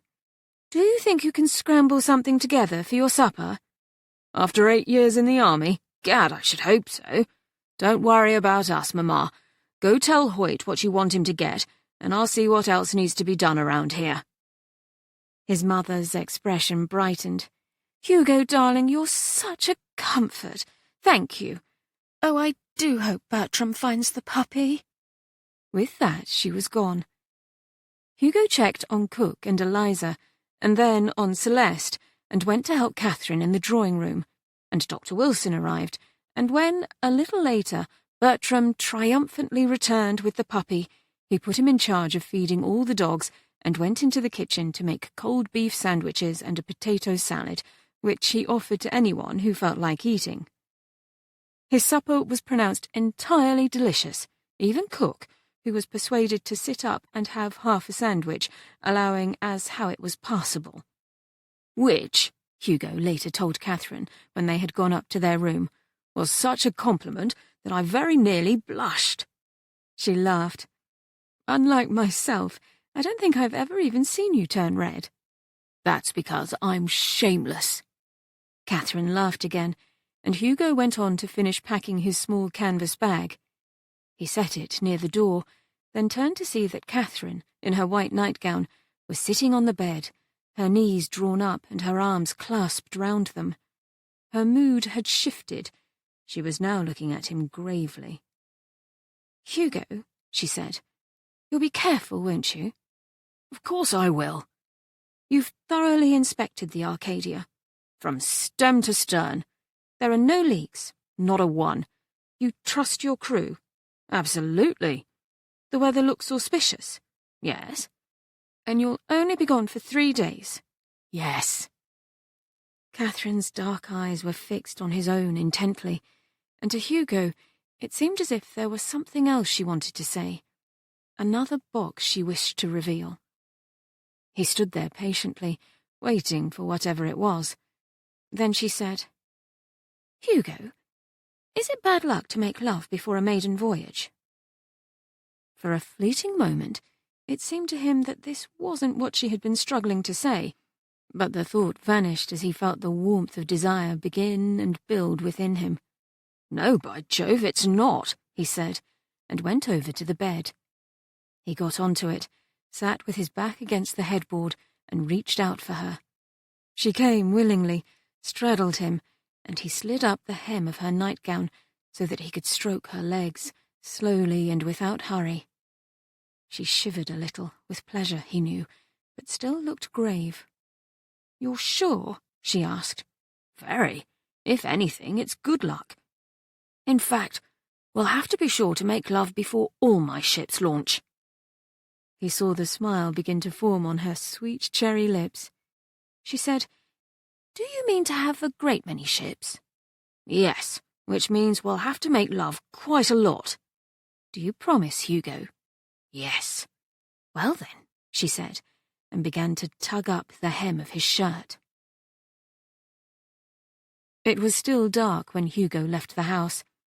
She wanted to go with him to the harbour, but to this he would not agree. So Catherine walked him just to the street. Inside her, words she longed to share, words from her heart, but all jumbled and raw, unpolished, disorganized, and by the time she thought how she might put them into proper order, Hugo had kissed her goodbye, and all she could think to do then was to cling to him rather tightly, smile, and say, "3 days?" "Yes. Au revoir, as those beastly French say." Catherine stood watching him walk away. It was cold this morning, with a sharp wind that seemed to take perverse delight in finding its way down the collar of her pelisse and go slithering up her sleeves, sending her skirts a-flutter and her curls blowing every which way. But she waited, unmoving, until she could see Hugo no longer. It was only then that she went back into the house. It was quiet and dark inside. The dogs came to meet her in the entry hall, and softly she greeted them, then went back upstairs where she got into bed again. But not to fall asleep once more. No, she was wide awake. She lit her candles and took up her manuscript. Scattered throughout Will's notebook were a dozen or so sketches of various types of anchors, which he thought would make a very interesting section all to itself. On her little table was her inkpot and quill. She dipped her quill into the ink and began to write, and in her deep concentration, the shadowy hours before sunrise passed quickly away. When she looked up again, it was a new day. Catherine blew out her candles and gave a last satisfied glance at what she had written, then got up and went to the windows. She looked out at the vast white-capped ocean. Somewhere out there was Hugo. She wasn't afraid for him precisely. He was so capable, so clever. It was just that It was just that she wished she had said to him what she wanted to say. The 3 days until he came home seemed, all at once, to stretch ahead into eternity. But then she gave herself a little shake, sent a last lingering glance upon the sea, and went downstairs to help with breakfast. The Arcadia sailed smoothly west, out into the open waters of the Solway Firth. The winds had picked up, of course, and the ship rolled more noticeably, but the sky overhead was a bright blue, practically cloudless, benignant. Oblivious to the sea spray being dashed against him, Will stood next to Hugo on the quarterdeck, feet braced wide apart, and his fluid stance easily accommodating the ship's rolls and lurches. "Couldn't have asked for better weather," he said to Hugo. "If we're lucky, we'll get a glimpse of the Isle of Man before we turn about." Hugo nodded, smiling. Everything about the day seemed lucky to him. Everything about his life seemed lucky. It was late in the afternoon of that same day, and Katherine was coming downstairs with a bowl that had been in Celeste's room, but paused on her way to the kitchen when somebody banged hard on the front door's old iron knocker. As she put the bowl onto the entry hall's console table, the dogs came tearing in, barking ferociously. "Quiet!" she said to them, and was gratified to see how quickly they obeyed her. Smiling, she opened the door. There on the porch stood Christopher Beck, holding the arm of his sister Diana in a firm and possibly painful grip. Diana, for her part, was so white that her freckles stood out in sharp relief, and she looked extremely scared. Katherine felt her smile fading, and she said, "Are you all right? Has something happened to your father? Please come in." She opened the door to them, and Christopher shoved Diana in ahead of himself. He said, his brusque, rough way of speaking more in evidence than usual, "Father's fine.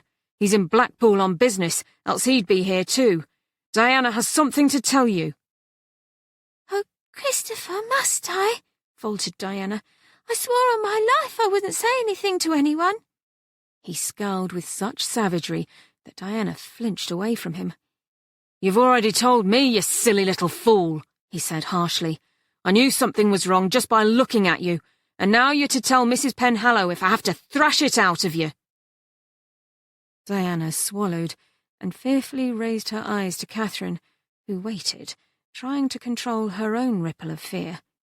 Christopher gave Diana a push, and finally Diana said, in a small and trembling voice, "Oh, Mum, it was only for a lark." On the second morning of their voyage, Hugo was woken up by a hand on his shoulder. It was young Dombley, one of the sailors who had taken the night watch, his face seeming pale, blanched in the light of earliest dawn coming in through the small porthole of Hugo's little cabin. "Sir," he said, his voice urgent and rather frightened, and Hugo sat bolt upright. "What is it, Dombley? What's amiss?" "Bent and me, we don't know what to do, sir. And Bent said to go and get you." "What is it?" But Dombley only shook his head, as if robbed of his full powers of speech. "Come see, sir," he said, still stammering. "Hurry, sir." Rapidly, Hugo dressed, his mind racing. Had the Arcadia struck something, or was there a leak after all? He'd have sworn on his life there wasn't. He took the companionway steps 4 at a time and emerged onto a deck damp with sea spray and into a soft blue, cloudless morning. The green and grey-white waves all around them were higher today, with deeper troughs, and the ship rocked more strongly from side to side. "Well, Dombley," he said, scanning the decks for any irregularity. But there was only Bent, who stood clutching the halyard, looking just as scared as Dombley. "Lock up, sir," Bent said, and Hugo did. And there was Gwendolen, high above him in the rigging, nearly up to the topmast. She was dressed like a sailor in wide canvas trousers and rough linen shirt, her hair in a golden braid that flapped wildly in the wind. For a single beat of his heart, Hugo felt a rush of admiration for his adventurous little sister, recalling Mamma's remark about the hold, its many compartments, and being a stowaway. Just as quickly after that came such a deluge of fury at Gwendolen's recklessness that everything seemed to be blotted out in a crimson haze. But then, as he stared up at her, he saw that she was terrified, and she had to be freezing. If she'd been up there for any length of time, her hands would be stiff with the cold. How long could she maintain her grip with her soft, small hands on those painfully rough ropes? Just then, the Arcadia slipped into a deep trough and tilted hard to leeward. Gwendolen screamed his name. Hugo leaped up onto the ratlines, shouting over his shoulder, "One of you get Will, the other keep your eyes on my sister," and began to haul himself upward. "Hold on, Gwenny!" he shouted up as he reached the futtock shroud. He was halfway there now, and then the Arcadia tilted herself upright and just as promptly lurched into another trough and swung even more sharply leeward. And Hugo watched as Gwendolen fell like a little wounded bird and plummeted into the ocean. In some lightning-quick, analytical part of his mind, he knew that it was only by the grace of God that she'd let go of the ropes as the ship rolled, for if she'd fallen onto the mercilessly hard wood of the deck, she'd have snapped her neck and died. But now she was in the cold, roiling, grey-white waters below, and there was no certainty at all that she would survive that. He remembered her saying once in a sulky voice, "It's dreadfully unfair that girls aren't supposed to swim in the ocean." It took the merest pulse of time for these thoughts to flash through Hugo's brain, and then, without hesitation, he leaped after Gwendolen into the sea. The shock of being submerged in the frigid waters paralysed him for a moment, but with 3, 4, 5 strong kicks of his legs, with forceful sweeps of his arms, he brought himself up to the surface, gasped for air, looked around for Gwenny. There! 15 feet away, there she was, flailing her arms, on her face such a look of abject terror that Hugo had to school himself not to think about that, but only about reaching her. He swam, hating how the ocean seemed to fight him. Christ in heaven, but the water was cold. Faster! Go faster! Hurry! Vaguely to his ears came shouts from high above him, from the ship. He got to Gwendolen just as her head was sinking under the surface. He grabbed her shirt and shoved her up so she could take in a sobbing, choking breath, then wrapped an arm around her, kicking hard to keep them both above the water. She clutched at him, shrieking as a cold wave crashed over their heads. "Don't let go! Oh, Hugo, don't let go!" she pleaded in a jerky little voice, gasping, her lips blue and her bright hair plastered sodden about her face. "I won't." He kicked hard with his legs, used his free arm, too, to keep them afloat, pushing against the roiling water, and looked up to the ship, searching with his eyes for the rope that would save them. Another shout. He saw Dombley then, thanks be to God. Will Studdert, still in his nightshirt, and then Bent and some of the others. It was Will, he hoped, he trusted, who was knotting the rope, quickly but carefully, with the strong, unerring skill born of years of experience. Another wave hit them. They both swallowed water, and Gwendolen gave a keening cry of despair. He could feel her grip on him loosening, and he tightened his arm around her slim frame, trying to ignore how his own limbs were weakening in the churning, icy-cold sea, how his teeth had begun to chatter too. "Hugo!" he heard Will shout, and then he saw the rope that Will flung out to him. Its knotted end splashed into the water only a few feet away, but it seemed like miles to Hugo as ploddingly he brought himself and Gwendolen to it. Damn, he was weak. He could barely feel his arms or legs now, but with every particle of his being, his strength, his will, his absolute determination, he fixed his mind on the rope. He kicked again, and again, and got to the rope, which danced in the rough water almost as if it were alive. With his free hand, Hugo grabbed it just above one of the knots, felt with his feet for the knots at the bottom. God damn it, where were they? Yet another wave sent Gwendolen and himself bobbing helplessly. No, not helplessly, for he didn't let go of the rope, would never let go of the rope, no matter what. At last his feet connected with the knots below him. They gave him a little, much-needed purchase. He looked up at Will, shouted, "Now!" and with a gratitude more intense than he'd ever felt in his life, he registered the upward movement of the rope. "Hang on, Gwenny," he said in her ear, "just a little longer," and saw with relief that she managed to weakly nod. The men above hauled them up. Hugo concentrated. The rope. His hand on the rope. His arm around Gwendolen. Never mind the cold, the numbness everywhere. His hand on the rope. That was all that mattered. His arm around Gwenny. The rope. Bit by bit, they were drawn upwards at a speed that felt to Hugo like tortuous slowness. He fixed his mind. The important thing was that they were going up. The rope, the rope, the rope. They must have been 9 or 10 feet short of the ship's railings when the Arcadia slid into a trough and rolled. Hugo and Gwendolen swung wide in a dreadful mockery of that giddy sensation children feel when playing on a swing, and as they flew back toward the hull, Hugo had just enough presence of mind left to jerk his body in a way that brought him and not Gwendolen against the inflexible hull. He slammed hard. His body felt as if it exploded with pain, most acutely in his head and the whole left side of him.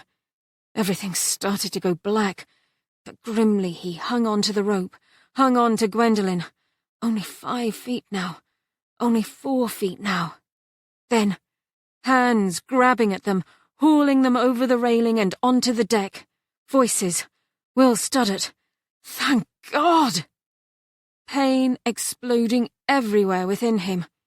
He managed to say, "Gwenny," in a voice so weak and ragged he hardly recognized it as his own.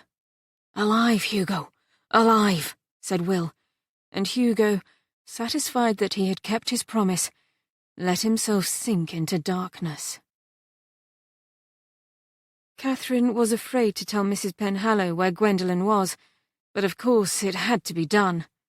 But first she went to Bertram in his attic. He listened without comment, said, "I'll go get Mamma's smelling salts, just in case," and together they made their way to the sunny little parlour where Mrs. Penhallow, exhausted from her long hours at the parsonage, had sat down for a moment and ended up falling asleep. They woke her, and when she heard the news her face went so white that Bertram held out to her the little vinaigrette, but gently she waved it aside. "Thank you, darling Bertram, but I don't need it," she said.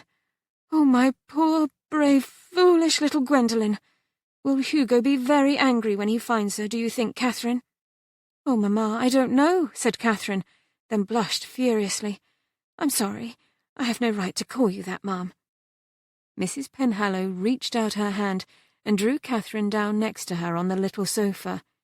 She gripped Katherine's fingers tightly in her own. "But you do, my dear," she said. "You're my own dear daughter, too." Her big blue eyes were shining with tears. "And now what's to be done?" "There's nothing," said Katherine. "Nothing to do but wait. Bertram, could you bring Mamma a cup of tea, please?" "Of course," said Bertram, and went away to the kitchen. But it was Cook who came following after him when he returned, carrying a tray with 3 cups and a plate heaped with little iced cakes. She put the tray down on a table and stood looking gloomily at Mrs. Penhallow. "Mr. Bertram's told me, madam. What was Miss Gwendolen thinking? Oh, madam, do you remember poor Tom, the custom officer's son who—" "Cook," said Katherine, with the tiniest shake of her head, "would you give Mrs. Penhallow her tea, please?"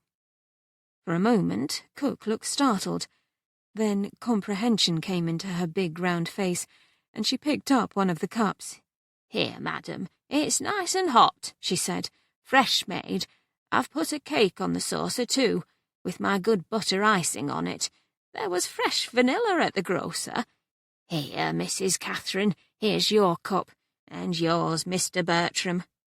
Madam, do drink your tea. It'll do you good." Obediently, Mrs. Penhallow brought her cup to her lips and sipped at it. But Catherine could see that her mind was elsewhere, stretching out toward the distant, dangerous ocean, toward those two of her children, much loved and so far away. 3 days, Mamma, Catherine said. Hugo said they'll be back in 3 days, which is tomorrow. Tomorrow, echoed Mrs. Penhallow, but her voice lacked conviction. Hugo will keep his promise, Catherine said firmly. He always keeps his promises. The day dragged on, and night came, and in the morning no one looked as if they had slept very well, if at all. Cook, whose health was markedly improved, prepared a breakfast more suitable for a crowd of 20, but it was tacitly understood that it was a product of her own nervous energy, and nobody remarked upon it. Catherine drank her coffee and ate a muffin, then said to Mrs. Penhallow and Bertram, "I'm going to the harbour." "I'll come with you," said Bertram. "I'd like to go too, but I'm needed at the parsonage." Mrs. Penhallow looked between the two of them. "You'll send word when the Arcadia arrives." "Of course," Catherine said. "We'll be in the Blue Dolphin, if that's all right, Mamma. It's a tavern, but we'll be able to keep warm and dry." Mrs. Penhallow smiled faintly. "Under ordinary circumstances, I might be a little concerned, but—" Half an hour later, Catherine and Bertram were seated at a table by a window which commanded a good view of the harbour. They had both brought their books, and Catherine her manuscript, and Bertram an essay he was drafting on copper extraction techniques. The hours ticked by. They went for a walk up and down the quays. They ate a luncheon. They read their books. They wrote. They walked some more, occasionally glancing up at a lowering sky which had filled with heavy grey clouds. The afternoon light began to dim. They had dinner. Christopher Beck came and sat with them. Once or twice a couple of men, a little drunk, approached them, but Christopher stood up and faced them with such ferocity that they backed away. Other than that, nobody said much. Twilight gave way to evening, and massing clouds obscured the stars. Silently they paced together along the quays. Finally, Bertram said, "Do you think they'll come tonight?" Hugo said 3 days. Catherine stared out into the Arcadia's empty slip and hugged herself against the chill. "Things happen," said Christopher in his rough way. "Hugo promised," Catherine said simply, and then they fell silent again, waiting, watching, walking, waiting. It was 9:15 when they first caught sight of the Arcadia.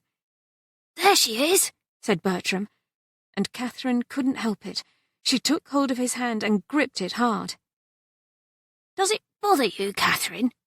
"Does what bother me?" "That you're holding the hand that had some of the bits amputated." "No," she said honestly, then added with concern, "Am I hurting you?" "No. It's rather comforting, holding hands." "I think so too."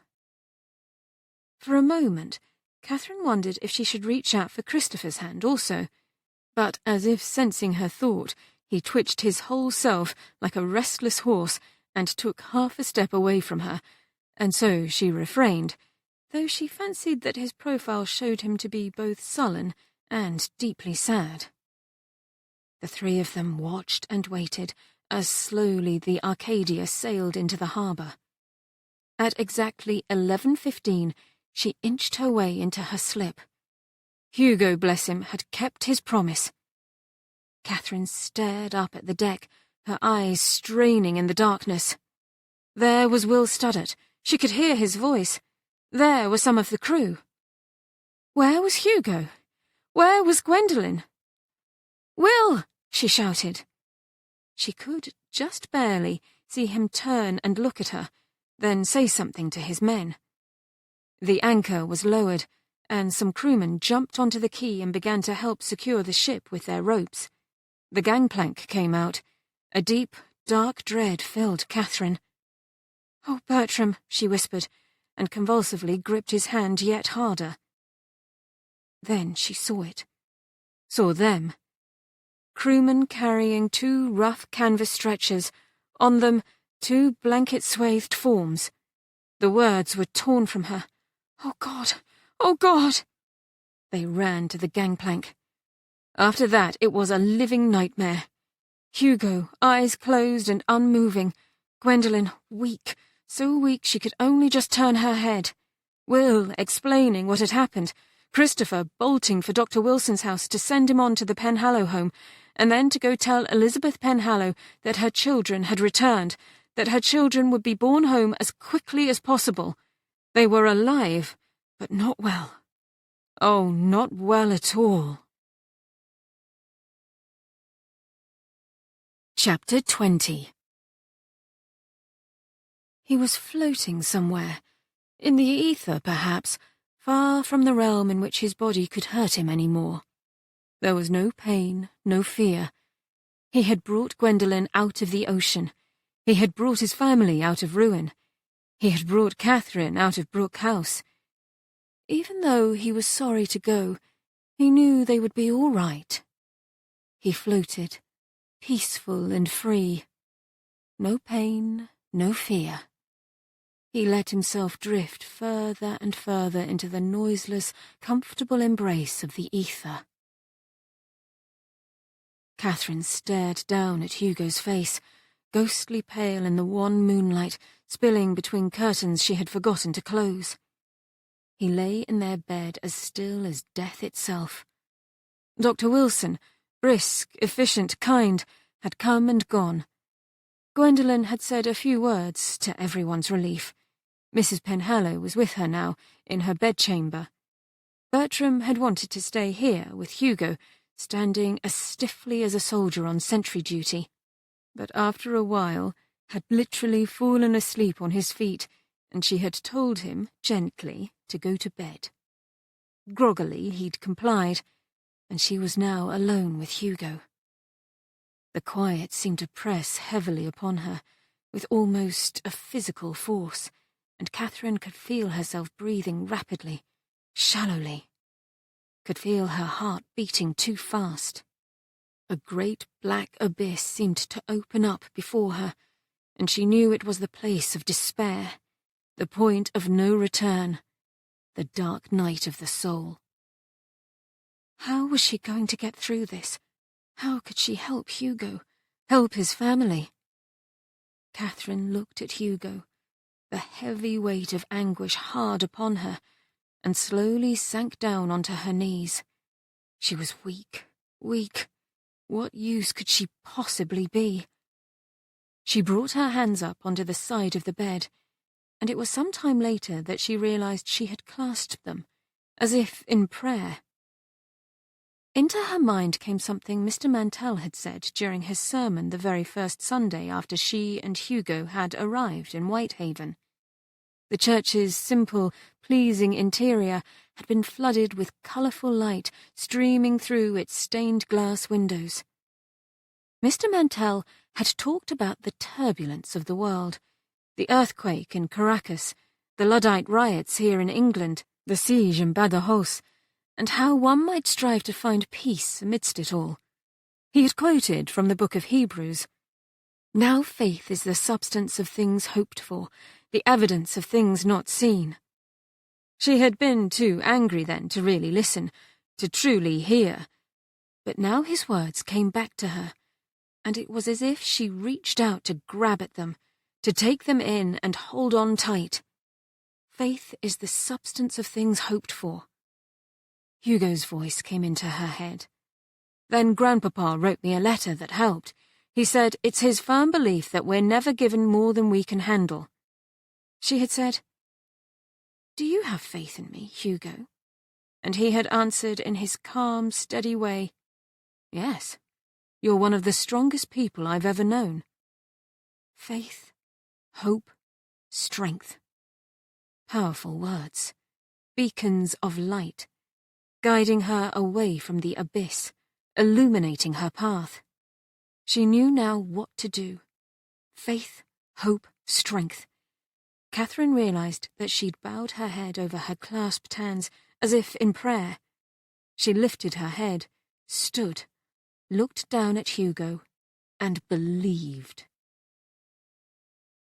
With astonishing rapidity, Gwendolen rebounded from her ordeal.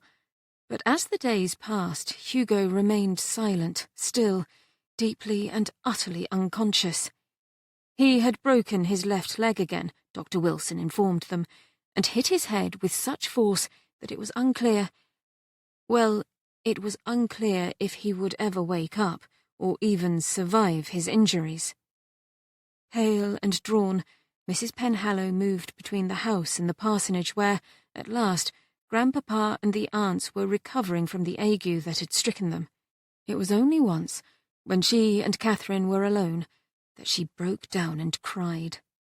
They sat on the little sofa in her parlour, and Katherine held her hand, and finally Mrs. Penhallow said in a low voice, "Oh, my dear Katherine, what if my darling boy doesn't get better?" "He will, Mamma." Mrs. Penhallow wiped her eyes with her little wisp of a handkerchief. "I know it's a terrible thing to say, but I feel so hopeless." "I have enough hope for both of us, then." "How do you, Katherine, dear? Of course, I'm so thankful that Gwendolen is better, and my sisters and Papa also, and I'm very grateful for all of Mr. Studdart's offers to help. But with Dr. Wilson so guarded, and Cook so despondent, I can hardly bear to look at her. I feel my own spirits sinking very low. I try to keep my face brave, but how do you do it?" "It may sound strange, Mamma, but have you looked at Senor Rodrigo lately?" Mrs. Penhallow shook her head. "I've been so distracted. Why do you ask?" "Come with me." Together they went to the open door of the library, where Gwendolen lay on a sofa, napping, her cheeks flushed a healthy pink and a book tucked in next to her, slid upright against the sofa back.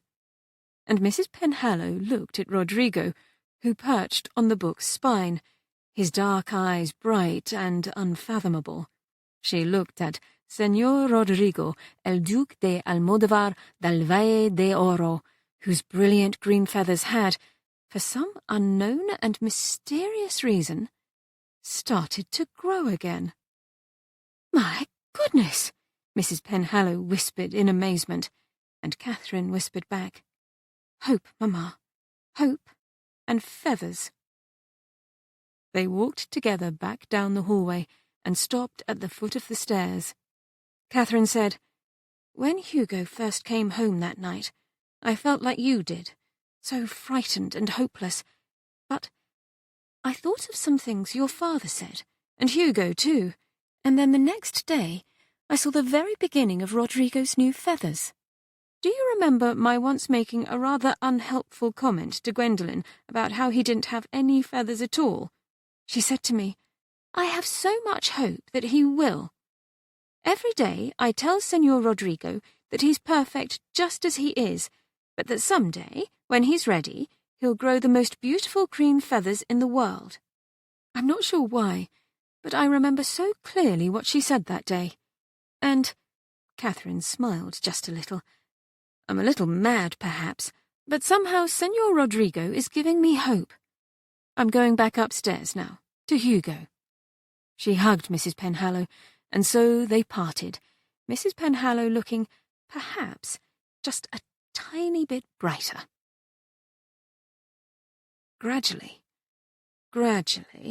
he realized that a voice was talking to him, had been talking to him for quite a while, softly, steadily, and even though the voice felt a little like a tether, keeping him from floating away, keeping him too close to the racking pain.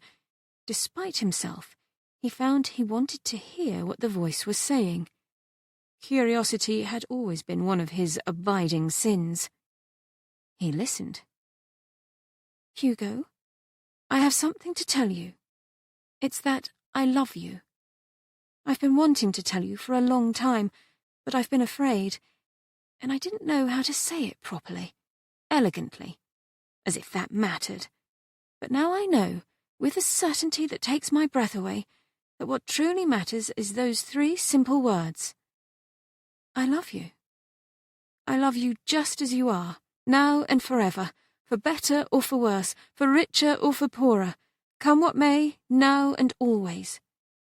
I know you'll come back and be with me, with us. We can't do without you, Hugo. We love you so dearly. Oh, Hugo, I believe I've loved you all my life.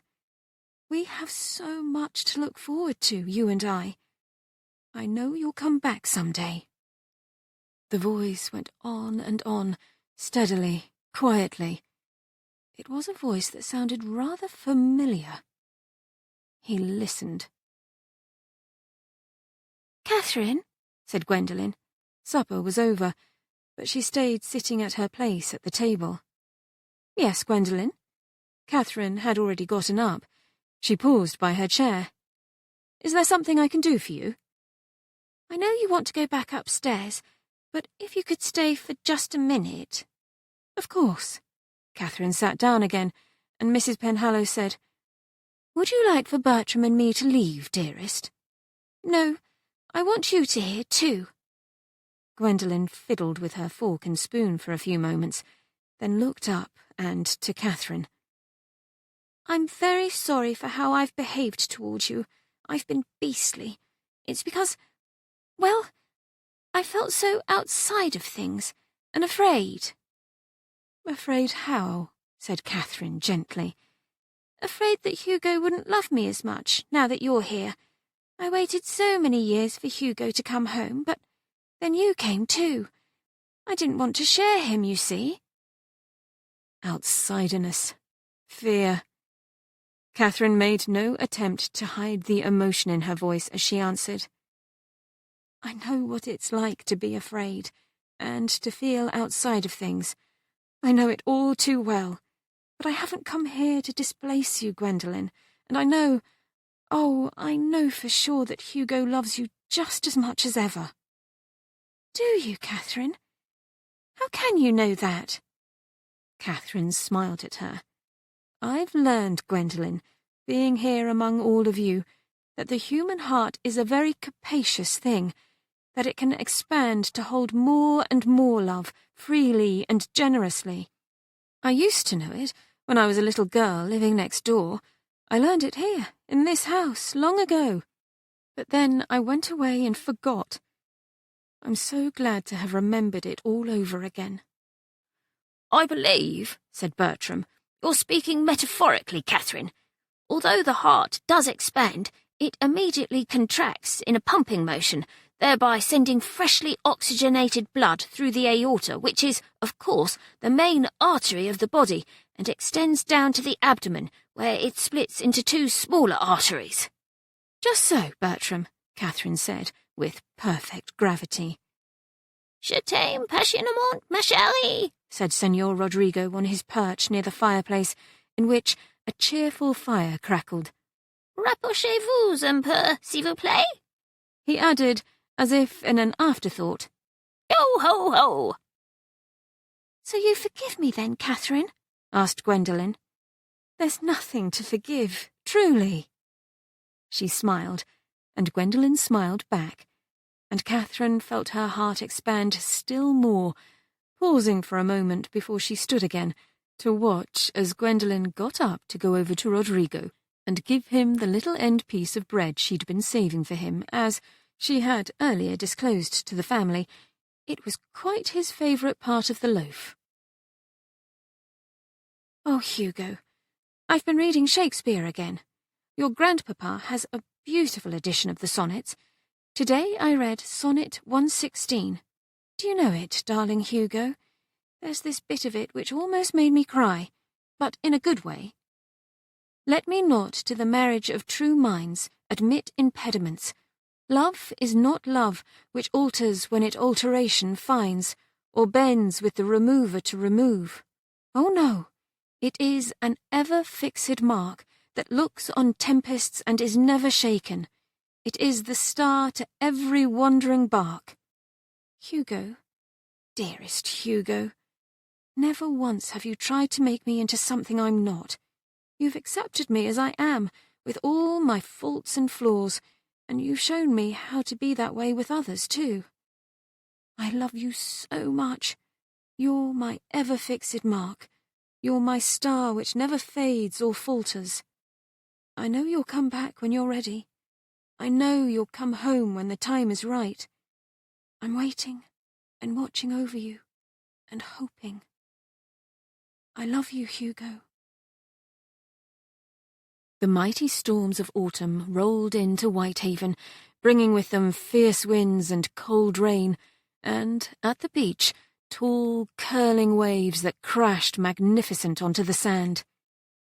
Inside the house they were warm and snug, thanks, Catherine knew, to the money which she had brought to them, a thought which gave her a great deal of pleasure. Eliza was well again, and Celeste too, who had come downstairs determined to help however she could with an arm still in its sling. Will Studdert had received 5 competing offers for the Arcadia, but was waiting, he told the brokers, until his partner was well enough to participate in the decision. In the meantime, he busied himself looking for a house to buy, and also reading Catherine's manuscript, a full first draft which she had copied out neatly and given to him. Claudia resumed her work on the illustrations, and Bertram finished his essay on copper extraction. The puppy Gwendolen had brought home, plump now, had become great friends with Senor Rodrigo, whose feathers continued to grow, daily rendering him more handsome and regal, a fact of which he seemed to be keenly aware, for he spent a good deal of time complacently preening himself. And day by day, Catherine sat by the bed which she shared with Hugo, talking to him, spooning into his mouth the light, nourishing broth which cook made with the finest bones, the best bones, which the butcher's wife set aside for him. Catherine talked to him, easily, softly, naturally, holding Hugo's hand, tenderly brushing the golden hair, longer now, off his forehead. Told him about what everyone was doing, and about the Arcadia, read out loud to him from her manuscript, and she spoke her words of love and need and hope, words which sprang from a well that would always, she knew, be full. And then, on a cold, foggy day in November, Hugo opened his eyes. Catherine had gone to look out the windows, admiring the beauty of the ocean in all its many moods, and when she came back to the bed, she saw that Hugo had woken up. He smiled at her and he said, "Hello, Kate." Carefully, so as not to jostle him, she sat down next to him on the bed and took his big hand in hers. Joy, sweetest joy, flooded her, and in a flash of memory she remembered how, a year ago, she had imagined that heaven was a place where she could be alone, that there was no greater happiness than to be by herself. But slowly and gradually, week after week, she had changed her mind. And now, now, here with Hugo, here was her heaven. In a voice that surprised her with its calmness, she answered softly, "Hello." "Gwenny all right?" "Yes, she's fine." "Everyone else well, too?" "Yes." "Including you?" "Oh, yes." "Well, that's excellent news." "Yes, it is. Can I get you anything? I've a cup of mulled cider right here, or I can go get you anything you like." "Don't go away, Kate." She smiled. "I won't. A little cider, then?" "Yes, please." Tenderly, she helped bring him upright on his pillows, hating to see how he grimaced. "Your leg, Hugo." "Yes. Did I break it again? I'm afraid so. Damn it to hell. I know. I'm sorry. She held the cup of cider to his lips, and he drank. Thanks. Kate, I'm as weak as a damned cat. It's understandable. Does your head hurt you, or anything else? No, it's just my leg. You'll be better soon. I'm going to take very good care of you. He was looking at her, and even with the pallor of illness on his now gaunt face, the dark circles underneath his eyes, the scruffy golden beard, he was so handsome to her, so familiar and so beloved that Katherine had to keep herself from kissing him with the fervour, all the relief and the happiness, the hope and the optimism that made her feel that she could float up like a feather on the breeze. I think, Hugo said, you have been taking good care of me. You've been talking to me, haven't you, Kate? She nodded, and he said, You saved me. She smiled. It was Will and your men who did that. Yes, they saved me from the ocean. But it was you who brought me back. Well, if we're to talk of saving, Katherine answered, stroking his hand, you saved me too, my darling Hugo, which means we're even. He looked at her, in his blue eyes a dawning glow. Am I your darling, Kate? Yes. Oh, yes. He took this in, and he smiled too. I'm glad. Very glad. Will you tell me again those things you said to me while I was elsewhere? Of course, but a little later, perhaps. Right now, there are so many other people who need to know that you're awake. Will you excuse me for just a few moments? To be sure. When she was at the door, he added, Kate? She stopped and turned. Yes, Hugo. I love you, you know. And she said, easily and naturally, I'm glad. I love you too. Yes, indeed. The heart certainly was an ever-expanding organ. Katherine smiled back at Hugo, then went to gather her family and bring them upstairs so that they could all share together in the joy of Hugo's awakening.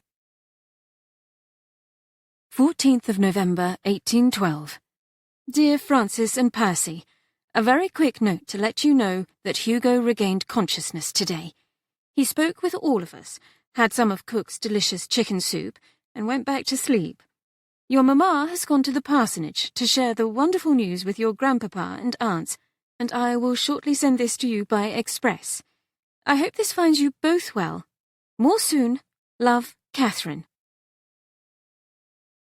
Breakfast in bed, said Hugo the next morning, eyeing with satisfaction the tray which Eliza had brought up.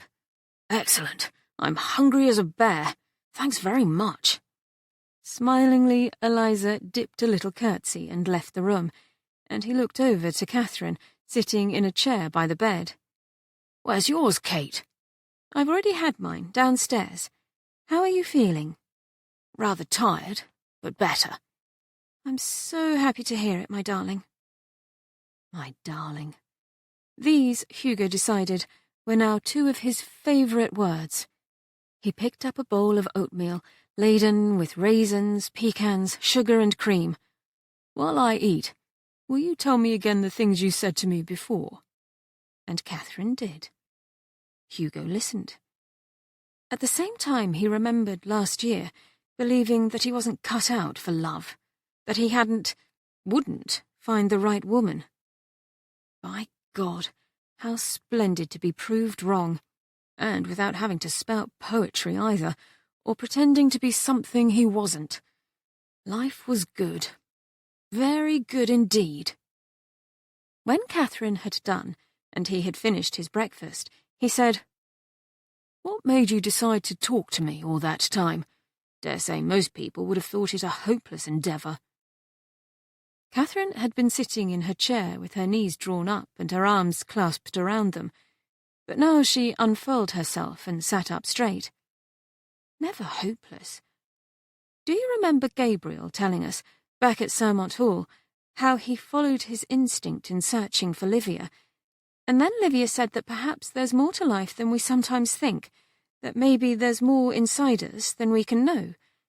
I believe I was searching for you, and that the only way I could do that was with my words, by talking to you, and by hoping, trusting, believing that you heard me.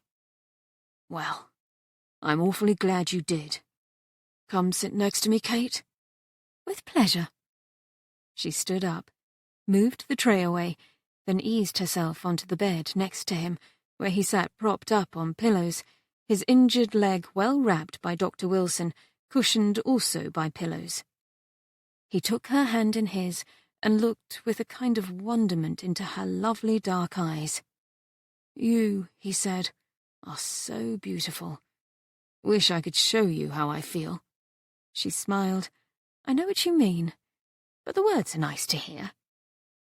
"It's good to say them, too. Powerful things, words, aren't they?" "Oh, yes. Hugo, how long have you known that you love me?" He thought. "I don't know, Kate. Months, perhaps, or longer. Maybe forever. Should have told you sooner, but you already know what an oaf I am." "Dearest oaf," she said, with such warm, teasing affection in her voice that Hugo decided that these two words were now among his favourites also. "Kate," he said, "it's come to me." "What is it?" "I hadn't realised it before, but now I do. What a tremendous stroke of luck it was, breaking my leg again. Otherwise, you'd never have told me you loved me." She laughed, and raising his hand to her lips, kissed it. "My own true love." "Am I, Kate?" he said, enraptured. "Of course you are." She kissed his hand again. "Well," Hugo said, "that makes us even." 18th of November, 1812. Dear Percy and Francis, every day Hugo is better and better. Dr. Wilson says that he'll soon be able to come downstairs using crutches. He wants me to tell you that he's very sorry that he won't be coming himself to fetch you from school, but his partner, Mr. Will Studdert, is, and we both think you will enjoy his company very much. We're all counting the days till you come home. Cook says she is going to make the biggest, most delicious Christmas pudding ever. Love, Catherine. "Madame," said Celeste, standing in the doorway to the little parlour Catherine had taken to using as her study. "May I speak with you, s'il vous plaît?" "Certainly. Please come in." Catherine put down her quill. "Oh, Celeste, it's so nice to see you without that sling." "I feel the same, madame." After several weeks of cook's good food, Celeste had lost her haggard look, and her dark, straight hair had regained a glossy sheen. She looked neat and trim in her dark blue gown and spotless white fichu. She said, "I believe, madame, that votre manuscrit is completed?" Catherine glanced down at her desk, on which the 100 or so pages lay in a tidy stack. Next to it, Claudia's illustrations, finished also, and so handsome that both she and Will had had to admiringly look them over a dozen times or more. Catherine didn't bother to inquire precisely how Celeste knew. That had always been Celeste's way. "Yes, I was just drafting a cover letter, but I don't know to whom yet. You are looking for un éditeur, I understand, to publish your book." Catherine nodded, and Celeste went on, "It may be, madame, that I know someone in London who may know someone—" Catherine began to laugh. "Oh, Celeste, you truly are the most resourceful person I know."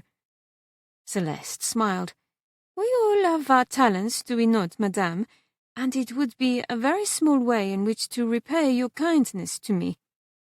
If you will but frank a letter for me, I shall write to ma connaissance at once." "Of course. Thank you, Celeste. It is my pleasure. Madame, there is one other thing. The colleague of Monsieur Hugo, Monsieur Will Studdert, you know that he is to move into his new house next week." "Yes. He has been making inquiries about finding une femme de ménage, a housekeeper. I went to him and offered my services, and he has given me the position. C'est-à-dire, if you do not object. Of course not. What wonderful news. And you'll be close by on Duke Street. I'm so glad for you, Celeste. Thank you, madame. It is odd to think it now, but when I first returned to Whitehaven, I thought my life was over. Now I see it is just beginning. Celeste smiled and went away, and Catherine, filled with fresh hope, went back to work on her letter. And when she finished it, she took a new blank sheet of paper. She looked at it for a while, and then she wrote, "Be who you are. To thine own self be true." Who am I? I am a human being, a person, a woman, a wife, a daughter and a daughter-in-law, a grandchild, a sister, a cousin, a friend. Mrs. Hugo Penhallow, Katherine Penhallow, Catherine, Kate. I am a writer. I am all of these things, and more. 27th of November, 1812. Dear Catherine, Percy and I are most awfully glad that Hugo is doing better. It was splendid of you to write to us. Also, thank you for the £5 notes. We both hope that Mr. Studdart is a bruising rider, as we intend to ride home as quickly as possible. Faithfully yours, Francis. P.S. Also, please could you tell Hugo to not throw away his crutches when he's done with them? We've always longed to try hopping around on them. Chapter 21. November gave way to December. The winds blew, the rain fell, and waves crashed on the shore. Celeste took over the management of Will's new house with such unobtrusive competence that Will wondered how he had ever gotten along without her. Word came from Sermont Hall that Livia had had her baby, who was named Titania, and that everyone was healthy and well. The brusque, restless Christopher Beck spent so much time hanging around the harbour that Hugo, taking pity on him, hired him on as a temporary apprentice which, despite his father's uneasiness, seemed to be doing him some good. Celeste's contacts had produced the name of a likely publisher, and Catherine, using a pseudonym, as she didn't want either her surname or her gender to influence the decision process, sent the manuscript off to London. The Arcadia was sold for a very satisfying sum, and so, waiting only for the arrival of Francis and Percy, who travelled without incident under the cheerful aegis of Will Studdart, a party to celebrate was held in the big old house on the beach. By afternoon the weather had obligingly cleared. The drawing-room was festively decorated by Gwendolen and Diana Beck. Cook had outdone herself with the refreshments. Senor Rodrigo had never looked so sleek and handsome.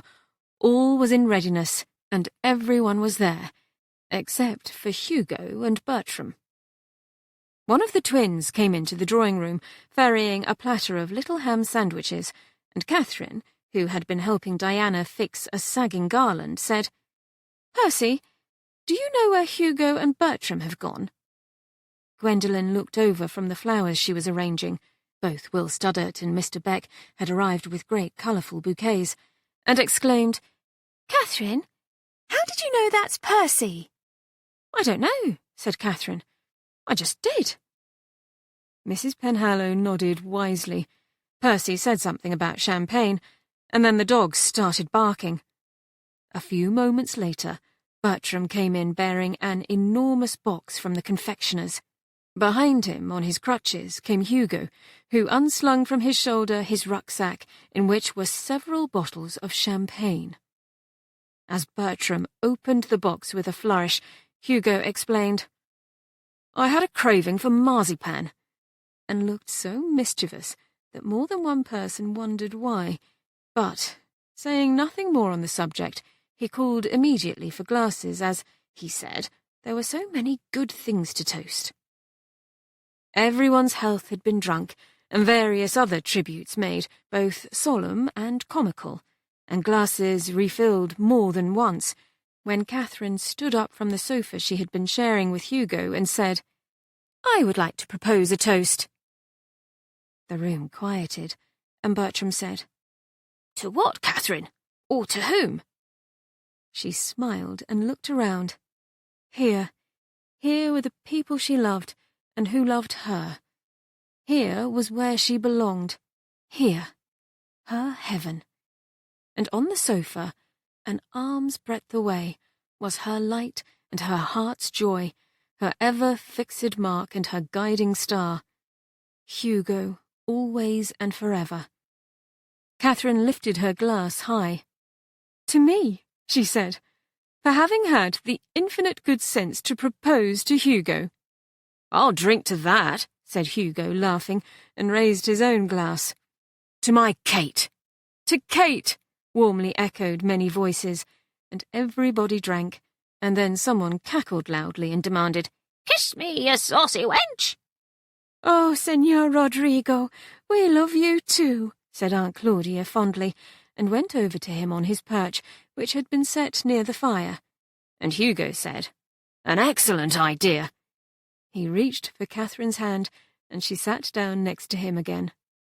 Will you, Kate? He asked. My saucy wench. "Darling Hugo," she said softly, caressingly. "Of course I will." And then, in front of everyone, she kissed him. And Senor Rodrigo cackled again. Later, when the party was over and their guests had gone home, Hugo and his family gathered in the library. The dogs, the recipients of a great many scraps, lay dozing peacefully on the hearthrug. His mamma was sewing, Bertram and Francis were reading, Percy and Gwendolen were playing chess, and Katherine, leaning back on one of the sofas with her feet on an ottoman, was gazing into the leaping flames of the fire. He could almost hear the gears and wheels in her brain turning. Katherine, said Francis, looking up from his book, this biography of Cornelius Tacitus suggests that much of his writing is flawed, though it may be difficult to perceive due to his persuasive style. Do you agree with that? Katherine didn't respond at first, and Francis had to say her name again, a little louder, before she blinked and looked over to him. "I'm sorry, Francis. I had an idea for something. What did you say?" He repeated his question, and after a few moments she replied, "It may be that I do.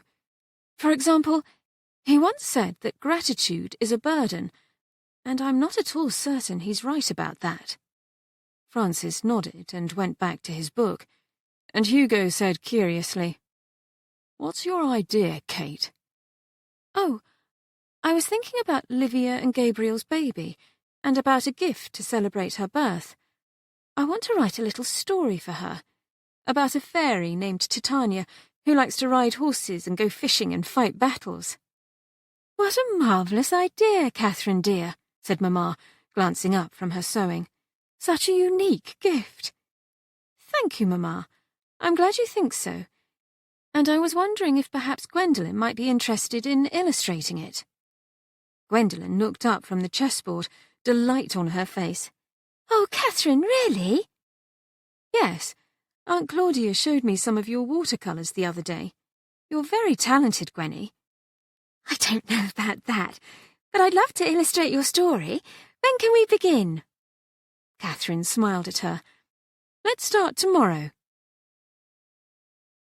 Hugo was already in bed, and Katherine, at her dressing table, had just finished brushing out her curls and was about to weave them into a bulky plait, but Hugo said, "Leave your hair like that, will you, Kate?"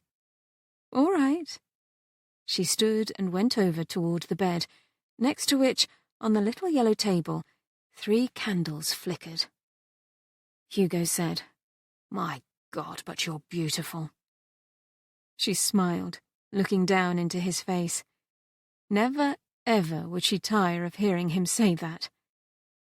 Suddenly something came to her, and she glanced over at the rucksack which Hugo had brought upstairs and left by the door, rather than putting it back into its usual place in his armoire. "Hugo," she said, "what's in your rucksack?" He had now an expression of sweet mischief. "A gift for you." "How very kind." She went over to his rucksack. "May I?" "By all means." Lifting the flap, she saw within another, smaller box from the confectioner's. She pulled it out and looked at Hugo. "Is this what I think it is?" He grinned. "Open it and see." Katherine lifted the lid, and there, as she expected, were a dozen chocolate conserves. She laughed and went over to the bed and climbed upon it, then held out the box to Hugo. He took a conserve, extended it to her so she could take a bite, and ate the rest of it. "Delicious," Katherine said, with a little purr in her voice. "What a thoughtful gift, my darling." "Well," he replied, still with that look of sweet mischief, "I did think about it a lot. That is to say, I thought about how awfully useful a conserve can be. If one is creative. Which we are. Damn this leg." "Never say that. I adore your leg. Both of your legs. All of you, in fact."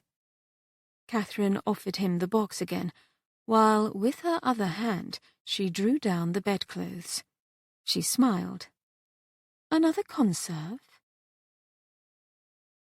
Christmas came and went. Katherine and Gwendolen worked on their project, and Percy and Francis one evening instigated such a loud and jolly pillow fight that the whole family simply had to join in, and Katherine learned that it was indeed a great deal of fun landing a pillow with a hearty thwack. On January 2nd, she and Hugo celebrated their 1-year anniversary. She gave him a handsome brass spyglass, and he, in turn, handed her a small box about the size of a deck of playing cards. Inside the box, nestled on a bed of amber velvet, was a necklace. Its delicate links were formed out of silver, burnished to a soft shine, and suspended from it, artfully wrapped in fine silver filament, were 5 pieces of sea glass, white, green, amber, a deep ruby red, and blue. "It took me a while to find the red piece," said Hugo, "but I was determined." Katherine's eyes filled with tears. "Oh, Hugo, I've never seen anything so lovely. Thank you. I'll treasure it forever." And of course she put it on right away. It complemented, she said, her cherished seed pearl earbob so beautifully. A week after that, Francis and Percy went back to school, Will Stoddart graciously agreeing to accompany them. In the beginning of February, Hugo was able to walk without his crutches, which, faithful to his promise, he put into the twins' room until they came home again. A fortnight later, on a crisp, cold afternoon, Hugo and Will were in their office, looking over some new hull designs, when Katherine came bursting in, her face alight with excitement. From her warm woolen muff she pulled out a letter. "Read this." 15th of February, 1813. Dear Mr. Wolfe, my staff and I have reviewed your manuscript with considerable enjoyment, and we are unanimous in agreeing that English ships out of Liverpool Harbour, a national heritage, would be a worthy addition to our list. I am gratified, therefore, to offer you the following terms: £200 for the copyright and a 5% royalty on each copy sold. Believe me, sir, most sincerely, etc., Samuel Brereton, Esquire. Hugo and Will whooped with joy, and Will exclaimed, "Mrs. P., you're a wonder." "Oh, but I'm not done," said Katherine. 24th of February, 1813. Dear Mr. Brereton, thank you very much for your letter. It would be an honour to see my work published by your esteemed firm. These, however, are my preferred terms. £650 outright, a copyright which reverts to me in 10 years, and a 15% royalty on each copy sold. Yours very sincerely, K. Wolfe. 2nd of March, 1813. Dear Mr. Wolfe, while we all rejoiced to receive your acceptance of our offer, your terms, my dear sir, are a trifle steep. May I suggest instead the following: £300 outright, a copyright which reverts to you in 15 years, and a 9% royalty on each copy sold. Believe me, etc., Samuel Brereton, Esquire. 11th of March, 1813. Dear Mr. Brereton, thank you for yours of the 2nd. I am obliged to inform you, sir, that I am resolute concerning the terms I delineated in my previous letter. Should they not meet with your satisfaction, I must request the prompt return of the materials so that I may seek a publisher elsewhere. Yours very sincerely, K. Wolfe. 18th of March, 1813. By Express. Dear Mr. Wolfe, we accept your terms. A contract is enclosed. We look forward to hearing from you again at your earliest convenience. Believe me, etc., Samuel.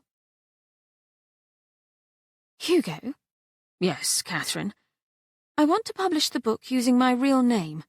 You don't mind, do you? Of course not. They stood at their windows. Outside, above, in the full dark of evening, the northern lights glowed and danced in dazzling arcs of green, yellow, pink, and violet. Hugo added, "There's just one problem." Oh? If I were any more proud of you, I think I might burst. Catherine laughed and brought herself more snugly into the circle of his arm around her. Please don't, but thank you. I'm going to write to your Aunt Henrietta to make sure she feels the same way. And do you remember that other idea I had, the one I mentioned to you and Will? I'm going to write that letter too. And not long after that, she got her replies. 22nd of April, 1813. Dear Catherine, thank you for your note. It says a great deal about the kind of person you are that you would consult with me as to the use of the family surname in such a public fashion. I think it is a splendid idea, and may I tender my congratulations. It sounds an excellent book, and I look forward to ordering my copy in due course, as well as quite a few additional copies which I shall give to the deserving among my acquaintance. You will be glad to hear, I am sure, that Titania now has a total of 4 teeth. We have several times shown her your charming story, with its equally charming illustrations, and though she is not yet quite capable of holding it herself, she has indicated her approval by blowing some very delightful bubbles. I cannot help but muse, my dear Catherine, that it seems somehow fated that you are to join our family. After all, Penhallow, when one separates the word into its two components, is a name entirely suited for a writer and soon-to-be author, is it not?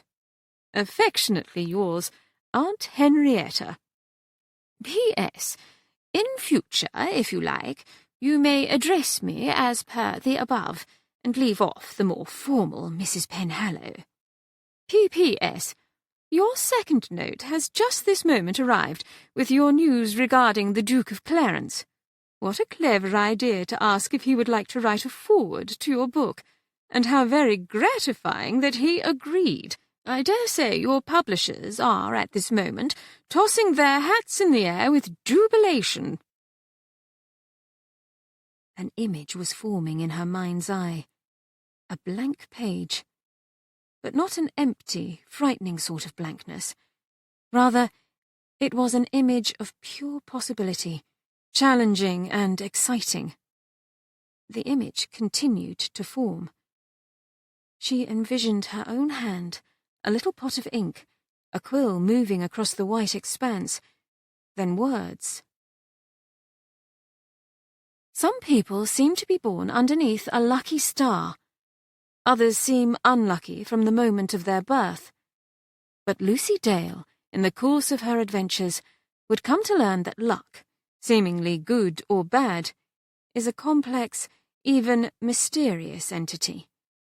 She would learn that perhaps there's more to life than we sometimes think, that maybe there's more inside us than we can know. She pondered these words. She liked them, but it was difficult to know whether they would stay as she went along. She might shift them around, or change them entirely. Nonetheless, it was a beginning. You had to start somewhere, after all. The rest would follow. She smiled. And then came a voice, deep, calm, patient and beloved. "Kate?" Katherine blinked, looked over to Hugo, who stood behind Aunt Claudia as she worked at her easel. He had walked with her to the parsonage in the warmth of a lovely spring afternoon, wanting, he said, to see how the portrait was coming along. "Yes, Hugo." "This painting of you and Rodrigo is simply ripping." She nodded. Aunt Claudia is a brilliant artist. "Nonsense, my dears, you flatter me," murmured Claudia, her gaze both dreamy and intent, moving back and forth between her canvas and Katherine, who said, her own voice rather dreamy, "I've just had an idea." "Tell it to us," said Hugo. "I'm going to write a novel. It's about a girl who comes from an unhappy family and is sent to a ghastly boarding school, then goes out into the world a rather hard, troubled person. It's not going to be about me, though. It's just that I'm going to use my own experiences and reshape them, play with them, make them into fiction." "That's what art is," remarked Aunt Claudia, dipping her brush into a little puddle of vibrant green. "Taking what we know and moulding it anew." "Yes, exactly," agreed Katherine, and Hugo asked, interested, "What happens to your heroine, Kate?" "It will all turn out well. I'm not sure how yet, but it will." "I can't wait to read it," he said, and she answered, laughing, "I can't wait to write it." A few years later. If, say, you happened to wander into a certain shop on Lowther Street when custom was slow, and decided to linger there for a little while, contemplating the purchase of a beef haunch or a nice flitch of bacon, it might be that the butcher's wife, Whitehaven's most fruitful source of information, would lean a dimpled elbow on the counter and regale you with some choice tidbits of news. She might, for example, tell you, in a voice resonant with awe and pride, about the town's most well-known resident, Mrs. Katherine Penhallow, whose fame as an author was rapidly spreading. Why, she'd been to faraway London not once but twice, where she had everywhere been feted as a literary lioness, and her husband, the dashing Captain Penhallow, had frequently been heard speaking with the highest admiration of his wife's talent. The talent which, the butcher's wife might add in a confidential tone, brought in a regular flow of cheques from the distinguished publisher Samuel Brereton, Esquire. The captain and his missus had committed the dreadful gaffe of publicly being seen to be madly in love with each other, but, as they were Penhallows, to whose illustrious ancestor the mighty conqueror himself had bowed, polite society only smiled and pretended not to notice. Word of Mrs. Katherine's success had even spread to the wilds of Scotland, made plain when one day she received a friendly letter from a chieftain's wife named Fiona, who, thanks to their respective marriages to Penhallow men, was thus a new-found cousin to Mrs. Katherine. This letter, full of praise for Mrs. Katherine's celebrated novel, Lucy Dale, had sparked between the two ladies a cordial, ongoing correspondence. Meanwhile, the firm of Studdart and Penhallow over at the harbour were selling ships as quickly as their crews could make them, and fast gaining a reputation as one of the country's best and most forward-thinking shipbuilders. Captain Penhallow and his partner Will were said to now be quite wealthy, though neither of them, being modest men, was ever heard mentioning it, much less boasting about it. Altogether, the Penhallow family was doing so well they had several times been to Seascale, where bathing machines had at last been made available to the public. And this interesting side note might well be conveyed to you in a lowered voice, given the radical nature of the disclosure. Some of the ladies in their party went swimming in the ocean without the benefit of a bathing machine. And though Miss Verena Mantell said she only did it so she could keep an eye on her adventurous sister, Miss Claudia, everyone could see that she was, in fact, having a wonderful time. Speaking of Miss Claudia, wasn't it marvellous that her portrait of Mrs. Katherine and the handsome green parrot had been exhibited at the Royal Academy of Art during its annual exhibition, and was so widely acclaimed that no less a personage than the Prince Regent himself begged to purchase it for his own collection, offering Miss Claudia a sum so monumental that fashionable London was positively abuzz. You couldn't help but admire Miss Claudia for refusing, saying that some treasures were ultimately meant to be kept close to home. And wasn't it lovely that after decades of genteel poverty, she now had plenty of money thanks to the clever illustrations she did for those books, money which generously she shared with her sister and papa, and also contributing to all kinds of charitable endeavours here in Whitehaven.